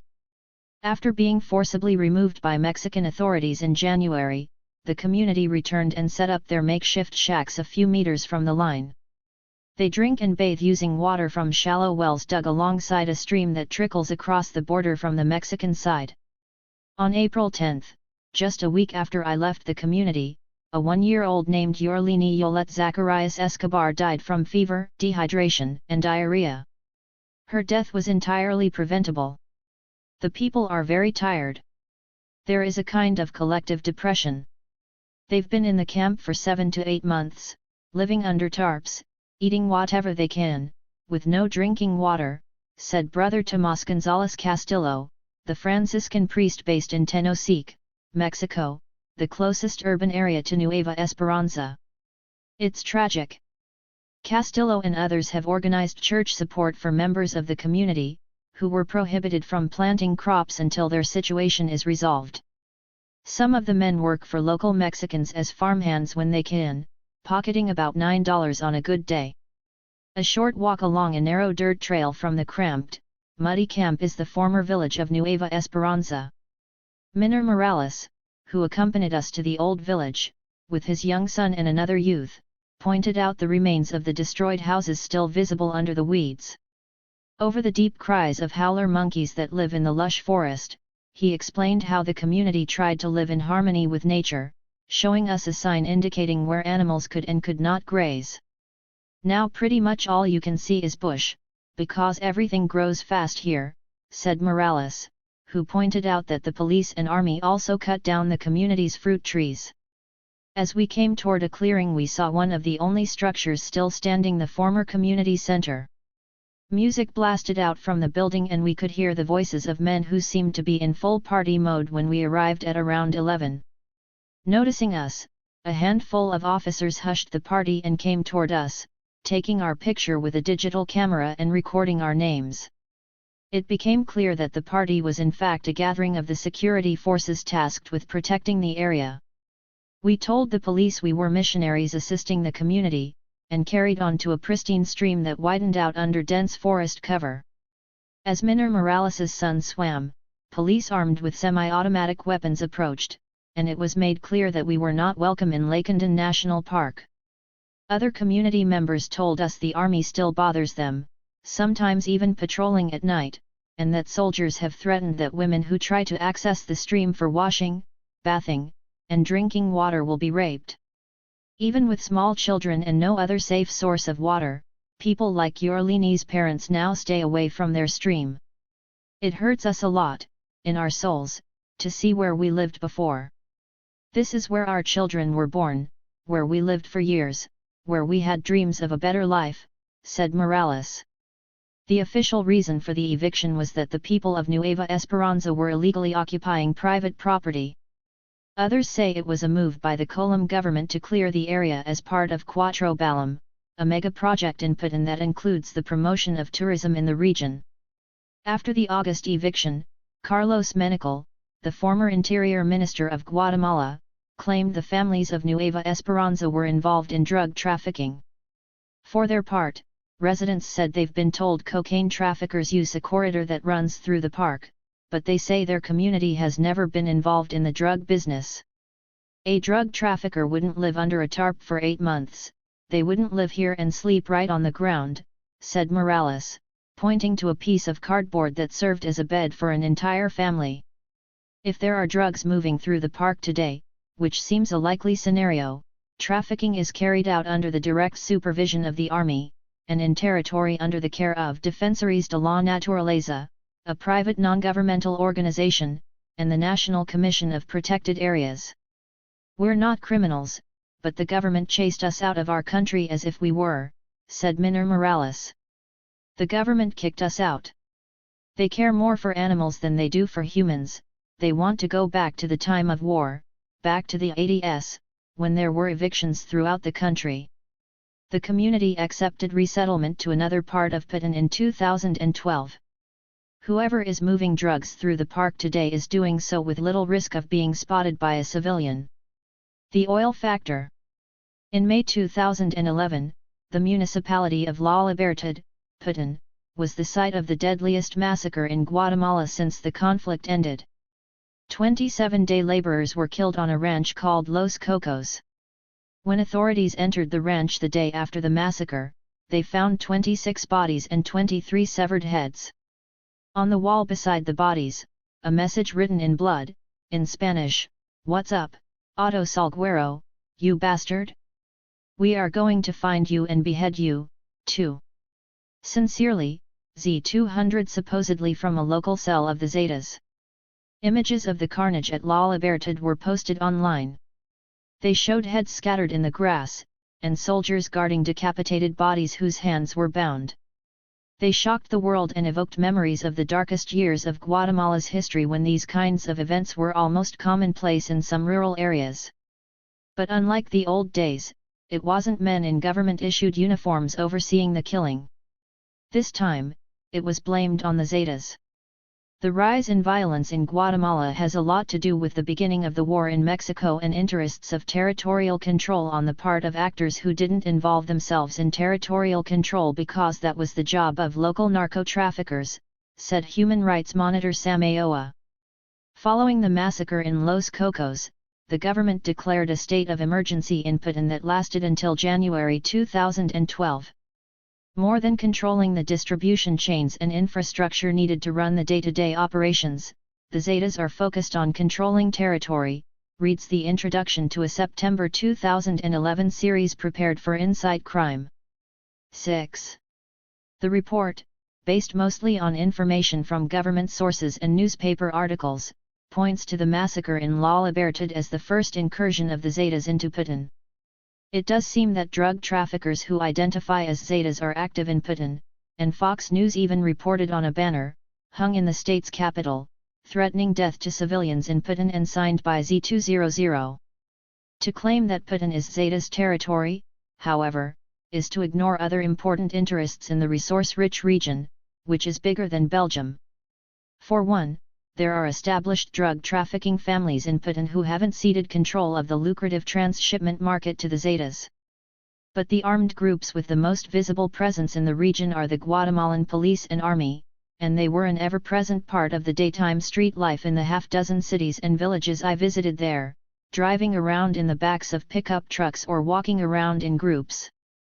The Lacandon National Park, where Nueva Esperanza was located, is in the municipality of La Libertad, as is the Laguna del Tigre Park, where we were warned against entering because our presence at the various army checkpoints on the way into the park could create problems for the people we wished to visit.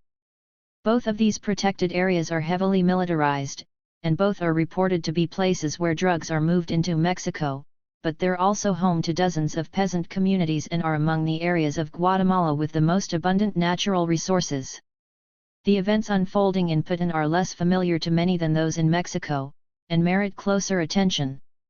To get into the Laguna del Tigre National Park, you have to travel through El Naranjo, a busy frontier town bordering a river that flows to Mexico.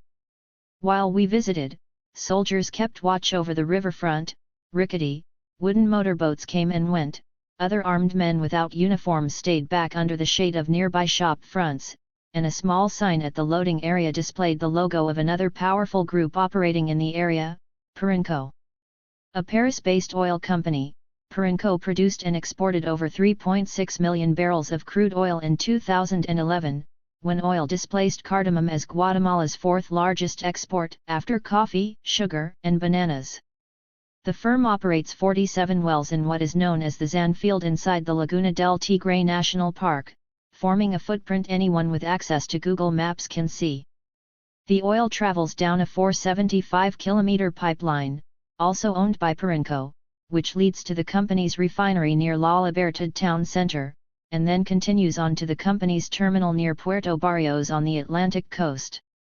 Perenco acquired the operation from Canada's Basic Resources in 2001.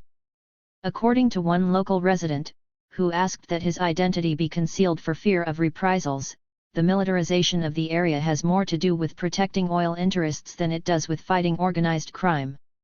In the case of Parinco, it's a company that's providing financing for the Army of Guatemala to install itself in the area, he said, pointing out that 6 small military bases and at least 250 soldiers, part of a so-called Green Battalion that is framed as protecting wilderness, exist inside Laguna del Tigre. Some of these soldiers have taken part in forced evictions of communities living inside the park and are currently responsible for what amounts to a state of siege for those still living there. Not only are the 25 to 30 communities within the park forbidden from cutting a tree without a permit, they are under constant pressure from soldiers and armed park rangers. First, the mere presence of soldiers is something that makes the communities feel uncomfortable because of the memory of the people. When they see a soldier, they see someone who is there to kill, said the resident, who travels regularly into the area.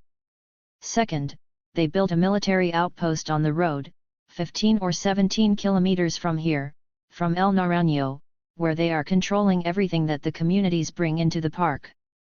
He said soldiers prevent community members from bringing in provisions, work tools, and materials they need for their homes, like corrugated zinc, cement bricks, sand, and rebar. They're pressuring them by denying them access to things they need, which is another way of pressuring them so that they'll leave the area on their own, he said. Parinco has deflected attention from its impacts on the park by stating on its website they recognize the serious nature of the problems facing the park, such as those caused by migrant communities. Sick. Illegal slash and burn farming techniques. The government of Guatemala also blames people living inside the park for environmental damage to Central America's largest wetlands. I will not tire of saying that the biggest threats to the Laguna del Tigre Park are cows and not the pipes of Parinco Company, said former President Alvaro Colom in 2010.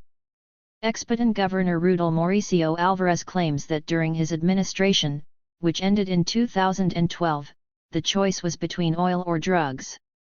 I met Alvarez in an open, modern café in Flores, the picturesque capital of Petén, following a Twitter exchange spurred by the word narcoganaderia, or narco-ranching, meaning large-scale ranches used as cover for drug trafficking activity.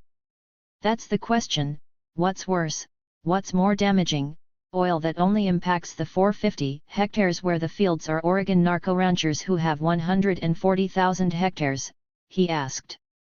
Everyone, the environmentalists and everyone else, went against oil. They make the real problem of the protected areas invisible, he said, pausing briefly before coming back to his own question. The problem isn't oil extraction. The problem is narco-ranchers. No one I spoke to denied that Laguna del Tigre was part of a trafficking route where Colombian cocaine arrives on private airstrips and is then moved out to Mexico. Opinions differ on how involved the dozens of communities inside the park are with trafficking. Alvarez claimed that most of the communities are invaders, funded by narco dollars, but unlike parts of Mexico where the drug trade dominates, I didn't see a single showy SUV while I was in Petén. My source in El Naranjo said the narcos keep to themselves, flying in and out of the area, while the communities, many of which were settled by families displaced during the internal conflict, survive off of their basic crops of corn, beans, and squash.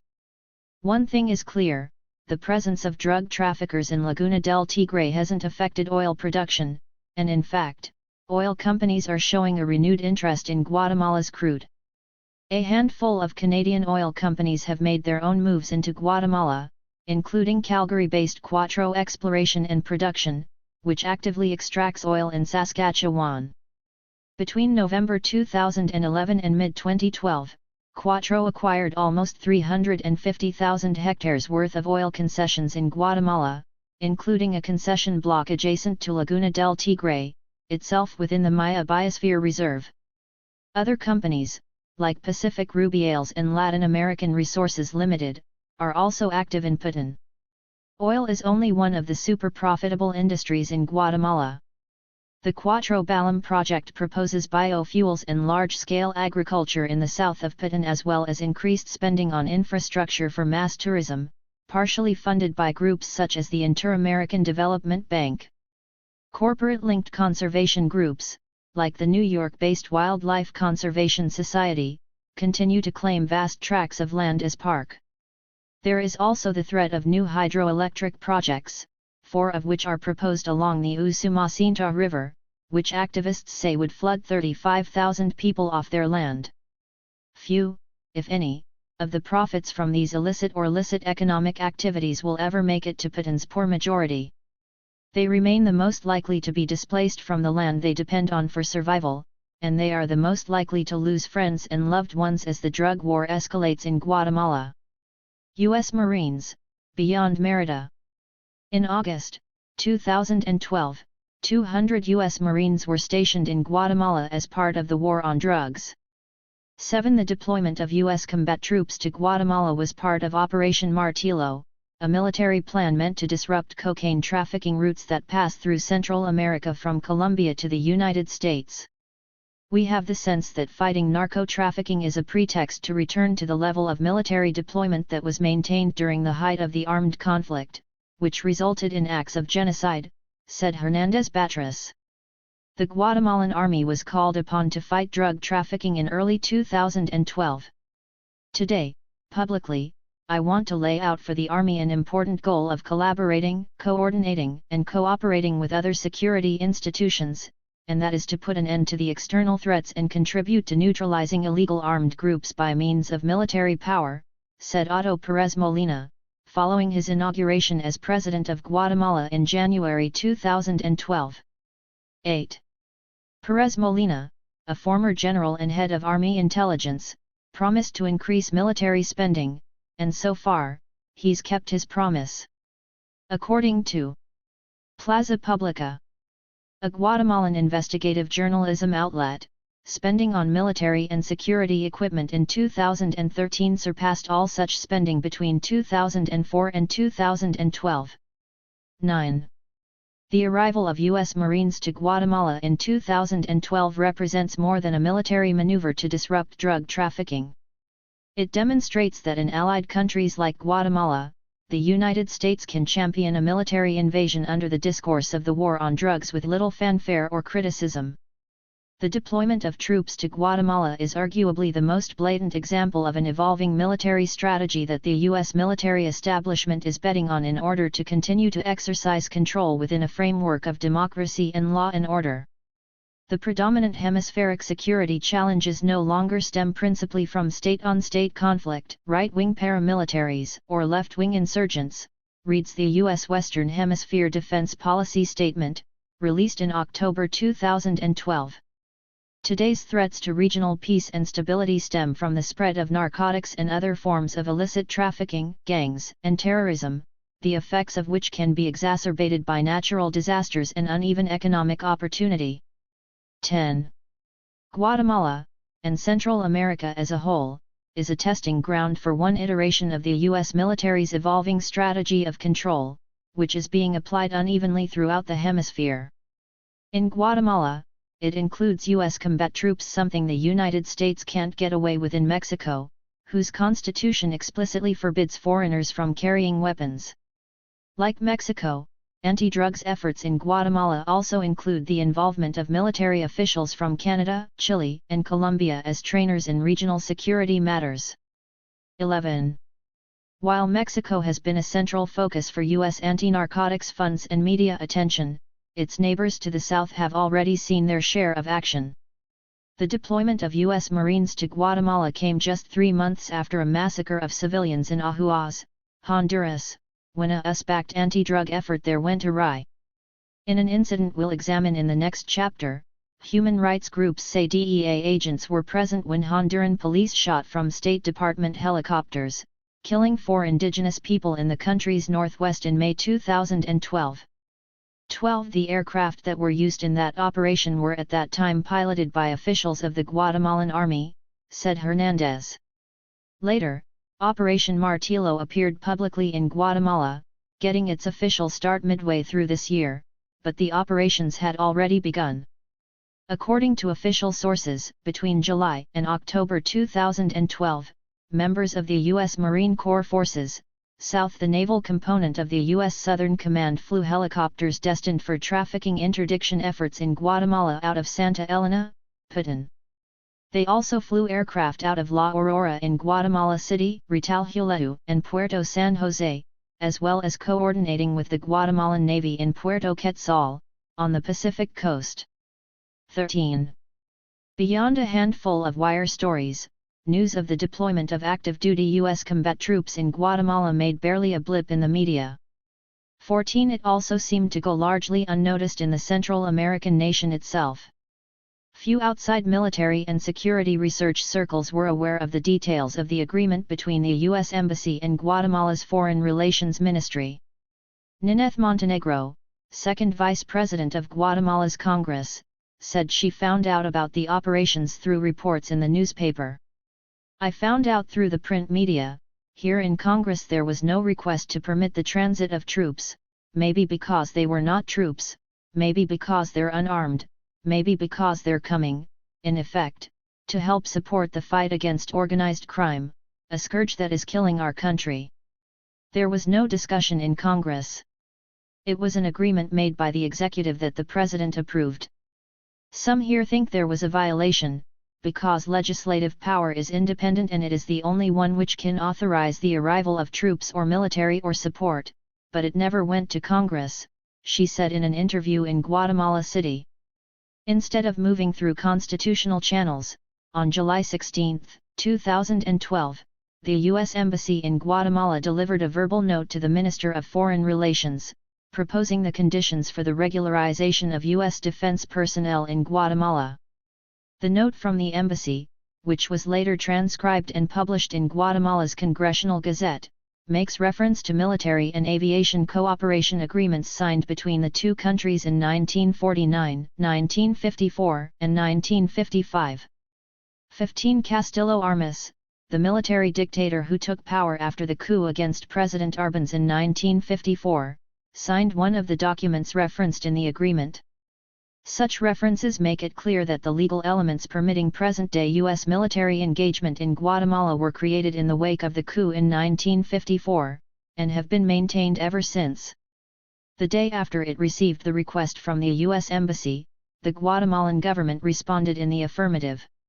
While researching in Guatemala City, I obtained the exchange of notes between the U.S. and Guatemala that legalized the presence of U.S. troops and private security contractors hired by the U.S. Department of Defense in Guatemala for 120 days, beginning July 17, 2012. 16. The agreement allows U.S. personnel to carry arms, to import and export goods without inspection or taxation by the Guatemalan government, to freely transit into, out of, and throughout the country without interference by the Guatemalan government, and to make free and unlimited use of radio frequencies. 17. U.S. soldiers and contractors are granted immunity from prosecution in Guatemala should injury or death of civilians or military personnel result from the operation. According to members of the U.S. Navy, their mission in Guatemala, led by the Joint Interagency Task Force South out of Key West, Florida, represents a move back to what the organization has traditionally done in the region. For decades, the Marine Corps has supported engagement in Central and South America with the intent of building partnership capacity and improving interoperability, wrote Captain Greg Wolf on the Marine Corps official website.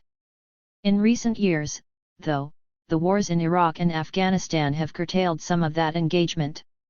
The Marines of Detachment Martillo relished the opportunity to partner with Guatemalan authorities and strengthen ties in the region. 18. According to New York University professor Greg Grandin, whose book, Empire's Workshop, Latin America, the United States, and the Rise of the New Empire, documents the U.S. military's shift from Vietnam and South Asia to Central America in the late 1970s, the discourse of the U.S. military today masks a continued attempt to control local armies and police. We've come a long way from the robust language of the Cold War, which hailed Latin American death squads and dictators as freedom fighters on the front line of a global anti-communist crusade, to the anodyne babble of building partnership capacity and improving interoperability, wrote Grandin in an email interview. But basically the goal has remained the same: to coordinate the work of national security forces on an international level subordinated, either directly or indirectly, to Washington's directive. That said, Grandin thinks the reach of the US in the hemisphere has shrunk, making the importance of what takes place in countries like Honduras and Guatemala even greater. What is different is the degree that the US's reach has been reduced, from all of Latin America to basically a corridor running from Colombia through Central America to Mexico. But even there, US's hegemony is threatened by a degree of independence that would have been unthinkable just a few years earlier, whether it be in Juan Manuel Santos' Colombia or Daniel Ortega's Nicaragua. The steadfast allegiance displayed by the government of Guatemala toward Washington, as well as the presence of U.S. troops in Guatemala both overt and clandestine, has a strong historical precedent. In 1960, the CIA coordinated directly with Guatemala's right-wing President José Miguel Ramón Ydígoras Fuentes, who offered support for the Bay of Pigs invasion against Fidel Castro in Cuba. According to declassified CIA documents, not only did Guatemala sever official relations with Cuba, but before the end of February 1960, President Ydígoras offered the use of his territory to support propaganda activities directed against Castro, and he also made a special offer through the CIA to groups favorably regarded by us of training facilities in the Petén area of Guatemala. 19. The U.S. continued to be openly involved in all manner of military operations in Guatemala through to 1978, when official military aid to Guatemala was cut off by U.S. Congress after evidence of massacres, rapes, and disappearances by the Army became insurmountable.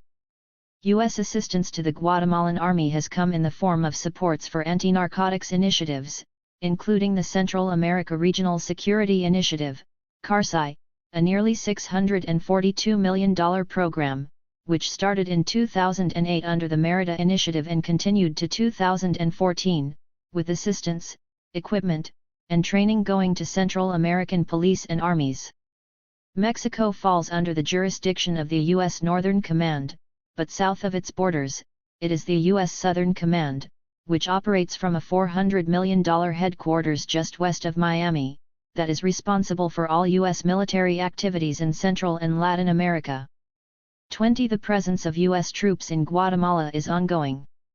For example, the U.S. Southern Command-sponsored, Joint Foreign Military Interaction/Humanitarian Exercises named Beyond the Horizon took place in Honduras and Guatemala, ending 2 days before U.S. Marines were deployed to Guatemala for Operation Martillo in July 2012. 21. 2 days after Operation Martillo, troops left the country. Members of the United States Navy construction battalions deployed to Coban as part of a theater security cooperation mission with the Guatemalan Army. 22. But there is a new twist to the engagement of U.S. Marines in Guatemala for Operation Martillo. This is the first Marine deployment that directly supports countering transnational crime in this area, and it's certainly the largest footprint we've had in that area in quite some time, Marine Staff SGT. Ernest Barnes told AP shortly after news of the deployment broke in the U.S. 23. In an October 2012 speech in Virginia, U.S. Secretary of Defense Leon Panetta outlined his Army's plan in the face of budget constraints, explaining that rotational deployments and joint exercises with local militaries are to become an increasingly important element of U.S. defense strategy. We build new alliances, we build partnerships, we build their capacity and capability to be able to defend and provide their own security. So we're gonna do that. We're gonna do that in Latin America. We're gonna do that in Africa. We're gonna do that in Europe. We're doing it in the Pacific. Just have a rotational deployment of Marines going into Darwin. We're gonna develop the same capability in the Philippines. Gonna do the same thing in Vietnam. Gonna do the same thing elsewhere. 24. The US-Guatemala military partnership includes a law enforcement role. The military's role is not to act as a law enforcement force, but the unfortunate reality is that it has been called upon to deal with this problem on an interim basis in several countries, said U.S. Deputy Assistant Secretary of Defense for Western Hemisphere Affairs Frank Mora in June of 2012. When asked to do a job that many of them do not want to do, which is to do law enforcement, like in El Salvador and Guatemala they have tried to do it the best that they can. 25 In 2012, using CARSI funds, the U.S. trained 900 Central Americans at the International Law Enforcement Academy in San Salvador, El Salvador's capital. 26 The connections with Colombia are strong, and have been reinforced by CARSI. In 2013, Brownfield, the U.S. drug war czar in the Western Hemisphere, stated that right now the Colombian National Police is training more police and law enforcement in Central America than all of U.S. law enforcement put together. Now, we support some of it. So in essence it is CARSI funding, Plan Colombia funding, or in some cases, even Merida funding that does this. And it does it because it is cheaper for us to have the Colombian National Police provide this training than us doing it ourselves. Sometimes it is the Colombians themselves providing that training. They are at this point training in 4 of the 7 countries in Central America. They are providing training and support in the Dominican Republic in the Caribbean. They are open to further engagement.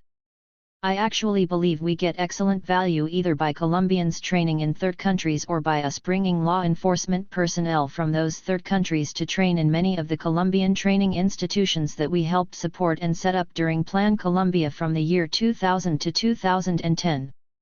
27. One of the least acknowledged difficulties of increasing U.S. support for the Guatemalan armed forces is the role the Army has played and continues to play in drug trafficking. The Guatemalan Army is widely documented to have been involved in drug trafficking, but that hasn't stopped the United States from partnering with it and providing it with technology and training aimed at controlling the flow of narcotics. Evidence from various sources, including information from DEA reports, indicates that beginning in the 1980s, Colombian traffickers gained access to trafficking networks along key routes throughout the south and west of Guatemala, according to a publicly available research paper prepared by Navy Link CNA Analysis and Solutions. These networks were composed of military intelligence officials, their subordinates, and former colleagues, and informants and partners including military commissioners. 28. By the mid-1990s, Guatemala's top drug lord was Byron Berganza, a former soldier whose profile had risen and his security detail was comprised exclusively of military officials. 29 At that time, Berganza was also a DEA informant and the local Guatemalan go-between with Colombian and Guatemalan drug trafficking groups. Berganza was extradited to the United States in 2003, opening up new space in the country's drug transshipment market, which would eventually be filled by members of a handful of powerful Guatemalan families. In 2011, activist and writer Jennifer Harberry said the rising drug violence in Guatemala is being carried out by military leaders who took their uniforms off after the war, created large mafias to run drugs, and hired and trained gangs such as the Zetas that's very well documented to help them run the drugs. 30 Little has changed in the 3 years since. In addition, weapons including rockets and grenade launchers belonging to the Guatemalan military have been found in the hands of Los Zetas members. 31. It was a former Caibil, member of Guatemala's elite special forces, who was accused of directing the single most violent act in Guatemala yet linked to drug trafficking. Hugo Gomez Vasquez was accused of supervising the massacre in Los Cocos, Putin in May 2011. 32 Some Cabiles trained in the United States, as did some of the original members of the Zetas, who defected from the GAFEs, an airborne unit of Mexico's elite special forces, in the late 1990s. The Cabiles also trained the GAFEs, and have been involved in training with U.S. Marines. 33 It has become normal that when they find an official on active duty among Zetas, or a Caibil who is still in active service, 2 or 3 days go by and the Army claims it's that they deserted, but the internal process regarding what discipline was applied, and what disciplinary procedures there aren't documented, said Hernandez of CEDAM. Regardless of evidence of collaboration with the Zetas and other drug trafficking groups and a history of participation in massacres, Guatemala's Cabiles maintain a privileged relationship with the U.S. military. Then there is the role of U.S. troops in Guatemala. These guys, the Marines, they aren't just here to control narco-trafficking, but to train the Guatemalan military for what I call the continuation of the Cold War, said Batlle. A Cold War that's more refined, more academic, more intellectualized, if you'd like. But one that will be just as brutal and damaging for all of us here in Guatemala, and which I don't think is destined only for Guatemala. Beyond his connections with an influential elite connected to the extractive industries and the energy sector, there are also important links between Perez Molina's government and a powerful sector of organized crime.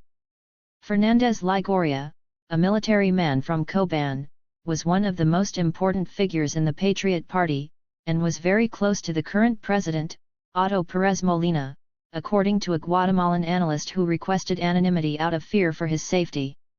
Ligoria was an instructor to the Cayables, a former chief of national defense, and later the head of the National Police, PNC. 34 Sylvia Gerida Valenzuela, who is closely linked to one of Guatemala's most powerful families, the Novella family, owner of Cementos Progreso, which has a monopoly on cement in Guatemala, links Ligoria to various organized crime activities, as well as drugs and arms trafficking beginning in the mid-1990s. By the time of his death in January 2011, various media outlets described Ligoria as the head of Los Zetas in Guatemala. One of his sons, José Fernández Chanel, is currently a sitting congressperson with the Patriot Party. It's complicated, because a direct fight against drug trafficking on the part of the government would implicate their own colleagues, ex-colleagues, and high-ranking military officials, said the Guatemalan analyst. This could unleash wars of another kind, power disputes that could put at risk not only the stability of the government of Perez Molina, but also the stability of the state itself. Military personnel from Coban make up an important part of Perez Molina's support base. Coban is in the department of Alta Verapaz, where former President Colom also declared a state of emergency in 2010, allegedly because of the presence of Zetas there. For all the talk of a new strategy in the drug war, on March 30, 2012, the Guatemalan defense minister announced the creation of a new, anti-narcotics military task force called Tecan-Iman, which will benefit from technical and financial assistance from the United States. 4 days later, on April 3, U.S. officials and Guatemalan authorities captured Horst Walter Overdick Mejia, a drug trafficker affiliated with the Zetas who was active in Alta Verapaz and Petén, in Guatemala. 36 After Overdick's arrest, the narcos began to reposition, and the Zetas as well, under the careful and close watch of the military, said Batlle. It's not about controlling the narcos, but ensuring the business stays in their hands, as well as controlling social mobilization, which is very powerful. As explored previously, after more than a decade as a testing ground for a U.S. drug policy that has victimized millions, Colombia has the fastest growing economy in Latin America. The hard lesson from Colombia is that, unfortunately, drugs and oil do mix. We need to keep in mind that Colombian President Santos, like Perez Molina, wants to expand Plan Colombia, which doesn't just mean strengthening the fight against narco-trafficking but actually means converting it into a form of paramilitarism in order to generate a new kind of counterinsurgency not against social movements but against indigenous communities, said Batlle. It's the remilitarization of Guatemala as a patriotic project.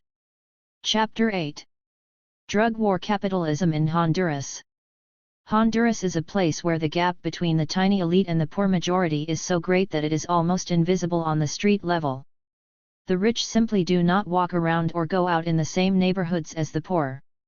I traveled to Honduras from Guatemala to cover the 2013 elections, and kept a diary of what I saw on my first day in the country. After a long process of passport stamping, the bus I was on crossed the border, and immediately there was a banana truck that had burst a tire. Green bananas were spilled all over the road.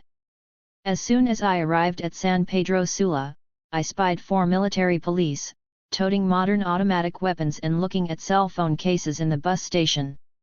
From there, I caught a shared cab downtown for about $4, made my way to a hotel with a window out onto the street and a whirring fan to fight the intense humidity.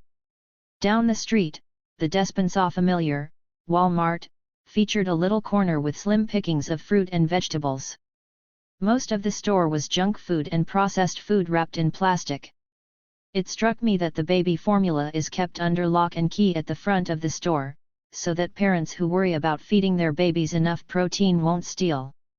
There were at least 8 people in the 4-block walk back to the hotel looking through garbage, sorting, carrying garbage bags. By nightfall, most places downtown were closed and few people were out on the streets. At dawn, from my hotel window, I noticed a man cooking over a garbage fire. All of this was taking place downtown in San Pedro Sula, Honduras's second largest city, at the heart of the region considered the industrial belt of the country. Violence in Honduras is sometimes presented as random and wanton, or as somehow involving drugs, but it can't be separated from the acute poverty imposed on the country's majority. The war on drugs is the government's latest justification of extreme violence in Honduras. It cannot be a surprise that the drug war is providing useful cover for Honduras' skyrocketing murder rate following the 2009 coup d'état, and according to one of the country's most respected activists, its designs go beyond Honduras's borders. In reality, this is a dangerous pretext because it means that territories are occupied and human rights are violated, and of course it guarantees the pillage and appropriation of the common goods of nature by the United States, which is exactly why they're here, and of course for the geopolitical interests, because Honduras has a particular, privileged location between 2 oceans and with countries like Venezuela, Cuba, Nicaragua, and in reality the occupation of Honduras is to help impede the advance of emancipatory processes throughout the continent, said Berta Caceres, General Coordinator of the Council of Indigenous and Popular Organizations of Honduras, COPAN. The US-backed war on drugs picked up in Honduras when the United States began renewed anti-drugs funding in Central America in 2008 via the Merida Initiative. The Merida Initiative was later split, and the Central American Regional Security Initiative, CARSI, became an independent program in 2010.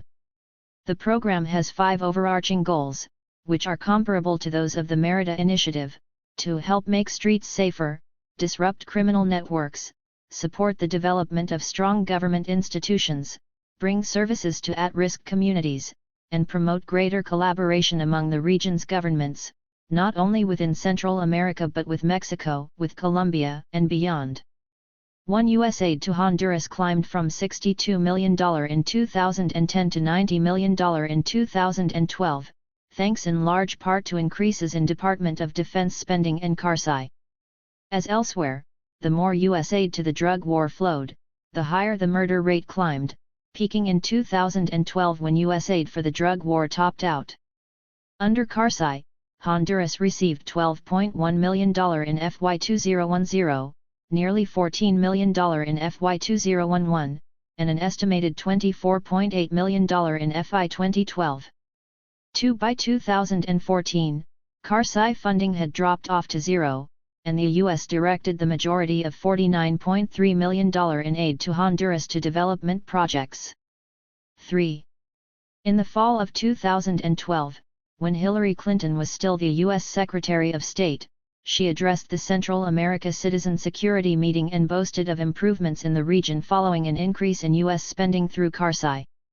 She claimed the homicide rate in Honduras was down 25% in the first 6 months of 2012 compared to the first 6 months of 2011. In some communities, we are told that the fear of violence is beginning to fade for the first time in many years, Clinton said. For whoever was telling the State Department that things were improving was a creative statistician, to put it mildly. The Honduran Observatory on Violence, an organization comprising police, the Attorney General's Office and the National University of Honduras, recorded 3,594 reports of homicides in the first 6 months of 2011, compared to 3,614 over the period of 2012. By December, they said that the number of homicides in 2012 was in fact 1% higher than the previous year, at 7,172. Those numbers don't include many others who are killed in Honduras each year but whose deaths are not classified as homicides, like the 360 people killed in the Comayagua prison fire in 2012. Regardless, the number steadily climbed each year, increasing from 2,155 homicides in 2004 before peaking in 2012. 7 in 2013, the number of homicides fell to 6,747, or about 19 each day and an average of 563 per month. 8 in 2013, the government changed the system it uses to count murder victims, which has not yet affected the number of dead counted by the observatory, but has already made the Honduran murder rate appear to decrease. The devastating present-day ramifications of U.S. aid in Honduras, and the link between military assistance and increased insecurity, can best be understood in the context of Honduran history. Washington's influence in Honduras throughout the 20th century was primarily devoted to protecting American investors, to building up a transnational faction of the Honduran elite, and to using the country as a staging ground for military attacks on neighboring countries. U.S. military history in Honduras.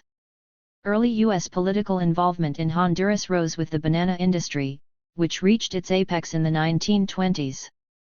By way of example, in 1914, John Ewing, a U.S. minister in Tegucigalpa, sent a letter to the U.S. State Department, in which he explained the reach of the United Fruit Company. Thus, in order to obtain these concessions and privileges and to secure their undisturbed enjoyment, the United Fruit Company has seen fit to enter actively into the internal policies of these countries, and it has pursued this course so systematically and regularly until it now has its ramifications in every department of the government and is a most important factor in all political movements and actions. 9 in 1924, a platoon of 200 Marines entered Honduras and traveled to Tegucigalpa after civil war broke out between liberals and nationalists. The peace treaty between Honduran parties took place under U.S. supervision aboard an American warship. 10. After 1932, the United States oversaw the 17-year dictatorship of General Tiburcio Carías Andino of the Liberal Party. Carías's strategy against the opposition parties was known as encierro, destierro y entierro, or round them up, throw them out, and bury them. 11. Carías gagged the press and jammed the prisons. He created an institutionalized dictatorship that combined political, military, and economic force. 12. Turmoil followed, and the military seized power from the National Party in 1956 and governed for 1 year, until it was replaced by the liberal presidency of Ramón Valida Morales. 13. In an agreement probably underwritten by the United Fruit Company and the U.S. Embassy, Valida Morales signed off on giving the military autonomy from civilian control. 14. After paying off a debt to the U.S. in 1953, the Honduran state, through the U.S. Alliance for Progress program, again began to incur foreign debt in 1958. From the 1950s to the 1980s, the U.S. trained at least 1,000 members of the Honduran Army and provided $6.4 million in military assistance to the country. 15. By 1965, the military had become Honduras's most developed political institution, controlling the government between 1963 and 1971, and again from 1972 until 1982. 16. The evolution of the Honduran Army is directly linked to US-financed military training and equipment provisions. 17. In the early 1960s, the Bank for Central American Economic Integration and the U.S. Agency for International Development, USAID, began to make large loans, of which the primary beneficiaries were the elite merchants and factory owners of San Pedro Sula, who joined together to create the Honduran Financing Bank, FICENSA. The creation of FICENSA was crucial in facilitating the extension of U.S. resources to the Honduran private sector, as previously the military had been the main organization to take advantage of U.S. aid to Honduras. Historian Edilberto Torres Rivas argues that the integration of Central American economies through the Central American Common Market, CACM, in the post-World War II period caused new social groups to emerge, including the state, the local industrial and financial bourgeoisie, and children of the landowning oligarchy, together creating the social base necessary for foreign investment. 18 Though the functioning of the CACM was seriously disrupted by the 1969 soccer war between Honduras and El Salvador, the social and economic base created during this long period of military rule would serve as a jumping-off point for the project of democratization in Honduras. It also served as the soil from which the transnational economic project would germinate and grow to dominate the country's bipartisan political system by the end of the 1980s. Pressure from the United States pushed the military to aid in a transition toward a civilian democracy, and although the Carter administration never severed military assistance to Honduras, it pressured General Paz to relinquish power. 19 The transition to democracy was finalized in 1982, with the election of liberal Roberto Suazo Cordova. After the 1981 elections, the U.S. immediately came out with a series of recommendations known as Reaganomics for Honduras, released by then Ambassador to the United States, John Dimitri Negroponte, days after Suazo's election. 20 Regardless of the democratic opening, according to the U.S. Congressional Research Service, the military continued to operate as an autonomous institution. 21. Dr. Robinson defines a polyarchic system as having an exclusive focus on elections, which limits the focus to political contestation among elites through procedurally free elections, the question of who controls the material and cultural resources of society, as well as asymmetries and inequalities, among groups within a single nation and among nations within the international order, becomes extraneous to the discussion of democracy. For Hondurans, the transition toward democracy looked a lot like a transition to polyarchy. 22 It resulted in the closure of traditional political spaces, an increase in repression, and the imposition of economic and military programs at odds with popular opinion. 23 The Suazo/Reagan years saw the implementation of a national security doctrine in Honduras. That doctrine transformed Honduras into a staging area for US-led counterinsurgency efforts on the isthmus, and included the construction of 12 military bases where hundreds of thousands of U.S. and third-party soldiers were trained. Honduran society was altered by becoming the location of 3 non-national armies and was converted into the aggressive military axis of U.S. foreign policy in Central America. 24 U.S. troops in Honduras had a 3-part mission: crush incipient revolutionary, armed and popular, movements inside Honduras, provide a military backbone of stabilization during the transition to democracy, and wage war on revolutionary movements in neighboring countries. 25. In 1981, U.S. military aid to the country spiked, and over the next 4 years, the U.S. would provide $41.48 million in military assistance to Honduras, second only to El Salvador in the region. 26 Between 1985 and 1992, the U.S. would give another $83.33 million to the government of Honduras, earmarked for military spending. 27 During the 1980s, Honduras received $1.6 billion in economic and military aid from the United States. 28 By 1983, there were death squads in Honduras targeting political activists for murder or disappearance. 29 During the 1980s, there were at least 180 people disappeared, and hundreds of political dissidents were murdered, a significant number in such a small country, but still only a fraction of the level of violence wrought in Guatemala and El Salvador.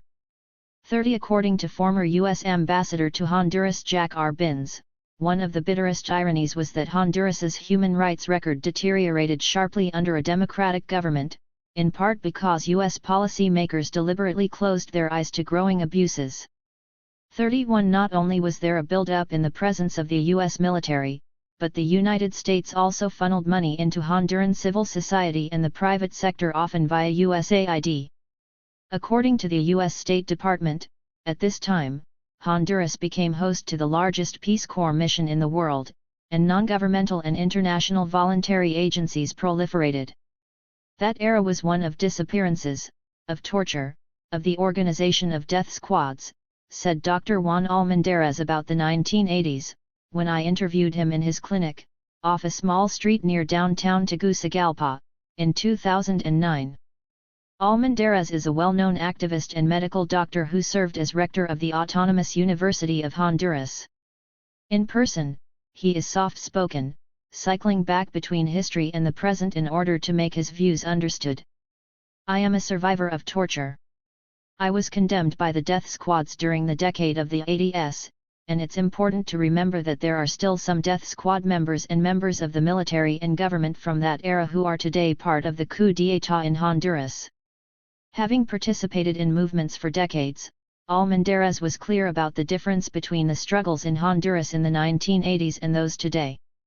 It's important to understand that in the 80s the direct confrontation was more against the political sector working together with army. Today, the struggle is precisely about the neoliberal economic model, imperial globalization, and this whole campaign by financial capital to gain power over our lands, to take our resources. Transnational 90s. The Honduran elite is understood historically to be lacking power and coherency, and it is sometimes said to constitute the weakest oligarchy in Central America. With the onset of formal democracy in the 1980s, a transnationally oriented segment of the national elite began to gain coherence in Honduras, and toward the end of the decade they gained the upper hand over national capitalist groups. 32 During the 1980s, as the country was being militarized, aid bankrolled the formation of almost 24 business associations and private sector organizations that responded to the demands of transnationalism. 33 According to the University of California's Dr. Robinson, these included the Foundation for Investment and Export Development, FIDE, the National Council to Promote Exports and Investments, the Federation of Agro-Export Producers, the National Association of Honduran Exporters, and the Honduran American Chamber of Commerce, among others. Half of the $711 million in economic aid that funneled in between 1980 and 1990 went directly from the U.S. government to private sector groups, entirely bypassing the government. 34. In one of the early political moves toward institutionalizing transnationalism, the U.S. government signed the Caribbean Basin Economic Recovery Act, SPIRA, in 1984. SPIRA was part of a series of policies known collectively as the Caribbean Basin Initiative, CBI. The CBI would provide favorable conditions for export-led development in the maquila sector. According to the World Bank, while this act did not grant textiles tariff-free access to U.S. markets, it did exempt them from the Multi-Fiber Arrangement, MFA, as long as they were assembled using U.S. inputs. 35 By encouraging Caribbean countries to assemble garments using imported U.S. cloth, the CBI explicitly made clothing production into a transnational activity. In addition, the SPIRA carried with it a number of mandatory criteria for all countries that participated in it, which among other things stipulated that they not be communist, that they not nationalize property of U.S. citizens, and that they be party to an extradition treaty with the United States. It wasn't until 1990 that the government of Honduras would introduce economic measures and policies that fully institutionalized the open markets and government policies synonymous with neoliberalism. President Rafael Callejas agreed in March 1990 to the first of three major structural adjustment programs negotiated with the IMF, USAID, and other international lenders, including the World Bank and the Inter-American Development Bank.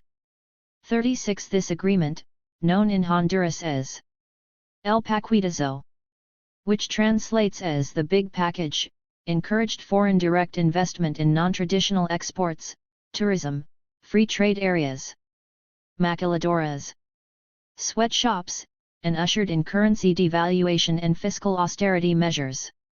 In 1990, Honduran exports to the United States, by far the country's largest trading partner, were worth $429 million. By 2007, exports from Honduras to the U.S. were worth $3.728 billion. 37. The Structural Adjustment Program, SAP, signed by Callejas eliminated protectionism for small and medium-sized businesses in Honduras, which would find they could no longer compete with larger corporations. 38 According to Honduran economist Alcides Hernandez, the SAP and the Economic Stabilization Program embarked upon by the Callejas regime legitimized the rising rate of unemployment, the fall of net salaries, the deterioration of social services in the public sector, and the conversion of the state into a subsidiary of private export capital, which would likely become the most important emerging source for capital accumulation in the current economic crisis. 39. The maquila sector, operating from free trade zones and paying little tax, became Honduras's contribution to global capitalism. Neoliberalism continued to deepen, and the international finance institution, like the IMF or the World Bank, oriented macroeconomic policies, which were promoted throughout the 1980s and adopted formally in 1990, became the norm in Honduras. Even while local economic conditions declined, the transnational elite continued to benefit from so-called austerity measures within Honduras. Creating a good investment climate means creating a climate against working people, said Yadira Minero, of the Center for Women's Rights in Honduras, CDM, in an interview in San Pedro Sula. Foreign investment isn't our salvation. Demilitarization began to take place at this time, with support from the private sector and as a result of the fact that militarization had become unnecessary and unproductive for the transnational agenda, whose backers felt constrained by the military. 40. During the 1990s, successive Honduran administrations took steps to reduce the power of the military. Mandatory military service was abolished, the police and several state-owned enterprises were removed from military control, and after the ratification of constitutional reforms in 1999 the military was subordinated to a civilian-appointed defense minister. 41. Military cutbacks were in part a response to the changing geopolitical context of Central America at that time. U.S. funding for the Honduran military began to drop, to $500,000 in 1995 and $325,000 in 1995. 42. Revolutionary movements in Guatemala and El Salvador had been violently repressed, and peace accords were drafted and signed. When Hurricane Mitch hit Honduras in October 1998, 11,000 people were killed and 2 million were made homeless. 43. Mitch was used as an excuse to change national law, including the mining law, in order to improve conditions for foreign direct investment. Though following Mitch the country was allowed to suspend payments on $4.4 billion in debt, amounting to 46% of its annual budget, this restructuring of Honduras's debt and the extension of additional loans required the Carlos Flores Facas administration to pursue structural adjustment policies while pledging to reduce poverty. 44. The Honduran elite and the 2009 coup.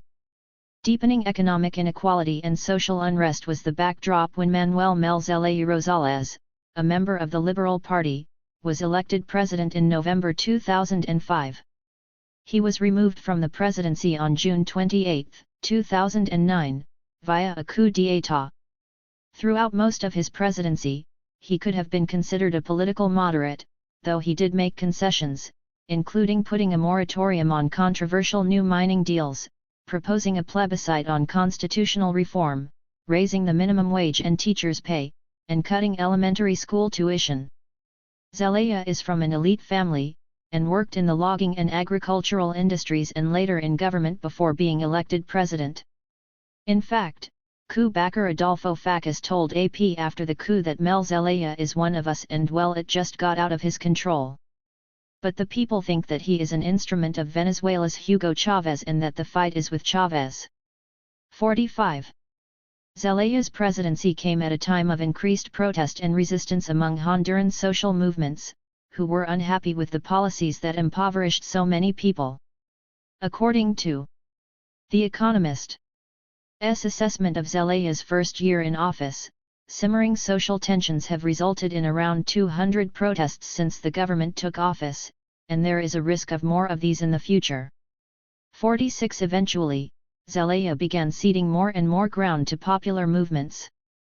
Dario Urach, a Honduran historian and author, explained to me that for the first time in Honduran 20th century history and actually 19th century history, you have a president, with all his failures and problems and issues that most of the opposition points to, but the fact is that this president, who himself comes from the elites of Honduras, put out not only a discourse but even many policies that fundamentally questioned the political system of Honduras. Zelaya's steps toward a constitutional assembly garnered massive opposition from elite factions in Honduras.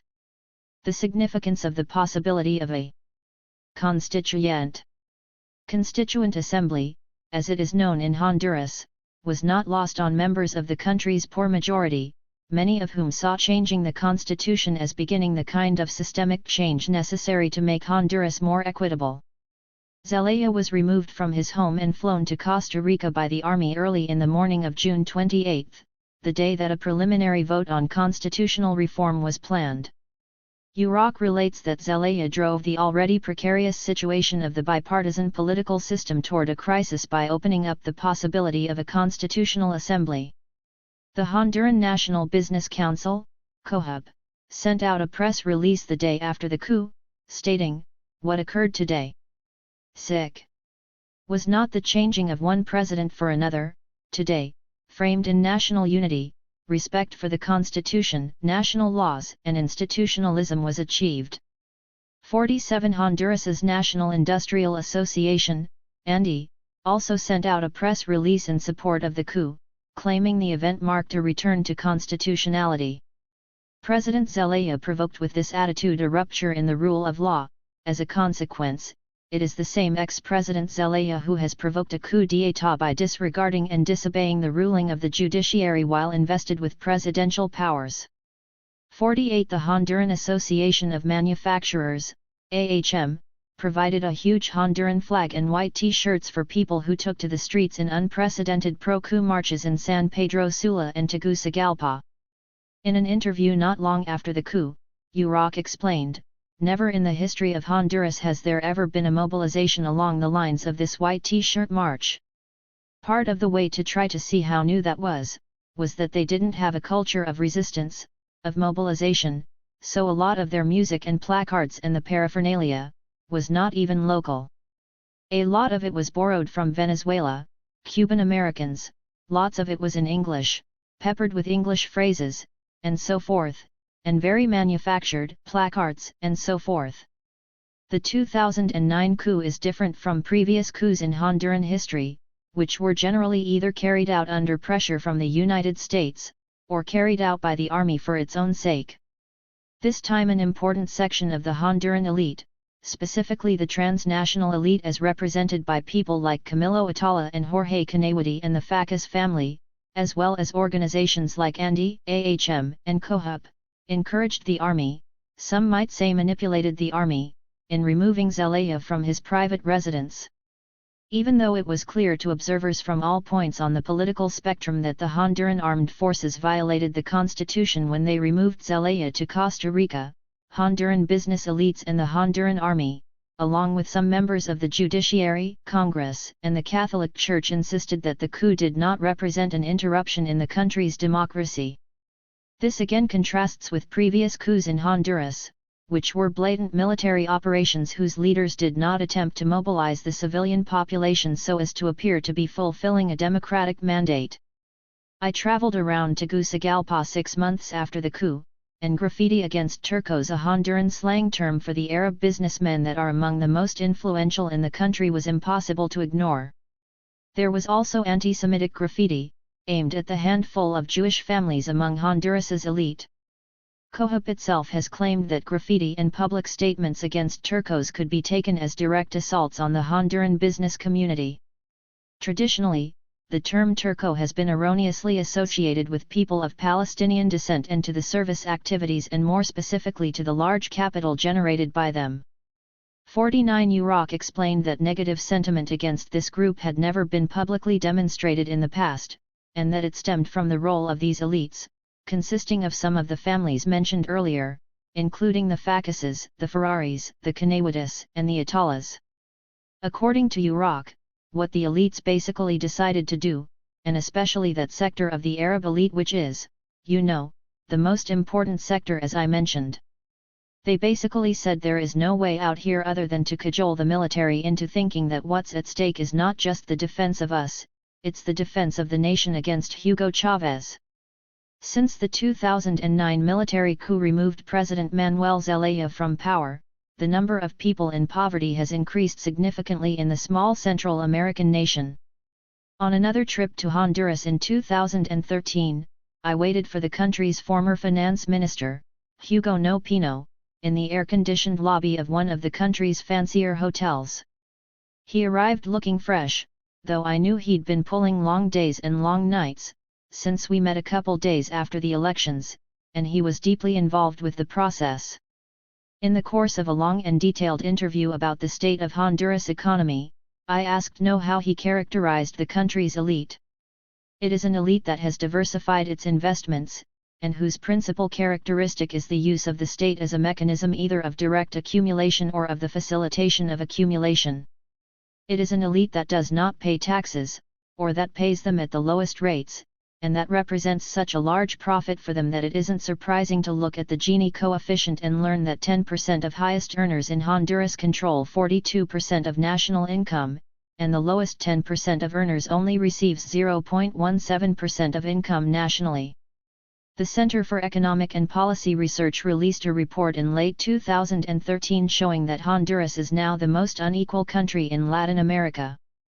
Honduras's tiny elite runs the country's maquilas, owns the media, and controls the telecommunications, banking, and energy sectors. 4 months after the coup, activists would gather every day in Tegucigalpa to march against the change of government, and against the faction of the elite perceived as being responsible for it.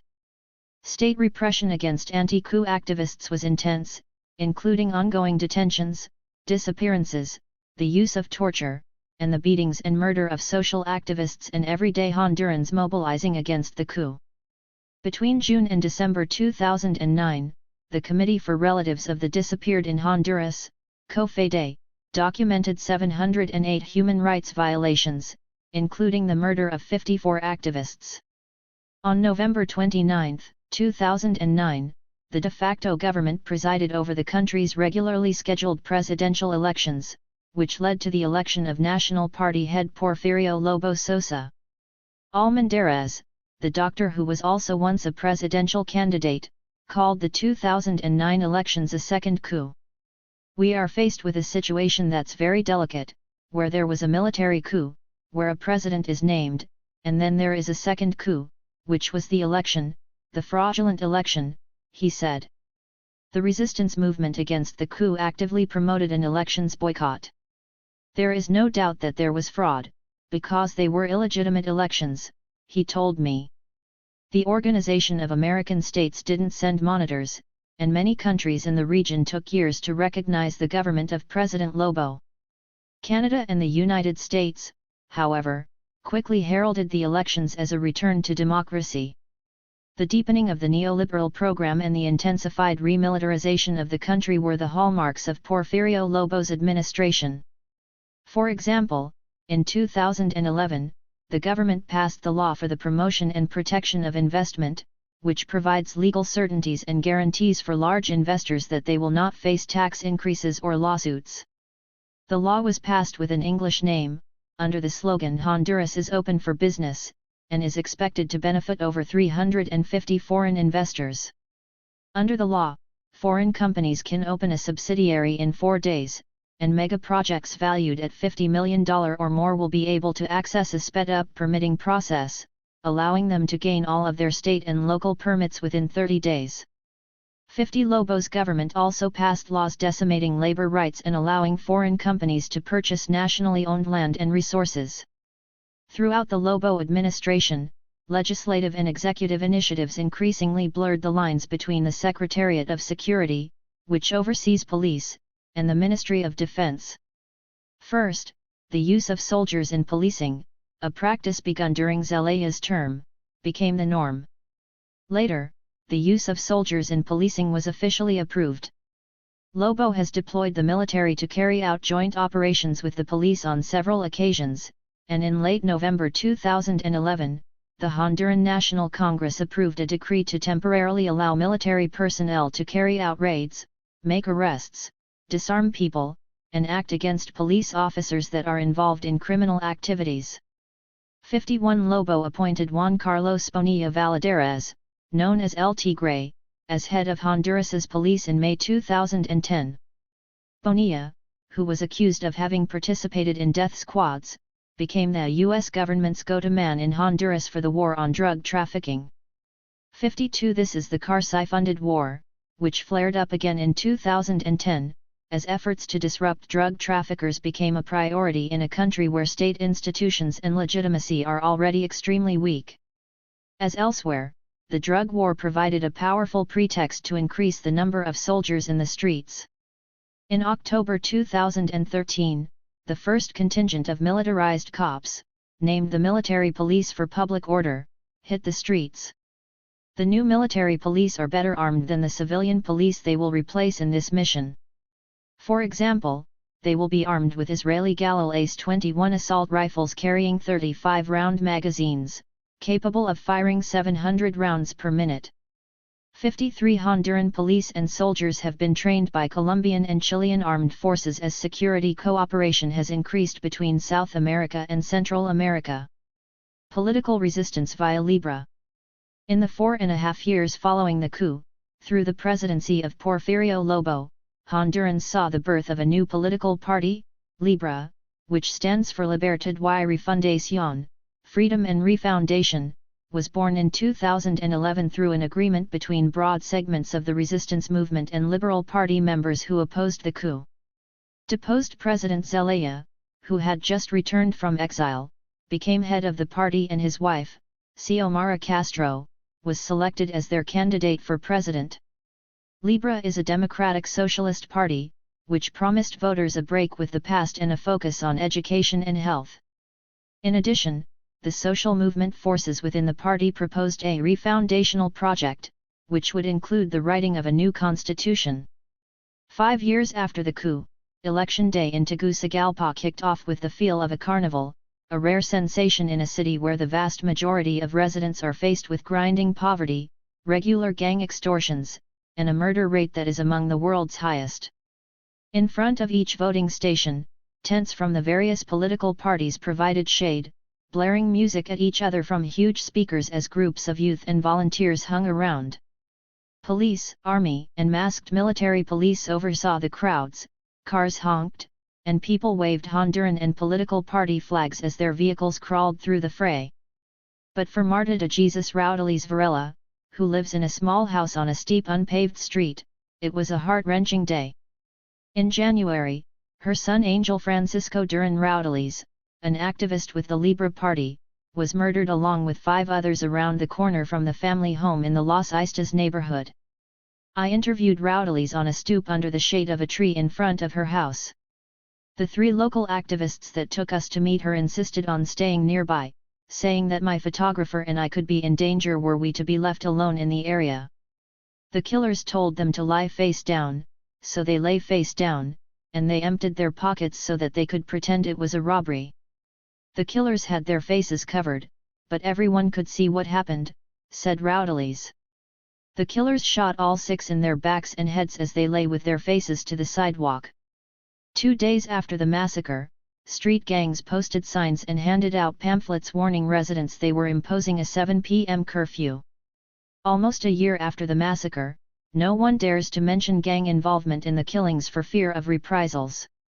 A tough-as-nails grandmother, Raudales Varela was robbed at gunpoint 4 times in a single year while she walked home from selling lottery tickets a few blocks from her house. She cried quietly during our interview, wiping her eyes with her apron. Duran Raudales was a construction worker who organized a local base committee and made flags in support of the Libra Party. His mother thinks he may have been targeted because of his political activity. "I'm going to go vote this evening, but I really don't feel like going," she said. "I feel bad today." The murder of Duran Raudales was one of at least 38 killings of people actively involved in electoral campaigns leading up to November's election. Among the parties, the hardest hit by the violence has been Libra.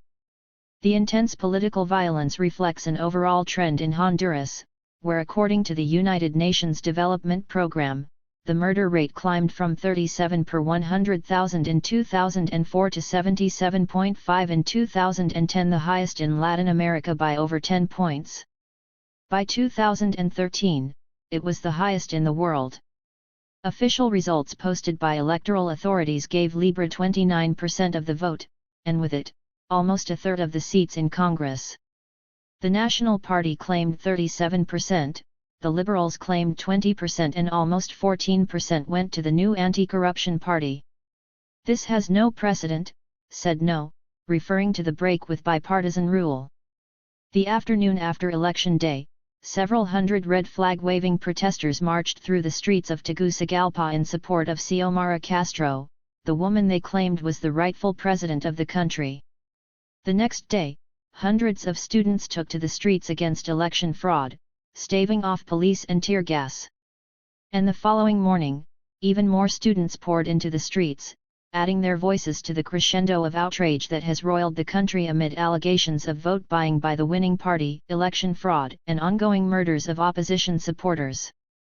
Honduras's November 24, 2013 election was supposed to have been a signal moment, the first time since the US-backed military coup that citizens had a meaningful opportunity to express their political will. All signs point to a deepening of the war on drugs in order for the state to maintain control over the people and their movements. During his inauguration speech in January 2014, Honduras's new president, Juan Orlando Hernández, said that approximately 70% of homicides in the country are linked to drug trafficking. The reality, however, is otherwise. According to a recent report put out by human rights organizations, only 1% of crimes in Honduras are followed up by a police investigation.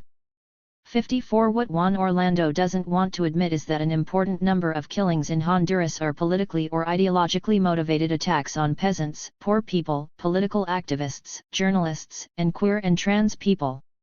Outside an opulent conference room in the Hotel Maya, the most prestigious accommodation in Tegucigalpa, I spoke with Rosana Guevara, one of Honduras's 3 new vice presidents, on the day she was elected.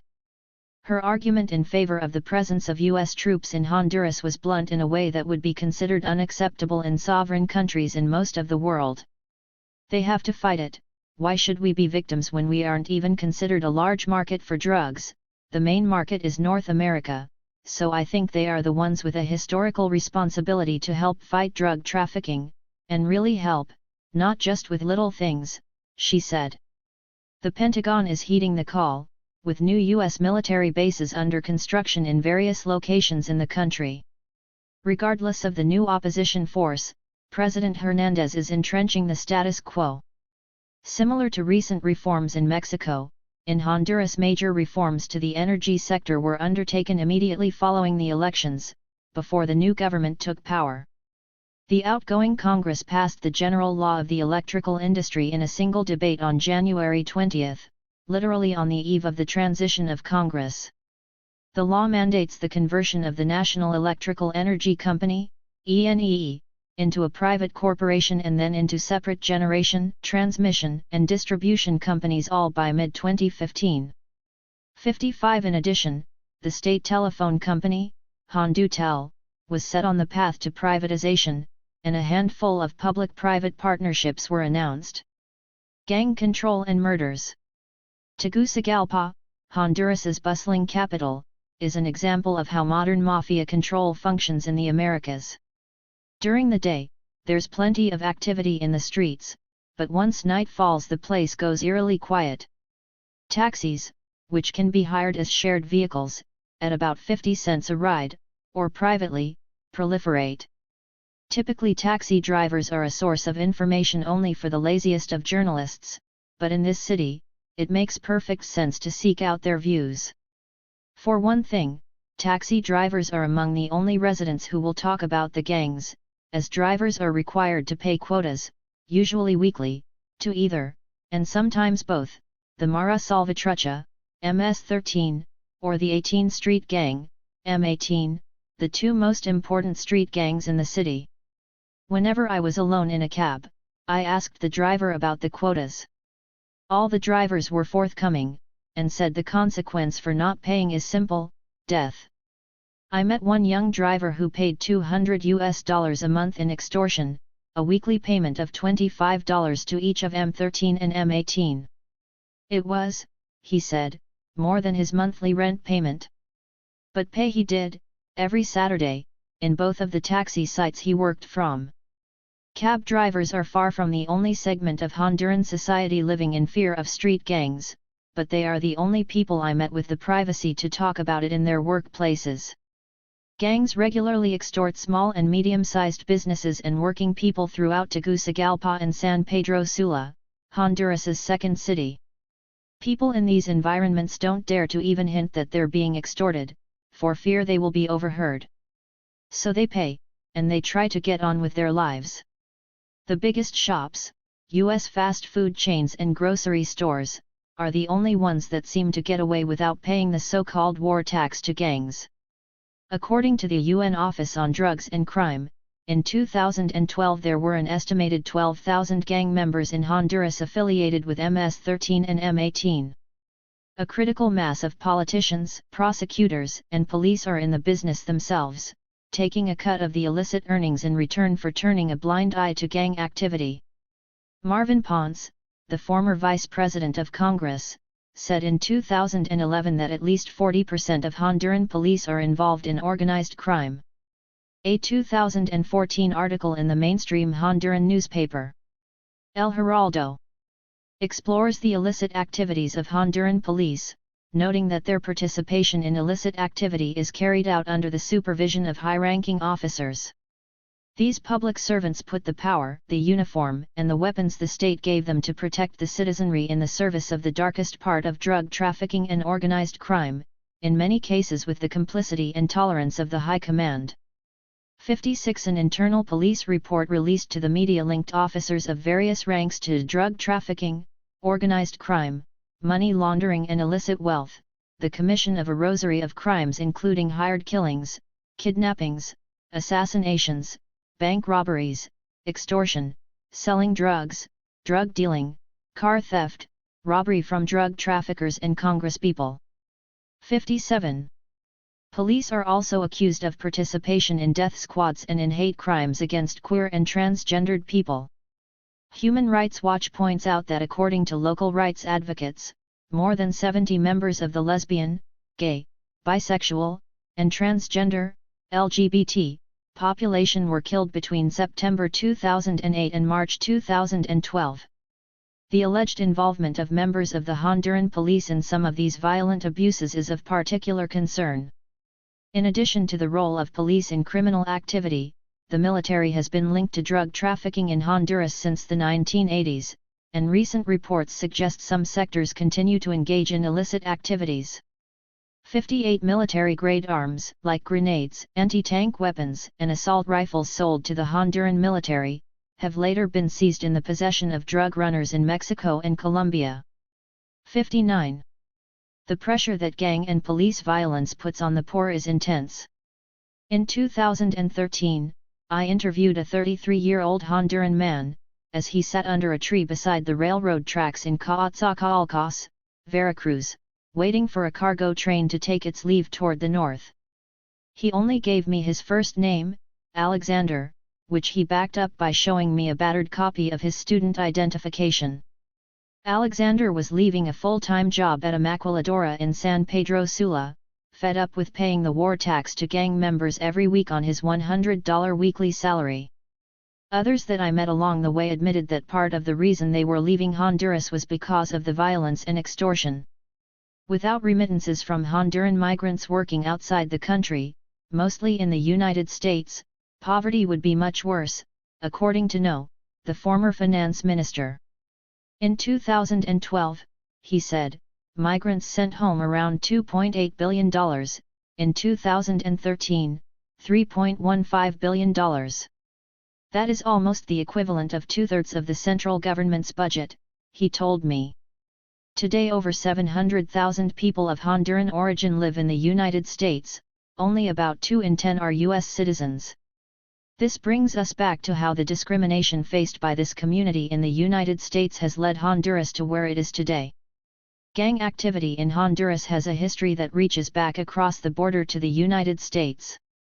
People deported to Central America from the United States initiated both the MS-13 and M18 gangs. The number of gang members grew dramatically in cities like Tegucigalpa, as a Clinton-era policy of double punishment, deporting undocumented migrants after they'd served a prison sentence, even if they'd spent nearly their whole lives in the United States, came into play in 1996. The imposition of the prison system on jailed youth, followed by deportations, and with increasing poverty, rising unemployment, and the unplanned growth of urban areas in Honduras has swelled the ranks of these groups. This stands out especially in a comparison of gang membership between Honduras, Guatemala, and El Salvador, with Nicaragua. The U.S. Government Accountability Office reports that Nicaragua has a significant number of gang members, but does not have large numbers of MS-13 or M-18 members, perhaps due to the fact that Nicaragua has had a much lower deportation rate from the United States than the Northern Triangle countries. Though far more established than many cartels, street gangs are often portrayed as junior players to Mexican drug trafficking organizations, like Los Zetas. Here's an example. From the United Nations Office on Drugs and Crime, the Zetas are chronically short of manpower, and so may recruit Mareros. Gang members with promise, but on an institutional level, they will most likely continue to use the Maras instrumentally. Being there in Tegucigalpa, trying to do interviews with people about the violence, I couldn't help but notice uncanny similarities between gang-controlled areas and places said to be run by groups like Los Zetas, residents and victims terrorized into silence, the charging of regular extortion payments, the involvement of local police in criminal activities, and surveillance on a street corner-to-street corner level. But the Maras have a much longer history than a group like Los Zetas, which has existed as a totally independent organization for less than a decade. In so many ways, it seems like rather than the Zetas attempting to integrate gang members into their membership, it's the Central American street gangs that provide a model for territorial control and for building a long-term economic strategy that is not tied to drug shipments. That said, gangs are also involved in drug trafficking. The UN Office on Drugs and Crime reported in 2012 that drug traffickers in the Aguan region allegedly contracted members of a gang denominated Mara 61 to defend their operations. In any case, it is gangs and drug traffickers who take the brunt of the blame for violence in Honduras, when economic conditions and the activities of state security forces are major contributors to insecurity. By blaming urban youth, gangs, and the poor, the state silences other possible definitions of violence that might include critiques of the policies that perpetuate structural violence in the form of extreme inequality, writes scholar Sarah England. By denying any social or political content to current crime rates and trends, the state can institute such policies as the Iron Fist, which allows for arrests without due process of young people who appear to belong to gangs without the public seeing this as a return to state terrorism. 60 Though England was writing specifically about El Salvador, much of this is true in Honduras and Guatemala as well. The Honduran state has adopted anti-gang legislation that allows police to preemptively arrest people based on their social networks, the fact that they have a tattoo, or one of many other subjective accusations left to the discretion of police, prosecutors, and judges. We passed the Anti-Maras law. It's actually an illicit association law. What it is, in layman's terms, is conspiracy to commit a crime, Oscar Alvarez, Honduras's former Minister of Security, told Insight Crime. On October 23, 2013, Honduran military police raided the home of Edwin Espinal, a member of the Libre Party and a widely known community activist. The warrant authorizing the raid allowed police to enter Espinal's house to search for drugs and weapons. Neither was found during the raid, and specifically mentioned a Libre flag in his residence. Activists criticized the government for using drugs as a pretext for political persecution, further pointing to language used in the warrant to evidence their claims. Rural violence and social control. As I traveled through the interior of Honduras, I was constantly surprised at the large stands of forests and the strong flowing rivers cutting through the landscape, which stood in stark contrast to the extreme poverty of the urban areas. In some rural areas of the country, things are quieter, and murder and violence is considered a city problem.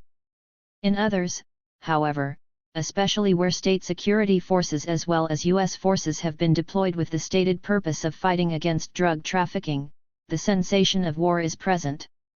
Drug trafficking has been a pretext to militarize, because in reality the amount of trafficking hasn't fallen, but because of narco activity there are now military bases in La Mezquita, for example, and there are more bases than ever.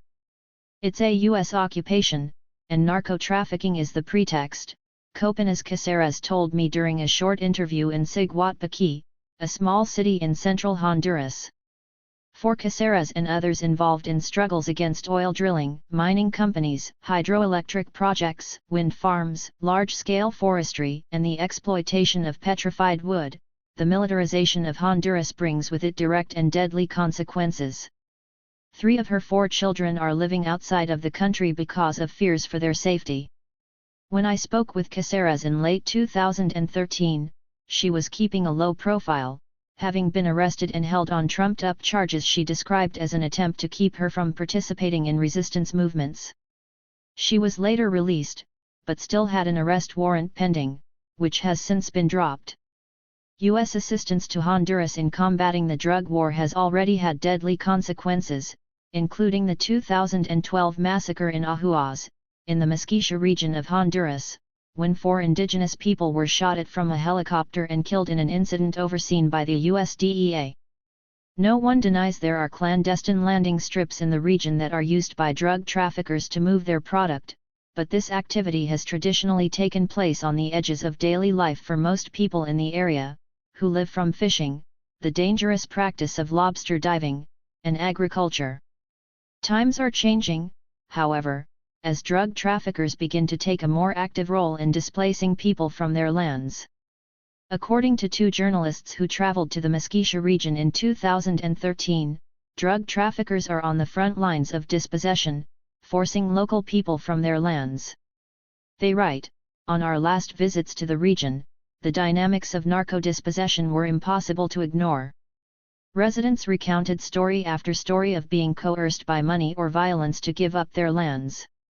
In the Mezquita town of Brus Laguna, population 11,000, for example, few residents plant their fields anymore, since most agricultural lands were bought up by a narco. If locals wish to fish in the town's lagoon, they must get traffickers' permission. In another community, a trafficker pressured an indigenous landowner to sell. When the landowner refused, he was killed by hitmen.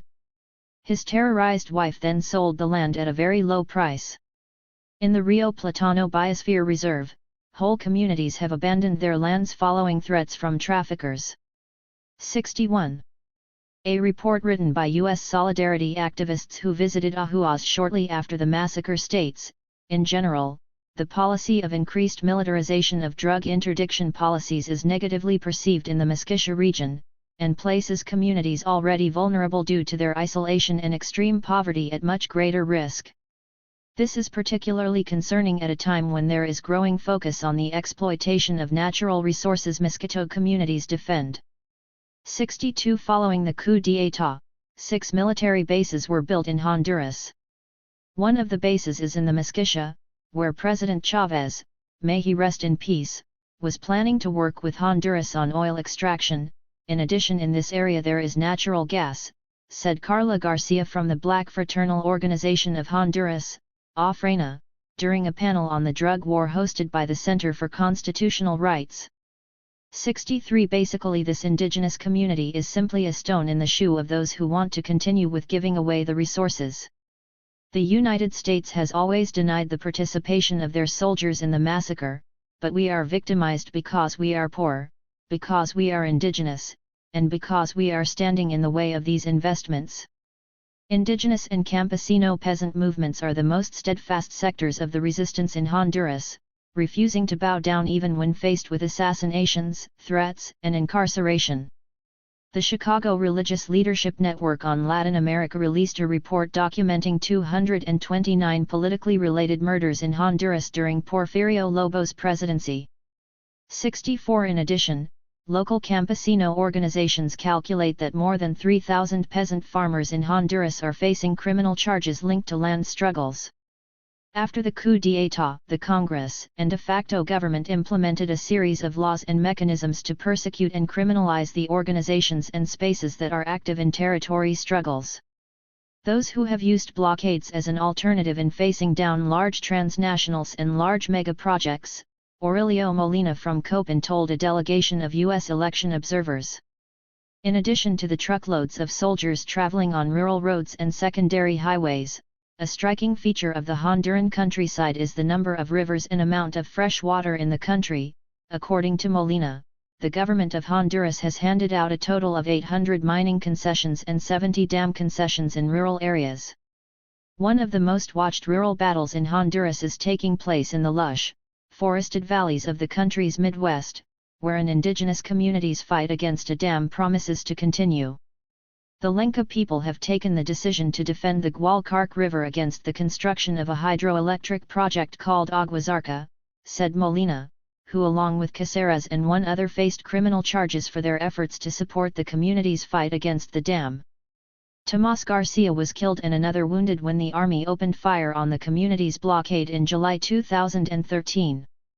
In March 2014, Garcia's sister was attacked and wounded by men with machetes, as were her husband and son, who rushed to defend her.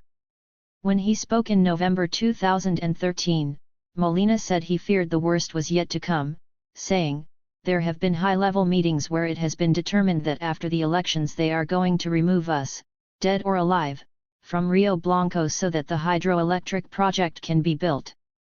Meanwhile, in the fertile Aguan region along the country's north coast, peasant organizations have occupied 26 farms on 3,000 hectares of land. The Aguan is a verdant river valley that butts up against the Caribbean Sea. In 2010, more than 2,000 peasant families began to occupy lands granted to them through a government program. By the time I visited in November 2013, 113 participants in the land occupations had been murdered. We entered La Confianza, one of the largest occupations, after a short check by community guards on a hot, humid weekday afternoon. There was a sense of tranquility in the settlement, where residents were beginning to erect concrete houses beside their original houses with roofs and walls of palm. Community members were working to organize into a cooperative to harvest the fruits of the palm plants, but all of this self-organization by marginalized peasant farmers has ruffled palm oil magnate Miguel Facas's feathers. The region is militarized, in part, under the pretext that the government needs to fight against drug trafficking. It is not uncommon to see civilians bearing arms in Honduras, nor is it illegal, but in the Department of Colon, where the Aguan is located, a new law introduced in August of 2012 prevents the carrying of weapons, but it does not apply to police, soldiers, or private security guards. The role of private security cannot be underestimated. The United Nations Working Group on Mercenaries notes that private security guards outnumber police in Honduras 5-1. Security forces apply the law unequally, criminalizing campesinos while providing protection to local businessmen, some reported to engage in drug trafficking, according to a report by Rights Action, a social justice group with a long history of supporting grassroots struggles in Central America. 65 In this region, there is a blurred line between just who are the police, who are military, and who are private security guards, paramilitaries, or death squad members. One warm afternoon in La Ceiba, part of the same Atlantic region used by drug traffickers, I sat on a large couch facing the wooden desk of the second in command of the National Office of Criminal Investigation, DNIC. As Inspector Miguel Enrique Suazo complained about how his men don't have enough vehicles or equipment to do their jobs, he shuffled the same stack of papers over and over again. Even though we both knew violence related to the drug trade had rocked the region, he casually told me that drug trafficking and violence wasn't much of an issue. As we neared the end of our interview, he leaned forward and said, "If someone goes out drinking every day in the streets, and has a bohemian life, it's not that nothing bad will happen to them." His statement came across as a suggestion that it would be fine by the police if so-called bohemians were killed off on the streets. Maybe he sensed that, and he stopped for a moment before adding, "Not that I am justifying murders. There are also Honduran Special Forces, organized into the 15th Battalion and the Joint Task Force Zatruch 3, some of whom have been trained by the United States, though it is Colombians who play a prominent role as trainers of private security guards and police in Honduras. We don't know if they just dress up in the uniforms, or if they are police, or soldiers, or criminals, said Yoni Rivas, a leader of the unified campesino movement of the Agwan who ran unsuccessfully with Libre for a Congress seat. I interviewed Rivas in a one-room cement office, the air conditioning working on full against the humid, sun-baked heat. Rivas told me that around 60 men dressed in military uniforms kidnapped one of his comrades. Later, German Alfaro Escalante, who was then the commander of Joint Task Force Zaytruch III, said the kidnappers were part of a criminal group. The crossover between soldiers, police, and private security is common in this area. According to the UN Working Group on Mercenaries, the day 5 people were massacred at the El Tumbader farm, members of the 15th Battalion were seen with Orion security guards at the site and some of them reportedly took off their military uniforms and changed into Orion uniforms before the shooting began. 66. Along with their attacks on members of the land occupations in the Agwan, security forces are accused of participating directly in drug trafficking. Locals say the army participates in drug smuggling up the coast. In October we were organizing a press conference, and that same day a small airplane supposedly loaded with drugs crash-landed on a clandestine airstrip on one of Miguel Facas's properties. Then 25 men, dressed in military fatigues, went in 5 vehicles, took the drugs, and burned the airplane, said Rivas, who himself has survived 5 assassination attempts. Reports of military activity in drug trafficking go back to 1978. And investigations by the DEA found Army officers participating in trafficking, including in one instance moving 50 tons of cocaine during a 15-month period. 67. The US and Honduras governments did little to punish the Army's actions, fearing a crackdown could impact the Honduran Army's role in supporting Nicaraguan Contras. 68. The United States began using the Soto Cano Air Force Base in central Honduras in the early 1980s, and continued funding the Honduran army even as it was known to participate in trafficking in order to have continued access to the base. To this day, military officers and their immediate and extended families have formed a powerful elite largely isolated from the rule of law. Accordingly, they have been in a unique position to work closely with traffickers, protecting shipments, carrying drugs in diplomatic pouches, and serving as vital cogs in transshipment schemes. 69. Amid the confusion and the proliferation of armed actors in Honduras are U.S. soldiers and special forces. U.S. Special Operations Command South operates in the Agwan and other parts of the country, and the U.S. Air Force runs the region's key southern command base at Soto Cano, near Tegucigalpa.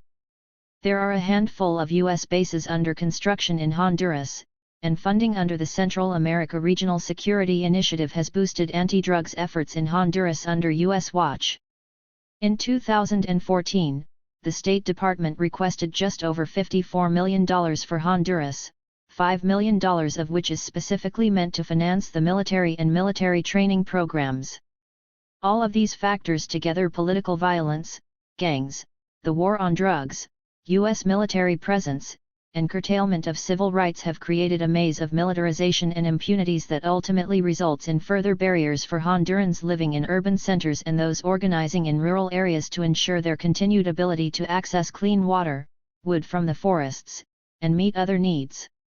It also undermines any attempts at political freedom and it disproportionately impacts the poorest sectors of the population. Conclusion. Thinking through peace in wartime. This book is a sprawling project, and the process of researching and writing has left me with even more questions than I had when I set out on this journey nearly 4 years ago. This text represents my best attempt to introduce readers to the systems at work when warfare is introduced throughout the hemisphere under the pretext of fighting drugs. Drug war capitalism differs from previous repressive drug war initiatives internationally because it takes place during overarching policy, legislative and foreign aid frameworks enshrined in Plan Colombia, the M.E. RIDA Initiative, the Central America Regional Security Initiative, and other state initiatives. Throughout this book, I argue that there are 3 principal mechanisms through which the drug war advances the interests of neoliberal capitalism, through the imposition of rule of law and policy changes, through formal militarization, and through the paramilitarization that results from it. The violence and forced displacement resulting from the drug war are experienced most acutely by poor and working people and migrants, often in resource-rich or geographically strategic areas. Other central impacts of the drug war include restrictions on mobility and harsh limitations on free expression in the media or through public activities and protest.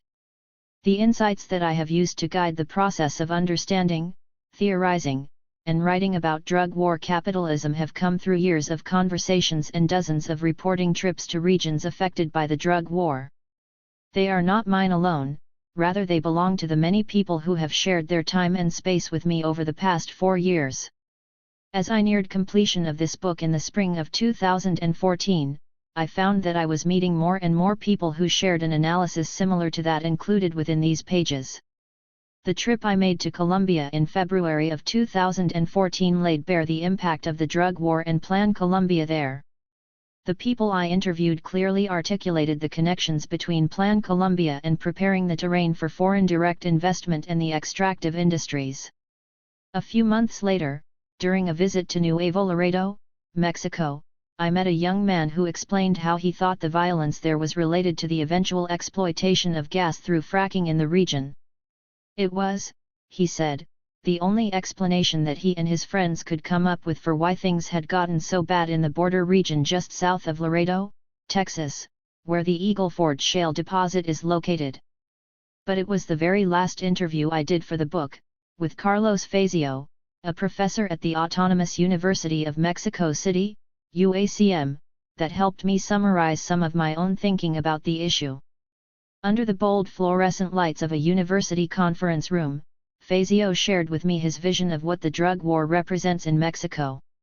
I think what is being hidden by this war is a phase of present-day imperialism that has to do with displacement, and a form of neo-colonization, which has to do with the appropriation of land and territories, with considering the land as a form of merchandise, and opening that land to industrial agriculture, to the exploitation of African palm and rare wood products, but it also has to do with the land and the subsoil, with mining.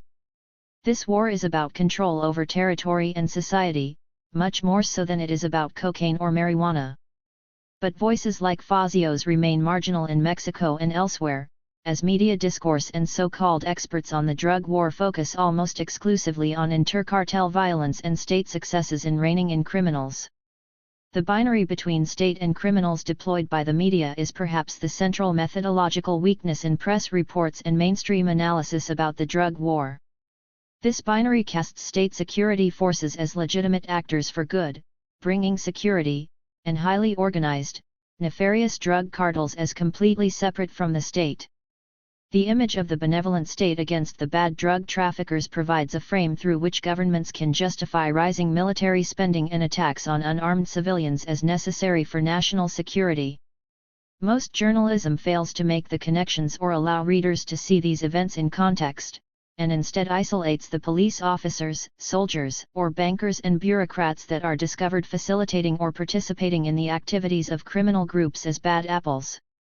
Social theorist Emanuel Wallerstein writes that if issues like globalization and terrorism are defined in limited time and scope, we tend to arrive at conclusions that are as ephemeral as the newspapers.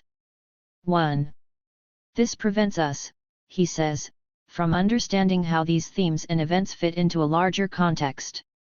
I would not hesitate to add the war on drugs to Wallerstein's list, and this book is about attempting to understand this brand of war across time and from a wide analytical scope. The lines between governments and organized criminal groups are blurred enough to force a complete reassessment of the very categories used to explain what is taking place in Mexico. An alternative framework through which to understand the drug war need not be revolutionary. Acknowledging how and when perpetrators of violence are linked to the state, as well as how structural impunity functions to permit terror and violence would help to clarify what is actually taking place in regions impacted by violence. In doing so, we could begin to escape from the logical and ethical quagmires presented by sticking to the official line on the drug war. Official discourse in Colombia has shifted toward emphasis on the fact that the country is now in a peace process, that paramilitaries have demobilized, that President Santos is a drug policy reformer, and that the war is as good as over. My reporting in the chapter on Colombia pokes holes in this discourse, but it remains a difficult discourse to counter when the media, think tanks, governments, and elite sectors continue to promote it. When I traveled to Arauca to report on the ongoing violence there, I met with the leaders of an occupation of land belonging to the Colombian Ministry of Defense, who live in a warlike context. The problem is that Arauca is considered a red zone in Colombia, and any leader who teaches people, who even just teaches them how to go to City Hall to manage their paperwork, that's enough to say they're a guerrilla and hunt them until they kill them, said Juan Carlos Ariza Aguilar, the vice president of the squatted community of Hector Alirio Martinez. His words brought me back to a description of the functions of terror in Guatemala, as described by writers Gómez, Romillo, and Rodriguez in the early 1980s. With domination through terror, in addition to the physical elimination of those who oppose the interests of the regime, there is also the pursuit of the control of a social universe made possible through the intimidation induced by acts of destruction. And with acts of terror there is an overall impact on the social universe at a social and generalized level, of a whole series of psychosociological pressures which impose an obstacle to possible political action. 2. Ariza Aguilar's story reminded me of Francisco Chavira's description of how acts of terror carried out at city halls in Tamaulipas carried a strong message for residents, which was to avoid demanding transparency from local governments. State and paramilitary terror continues to be used against broad swaths of the population in Mexico, Colombia, Honduras, and Guatemala, as well as in regions outside the scope of this book. Official discourses have begun to shift toward peace and prosperity. The mainstream media and governments would have us believe that peace has been achieved in Colombia and that things have calmed down in Mexico. Anyone taking a longer view, as suggested by Wallerstein, realizes that a city like Juarez, where over 10,000 people were killed in a handful of years, does not simply get better overnight. To begin with, the murders have not stopped, rather they carry on through to today. Then there are tens of thousands of children orphaned by violence, as well as widows who lost their partners and mothers and fathers grieving their murdered children. The near-total impunity with which these crimes were committed prevents closure for friends and families of victims. In addition, the underlying social conditions in Juarez, including harsh inequality in the service of multinational corporations, a lack of educational and career opportunities for residents, and safe, regular transportation for workers, have not changed. Though Juarez became the murder capital of the world, it is but one example of a place where peace remains a faraway promise. For Francisco Ramirez, the Colombian union lawyer who investigates links between displacement and corporate activity, the most active voices promoting peace are the ones responsible for disrupting it, and who use it to rebrand their image. Those who talk about being post-conflict are the intellectual authors of the crimes, the governments of developed countries, the spokespeople for multinationals, the spokespeople for the establishment, etc. They talk about being post-conflict, because they want to say to the people, shut your eyes, that is over now, that already happened, we're going to forgive, look at those dogs who did that, we're good people.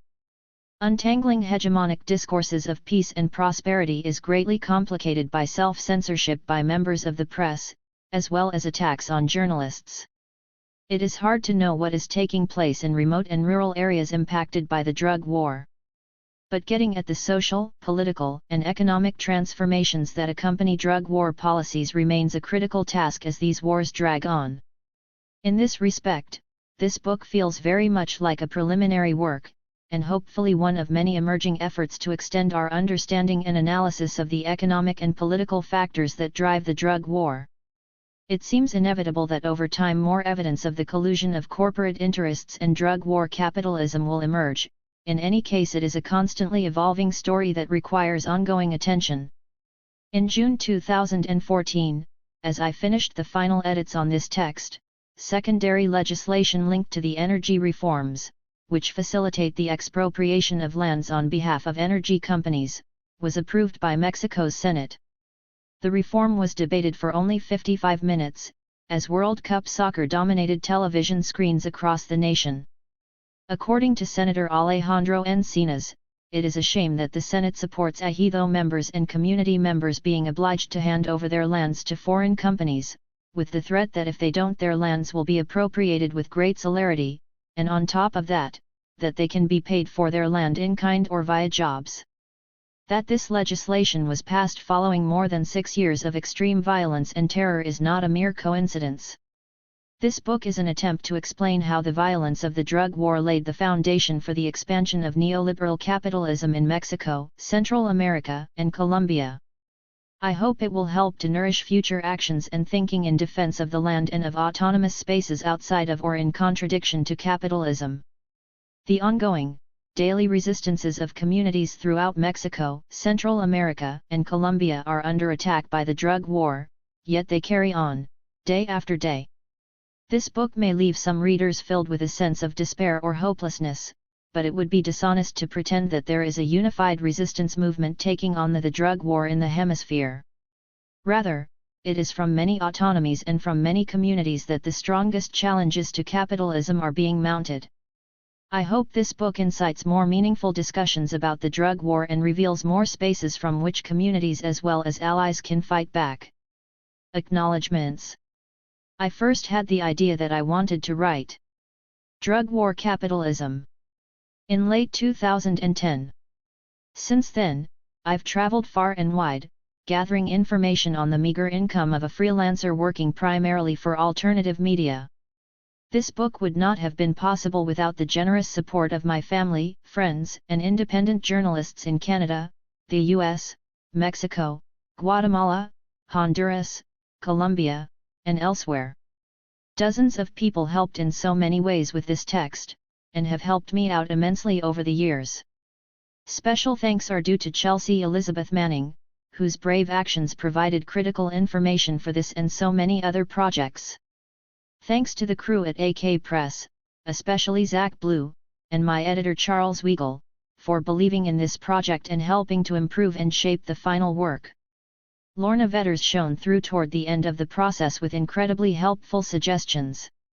Thanks to Amelie Trudeau, Shannon Young, Isaac Uman, Stefan Christoph, Sandra Cuff, Zara Snap, Luis Solano, and especially Miles Esty for their feedback on previous versions of the manuscript. That being said, any mistakes in the book are my own. Without my friends and colleagues at the Media Co-op and the Dominion, I wouldn't have made it through. Thanks especially to Tim McSorley for being there through thick and thin. Cyril Michaleko at Upside Down World is an encouraging editor and a good friend, and Ben Dangle at Toward Freedom shared with me many tips as I wrote and pitched the book.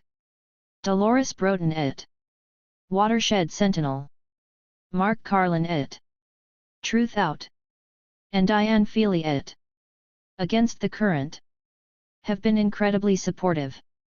Thanks to Harsha Walia for her important work, writing, and early support of this book, to Nimer Narka for believing in my work, and to Anthony Fenton for his critical eye.